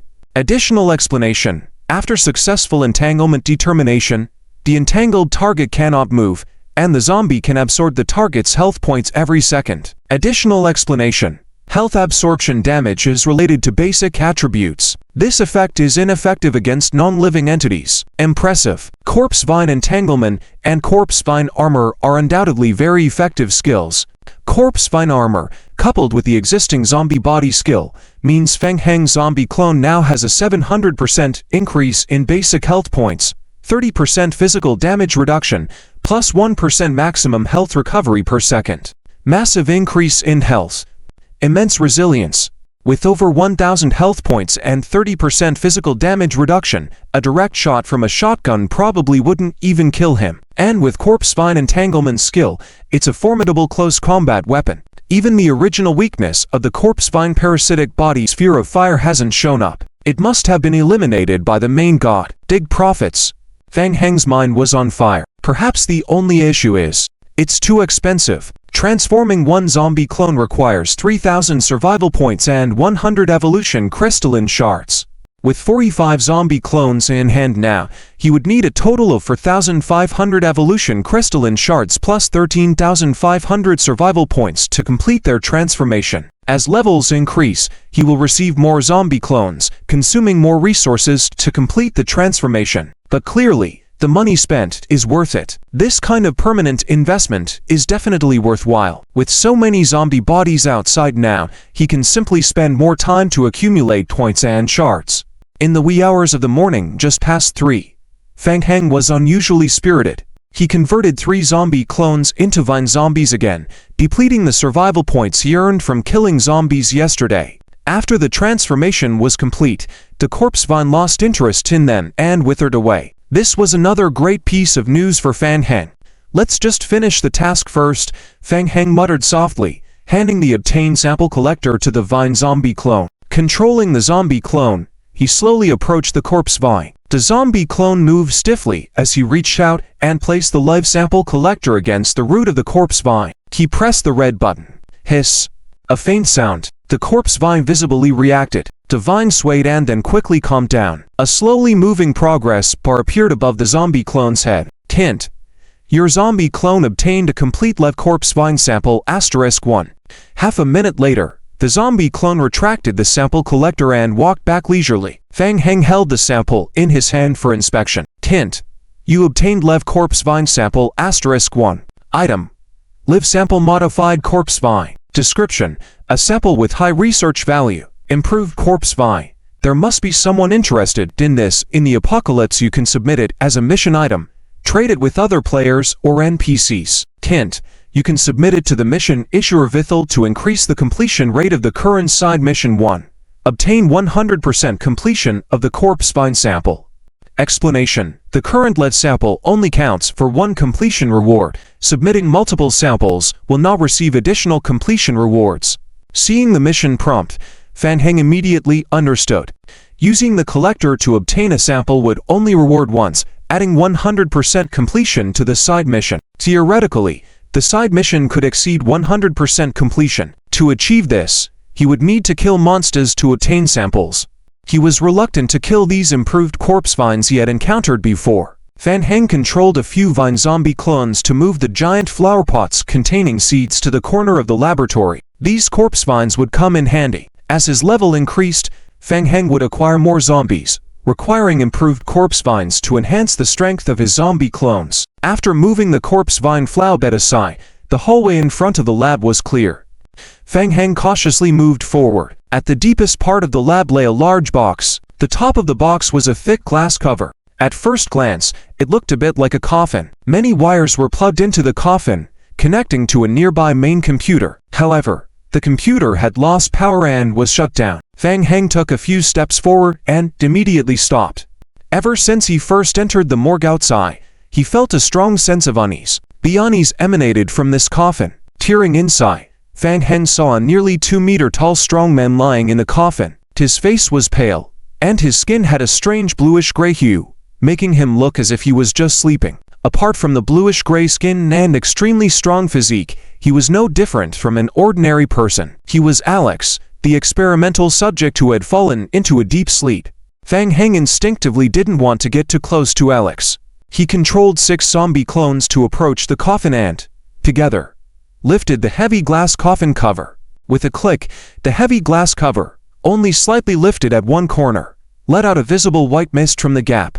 The air is leaking so quickly. Fang Heng furrowed his brows and muttered softly. He continued to control the zombie, pressing the living sample collector onto the dormant Alex's arm. PS's. A faint sound. The needle of the living sample collector punctured Alex's skin. The dormant Alex appeared unresponsive. Fang Heng dared not be careless, tightly watching the progress bar on the zombie clone's head as it moved slowly. Hint. Your zombie clone obtained a complete living corpse vine sample through the living sample collector *1. Done. The sample collection was complete, and Fang Heng immediately controlled the zombie clone to close the coffin lid. The zombie clone leisurely walked back and handed the collected samples to Fang Heng. Hint. You obtained a sample of the experimental subject Alex *1. Hint. You can submit it to the mission issuer, VEET, to increase the completion of the side mission 3. Obtain experimental subject Alex sample to 100%. Note, the current living sample only counts for 1 completion reward. Multiple submissions will not earn additional completion rewards. Phew. With the sample in hand, Fang Heng wiped the sweat off his forehead. He had to be careful. After all, it was a 3rd or 4th tier mutated zombie. If it suddenly woke up, the consequences would be unimaginable. I'll leave now. The longer he stayed here, the more uneasy Fang Heng felt. He turned and walked towards the door, casually picking up the obtained sample to examine. Item. Living sample of experimental subject Alex. Description. A sample with extremely high value. Believe me, researchers will go crazy for it, and even in the apocalypse, it will surely fetch a very high price. You can submit it as a task item, or trade it with other players or NPCs. Seeing the prompt explanation, Fang Heng stopped in his tracks. The living sample could only be submitted for the mission once, but that didn't mean it couldn't be collected multiple times.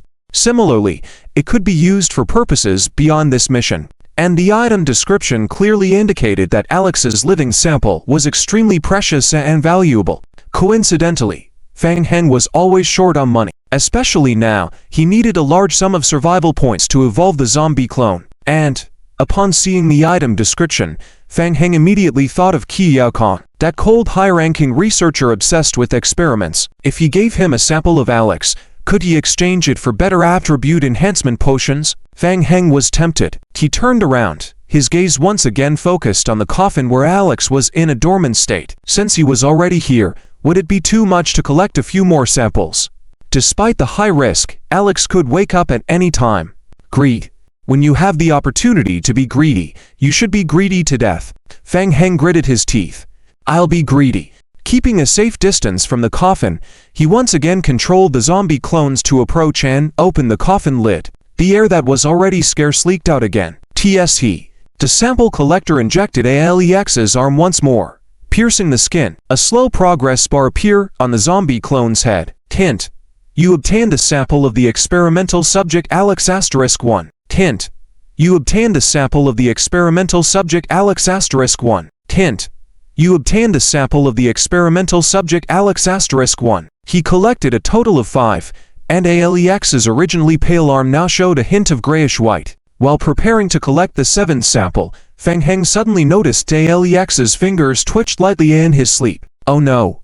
Trouble from greed. Fang Heng shivered. Dang. He quickly controlled the zombie clone to halt the collection process and firmly closed the coffin lid. Fang Heng held his breath, nervously watching Alex inside the coffin. Fortunately, Alex showed no further changes. After the slight finger twitch, he remained quiet. Now Fang Heng dared not take any more risks, promptly controlling the zombie clones to leave the secret research lab together. In theory, the specially made coffin could maintain freezing for 30 hours even after power outage. However, the recent sample collection operations by the zombies had caused too much air loss. Adding to that, the continuous sample collection was sure to stimulate Alex. Fang Heng felt the coffin wouldn't last the full 30 hours. Alex could wake up at any moment. It was too dangerous to stay in the hospital. They needed to leave as soon as possible. Oh, and don't forget about the corpse vine. The corpse vine inside the secret lab had undergone hundreds of research upgrades, making it perfect for parasitism. To facilitate future evolution and modification of the zombie clones, the corpse vine had to be taken along. The corpse vine couldn't fit into the backpack, so it had to be carried along with the potted plant by the evolved vine zombie clone. Outside the morgue, Fang Heng lowered his head in thought. With the potted corpse vine in tow, mobility would be significantly hampered. Exiting from the main hospital entrance was definitely out of the question. Firstly, there are too many zombies outside. Not enough time to clear them. And secondly, a swarm of zombies may rush over. And if the corpse vine gets agitated and starts parasitizing zombies, it would be troublesome. Fang Heng ruminated. Got it. De sewer. Fang Heng had an idea. He took out the sewer map he had obtained from his backpack and checked it. The map only showed a portion of the hospital's sewer system. The hospital's sewer had 2 entrances, both located in the underground basement parking lot. Let's go check the situation. Fang Heng turned back to the underground basement. The parking lot had already been cleared once and remained quiet. The iron gate he had manually closed was still sturdy and unscathed by the outside zombies. Following the map instructions, Fang Heng quickly found the sewer manhole cover in a corner of the parking lot. As the cover was locked from the underside, Fang Heng had to forcefully break it open with a stone hammer. Dang. Hint. You dealt 29 points of damage to the underground manhole cover. The manhole cover only had a health of 10,000 points and would soon be cracked open.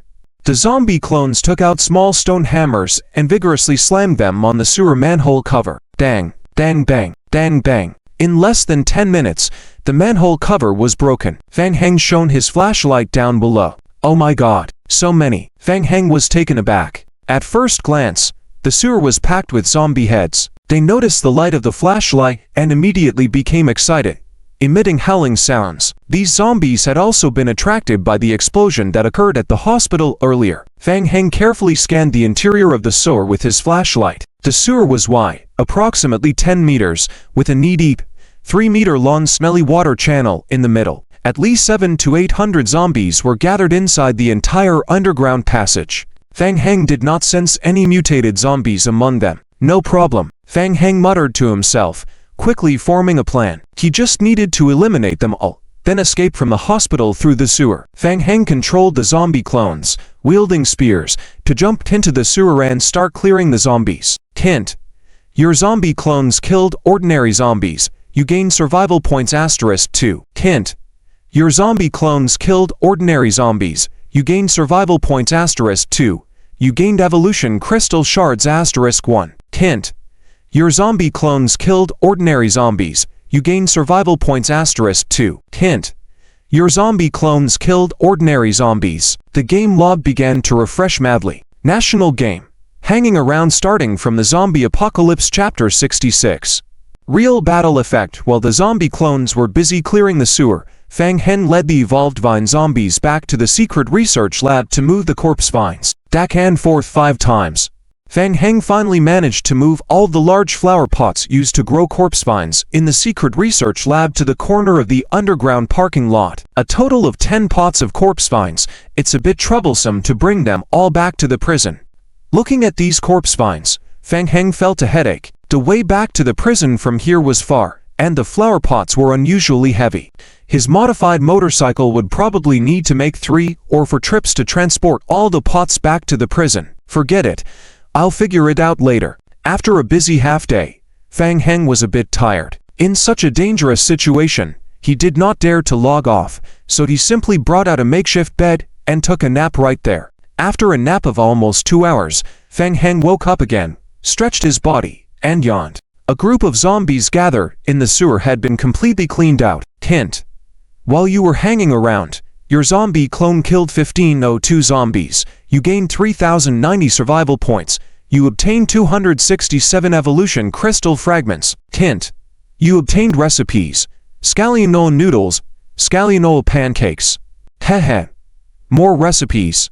Hint. You learned the recipes. Scallion noodles, scallion pancakes. Your culinary skill experience +12. Fang Heng was used to it by now. He patted the 2 recipes on his head and climbed into the sewer along the ladder. So smelly. Landing, Fang Heng immediately smelled an indescribable foul smell. He covered his nose and mouth, carefully observing the environment inside the sewer. There were passages to the left and right in the sewer, and the flashlight shone over, revealing pitch darkness without end.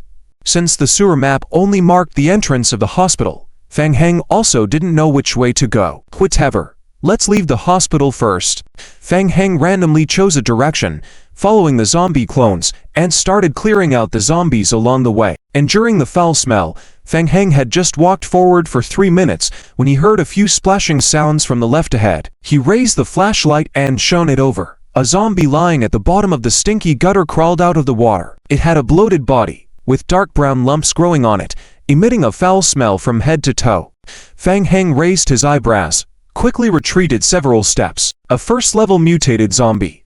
Pus zombie. It was one of the first-level mutated zombies that were very difficult to deal with in the early stages of the game. The pus zombie's bloated body was filled with highly corrosive and infectious pus liquid. Once dead, his body had a high probability of bursting open, with pus splattering everywhere. If a player accidentally got infected by the pus, besides having skin and muscles corroded, there would be a high probability of entering a zombie virus infection state. In addition, the pus zombie's attributes were stronger than ordinary zombies.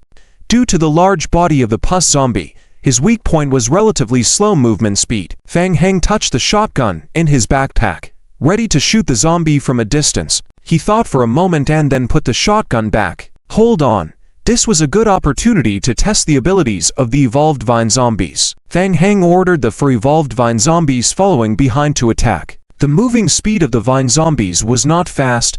They leisurely approached. The vine zombies in the front raised their lawn spears and thrust forward. Chi. The lawn spear pierced precisely into a lump on the pus zombie's body. The lump burst with a pu sound. The corrosive pus splattered on the vine zombies, making a sound similar to chemical burns. White smoke rose. The highly corrosive pus corroded holes on the bodies of the vine zombies. The actions of the vine zombies were unaffected, and one continued to raise its long spear for another thrust. Fang Heng raised his eyebrows. Corrosive damage was not physical damage, so it couldn't be reduced by the vine armor skill. But with the high health points of the vine zombies and a recovery rate of 1% of their maximum life per second, this damage was nothing. After a few attacks, the pus zombie also started to move closer for a counterattack, raising his right hand to strike. Chi chi chi. Several vines suddenly shot out from the vine zombie's shoulder. The vines swiftly wrapped tightly around the pus zombie's arms. More vines emerged from the zombie's body, binding the pus zombie in place. Thorns appeared on the vine branches, piercing the pus zombie's skin. Dark red blood was drawn out along the vines, absorbed into the vine zombie's body. Impressive. Nutrient absorption. Fang Heng noticed the life points of the vine zombie rapidly recovering. New vine branches quickly grew out of the several black holes previously corroded on its body, filling them up. Woo!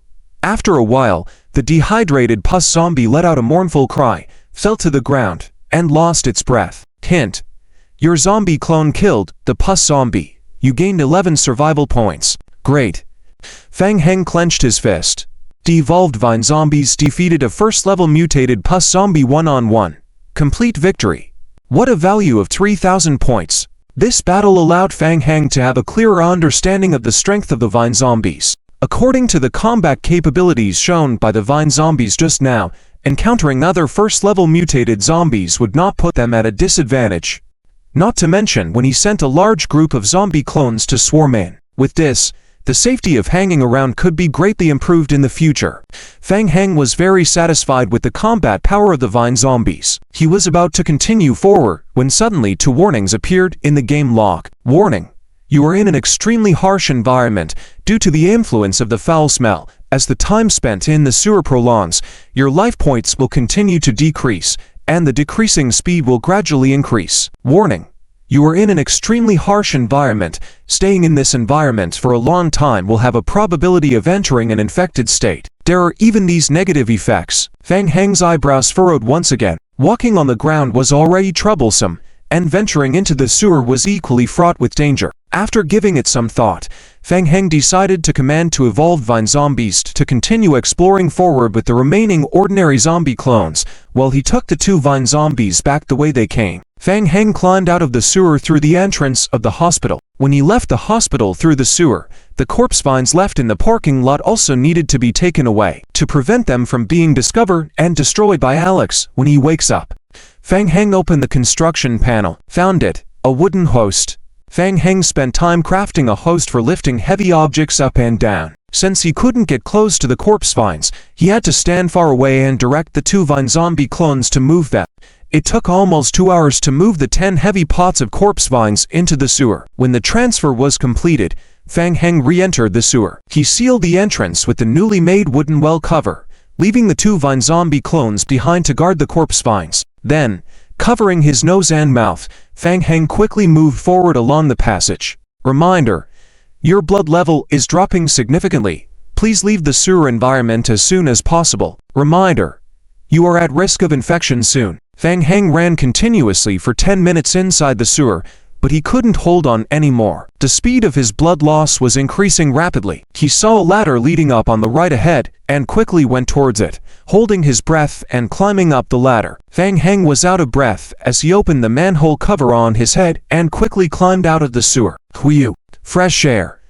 Fang Heng had never felt so good breathing air freely. Luckily, the manhole cover wasn't locked. Fang Heng was grateful that he had cleared the zombies in the underground passage with his zombie deco in advance. Otherwise, he would have to rush and deal with zombies, making his progress extremely slow. If it were other players, they would probably have been suffocated in the sewer long ago. It was already bright outside. Fang Heng noticed that he was still inside the Hope Town and in the backyard of an independent villa. 5 zombies lurking in the backyard noticed Fang Heng and lunged towards him immediately. Fang Heng rubbed his shoulders and drew his large machete. When he first entered, Fang Heng mostly relied on his muscle memory to fight using this body. After this period of battle, Fang Heng had gradually integrated various combat memories and changes in body attributes. Now, with Fang Heng's high agility and perception bonuses, the movements of the zombies in his eyes were as slow as an old tortoise crawling. They were too slow. Fang Heng raised his machete and charged forward. Sheeing, sheeing. In the blink of an eye, the 5 ordinary zombies were swiftly dispatched. Without a fight, Fang Heng sheathed his machete and surveyed the environment. It was a 3-story villa. Not bad. The villa can serve as a base. Fang Heng scratched his chin, speaking to himself. Since entering Hope Town, things had changed significantly. Fang Heng didn't want to leave the town so soon. Look, Hope Town was a place with talented people, abundant resources, and zombie materials to collect. Such a good place. Why rush back to the prison? Fang Heng decided to stay here for a while longer. Using this villa temporarily as a base, he could earn more points and evolution crystal fragments under the assurance of safety. He made up his mind to evolve all his zombie decos into parasitic corpse forms as soon as possible. Deciding so, Fang Heng controlled the zombie decos still exploring the sewer to backtrack and climb back to the surface through the ladder. Build a shelter before it gets dark, Fang Heng muttered softly to himself as he manually split the zombie decos into 3 groups. One group would explore the 3-story villa, responsible for collecting resources and clearing zombies. The second group would clear zombies in a small area around the villa. To prevent encountering mutated zombies, each group had a vine-entangled zombie accompanying them. The 2 remaining vine-entangled zombies would transport the parasitic corpse plants left in the sewer. Fang Heng watched his dispersed zombie decos leave and silently took out some wooden boards from his backpack to start repairing the villa fence. At noon, a team of over 30 players appeared in Hope Town. The team was led by An Lindon, the supervisor of Federal Resource Point No. 19. Earlier today, the game officially started the server transfer. Within half an hour of the server transfer opening, 100 new ordinary federal players had joined Federal Resource Point No. 19. Annually, federal governments invest a large amount of money in the game. In the Huaxia country, federal recruited players were divided into 2 types: core members and ordinary players. Core members were players who Federal had cultivated from school. They underwent systematic training in school and were recruited only after various background checks and assessments to ensure their loyalty. Ordinary players responded to Federal's call, signed a contract, and were employed by Federal. This contract was more stringent than a regular job contract. Any act of betrayal would face severe legal sanctions equivalent to treason. Due to the generous treatment, the admission threshold for ordinary Federal players increased gradually each year. However, many people were unwilling to accept Federal's multiple constraints and background checks. Joining Federal meant losing a significant portion of their freedom. and Lindong entered Hope Town to investigate yesterday's explosion. Soon, the team noticed a large horde of zombies accumulating near the community hospital. Team, we can't get too close, there are too many zombies there, and Lindong nodded, signaling the team to stop, and observing through binoculars. A vigilant player noticed something and stared at the distant street, whispering, "Captain, look, what is that? What kind of zombie is that? Is it a high-tier zombie? Why does it look so strange?" Many players also noticed something in the distance, whispering among themselves, pointing to a zombie approximately 2 meters tall. It was being entwined by green vines wriggling continuously, and Lindong furrowed his brow. This is bad, a special mutated variant zombie created through the parasitic corpse evolution. A 4th-tier mutated zombie. And Lindong quickly matched the zombie in front of him with the information on mutated zombies provided by Federal. It was an enhanced zombie that had escaped from the Meteor Company's secret research lab. But why so soon? In theory, such high-level zombie creatures shouldn't appear in the game until at least a month later. Captain, it seems to be coming towards us. What should we do? Its direction seems to be towards our warehouse. And Lindong clenched his fists. Higher-tier mutated zombies mostly sought out places where players congregated to attack. Clearly, the warehouse resource point had become a target of the mutated zombie attacks. Second team, return first and report to Director Liu. One team stay with me, let's find a way to lure it away. Reminder, your zombie decos have finished shifting plant pots *10.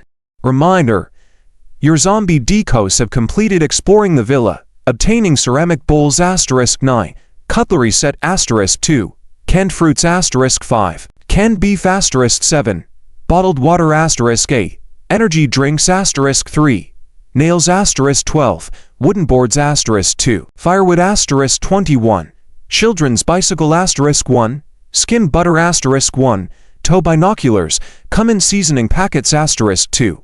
Reminder, your zombie decos have killed ordinary zombies *512, obtaining survival points 992, evolution crystal fragments *77.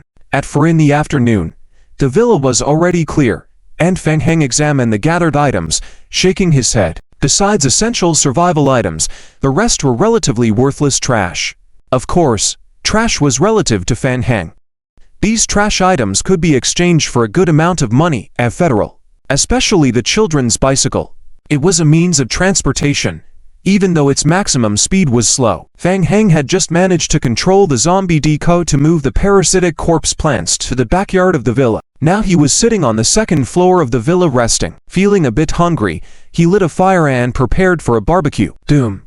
An explosion outside the window caught Fang Heng's attention. What's going on? Fang Heng set down the barbecue he was holding, quickly walked to the window, took out a child's telescope, and aimed in the direction of the explosion. Goodness, it's Alex. It's awake. Fang Heng immediately spotted Alex at the street corner not far away. The awakened Alex exuded a strong oppressive aura, its body covered in wriggling zombie vine armor. It's a good thing we evacuated in time. Doom. Another loud explosion rang out. Fang Heng's eyelid twitched. Alex's left shoulder was hit hard by a rocket, causing it to crash into the wall behind. Crash! The wall cracked like a spider web under Alex's muscular body. A huge wound was left on Alex's left shoulder from the rocket explosion, revealing densely packed brown vine branches. Fang Heng moved the telescope to another direction and exclaimed in shock. RPG-238. An anti-tank rocket launcher. So, this is the big shot from the Federation. Fang Heng marveled silently. Currently in the game, only the Federation can bring out such high-intensity weapons that surpass the current version at any cost. The RPG-38 anti-tank rocket launcher was clearly obtained through the main deity points exchange. Main deity points are extremely rare, and even the Federation has strict limits on their distribution, making it hard to provide large quantities. TSK, the Federation is going all out. Fang Heng observed through the telescope, whispering with a crowd-eating attitude.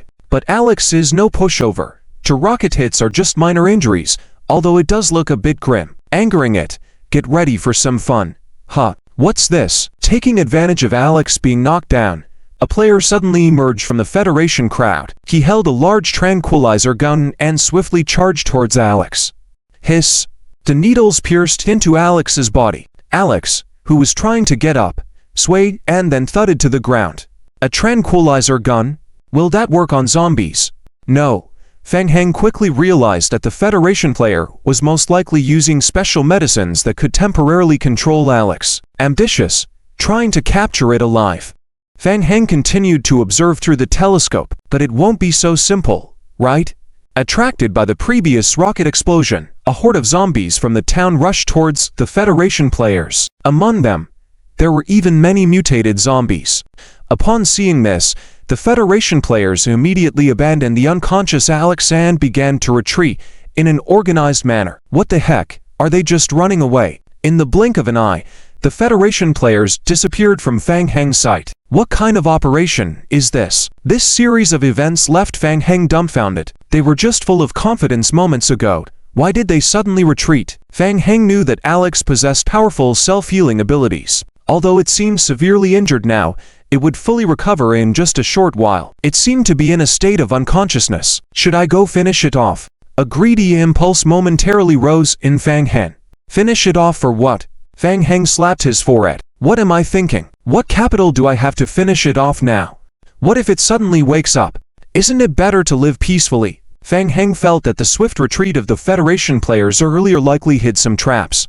He put down the telescope, turned back, and continued barbecuing. Before logging off, Fang Heng divided the zombie group into two teams again, one continuing to clear the sewers, while the other began farming zombies around the villa to earn points. I should survival grind in the opposite direction of Alex to avoid involvement. After a tiring day and a full stomach, Fang Heng felt a strong sense of drowsiness. It was time to log off and rest early. Inside the Phoenix Game Company, Fang Heng emerged from the game warehouse, contemplating whether to go to the villa dormitory tonight or just make do in the lounge. Coincidentally, the internal meetings of the three groups had just ended, and employees were coming out of the meeting room. The Federation sure has money. They are really generous. Haha. They may be generous, but who dares to take on this job, even if it pays well? Can you handle it? Don't be joking. After all, it's a tier for zombie. Who has the capability for that? I hope the resource point in Hope Town doesn't get into big trouble. Do you have any friends there? Tell them to get out quickly. Hearing what was being said, Fang Heng couldn't help but pause. They seemed to be talking about Hope Town. Fang Heng walked over, wanting to stop one or two people and inquire. Seeing Fang Heng passing by, Shen Qing, who was inside the meeting room, walked to the door and stretched out his hand towards Fang Heng. Fang Heng, you're here. Perfect. Come in. Let's chat for a bit. Fang Heng entered the meeting room and noticed several documents spread out on the table in front of Shen Qing. One of the photos prominently featured an image of Alex. Shen Qing gestured for Fang Heng to take a seat. Come, have a seat and let's talk. Fang Heng sat across from Shen Qing. What were you discussing just now? It was about the mission concerning Hope Town. Can I know about it? Shen Qing hesitated for a moment and then smiled. Look at you. It's not some top-secret information. The Federation recently announced an urgent collaboration notice. Apparently, a powerful tier for mutated zombie has appeared in Hope Town. Fang Heng raised an eyebrow. That's right. It was me. It is expected that the tier for mutated zombie will cause significant damage to the temporary resource point at the Federation warehouse in Hope Town. Recently, the Federation successfully dealt with the mutated zombie and injected it with antiviral agents to temporarily induce unconsciousness. This kind of unconsciousness is highly unstable. The mutant will wake up immediately upon external stimuli. In addition, the Federation believes that Alex possesses strong self-healing abilities. It is expected that by tomorrow noon, it will fully recover and wake up in optimal condition. Fang Heng thought to himself that they still didn't understand Alex enough. It was only lightly injured, and it was the surprise attack by the Federation with the rocket that caused it to fall into a coma. And with Alex's self-repair capabilities, it should have already fully recovered. Currently, the Federation has sent invitations to various major game companies, recruiting players capable of dealing with tier for mutated zombies. If they can eliminate Alex, the Federation is offering substantial rewards. Upon hearing the word reward, Fang Heng instantly became interested and almost blurted out, "What reward?" 500 main deity points and The Federation claims that if they find a way to keep the mutated zombie in hibernation by bringing it out of town and handing it over to the Federation, they will provide an additional 500 main deity points. A whopping 500 main deity points. Acquiring a living specimen would yield a reward of 1,000 points. The Federation was indeed rich and generous. Fang Heng felt his breath hitching. I remember there is a limit to the trading of main deity points, right? The monthly trading limit is 20 times the current player level. Shen Qing hesitated again. There is indeed that restriction, but we can first allow the Federation to use main deity points to redeem physical resources in the game, and then trade those physical resources to us in the game. Fang Heng nodded. Indeed, it was a way to bypass game settings for trading. Is our company really considering giving up? Well, not exactly. Manager Chin is quite eager for us to complete the mission. After all, this is a great opportunity to connect with the Federation and deepen cooperation between both parties. Manager Chin promised that if we can complete the mission, the Federation's reward company would not take a cut, and the rewards would be fully distributed by the working group.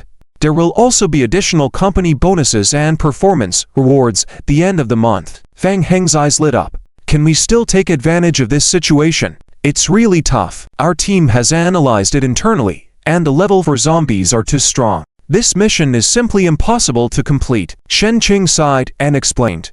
It's not just us. Currently, there is no team in the game that can accomplish this. The main issue is time. The sedative used by the Federation only has an effective period of about 18 hours. In theory, the mutated zombies will wake up unharmed by tomorrow afternoon. Players in the game are not even at level 5 yet. Their strengths are not comparable. Large player teams also don't have the time to rush all the way to Hope Town. Fang Heng rubbed his chin, thinking about how to take advantage of this situation. Capturing Alex is completely out of the question. Fang Heng still has research reports on various data regarding Alex in his backpack. After being placed in a low-temperature environment, Alex needs 30 minutes to gradually enter a dormant state. In other words, even if he finds an extremely rare refrigeration device, it would take a full 30 minutes to put Alex to sleep. It's strange not to be hammered by Alex for such a long time. But if he were to directly kill Alex, could that be possible? 500 God points are too tempting. Suppose if he could really kill Alex, what would he get? First, it would be the federal 500 God points reward. Isn't he worried about the pot for moving the corpse vine? 500 God points could be used to redeem for a large truck. There might even be some left over. A large truck would be very useful after returning to the prison. After all, the zombie doppelgangers can help him gather a lot of supplies. Whether it's transporting or materials to exchange for points, it would be extremely useful. Secondly, the current mission branch 3 related to collecting T-virus serum, collecting Alex samples. He has already achieved 100% mission completion. If he manages to kill Alex, the mission completion percentage could be further increased. Bonus rewards accumulate again. Yes, there's a third point. High-level evolution crystals and first kill rewards. Fang Heng is clear that Alex is the first tier for mutated zombie in District 8. As long as he kills him, there will definitely be a high-level evolution crystal drop. There would also be a first kill reward. Fang Heng remembers hearing a player mention that killing Tier 3 and above zombies for the first time would earn system rewards. For Tier 4 zombies, at least a B-level skill book would be awarded. It's too tempting. Fang Heng carefully considered. It seems like he can still take advantage of this situation. A plan quickly formed in Fang Heng's mind. He thinks it's possible.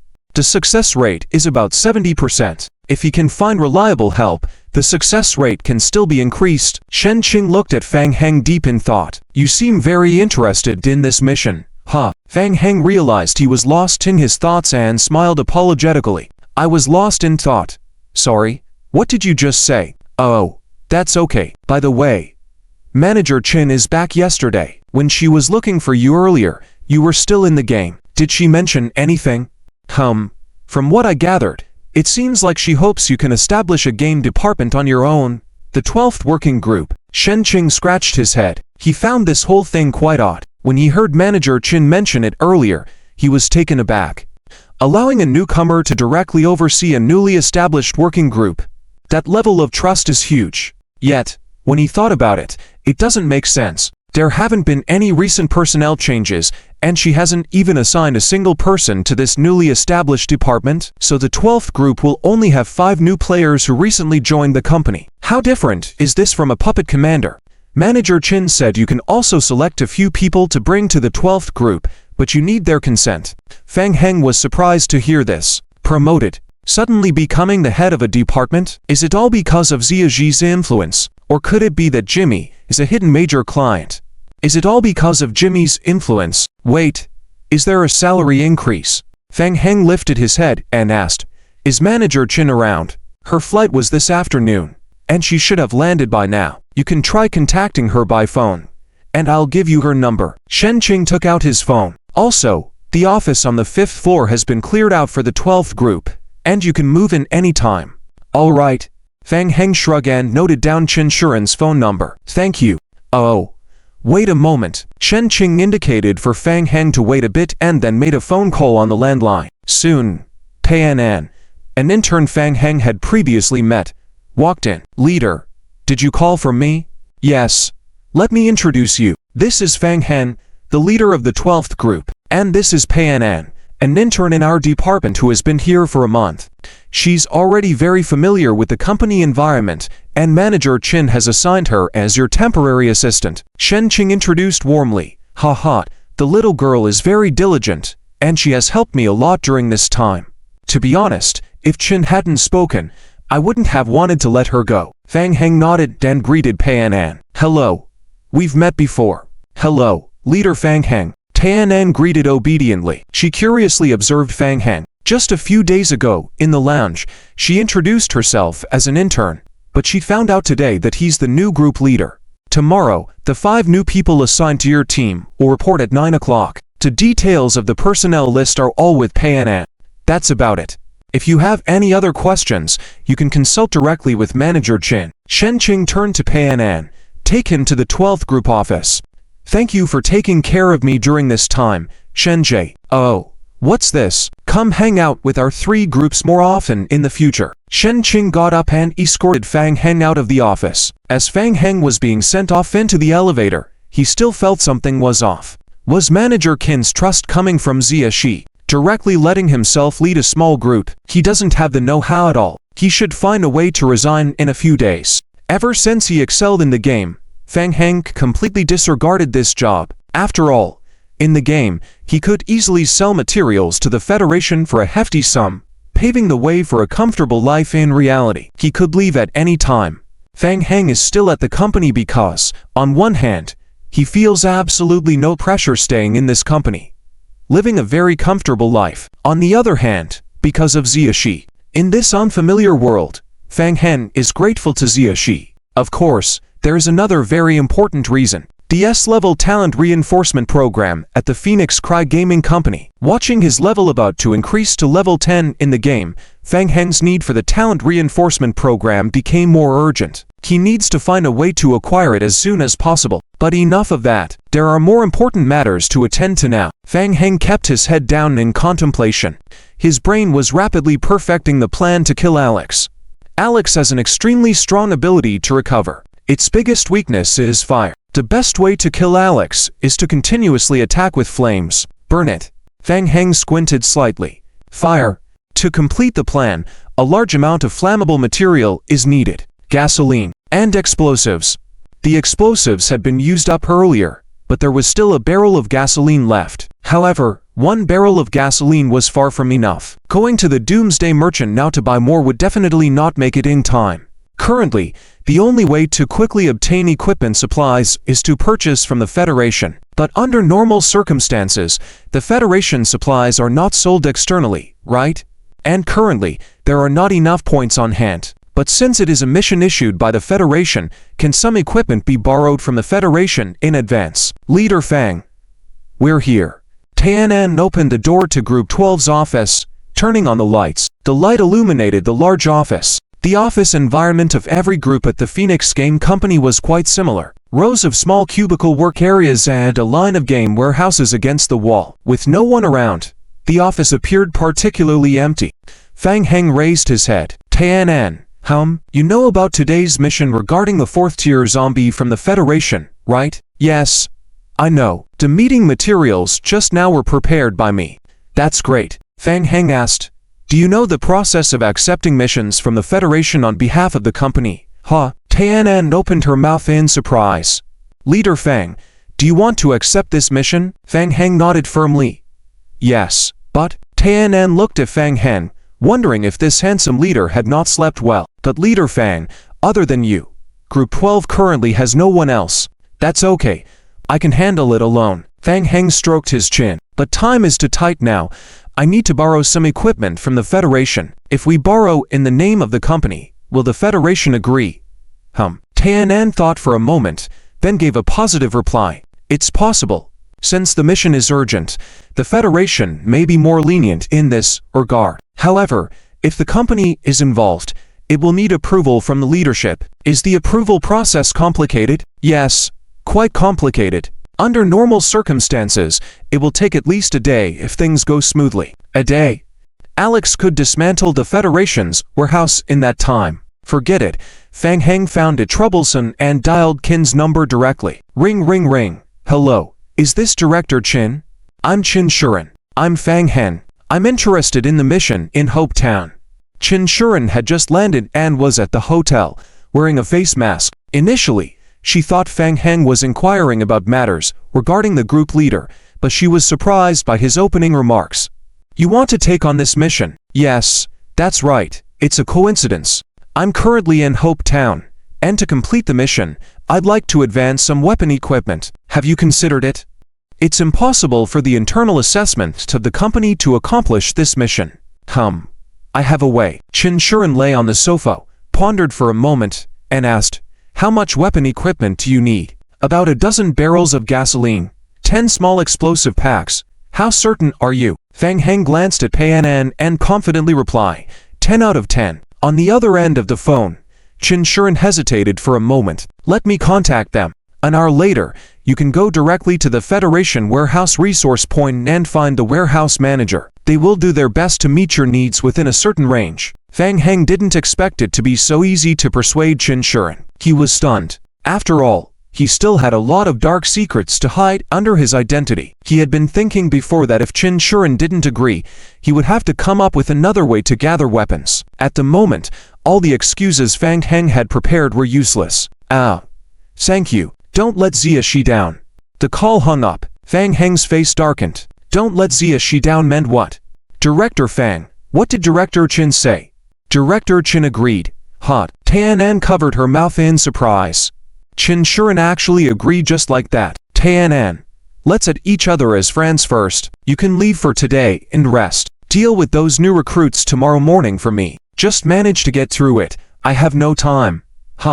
Let you go home early to rest. Deal with those newcomers tomorrow morning. Just handle it. I believe in you. Fang Heng waved his hand, then turned and went into the game warehouse. Reminder. During your offline time, one of your zombie clones die. Reminder. During your offline time, your group of zombie clones killed to second-tier mutated zombies, 566 regular zombies. You gain 1289 survival points, 110 evolution crystal fragments, and 1 complete evolution crystal. Reminder.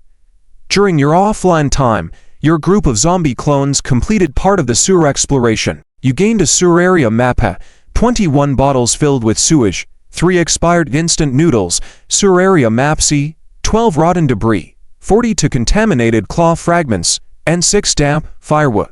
Even battle damage. It was probably just bad luck. The regular zombie clones encountered mutated zombies first and were killed.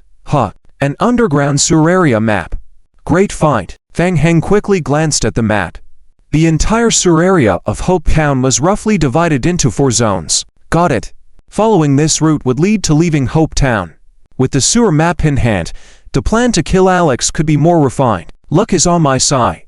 This will save a lot of trouble. Fang Heng put away the sewer map, immediately summoned the zombie clones grinding outside the mansion back, and had them all explore the sewer. Killing Alex isn't that simple. He needed to make preparations in advance and find a few reliable teammates. Fang Heng turned on the survival radio, sending a message to Heo. Based on their previous cooperation, Fang Heng felt that Heo and his team were more trustworthy. Plus, they should still be at the warehouse. Fang Heng, Have you guys left the warehouse? It's still early. Heo happened to be in the game and immediately replied upon receiving Fang Heng's message. Heo. No. Not yet. The Federation's people are quite old-fashioned. They can only confirm that Black is unreachable by noon tomorrow. Then they will fulfill the rewards. How about you? Are you safe? Do you need our help? Fang Heng. I'm fine. I want to go kill Alex, and I'll need your help later. Are you with Sister Lee now? Are you interested? Heo. Fang Heng. Don't worry. I have a plan. Even if the plan fails, I can guarantee your safety. If you're interested, log off now and rest. We'll meet at the Federation warehouse 2 a.m. tonight. In the Federal Game warehouse, in response to the message from the survival radio station sent by Fang Heng, a look of deep puzzlement appeared on Heo Zhou's knife-like face. Is he crazy? Does he want to go kill Alex? Is he talking nonsense? Or did he really not wake up yet? He shouldn't be joking, right? Heo Zhou showed the message from the Doomsday radio station to everyone and asked, "What do you think?" They had all been to the community hospital before, so they knew about the level for mutated zombie Alex. Just the thought of that terrifying parasitic monster gave everyone a chilling feeling. Stop joking, that's a level for creature. Didn't you see in the afternoon? The Federation mobilized so many people, even using rocket launchers, yet still couldn't take it down. Kunba shook his head repeatedly. He didn't think anyone could kill Alex. That's a level for mutated zombie. Impossible to do. Everyone felt that Kunba's words made sense. Whether it was Fang Heng or anyone else, it was the same. But, hesitating for a moment, Kunta couldn't help but say, "But brother, he's Fang Heng. He managed to escape from the ghost town of Hope by himself. Back then, we also thought he definitely couldn't do it, right?"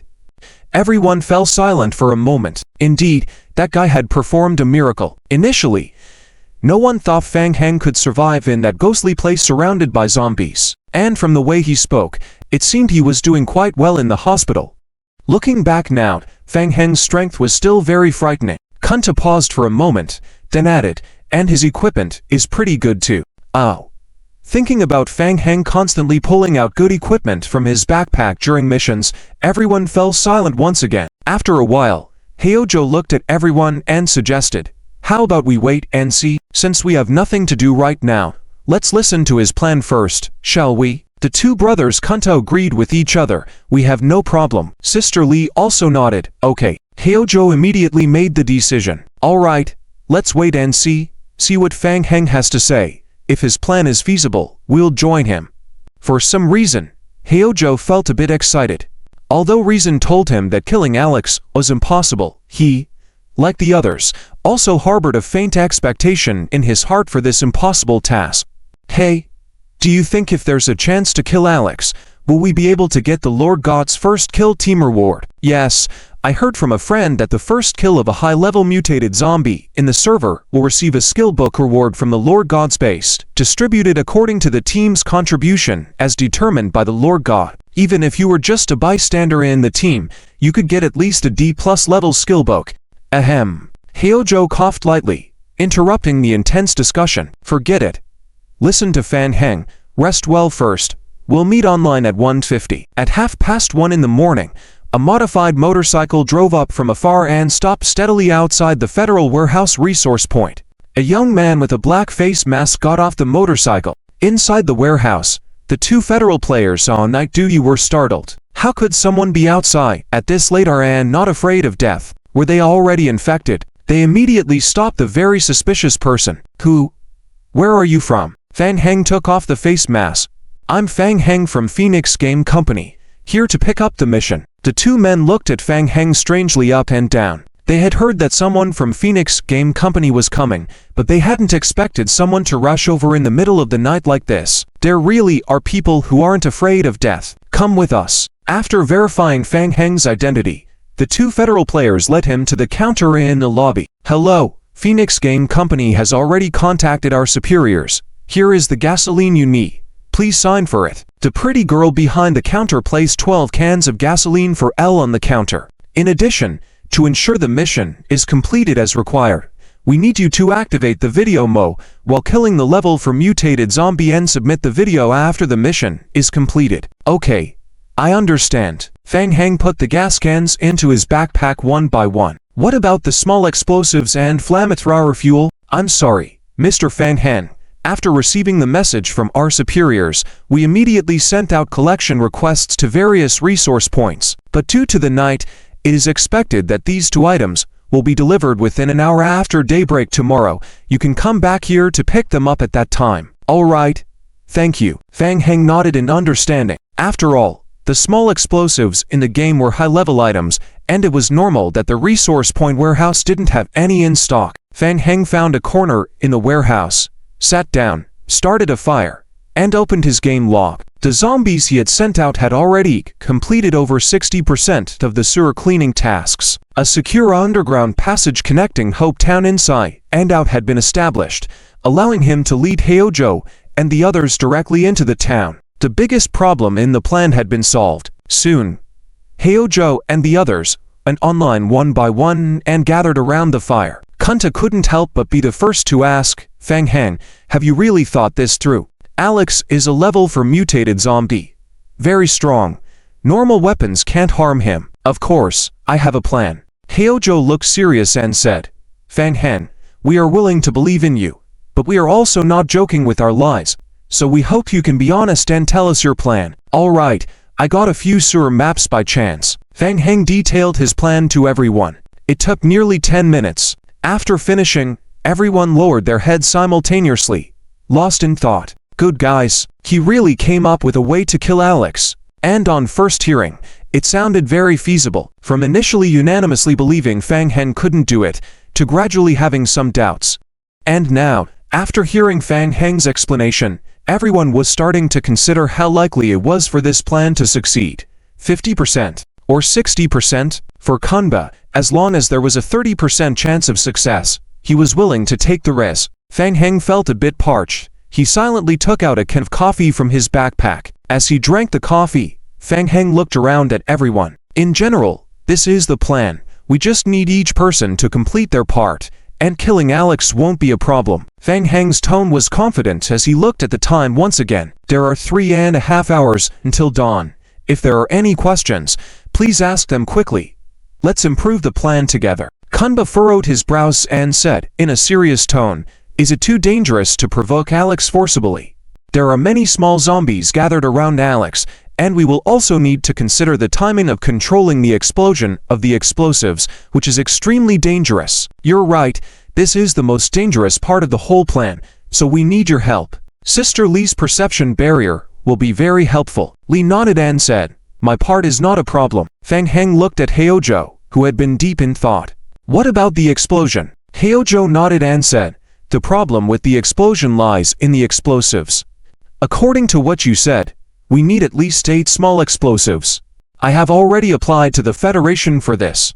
The explosives and gasoline for ignition are ready, and we will be able to get them after daybreak today. The group's spirits were lifted. It seemed that according to Fang Heng's plan, they could really kill Alex.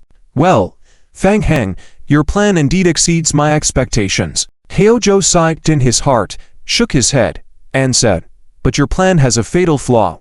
Fang Heng raised an eyebrow. A flaw? Yes, the problem lies in the sewer. Heojo continued, when I undertook the mission for Lao He before, I also considered infiltrating Hope Town through the sewer, but later found out that it was simply impossible. Kunta couldn't help but ask, why? Because the sewer is even more dangerous than the outside. The sewer is full of zombies, including many first-tier pus zombies. And then there's the smell of the sewer. The stench pervading the sewer will cause continuous negative effects on players. Ordinary players cannot stay in the sewer for more than 10 minutes. Heojo shook his head with a wry smile. I had friends evaluate it before, and infiltrating Hope Town through the sewer is more difficult than from the ground. Kunta and his brother felt a sinking feeling. Fang Heng patted Heojo's shoulder. You don't need to worry about the sewer. I've already taken care of it. What? Heojo didn't quite catch it, turning to Fang Heng in surprise. What did you say? Taken care of it? Yes, I have thoroughly cleaned up the sewer. I'll take you to see the situation on site later, and then you'll know. Heojo opened his mouth in surprise. He really wanted to ask Fang Heng how he did it, but as the words reached his lips, he held back. This was Fang Heng's secret. Prying wouldn't just be an answer, but also could cause displeasure. All right, Kunbo, So does that mean we have no problems? If the sewer is indeed safe, Hyojo was still skeptical. He couldn't understand how Fang Heng could solve the zombie group in the sewer. But seeing Fang Heng's confident look, he didn't seem to be lying. In general, I currently have no issues with the plan. Great. Let's continue to refine the details and each play our part. The group spent another 2 hours thoroughly revising the plan back and forth. At least a 70% success rate. 2 hours later, Fang Heng finalized all the details of the plan. He rubbed his neck and handed a small jar of honey to Hyojo. Let's go. I'll take you to the sewer for a visit and observe the terrain. Now, yes, drink this, and also, put this on. Fang Heng handed Hyojo a really ugly black scented wet towel to wear on his face. Item: small jar of honey. Type: food. Description: nature's gift. Consuming can restore satiety, alleviate thirst, and reduce the risk of infection to a certain extent for a short period of time. Item: scented black wet towel. Type: apparel. Description: a roughly made towel soaked in liquid mixed with perfume. If you don't mind looking ugly, you can try wearing it. The next day, the sun rose. Fang Heng led Hyojo back to the Federal Resource Point warehouse. How is it? Kunda and the others anxiously gathered around. This time, Hyojo was truly impressed. He had personally witnessed it. The city's sewer was spotless, not a trace of a single zombie. If he hadn't seen it with his own eyes, he wouldn't have believed it had happened like this. Heaven knows how Fang Heng, this little monster, managed to do it. But for now, seeing the clean sewer meant their plan had a chance of success. Facing the expectant gazes of Kanba and Kanta, Hyojo nodded. A smile appeared on his face. I have personally verified it. There are no issues with the sewer and the explosion. Great. Kanda clenched his fists in excitement, and there was a hint of Joanne Lee's eyes. Hyojo was always steady in his actions. If he said there were no problems, then there were no problems. With his assurance, the success rate of this plan was guaranteed. They were now confident that Fang Heng could really achieve the first kill of Alex. Everything was going according to plan. Only the final explosives were left. Let's go. We need to get the explosives from the Federation. Fang Heng led the group to the counter. Hello, I'm Fang Heng from Phoenix Call Game Company, here to collect the equipment supplies. Please wait. The young lady behind the counter placed 12 small explosive packs and 5 bottles of flamethrower fuel on the counter. As agreed, here are the small explosive packs and flamethrower fuel you requested. Please sign here to acknowledge receipt. Fang Heng signed on the receipt and was about to reach out to take them. Wait a minute. A hand blocked Fang Heng's path. Hello, Mr. Fang Heng. I am Li Weiyu, the person in charge of the external recruitment mission for the Federation. Fang Heng looked at the middle-aged man in the Federation military uniform in front of him. Is there a problem? I learned that your Phoenix Call Game Company urgently exchanged for a large number of small explosive packs. Yes, that's correct. I want to remind you that if you intend to use explosives to directly kill Alex, then you might as well give up on that plan. Thank you for your concern. I understand. We have a plan. Li Weiyu frowned, blocking Fang Heng's way. He didn't have a good feeling about this young man. Fang Heng asked, is there anything else? Our time is tight. Your exchange of large amounts of explosives may provoke Alex, and more seriously, explosions causing huge sound waves can attract a gathering of zombies in Hope Town. Yes. So, for safety reasons, we will have people fully participate in this mission and assess the situation of the alienated zombie Alex throughout the mission. If we believe that your actions cannot kill Alex and make us a larger-scale zombie riot, we will terminate this mission immediately. Li Weiyu's words made Li and the others feel very displeased. Kunta muttered under his breath, HMPH. Terminate. Who does he think he is? For mercenaries, the most irritating thing during a mission is having a boss who thinks they know it all giving instructions. However, when Fang Heng heard this, he didn't feel offended. Instead, he had a bright look in his eyes. Originally furrowed brows smoothed out. Federation Elite. Full participation in the operation? Great buddy. Isn't this just free labor? Title: National Game. Hanging from the start of the Zombie Apocalypse Chapter 73. Introduction gift. Fang Heng pondered and tentatively asked, can we have more? Li Weiyu interrupted expressionless. No, you can't refuse. This is a prerequisite for cooperation with the Federation, and it is also to ensure the safety of temporary resource points. I hope you can understand. We will try to minimize the impact on your team as much as possible, only sending one person to join your squad.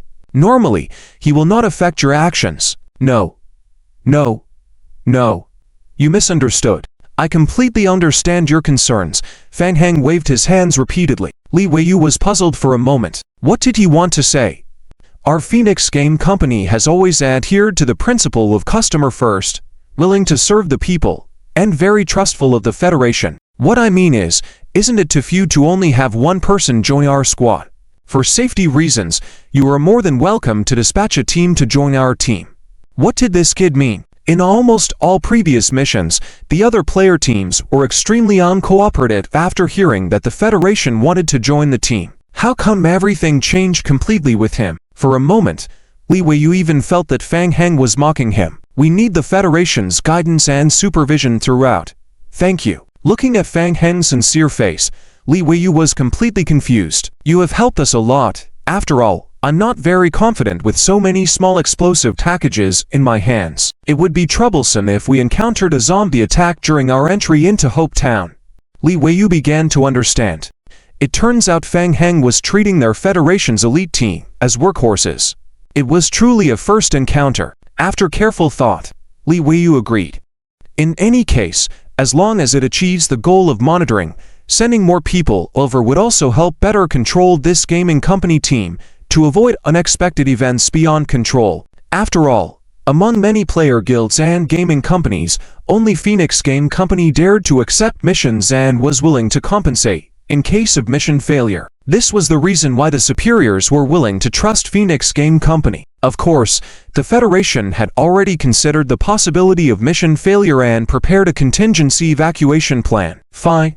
The Federation's 17th elite team will accompany you throughout this mission. Remember, we have the right to terminate the mission at critical moments, Li Weiyu said, waving to a young man standing nearby. Direct Federation, elite member, team leader of the 17th team, Chen Yu reporting to you. Chen Yu, with 5 other players, walked over, saluted Li Weiyu, and then turned to face Fang Heng together. Mr. Fang Heng, we will fully cooperate with you to complete this mission. Done. He succeeded in deceiving them. The most troublesome part of the assassination plan, the installation of explosives and luring Alex into a trap under the siege of zombies, had also become much simpler with the help of the Federation's tools. Fang Heng. Pleasant cooperation. The Hope Town occupied by a horde of zombies. Fang Heng and his team arrived at the eastern side of the small town, ready to invade from the main entrance. Before departing, Fang Heng and Heo's team all tacitly tied black wet towels to cover their noses and mouths. This scene puzzled Chen Yu's team. What were they going to do? At first glance, this attire looked a bit like robbers in a bank heist movie. Fang Heng also distributed a black towel to each member of Chen Yu's elite team. Here, one for each of you, as a meeting gift, haha. Towels were a basic item in the game, easily made with a few pieces of cloth. Fang Heng added a special step, soaking them in mineral water mixed with perfume. Item: scented black wet towel. Type: disguise. Description: roughly made towels soaked with scented liquid. If you don't mind looking ugly, you can try wearing it. Should I say thank you? Chen Yu, holding the wet towel, felt a bit speechless. What use could this thing have? Hi. It's nothing. You're welcome, Fang Heng said, his expression becoming serious. He glanced at the scattered zombies inside Hope Town. Are you ready? Let's start. Chen Yu's elite team led by him had very strong skills and abilities, armed with iron-long knives. Even though they all had pistols, the number of bullets they had was limited and would not be used except in emergencies. The group quickly entered Hope Town, slaughtering along the way. After a while, Chen Yu found that Fang Heng, who was in the lead, had deviated from the pre-planned location. Frowning, he asked, "Where are we going?" "Alex is not in that direction." "Of course not. There are zombies around Alex. We need to change the location to set the explosives in advance." Chen Yu sighed again at these words. It seemed that Fang Heng still wanted to blow up Alex with explosives. It's useless. The Federation had obtained some information about Alex internally last night. Unless the explosive package was directly installed inside Alex's body and detonated internally, the explosion would at most cause some injuries to Alex. Chen Yu understood Fang Heng's stubbornness and did not continue to persuade him.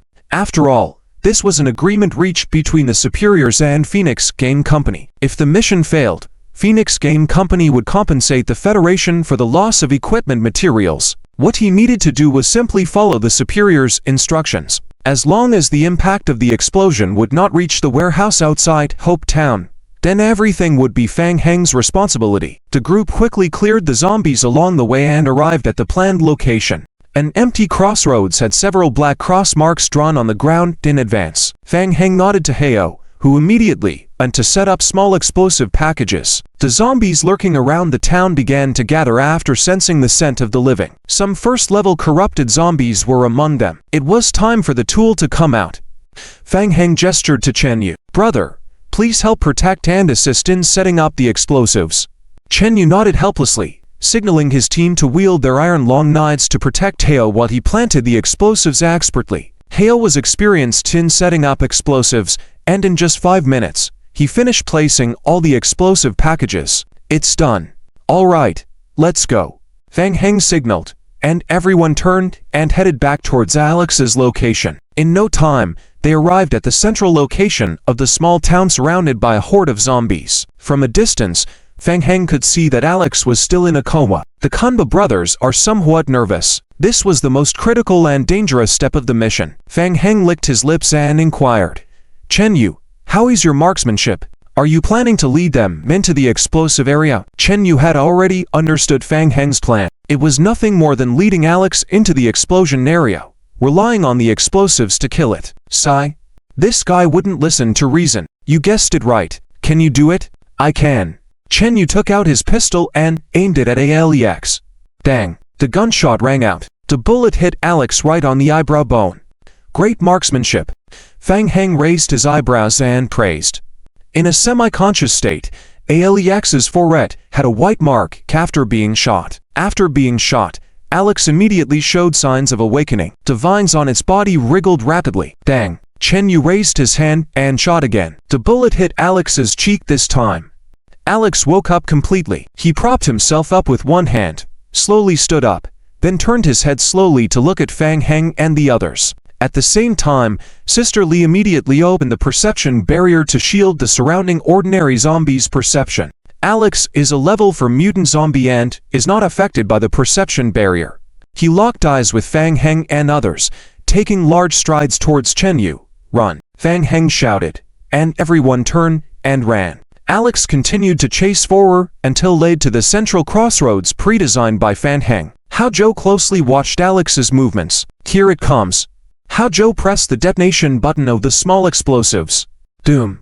The 12 small explosives set in the central crossroads exploded simultaneously. The timing was perfect. The explosion triggered was extremely flawless. Fang Heng was glad to have someone as skilled in explosives as Hao Zhou. In an instant, a huge roar resounded throughout Hope Town. The ground trembled fiercely. Almost all the zombies in the town turned their heads towards the direction of the explosion sound. There was a moment of hesitation. Then they turned their bodies, staggering towards the source of the sound. Despite being prepared, the deafening roar still caused Chen Yu a momentary ringing in his ears. He felt the ground shake beneath his feet, stumbling uncontrollably. When he regained his balance, he saw a cloud of yellow dust rising, obstructing his vision. He couldn't see the situation within the dust, let alone confirm Alex's condition. Chen Yu was extremely cautious. He also noticed that the explosion was very well executed, even more perfect than he had anticipated. But attempting to kill Alex solely through the explosion was impossible. At most, it would injure Alex. The moans of the zombies filled his ears. Chen Yu turned to see the zombies approaching from all directions towards the explosion point. Not good. The explosion's success had led to the zombies crazily converging towards them. If they didn't run now, they would be surrounded and killed by the zombie horde. "Run quickly, if we don't run." Mid-sentence, Chen Yu saw the vague scene within the smoke and dust. The latter half of his words stuck in his throat. "Huh? Where is Alex? Where did he go?" Still in shock, Chen Yu saw Fang Heng shouting, "Chen Yu, quick! Bring your people and follow me." Startled, Chen Yu watched as Fang Heng led the way into the smoke.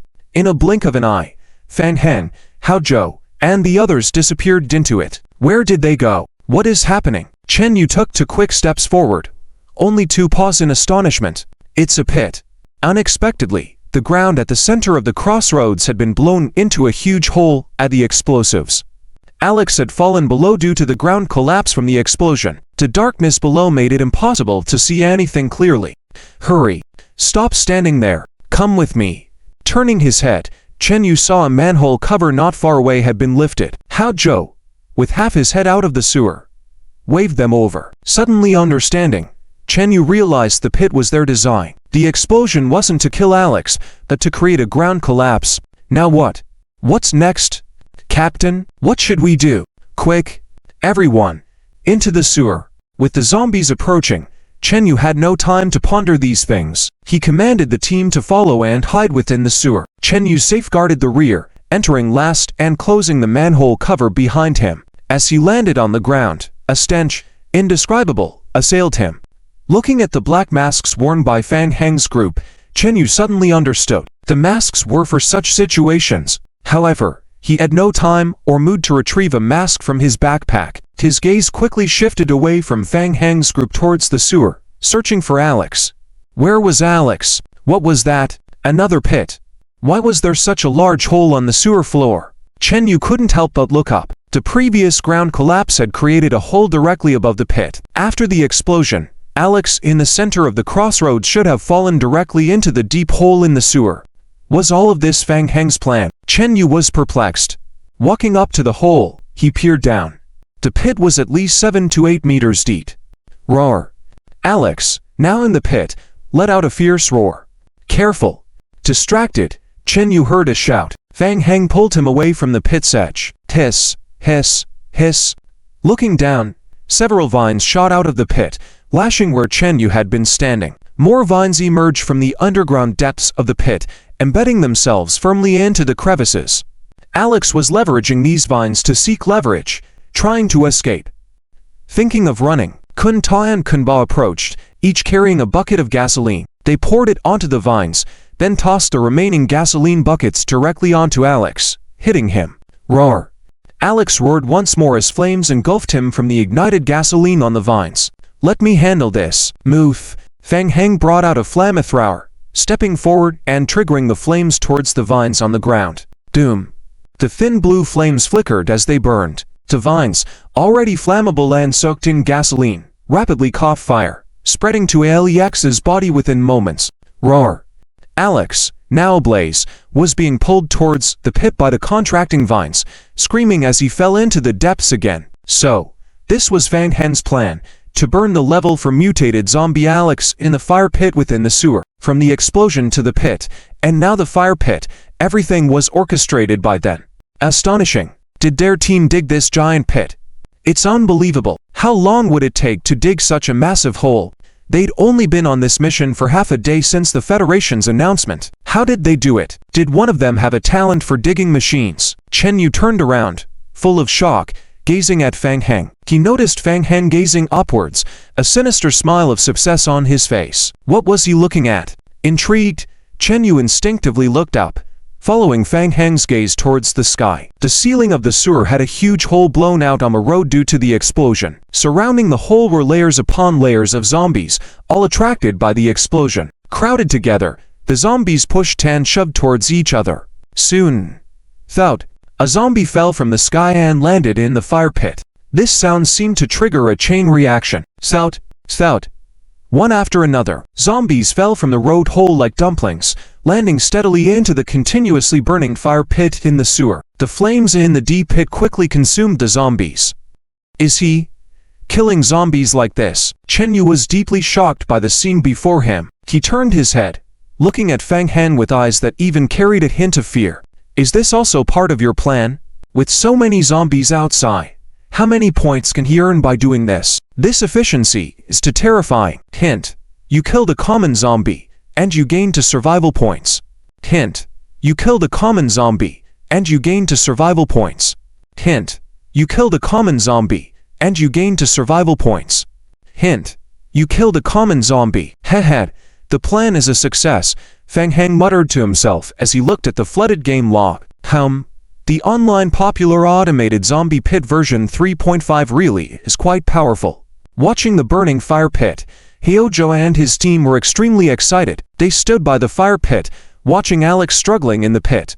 Its health was decreasing gradually. Soon, the negative effects lingering in the sewer appeared, and the team members began to receive warnings from the game log. Teojo covered his mouth and nose, looking at Fang Heng. Fang Heng, we can't hold on much longer. Staying here any longer will result in health deductions. Fang Heng replied, you guys go first, evacuate through Ruta. I'll continue killing zombies for a while. The team members looked silently at Fang Heng. Continue killing zombies for a while. Is he serious?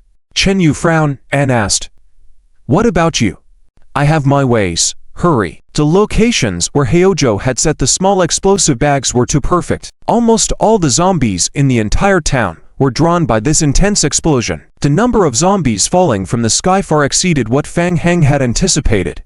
As a result, Fang Heng's stock of fuel gasoline was insufficient. After some thought, Fang Heng added, oh, when you get back, try to find a way to bring some gasoline for me. Okay. Heojo trusted Fang Heng very much. He agreed and led the team members away. Although they all wanted to stay and witness Alex's demise, they understood the risks. What if Alex had too much health and even 12 barrels of gasoline couldn't kill it? The plan had reached this point, and success was imminent. They couldn't afford to make such a low-level mistake. The members of Chen Yu's squad had already put on black cloths, glancing at each other. They also wanted to stay, but due to the foul smell's negative effects in the sewer, they had no choice but to reluctantly leave with Heojo and the rest. Watching as Heojo and the others left, Fang Heng changed into a black cloth and continued to watch the zombies falling continuously into the pit from the high sky. Whether they were common zombies or mutated zombies, as long as they fell into the pit, there was no chance of survival. The optimized version 3.5 of the fully automated zombie pit was really awesome. No need to do anything. Just stand there. Countless survival points were being collected by Fang Heng. The rate of collecting points was so fast that it was almost exploding. In just 5 minutes, Fang Heng had already collected 10,000 survival points. The only downside was that apart from the evolution crystals, all the items that the zombies dropped were incinerated in the fire pit. Hint: your health is significantly decreasing. Please leave the sewer environment as soon as possible. Hint: you are at risk of infection. Unable to hold on any longer, 5 more minutes passed, and as he saw his health decrease, Fang Heng frowned and quickly walked towards the opposite direction of the sewer. In the villa garden, Fang Heng popped his head out of the sewer, breathing heavily. The backyard was already completely occupied by zombie clones. Any zombies that accidentally entered the backyard would be swiftly dealt with by the clones. Fang Heng took out a bottle of first aid spray from his backpack and sprayed it into his nose in large bursts. Hint: you used a healing spray. Your health is rapidly recovering. Health rapidly increased. After waiting for 3 minutes until the disgusting smell completely disappeared from his nose, Fang Heng returned to sneak into the sewer once again. A burnt Alex continued to burn in flames for a whole hour until it turned completely black. Hint: you killed a 4th level mutated zombie Alex. Hint: you obtained a 3rd level evolution crystal. Hint: as the first player team to kill a 4th level mutated zombie. Based on team contribution, you received the highest level reward, a random grade skill book. Hint: immediately drawn. Hint: you obtained the skill book, Strong Physique. Skill: Strong Physique. Skill description: after learning, base constitution is increased by 2 points, base strength by 2 points, and a slight increase in poison resistance. Each level of this skill provides an additional 0.5 constitution and 0.5 strength, with a maximum of 30 levels. Skill effect: upon activation, it immediately consumes 60% of maximum stamina, and instantly recovers 80% of maximum health cooldown, 6 hours. Good stuff. Fang Heng quickly glanced at the skill book and determined its value. A powerful skill book that boosts basic attributes, with an instant healing skill that can restore up to 80% of maximum health. The most crucial point was that his zombie clones could also inherit this skill effect. Since zombies didn't have stamina points, this meant that activating this skill had no cost for them. It was as if the zombies gained an extra life. Fang Heng tapped the skill book on his head, and the 3rd level evolution crystal was temporarily placed in his backpack. Hint: player learned the skill, Strong Physique. Hint: you obtained the skill, Strong Physique LV. 1. Fang Heng suddenly noticed that after learning the skill Strong Physique, the dizziness caused by the foul smell in the sewer seemed to have slightly weakened. The smell wasn't as unpleasant as before. This should be the effect of the slight increase in poison resistance, Fang Heng murmured softly. At the same time, Heozhou and the others, who were purchasing gasoline from the federal warehouse, also received a game prompt. Everyone stopped what they were doing and eagerly opened the game log to check. Apart from Heozhou receiving a B-level skill book, the others all obtained C+ level skill books. Looking up, they all saw joy on each other's faces. They made it. Doing missions with the Apocalypse Merchant's relatives was indeed profitable. This time, the harvest was plentiful. The pit burned for more than 10 hours. Finally, as the sun began to set, Fang Heng threw the last empty gasoline can into the pit. Looking up, he saw several zombies still gathered around the hole, some still falling into the pit intermittently. The flames were starting to die down. After this battle, at least 3/4 of the zombies in Hope Town had been cleared by Fang Heng. As he checked, he had earned a total of 110,000 survival points in one day. It was almost time to consider leaving Hope Town. Staying here would slow down the efficiency of killing zombies, and with the significant decrease in zombies within the town, other player teams and federal players would gradually enter the town to search for resources. His zombie clones would likely encounter players then, potentially causing trouble. Fang Heng felt he had gained enough this time, and the resources in the town were running low. It was better to return as soon as possible. Additionally, Fang Heng was a bit concerned about the situation at the prison shelter. Before leaving the prison, Fang Heng instructed Liao Bufan to closely monitor the group of prisoners from the Dawn Gaming Company. If they made any moves, Jimmy would notify him immediately in real life. Since Jimmy had not contacted him, it meant the prison shelter was still safe for the time being. Let's go. First, go and settle the account with the Federation. Get your hands on that large transport truck. Fang Heng waved his hand, and a thick layer of evolution crystals deposited underground in the pit turned into a red light, absorbed by Fang Heng. Hint: you have obtained 9,017 pieces of evolution crystal shards and 56 complete evolution crystals. Decent haul. Bang, bang, bang. The complete evolution crystals in Fang Heng's hands burst open one after another. Red mist spiraled into Fang Heng's palms. After absorbing over 30 complete evolution crystals, Fang Heng's level finally increased to level 10. Hint: your level has increased to LV 10. Hint: due to your talent skill, you obtain an additional 10 zombie clones. Hint: now that your level has reached level 10, you can search for a personal talent enhancement plan in the game and complete the enhancement. Hint: talent enhancement can be completed only when the player level is at level 10. Here comes the talent enhancement. Fang Heng's eyes lit up. In the main God game, once all players reach level 10, they would undergo their first talent enhancement. To enhance, one must first find an enhancement plan. These enhancement plans are specific to each player's talent and are categorized based on strength levels. The higher the level of the enhancement plan, the greater the enhancement. Most players who have found enhancement level plans fall between D and C, while larger organizations like the Federation have a chance to find A or even S-level enhancement plans. According to reports released by the Federation annually, only around 10 players complete a first-tier S-level enhancement plan each year. The original owner of Fang Heng's body obtained a B+ rated enhancement modification plan. The additional attributes allow the zombie clones to have additional attribute enhancements, shortened regeneration times, and a slight increase in movement speed. Furthermore, awakening and completing the first enhancement can only occur when the player reaches level 10. If a player surpasses level 10 without completing the enhancement,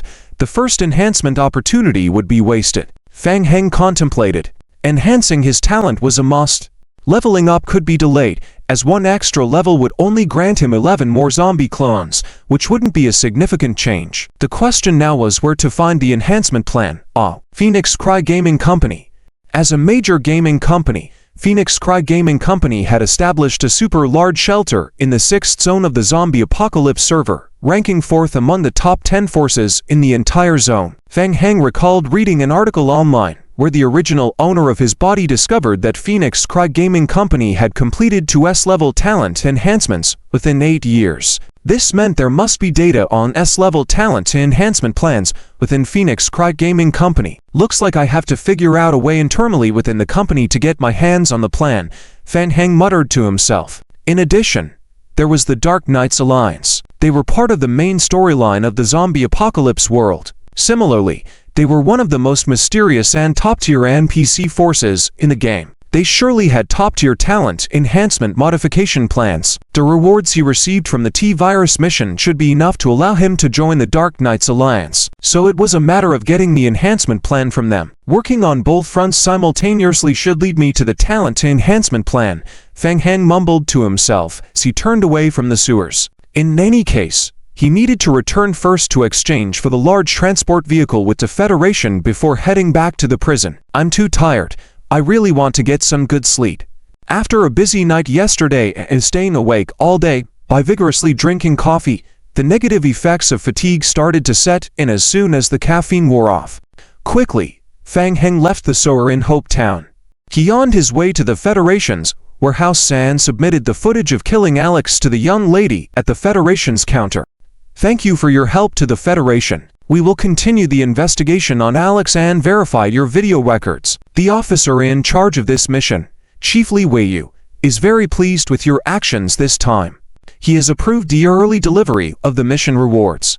If there are any issues, we will directly contact Phoenix Cry Gaming Company. Fang Heng recalled the Federation officer he saw not long ago. Despite his stern appearance, it turned out he was a decent person. In fact, the Federation had always taken a tender approach towards ordinary citizens, especially players with talents like Fang Heng. The Federation sought to recruit such talents, though they wouldn't force anyone who was unwilling to join. They preferred peace and cooperation, as they needed to focus their efforts on higher-level god games. The real competition was there.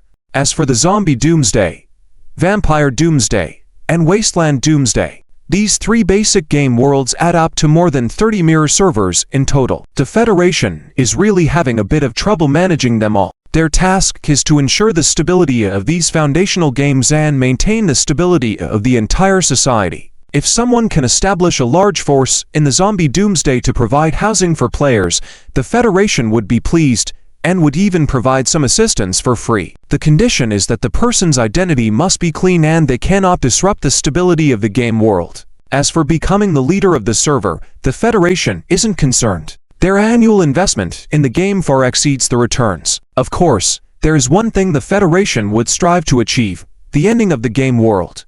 The ending implies ownership. Thank you. You're welcome. As for the rewards, according to the agreement, it's 500 main god points. Due to the trading limit set in the game, we can trade with you over several months, or you can exchange for physical items. I need to exchange for physical items a Ural 790 military off-road transport vehicle, the one that costs 465 main god points. Item number GY529-128 in the main god space. Fang Heng was prepared in advance. While watching the automatic corpse pit this afternoon, he was browsing the transport vehicles in the main god space. The receptionist at the counter looked at Fang Heng with surprise. A large military transport vehicle? Why would he want something like that? All right, we will arrange it as soon as possible. It is expected to be delivered by tomorrow afternoon. You have 35 main god points remaining. Would you like to collect it now? Help me collect it. Thank you. Hint: you have received 35 main god points. Federation rewards at hand, including the previous task where Lao He requested to blow up a generator. Fang Heng now has 95 main god points. Before, Fang Heng had wanted to share some rewards with Heozhou and the others as a reward for the mission. Unfortunately, Heozhou and the others insisted on declining, saying that the skill books they received were reward enough, and they felt it was inappropriate to take more. It seems they can continue to cooperate on such missions in the future, so Fang Heng could only give them some additional food and supplies as compensation. After all, Fang Heng currently has no shortage of food, and there is a risk of spoilage if a large part of the food is left unused. When he was really tired, Fang Heng simply found a clean spot in the warehouse, placed a simple bed there, and logged off on the spot. 12 sets, not even a rest lounge or reclining chair. I have to go back to the villa to sleep. Phoenix Ming Gaming Company. Morning meeting. In the weekly routine meeting, in addition to various senior executives of the gaming company, leaders of each group within the gaming department also participated. Fang Heng was not aware of this event, so he naturally missed it. Which team accepted the mission from the Federation to kill Alex? Why was it accepted without my approval? At the meeting table, everyone looked at each other. Alex's related mission. Wasn't it not accepted by anyone? In a moment of silence, the female assistant timidly said, Ms. Lee, this mission was personally approved by General Chin. Chin again? What is she up to? Since she arrived, the company has been in chaos because of her. So many things caused before were all cleaned up by us behind her back. No contributions, yet causing trouble. Liu erupted on the spot. This fire of jealousy originated from her ambitions to be the company's CEO position. She thought it was almost a sure thing, only to be blindsided by Qin Shuren, who suddenly became the company's executive vice president overnight, on the same level as her. How long did she strive to reach this position? Yet that rookie, who had just graduated not long ago, could also sit on equal footing with her. Now she even became her biggest competitor for the CEO position. Why? Since that day, Liu had been targeting her secretly. The Federation has always been a very important client for us. If this mission fails, can she take responsibility for it? Many people present knew that Lian Qin had a difficult relationship. Most of them just quietly observed, watching Li's performance. However, many simple-minded individuals were swayed by Li's act, equally incensed. Liu was manipulating the emotions of the people in an attempt to secure more benefit for herself. Suddenly, a weak voice interrupted her. But, Ms. Li, the mission from the Federation has already been completed. Liu's face went through several changes in an instant. For a moment, she was at a loss for words. Theft. In a moment of silence, Guiyiji couldn't help but cover his mouth, bursting into laughter. Liu glared at Guiyiji. Why are you laughing? Nothing. Nothing. Guiyiji waved his hand innocently, just suddenly thought of a joke. Liu turned her head and vented her anger on the assistant, speaking sharply. Explain clearly. What exactly happened? This morning, I received a reply from the Federation about the mission. They mentioned that they reviewed the mission video submitted last night and confirmed the mission was completed. They thanked our Phoenix Ming company very much. The assistant reported with her head bowed, not daring to look at Liu. She too had been incredulous when she first received the news in the morning. The Federation is very satisfied with this operation and said they will enhance cooperation with us in the future. Liu's face turned incredibly dark. She now felt as awful as if she had swallowed shit. Liu had already inquired from multiple sources, and it was absolutely impossible for the mission regarding Alex to be completed. Why did the outcome turn out this way? Were these people all a bunch of waste? Various group leaders from the zombie doomsday game groups also looked at each other. Then they began to whisper among themselves. They all knew the difficulty of this mission. The challenge lied in the time constraint. Because the game had just started, the overall strength of the players was still very low. Even if they transferred servers, players had a maximum level of only 4, with basically no combat power. A behemoth like the Federation had emptied their coffers and still couldn't eliminate Alex with 2 rockets. What could they do? Therefore, after discussion, all the groups reached the same conclusion. This was an impossible mission to accomplish. But now, Fang Heng, who was he? What ability did he have to complete that mission? Most people present had never heard of the name Fang Heng. Ms. Li. Group 12 achieved such results in such a short time. I think the leadership under General Qin is pretty good. Guiyiji nonchalantly stood up, doing the lazy stretch. Tired. Let's end it here for today. I'm leaving first, you all can continue. Liu was grinding her teeth in hatred, glaring at Guiyiji. Oh, I almost forgot. A few days ago, didn't you apply to obtain permission for the S-level talent enhancement plan mission? I think we should discuss this with General Qin as well. After all, there is only 1 quota left for this mission authorization. We need to be cautious, right? On the second day, Fang Heng slept in until noon. Thinking about logging in and receiving the long-awaited off-road transport truck, Fang Heng decided not to go to the company. He quickly went downstairs to grab a few bites to eat, then directly logged into the game warehouse in the villa. Inside the warehouse, the military transport truck had already been delivered and was quietly parked behind the Federal Temporary Resource Point warehouse. Chen Yu took Fang Heng to see the goods. Item: Euro 790 military off-road transport truck. Description: full-time all-wheel drive, with independent suspension system and central tire inflation system, can carry passengers, effective load of 4.5 tons off-road, effective load of 6 tons on hard surfaces. The vehicle can operate in climate conditions ranging from -50 degrees Celsius to 50 degrees Celsius. Fang Heng, not bad, right? This big guy can't fit in a backpack. We filled the tank for you, so you can drive away anytime. Chen Yu was more enthusiastic compared to the last time they met. He received instructions from his superiors to try to win over Fang Heng as much as possible, hoping to recruit him to work for the Federation. No need to be polite. If you need anything, just let me know. I'll try to help. Great. Very satisfying. The various attributes of the transport truck were considered luxurious. Fang Heng rubbed his wrists, eager to try it out. With it, he hoped to be able to easily transport the zombies in town. It would also make deliveries much more convenient in the future. The Federation was very reliable, even helping to fill up the truck with fuel. Haha. As long as you're satisfied. By the way, I asked General Lee privately about you. Are you interested in joining our Federation? Fang Heng raised an eyebrow in surprise. Huh? What? Join the Federation? With all his dark history, the Federation actually wanted to recruit him. This was the first time Chen Yu had ever done this kind of sales pitch. He felt a bit embarrassed and scratched his head. I mean, if you're interested in joining the Federation, we can help you apply and directly join the core team of the Federation. Yes. Well, we have good benefits, good food, and if you perform well, you can even get a girlfriend. Chen Yu stopped talking. Anyway, the benefits are pretty good. Chen Yu had a simple smile on his face, thinking that someone like Fang Heng wouldn't have concerns in that area. Thank you, I will consider it. Great, players with your abilities are always welcome in the Federation. If you're interested, you can come find me. Let's add each other as friends, so we can stay in touch in the future. If you need anything, you can contact me too. After yesterday's battle with Alex, Chen Yu was completely impressed with Fang Heng. The Federation team had analyzed the videos provided by Chen Yu and Fang Heng and gave high praise to Fang Heng's team. The idea of the zombies pit was not particularly impressive, but executing such a plan was extremely difficult. Ordinary people simply couldn't do it.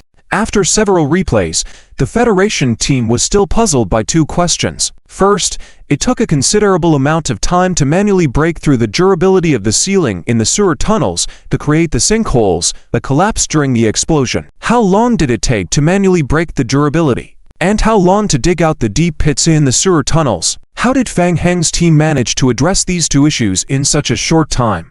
The second question, and the one that puzzled the Federation the most, was how did the zombie group that had inhabited the sewer tunnels disappear? It was baffling. However, the Federation currently didn't have the resources to investigate how Fang Heng's team had completed the mission. Right now, the Federation had bigger troubles.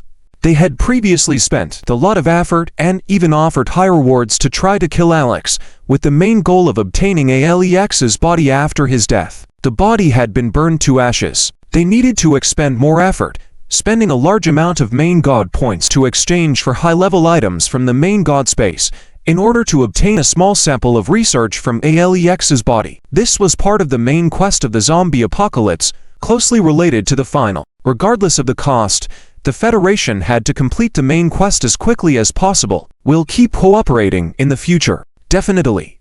I'll treat you to drinks next time. After adding each other as friends, Chen Yu waved to Fang Heng as he drove the large truck away. Chen Yu suddenly felt that something was not quite right. Strange. Wasn't that direction towards the town of Hope? Why did he drive the big truck towards the town of Hope? Soon, Fang Heng parked the truck at the eastern gate of Hope Town. The news of the reduced number of zombies inside Hope Town quickly spread. Fang Heng noticed a few player teams outside the town gate, trying to gather information from a distance. Worried about the truck being forcibly destroyed and stolen by passers-by while parked outside, Fang Heng had to spend a bit more time. He controlled his zombie avatars to personally welcome them to the town gate. Before long, the players outside the town saw an astonishing scene. A group of zombie avatars staggered together at the town gate. They lined up and slowly made way forward. Behind them, a military truck followed closely, slowly entering Hope Town. Let's start counting the rewards. Back at the temporary residence, Fang Heng was excited as he rubbed his hands and opened the character interface to check. Yesterday, he had accumulated nearly 120,000 survival points and over 9,000 evolution crystal fragments, enough to transform 40 zombie avatars into vine parasites. Great. The transformation of the Vine Parasite avatar would quickly convert all the points into combat power. Fang Heng controlled the zombie avatars to approach the transformed vines one by one, completing the parasite transformation. Tip: you spend 120,000 survival points and 4,000 evolution crystal fragments to complete the parasitism of 40 zombies. After leveling up to level 10, Fang Heng now had a total of 55 zombie avatars, with 43 completed transformations and 12 remaining. After the transformation, the individual zombie avatar strength had greatly increased. It would not be a problem to face one-on-one battles with first-level mutated zombies. With these 43 vine zombies, Fang Heng felt invincible again. Without considering interference from other players, he could even send these vine zombies to clear out the entire Hope Town. In addition to gathering resources and clearing wandering zombies in AFK mode, the zombie avatars could also help defend the prison, who could currently pass through the defense network made up of these vine zombies. To Dawn Guild warriors, what was the difference between them coming over and delivering food? Fang Heng manipulated the vine zombie avatars to carry the 10 pot of vines into the back of the truck. Finally, he squeezed in 7 vine zombies. He even squeezed one more into the driver's seat. To save time on the road, Fang Heng had the remaining zombies commit suicide on the spot. Success. Head home. 4 hours later, Fang Heng arrived outside the Doomsday Camp. Before heading back to the prison, I might as well submit the T-Virus mission along the way, Fang Heng muttered to himself. He parked the car and let down several vine zombies from the car, leaving them on the roadside, before continuing to drive the truck into the Doomsday Merchant Camp. The NPC unloading workers in the merchant camp saw Fang Heng's truck approaching and thought new goods had arrived. They reflexively gathered around, ready to unload from the truck. No, there are no supplies in the car. Disperse. Fang Heng smiled wryly, quickly waving to disperse the NPC unloading workers. What if the vine zombies inside the truck accidentally parasitize someone? I'm not here to deliver goods this time. The back of the truck contains dangerous infectious materials, so don't get too close, yelled Fang Heng. And finally, the NPC unloading workers dispersed. Viter heard the commotion outside and walked out from the small cabin. He saw the military truck parked on the open space and his eyes lit up. My friend, is this your new rye? Ha. It's been a few days, and it seems you've made another good catch outside. Come in for a drink, my treat. Ha, you guessed right. I went to Hope Town and got quite a few good things, said Fang Heng in a good mood, laughing heartily as he entered the cabin with Viter. Come and try this new wine I received these past 2 days. Inside the cabin, Viter took out a bottle of aged wine from under the counter and began to boast. It's rare to come across such good wine in these times. Let's not drink just yet. Help me settle the accounts for this mission first, Fang Heng said, worried that Viter might get drunk. He took out 2 bottles of T-Virus serum from his pocket and placed them on the counter. Oh, you managed to get your hands on them so quickly, Viter exclaimed at the sight of the T-Virus serum. Fang Heng casually retreated. Viter's expression turned extremely surprised and even excited. He carefully picked up the T-Virus serum and examined it in his palm. You obtained 2 of them. Honestly, Fang Heng, you truly exceeded my expectations. It's amazing. Believe me, these 2 T-Virus serums will definitely make the Dark Knight Order take notice of you. Take notice. This is just the beginning. With the rewards from this mission alone, I'm ready to clean out their entire warehouse. Fang Heng muttered to himself. Viter, hold on a moment and take a look at these, Fang Heng said, taking out samples of the vine plant, vine parasite, and Alex from his backpack and placing them neatly on the counter. Viter looked a bit puzzled at these samples. Fang Heng, what are these things? It's troublesome to explain, but you'll understand when you look at this, Fang Heng said, and handed over the researcher's notebook he had brought secretly from the hospital's research lab. Game logs began to pop with messages. Hint: mission settlement in progress. Mission name: finding T-Virus serum.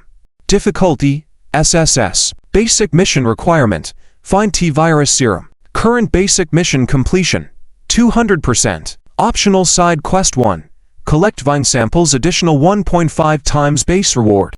Side quest 1 completion: 100%. Optional side quest 2: collect vine parasite samples, additional 2 times base reward.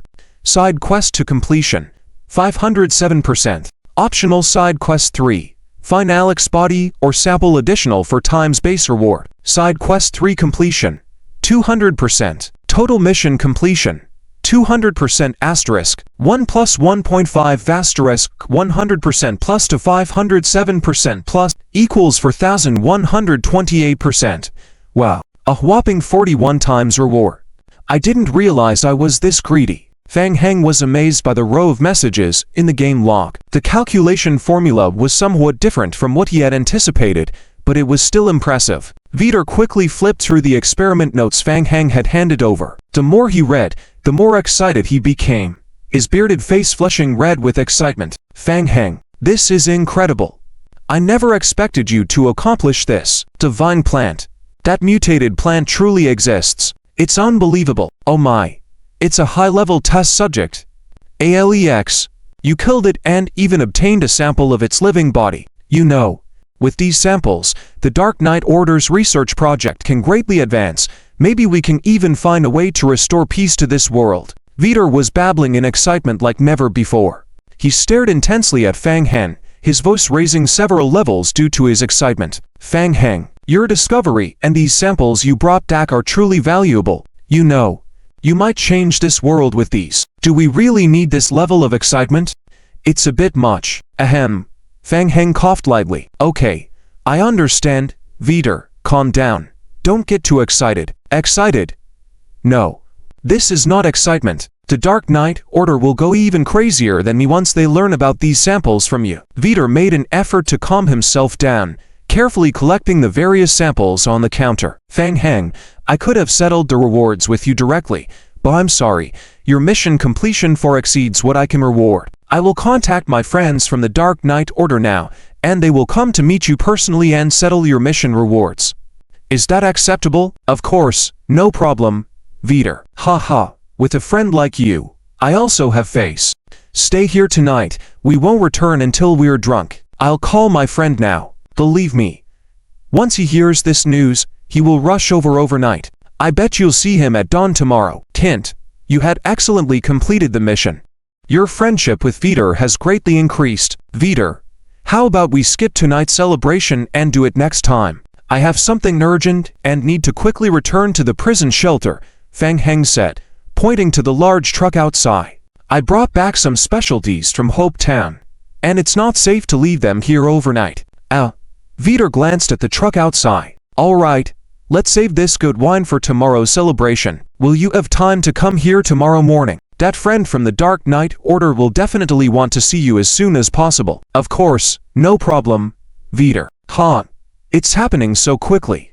Has your unique talent awakened? Vitor looked at Fang Heng and nodded. Indeed, many people have awakened special talents since the zombie apocalypse, and considering your abilities, awakening a talent makes sense. That means you've found the right person. I have plenty of information on enhancement programs for talents here. Hehe.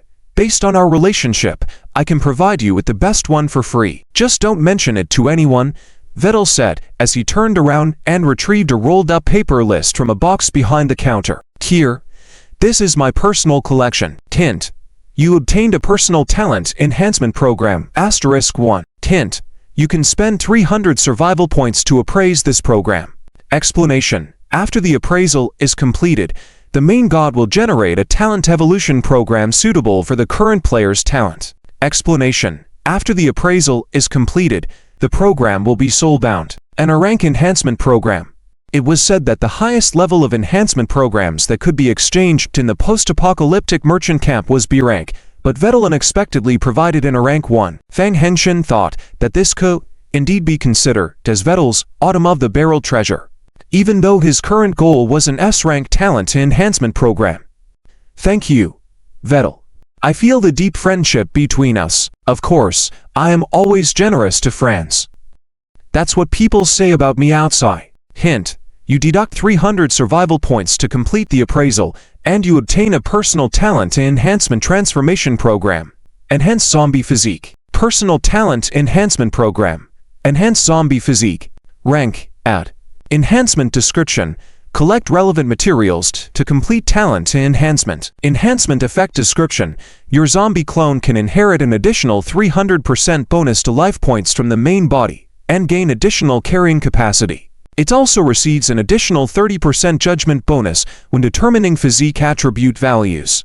Fang Heng read the enhancement description in detail. Very unsatisfying. His zombie body already had over 1,000 hit points, enough to handle ordinary zombies easily. Even if he encountered higher-level mutated zombie types, doubling his clone's hit points would still be useless. Continuing to enhance the zombie physique attribute would provide minimal improvement for Fang Heng. This enhancement program was completely inadequate. How about it? Not quite satisfying. Vettel noticed something in Fang Heng's expression. He shrugged helplessly and said, "I'm sorry. This is the best transformation program I could find here. I think the Dark Knight Order must have more powerful programs. You can try asking them. They are always very generous to their own kind." "Thank you, Vettel. You've been very helpful to me. I'll come back tomorrow morning." "No need to be so polite. It's all about mutual help. Our post-apocalyptic camp's performance is leading this month. By the way, our camp is about to upgrade, but we need some materials urgently. Take a look." Fang Heng threw the rank enhancement program he obtained from the post-apocalyptic merchant can into his backpack. Its attributes were very poor, and he didn't need it. Leaving the camp, Fang Heng drove his truck back to the prison. "Hey buddy, boss. You've been gone for a few days and now you even have a military truck." During Fang Heng's absence, Liao Bufan had completed all the repair work at the prison. The prison gates had also been fully restored. Due to the lack of power supply, Liao Bufan had to come over and personally help open the prison gates. Watching the truck slowly drive into the prison, Liao Bufan was filled with envy. "This truck is really valuable. Boss, where did you get it from?" Fang Heng parked the truck outside the entrance of Block 3 of the prison and jumped down from it. "Hope Town obtained it from the Federation." Liao Bufan swallowed nervously. "The Federation? What did the boss do to get a military truck from them? Let's talk inside." Fang Heng and Liao Bufan walked into Block 3 together. During the past few days, Liao Bufan and his team had reinforced and arranged everything except for the basement of Block 3. The inside of Block 3 had also been meticulously cleaned by NPCs at this time, much tidier compared to before. "Any news from the Serpent prisoners? Have they tried to investigate the prison?" "They don't have time to bother with us at the moment." "Oh, why's that?" Liao Bufan shook his head, looking deeply concerned. "Oh, they got lucky and found an abandoned iron mine in the forest." "An iron mine? They were that lucky?" Fang Heng raised an eyebrow, immediately becoming interested. In the game, iron ore was the most widely used basic mineral resource. "What happened? Tell me more." Liao Bufan detailed everything that had happened during Fang Heng's absence. In general, the Serpent prisoners initially planned to take over the prison for revenge. After reporting information about the prison to the Dawn Gaming Guild, the guild immediately provided strong support, preparing to send people to join the game when the server transfer feature was activated. During that time, the Serpent prisoners had sent people to spy around the prison multiple times. Unexpectedly, a few days ago, they stumbled upon an abandoned iron mine in the forest. The Dawn Gaming Guild was ecstatic upon learning about this news. On the day the server transfer was opened, the Dawn Gaming Guild dispatched a large number of new players to settle in the 8th District, immediately seizing control of the abandoned iron mine resource point. With the iron or resource point and the strong prison shelter, there couldn't be a more ideal start. In the following days, the Dawn Gaming Guild began purchasing furnaces and refining equipment, starting construction around the iron or resource point. They were so busy that they had no time for the prison. That's roughly it. Based on my judgment, the prison is their next target. Sooner or later, they will come looking for trouble. I saw them delivering tough words on the survival radio earlier today, threatening nearby players to evacuate and not block their path. Fang Heng shrugged. Sounds like them. Liao Bufan sighed worriedly. Sigh. During this time, I quietly observed that more than 40 people from the Dawn Gaming Guild have entered the game. I estimate that they will soon be able to manufacture stronger iron rods and knives from the iron ore, and maybe they will come at us directly soon. Liao Bufan's tone was unusually serious. Fang Heng, we should be prepared early. Fang Heng contemplated. He felt that Liao Bufan's words made a lot of sense. Instead of passive defense, why not take the initiative and strike while they are still gathering strength, solving the problem once and for all? The key point was the iron mine. That was an iron mine. Whether it was operating and expanding the shelter or manufacturing basic production items, iron ore was a fundamental consumable. How could he sleep well if he didn't go and seize it? The group of people who robbed and imprisoned the snake, Fang Heng felt no psychological burden at all. In fact, when the prison was attacked by the snake and others before, Fang Heng also thought about completely getting rid of them. But at that time, his strength was not enough. The snake's group all have talented players with combat abilities. If they were driven to desperation and fought back to the death, and accidentally killed a mercenary, Fang Heng would have to pay a large sum of deposit, feeling sorry for a long time. The situation is completely different now. Following the completion of the mission in the town, his zombie doppelganger received a high level of enhancement. Having just slept all morning today, he no longer feels sleepy at all. Decision made. Tonight, he will go and rob at mine. Fang Heng made up his mind and lifted his head. You're right, we need to be prepared early. Tonight, I will go find them and completely deal with this trouble. What? Boss. What did you say? Suddenly, Liao Bufan was puzzled. He blinked his eyes, looking very confused. What did I say? What did I say? I just told you to be ready for defense, and you're going to fight them. Fang Heng, are you planning to act tonight? Calm down. Fang Heng looked confident. Don't worry, I have a plan. Liao Bufan kept silent. The 4 words "I have a plan" deeply imprinted in Liao Bufan's memory. He remembered Fang Heng saying the same thing last time. At first, he didn't believe it. Later on, Fang Heng took out the focus flamethrower and ruthlessly taught the spider zombies in the underground tunnel a lesson. Tonight, I'll stay on watch. You go rest. You've worked hard during this time. Okay.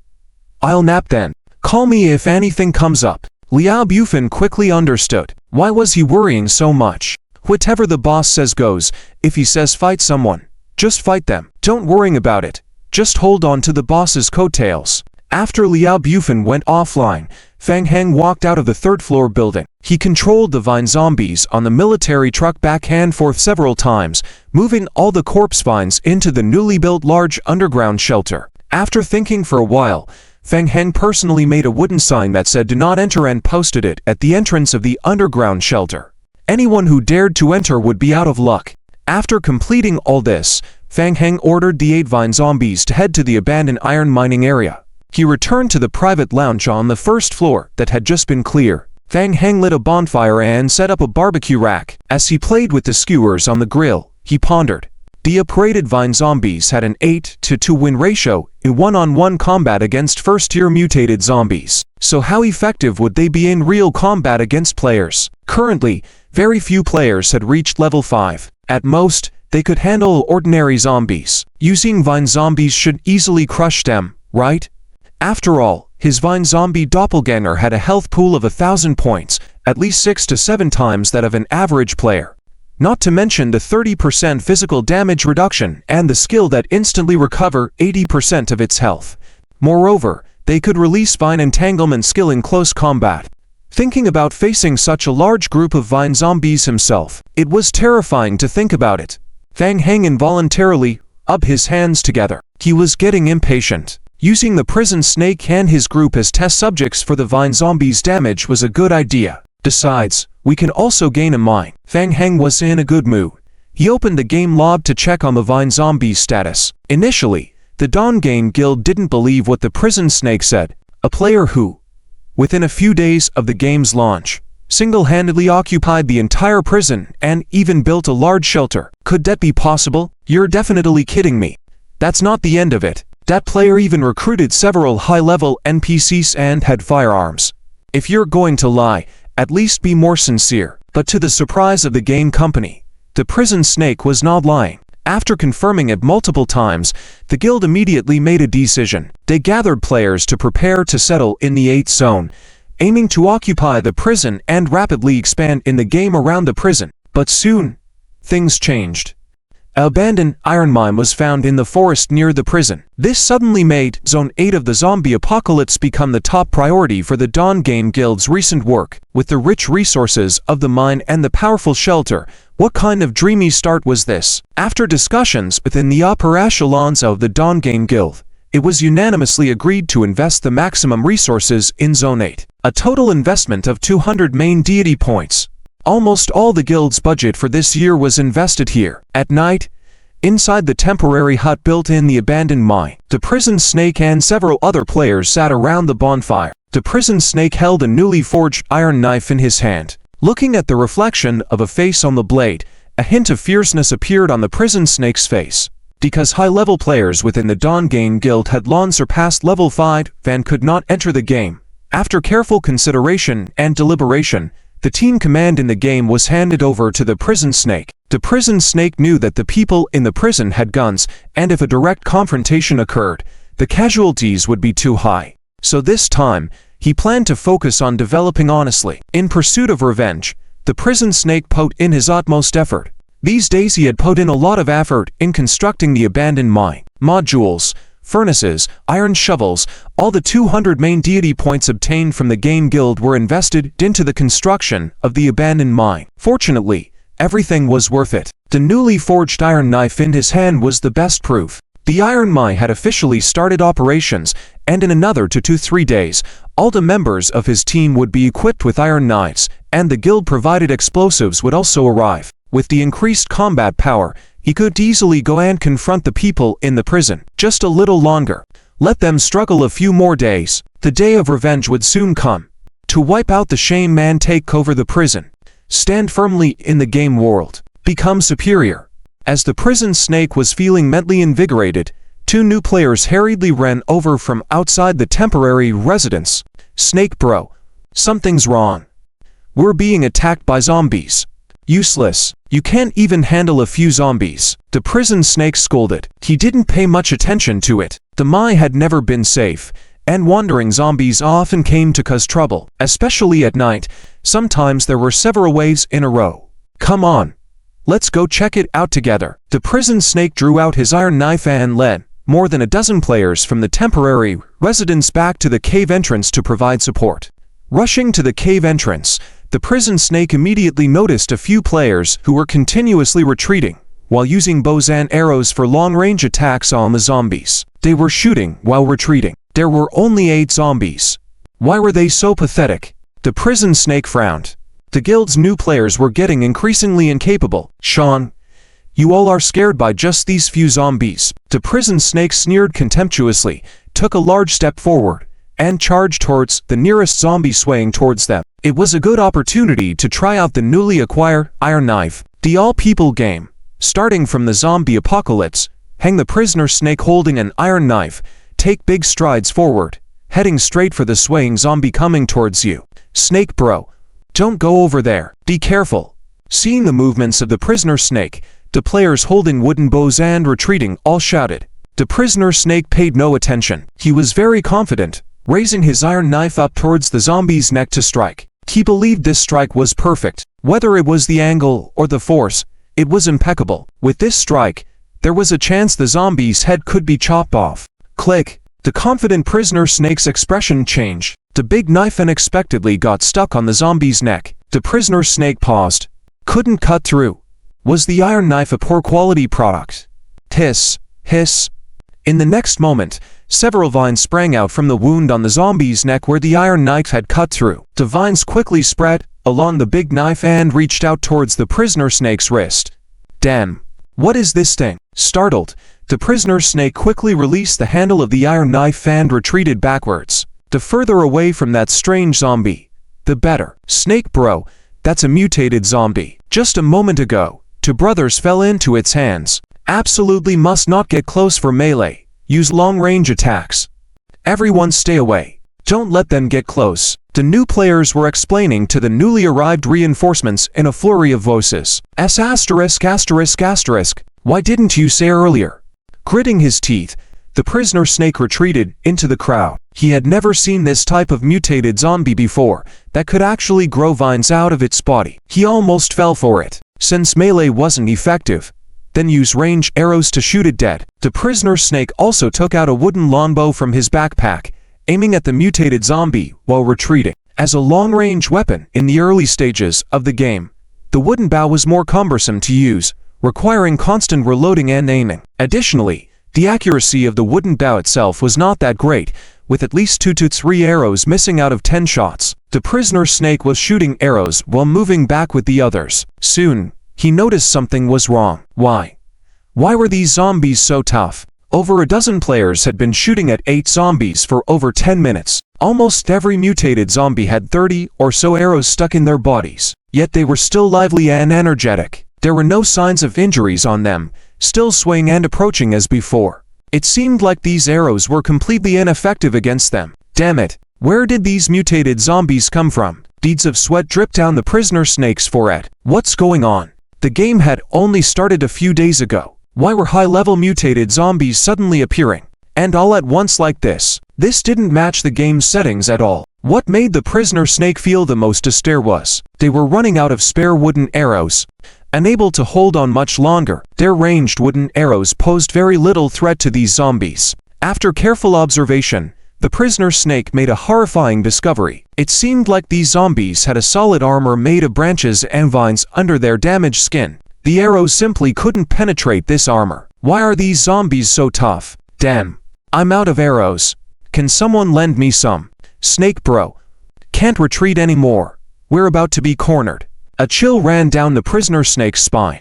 If this continued, forget about getting revenge in the coming days. His life might just be over here and now. The prisoner snake raised the iron knife in his hand. Brothers, let's do this. Charge out with me. Inside the prison, so delicious. Upgrading to level 2 in cooking really enhances the flavor of the food. Fang Heng took a bite of the freshly roasted skewered meat, feeling satisfied. He casually opened the game log to check. Rows of messages refreshed. Hint: your zombie avatar has been attacked by range arrows. Your zombie avatar has received 5 points of damage. Hint: your zombie avatar has been attacked by range arrows. Your zombie avatar has received 9 points of damage. Hint: your zombie avatar has been attacked by range arrows. Your zombie avatar has received 6 points of damage. Your skill: robust body, gain 1 experience point. Hint: your zombie avatar has been attacked by range arrows. Your zombie avatar has received 5 points of damage. Hint: your zombie avatar gains an automatic health recovery of plus 12 per second. Hint: your zombie avatar has been attacked by range arrows. Your zombie avatar has received 7 points of damage. Your skill: basic constitution training, gain 1 experience point. Hint: your zombie avatar has been attacked by range arrows. Is the prisoner snake and his group any good? Most of them probably haven't learned the bow and arrow skill. This kind of damage is just not enough to be effective. Fang Heng felt somewhat troubled. This won't even meet the intensity test requirements. Indeed, after a few minutes, new messages appeared in the game log. Hint: your zombie avatar dealt damage to a player. Your skill: basic strength training, gain 1 experience point. Hint: your zombie avatar gains an automatic health recovery of plus 12 per second. Hint: your zombie avatar dealt damage to a player. Your skill: basic strength training, gain 1 experience point. Hint: your zombie avatar is under melee attack. Hint: your zombie avatar tries to dodge an attack, receives 19 points of damage. Your skill: basic agility training, gain 1 experience point. Hint: your zombie avatar dealt damage to a player. Your skill: basic strength training, gain 1 experience point. Hint: your zombie avatar gains an automatic health recovery of plus 12 per second. Hint: your zombie avatar dealt damage to a player. Your skill: basic strength training, gain 1 experience point. Hint: your zombie avatar releases the skill Vine Entanglement on a player. The skill succeeds in activation. Hint: your zombie avatar deals 20 points of damage to a player, restores 20 points of life. Hint: your zombie avatar deals 20 points of damage to a player, restores 20 points of life. Hint: your zombie avatar kills a player. Fang Heng shook his head silently. Well, this group of people won't last long. After a while, the messages in the log column gradually decreased. Hint: your zombie avatar group occupies the mine. What? Did they escape? Fang Heng furrowed his brows. This was meaningless. Despite being a big guild, where was their usual fierceness? While there was a risk of infection in escaping at night, staying in the mine would mean a 100% wipeout.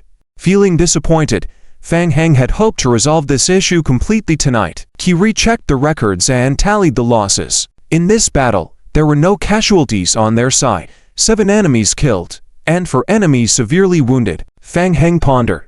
If the prisoner Snake and the others continued retreating and playing guerrilla warfare, it would be difficult to deal with, as the Vine zombies' movement speed was way too slow and being toyed with slowly would be annoying. Got it. Break their homes. Just tear down the shelters and residences of the Dawn Gang Guild completely. Then when the zombie group revived in the morning, they wouldn't have to lift a finger. They would definitely die under the negative effect of dark fear at night. Thinking up to this point, Fang Heng directly issued the order to the zombie avatars to dismantle the homes. First, remove the temporary shelters set up by the Dawn Gang Guild in the mine. When the zombie group resurrects tomorrow, in the daytime, go together to completely tear down their base. Losing their residence in the zombie apocalypse world, this group of people would definitely not be able to hold on. Reminder: during your offline time, your zombie dismantled the temporary shelter, gaining wood * 6782, nails * 45, scraps * 23, scrap iron * 56, scrap plastic * 7, clay * 21. Through dismantling, you gained experience points for the skill Strong Physique 3253, and experience points for the skill Basic Constitution Training 28190. To reminder, your skill Strong Physique level has been upgraded to LV 3. Reminder, your skill Basic Constitution Training level has been upgraded to LV 10. Reaching the current limit. Reminder, your zombie subordinates collectively search and obtain iron ore 122, stone mining pick * 5, iron mining pick * 1, modules * 5. Reminder, your zombie subordinates found 5 furnaces. By morning, the temporary shelter that the Dawn Guild spent 2 days building was completely dismantled by Fang Heng. Fang Heng had the zombie subordinates guard the mine first and then began mining iron ore himself. He then set out driving alone to the Doomsday Merchant Camp. Before leaving, Fang Heng specifically reminded Liao Bufan to be alert and cautious of the prison raid by Qiu Shi and others. Fang Heng, you finally came. Let me introduce you. This is Mr. David from the Dark Knight Order. He has been waiting for you for a long time. David did not appear strong. He wore a black hat and had 2 black beards. Hello, Fang Heng. I have heard a lot about you from DRIZZLE. Let me introduce myself. I am David, one of the recruiters of the Dark Knight Order. We have been looking for like-minded partners in the apocalypse. The purpose of our organization is to save this world that has been invaded by zombies. After a series of assessments, I believe your strength far exceeds our expectations. On behalf of the Dark Knight Order, I invite you to join. Reminder: do you accept David's invitation to join the Dark Knight Order? Of course, willing. After circling around for so long on missions, finally joining in, Fang Heng selected confirm. Reminder: you choose to join the Dark Knight Order. Your honor level in the Dark Knight Order is LV 1 Corporal. Reminder: ongoing delay in mission settlement. Reminder: due to your outstanding completion of the mission, finding the T-Virus Serum, you gain 1000 * 41.28 Dark Knight Order honor points. Reminder: your Dark Knight Order honor level has been upgraded to LV 7 Second Lieutenant. Great. With your joining, we can definitely find a way to solve the zombie virus and rebuild this world. David enthusiastically patted Fang Heng's shoulder. I heard you have already built a shelter for yourself, with your own base. Yes, right at the prison. Well, according to your honor level within the Dark Knight Order, we can provide you with 2 top elite soldiers from the Dark Knight Order to provide security for your shelter free of charge. Of course, during this period, you will be responsible for providing the necessary supplies for the soldiers. If anything unfortunate happens to them, you will also need to pay additional compensation to the Order. Fang Heng, do you need the protection of the soldiers? To free top elite soldiers? Why even think about it? Fang Heng immediately nodded. Of course, I do. All right. They will report to the outside of your shelter within 5 hours. Reminder: you gain 2 elite soldiers from the Dark Knight Order. They will arrive outside your shelter within 5 hours. Please prepare to receive them. Click to view more detailed information about the soldiers. Fang Heng immediately opened the game log to view detailed information. Mercenary. Elite soldier of the Dark Knight Order level 25. Strength 12. Agility 8. Constitution 12. Willpower 7. Perception 6. Intelligence 6. Skills: Firearms Mastery LV 15. Melee Combat Techniques LV. 15. Melee Weapon Mastery LV. 12. Detection LV. 7. Driving LV. 7. Heavy Combat LV. 5. Wilderness Stealth LV. 5. Team Tactical Cooperation LV. 7. Elite Soldier Specialized Training LV. 20. Learning Talent Great Companion. Fang Heng felt a bit dizzy looking at the row of skills. Firearms Mastery at LV. 15. Strength stat up to 12. This means that the elite soldiers of the Dark Knight Order can easily handle sniper rifles, and the skill Learning Talent. With this skill, NPC mercenaries learn much faster. They still have room for improvement in their levels, attributes, and skills. Truly the top-notch NPC mercenaries in the zombie apocalypse game. Fang Heng was impressed. The strength of the elite soldiers of the Dark Knight Order was much higher than he had anticipated. Compared to that, the level 5 top mercenaries provided by the Doomsday Merchant Camp were inadequate. Fang Heng closed the game log and inquired, "David, can I recruit more elite soldiers?" "Certainly. Based on your current honor rank, you can recruit up to 20 elite soldiers from the Dark Knight Order into your team. The one-time recruitment cost for a soldier is 60,000 survival points. Expensive. The most expensive mercenary in the Doomsday Camp costs only 6,000 points, while the elite mercenaries of the Dark Knight Order cost 10 times that much." Fang Heng shook his head inwardly. The gap in survival points was too large. Currently, he lacked survival points too much. He had a batch of zombies waiting for survival points for strengthening, and he simply didn't have enough money to continue recruiting mercenaries. Vidal interjected, "Hey, buddy, Fang Heng is an old friend of mine. Make it cheaper. I'll treat you to a drink tonight, no big deal." This is already the lowest price. Training an elite soldier is very difficult, especially in the current environment. David paused, then looked at Fang Heng. "But considering your perfect completion of the mission this time, we can provide you with a batch of elite soldiers as a reward for free, a total of 15. Fang Heng's eyes lit up at the offer. "You mean it's free?" "Yes, it's free, but you need to think it over. I heard something from Vidal before coming here. Your awakened talent skills in the apocalypse seem to have encountered some bottlenecks recently, and you may want our help." With that, David took out a rolled-up black scroll from his backpack and handed it to Fang Heng. "There is indeed a top-tier talent enhancement data within the Dark Knight Order, which we originally intended to give you as a mission reward. This scroll is very precious, and it took us a long time to obtain. Given your outstanding performance in this mission, rewarding it to you is only fair." David looked at Fang Heng, waiting for his decision. "Unfortunately, you can only choose one of these two rewards." Fang Heng was at a loss for words. This choice was truly a headache. All People's Game, starting from the Zombie Doomsday to the Hooking Main Volume, Chapter 84 started with S grade. So Fang Heng, do you want to choose elite soldiers or talent rewards? Fang Heng asked. "I want to know the level of the talent enhancement plan." "It's S grade. As far as I know, the level of the talent enhancement plan and the talent level are the same, and the highest upper limit level is S grade." "Huh, something seems off." Fang Heng pondered. His talent level evolved after all. Isn't it SSS, right? He was a bug. Fang Heng quickly made a decision.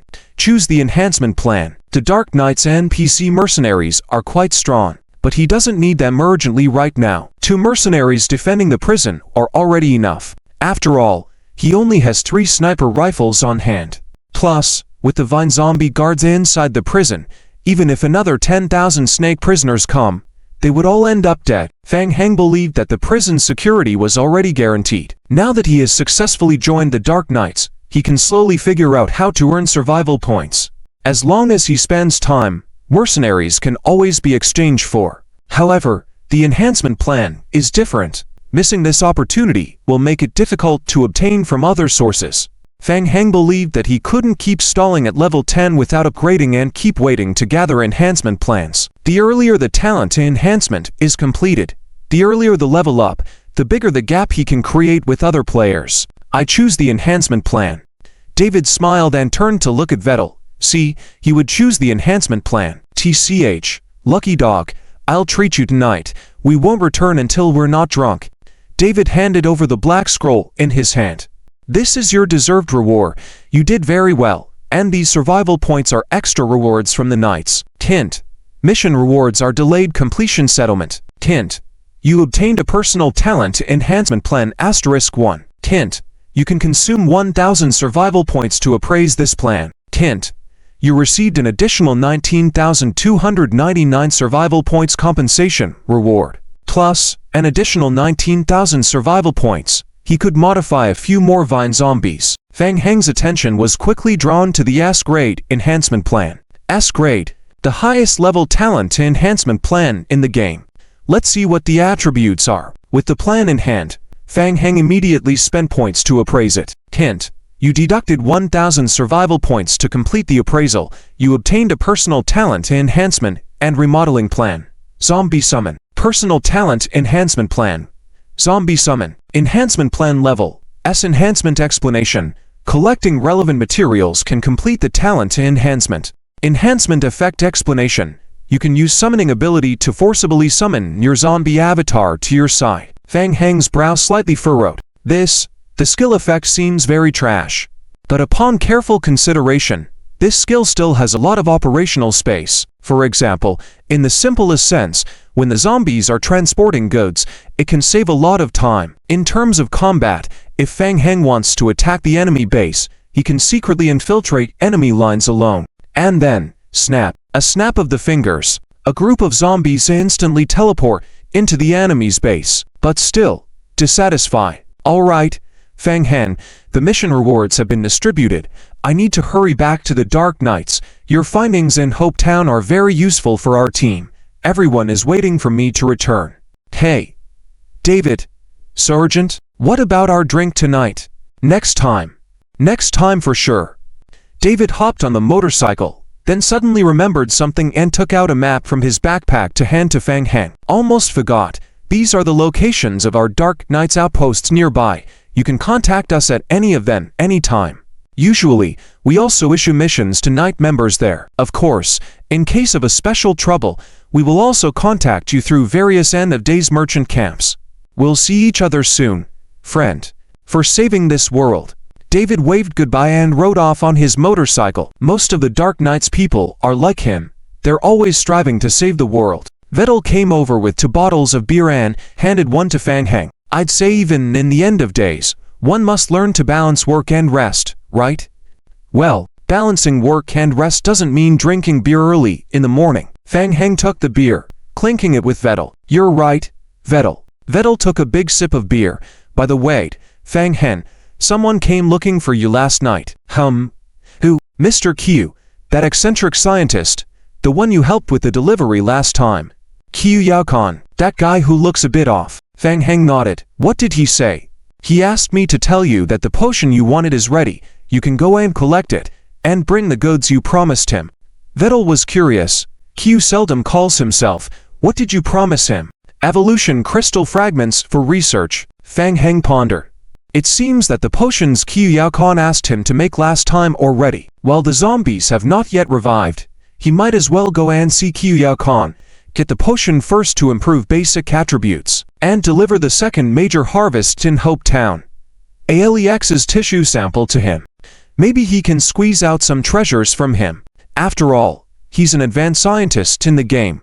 What if he also has S-grade talent enhancement plans? Or even higher level genetic enhancement liquids would be nice. Fang Heng's mind was on fire. Vettel, I will go see him now. Do you need me to take some supplies along the way? Of course. You've helped me a lot, Fang Heng. Over 3 hours later, Fang Heng arrived at Q Yaokang's villa with a batch of survival supplies. After getting off the car, Fang Heng skillfully sneaked into the backyard through the passage behind the low bushes. Q Yaokang had already seen Fang Heng on the surveillance camera set up in front of the villa. In the backyard, Q Yaokang opened a small crack in the entrance to the basement and showed half of his head. You finally came. Q Yaokang's expression was indifferent. Did you bring the goods? The goods?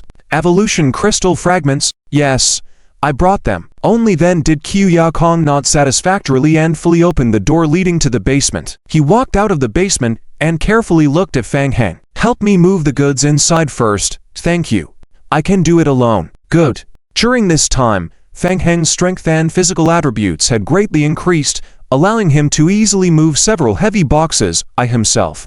It took 10 minutes to move all the supplies delivered to the basement. Fang Heng then conscientiously and to the changing room and put on a protective suit before entering Kyeokang's laboratory. The supplies are all in the corridor. Kyeokang stood by the side, looking at Fan Heng as coldly as ever. He noticed that Fan Heng's physical attributes had improved compared to the last time they met. Thank you for your help. You are more reliable than other delivery people. Where's my goods? Here you go. Fan Heng waved his hand and took out over 300 evolution advancement fragments from his backpack, stacking them on the experiment table. Quickly, the evolution crystal fragments piled up into a shiny small mountain on the table. A look of surprise flashed on Kyeokang's face, but he quickly hid it. Is this enough? For now, it's sufficient. I will need more in the future. Kyeokang pointed to a cold fridge in the corner of the laboratory. As per our agreement, the potions you need are in the fridge, and you can take them anytime. Okay. Fan Heng cheerfully walked to the corner of the laboratory and opened the fridge. Inside were neatly arranged boxes of 3 different genetic enhancement potions, 10 bottles each. Hint: you obtained 30 genetic enhancement potions, and your friendship level with Kyeokang slightly increased. Hint: you consumed 55 evolution crystal fragments, stabilizing your unstable genetic state. Hint: you used an improved potion to enhance zombie strength genes, but did not strengthen your attributes. Hint: multiple uses of the potion will gradually decrease its effects. Hint: you obtained a genetic disorder state. Hint: your genetic disorder state has increased to 13%. Hint: you used an improved potion for enhancing zombie strength genes. Fan Heng injected himself with the potion while trying to engage Kyeokang. Do you know where I went these past few days? I don't know, and I'm not interested. I went to Hope Town. There's a community hospital there, and I went inside to take a look. Kyeokang responded without turning towards Fan Heng. He continued sorting and categorizing the evolution crystal fragments on the experimental platform diligently. Kyeokang was focused, carefully examining each evolution crystal fragment in his hand. Hey buddy, I found a secret lab inside. Fan Heng seemingly mentioned casually, but had been paying attention to Kyeokang all along. Sure enough, when he mentioned the secret lab, Kyeokang's movements paused slightly. Keep pretending to be calm. Fan Heng smirked and continued. It's a secret lab set up by Stellar Corp before the zombie apocalypse. Guess what I found inside? Kyeokang suddenly turned around. What? Fan Heng extended his right fist, with his index and middle fingers together, tapping his thumb on top a few times. He made a gesture that everyone would understand. Kyeokang looked at Fan Heng for seconds, then turned away. Our deal is completed. You can leave now. Ha ha. Just messing with you. Here, I brought something back for you. Fan Heng handed over the research team's notes he collected from the secret lab to Kyeokang. Take a look at this. Without turning back, Kyeokang said, I don't want to see it. You can leave. Fan Heng, unfazed, opened a page of the team's research notes and started reading aloud in the laboratory. 1. Using the T-virus can infect normal plants, creating mutated life forms. In our research, we found that the T-virus combines best with the Devil's Vine. Kyeokang listened and involuntarily stopped his actions. Turning around, he stared at Fan Heng blankly. 2. The zombie vine is different from regular plants, possessing great vitality and showing extremely high aggression. Kyeokang couldn't hold back anymore. He quickly rushed to Fan Heng and grabbed the research notes from his hands. Fan Heng didn't dodge, letting him take the team's research notes. It's like fishing. You have to wait until it fully bites. Kyeokang was ecstatic, intensely reading through the research notes, flipping through pages rapidly. His eyes were filled with focus, excitement, and surprise. The fish was on the hook. Fan Heng felt a sense of triumph. Alex's lead sample is quite valuable. Let's see what Kyeokang can offer in exchange. Fan Heng quietly muttered, I have to find a way to clean him out. Kyeokang was completely absorbed in the team's research notes, not hearing Fan Heng's murmurs. After quickly going through the entire research notes, Kyeokang took a deep breath. He closed his eyes for a moment, then began reading the notes from the start.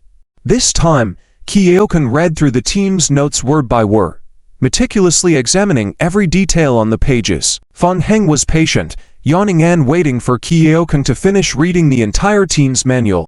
So, did it help you in any way? Surely, you can use it to your advantage. And don't say I'm not considerate. I brought something back for you this time. What? You brought something back? Do you want to guess what I brought for you? Qiaokang's eyes were fixed on Fan Heng. Tell me. Fan Heng feigned mystery, chuckling slyly. I got Alex's lead sample from the secret lab. Alex's lead sample. Qiaokang's pupils dilated in excitement. He immediately lunged towards Fan Heng. Quick, give it to me. Don't get too excited. No need to rush. Also, it's not like I can't give it to you. But shouldn't you also show some sincerity? Qiaokang calmed down and looked at Fan Heng. What do you want? Let me think. Do you have any new potions recently? Those that can enhance attributes. New gene potions are still under research. If you can provide me with Alex's sample, I can significantly progress my research. Looking for a handout. That's impossible. Fan Heng raised an eyebrow wearily. Well, then it's a pity. You should also know that Alex's live samples are very rare, and many are looking to acquire them. Or perhaps, do you have something to offer me? Qiaokang carefully observed Fan Heng. After a moment of thought, he squinted slightly. Your talents must be reaching a bottleneck soon, right? Fan Heng looked surprised. Huh? Do you also have high-level talent enhancement plans? Qiaokang shook his head. I don't, but I can make them for you. Fan Heng was taken aback. Make them? You can actually make enhancement plans? How many levels can you make? To be precise, it's a fusion creation, using 3 copies of the same level enhancement plans. I can help you research and create a higher level enhancement plan. National Game. AFK starting from the Zombie Apocalypse. Chapter 86. The ominous water diverts yeast, for example. 3 B-grade talent enhancement plans can be combined to create an A-grade talent enhancement plan, said Qiaokang, crushing the several evolution crystal shards in his hand. With a bang, the red mist was quickly absorbed by Qiaokang's palm. After studying the evolution crystal shards for the past few days, I also awakened a talent skill. There's actually this kind of operation. You're an NPC. Fan Heng's mind jumped, and he immediately asked, what about 3S grade ones? Can they be combined to create a higher grade one? Well, theoretically, it is possible, but as far as I know, A-grade talent plans are already extremely rare. Are you sure you can find S-grade talent enhancement plans? Of course. Fan Heng was greatly pleased. He already had one S-grade talent to enhancement plan from the Dark Knight Regiment, and he was aiming to obtain the one from Phoenix Gaming Company. Just one more to go. Thinking of a way, it's not impossible to get it. Right? I can collect 3 A-grade ones and combine them into one S-grade. Seeing Fan Heng's joke, Qiaokang reminded him, don't be too happy too soon. Let me remind you, once an enhancement plan has been combined, it cannot be combined again.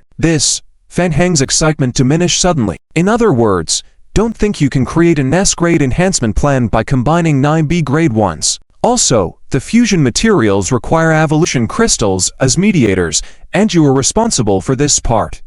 That's no problem. Also, using these talents will cause significant damage to my body. After each fusion, it will take at least a year to fully recover. I will require a sample of your Alex living tissue as compensation. Qiaohui looked at Fan Heng. I need you to provide me with an Alex sample to start a new research project. This is the premise of our cooperation. Are you willing to accept? Hint. Player mission trigger. Collaborative research mission name. Collaborative research mission description. You have 30 days to deliver 3 talent enhancement plans of the same grade to Qiaohui, who will help you combine them into a higher grade talent to enhancement plan. Mission requirement: 1 Alex living tissue sample *1.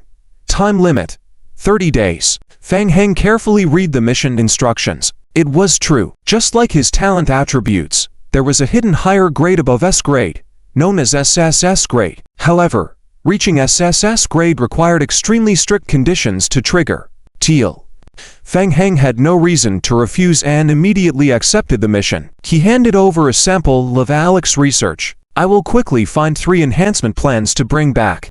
Quickly, you only have 30 days. Hint. Your friendship with Qiaokang has slightly improved. Where can the last S-grade talent enhancement plan be found? Driving a military truck away from the villa, Fan Heng felt a headache. The major forces in the game might have it. However, top-tier enhancement plans like this would be fiercely contested within the major guilds and not likely to be sold publicly. If all else fails, he might have to try his luck on the black market. The black market was murky, with many scammers. Losing money would be a small matter, The real loss would be wasting time hindering the progress of the game. Fang Heng didn't want to resort to the black market unless absolutely necessary. Step by step, he first needed to obtain the enhancement plan from Phoenix Gaming Company. Currently, he needed to deal with the Dawn Game Union trouble. Returning to the prison, two elite soldiers from the Dark Knights Regiment stood at the prison gate reporting to Fang Heng. Captain, the elite soldiers of the Dark Knights Regiment report to you. Liao Bufan watched from the side with envy. Wow, that's the Dark Knights Regiment. They were the highest level mercenaries that could be recruited in the game. Their numbers were extremely limited, and losing one would be a big deal. Only massive forces like the Federation could manage to recruit them. Even if regular players got one, they wouldn't be able to afford it. Liao Bufan had seen a few pictures on the forum before, but seeing them in person was different. It was said that these top-level NPC mercenaries had very high intelligence, and by building a good relationship with them, one might even learn some basic skills. I need you to take shifts guarding the watchtower 24 hours a day. Strangers entering the 20-meter zone outside the prison are allowed to shoot a warning. If they don't obey and continue to intrude, they can be shot and killed. Yes, sir. Fang Heng gave each of the two soldiers a sniper rifle and sent them to their posts at the watchtower. Fang Heng, I'll go take a look too. Liao Bufan, impressed, followed him to the watchtower, contemplating if he could learn some skills from them. Watching Liao Bufan leave, Fang Heng glanced at the game wall. It was close. 10 minutes left until the zombie revival. Inside the residence renovated by the Dawn Guild. After a fierce battle last night, the morale of the Cobra team had hit rock bottom. Brother Snake, a few of us sneaked a peek outside the mine last night, and those zombies are still in there and haven't left. And there's another piece of bad news. Our residence we built a couple of days ago has been torn down. The room fell silent. The temporary residence built in the mine had been destroyed. 2 days of hard work had gone to waste. Even the furnace and other items bought by the guild at a high price were left in the residence. Anyone hearing this news would feel terrible.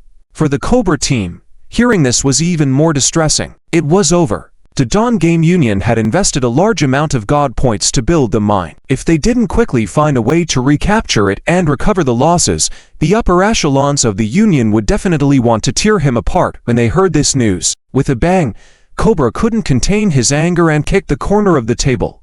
Damn.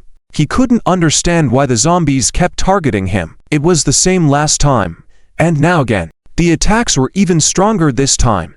Why was his luck so bad?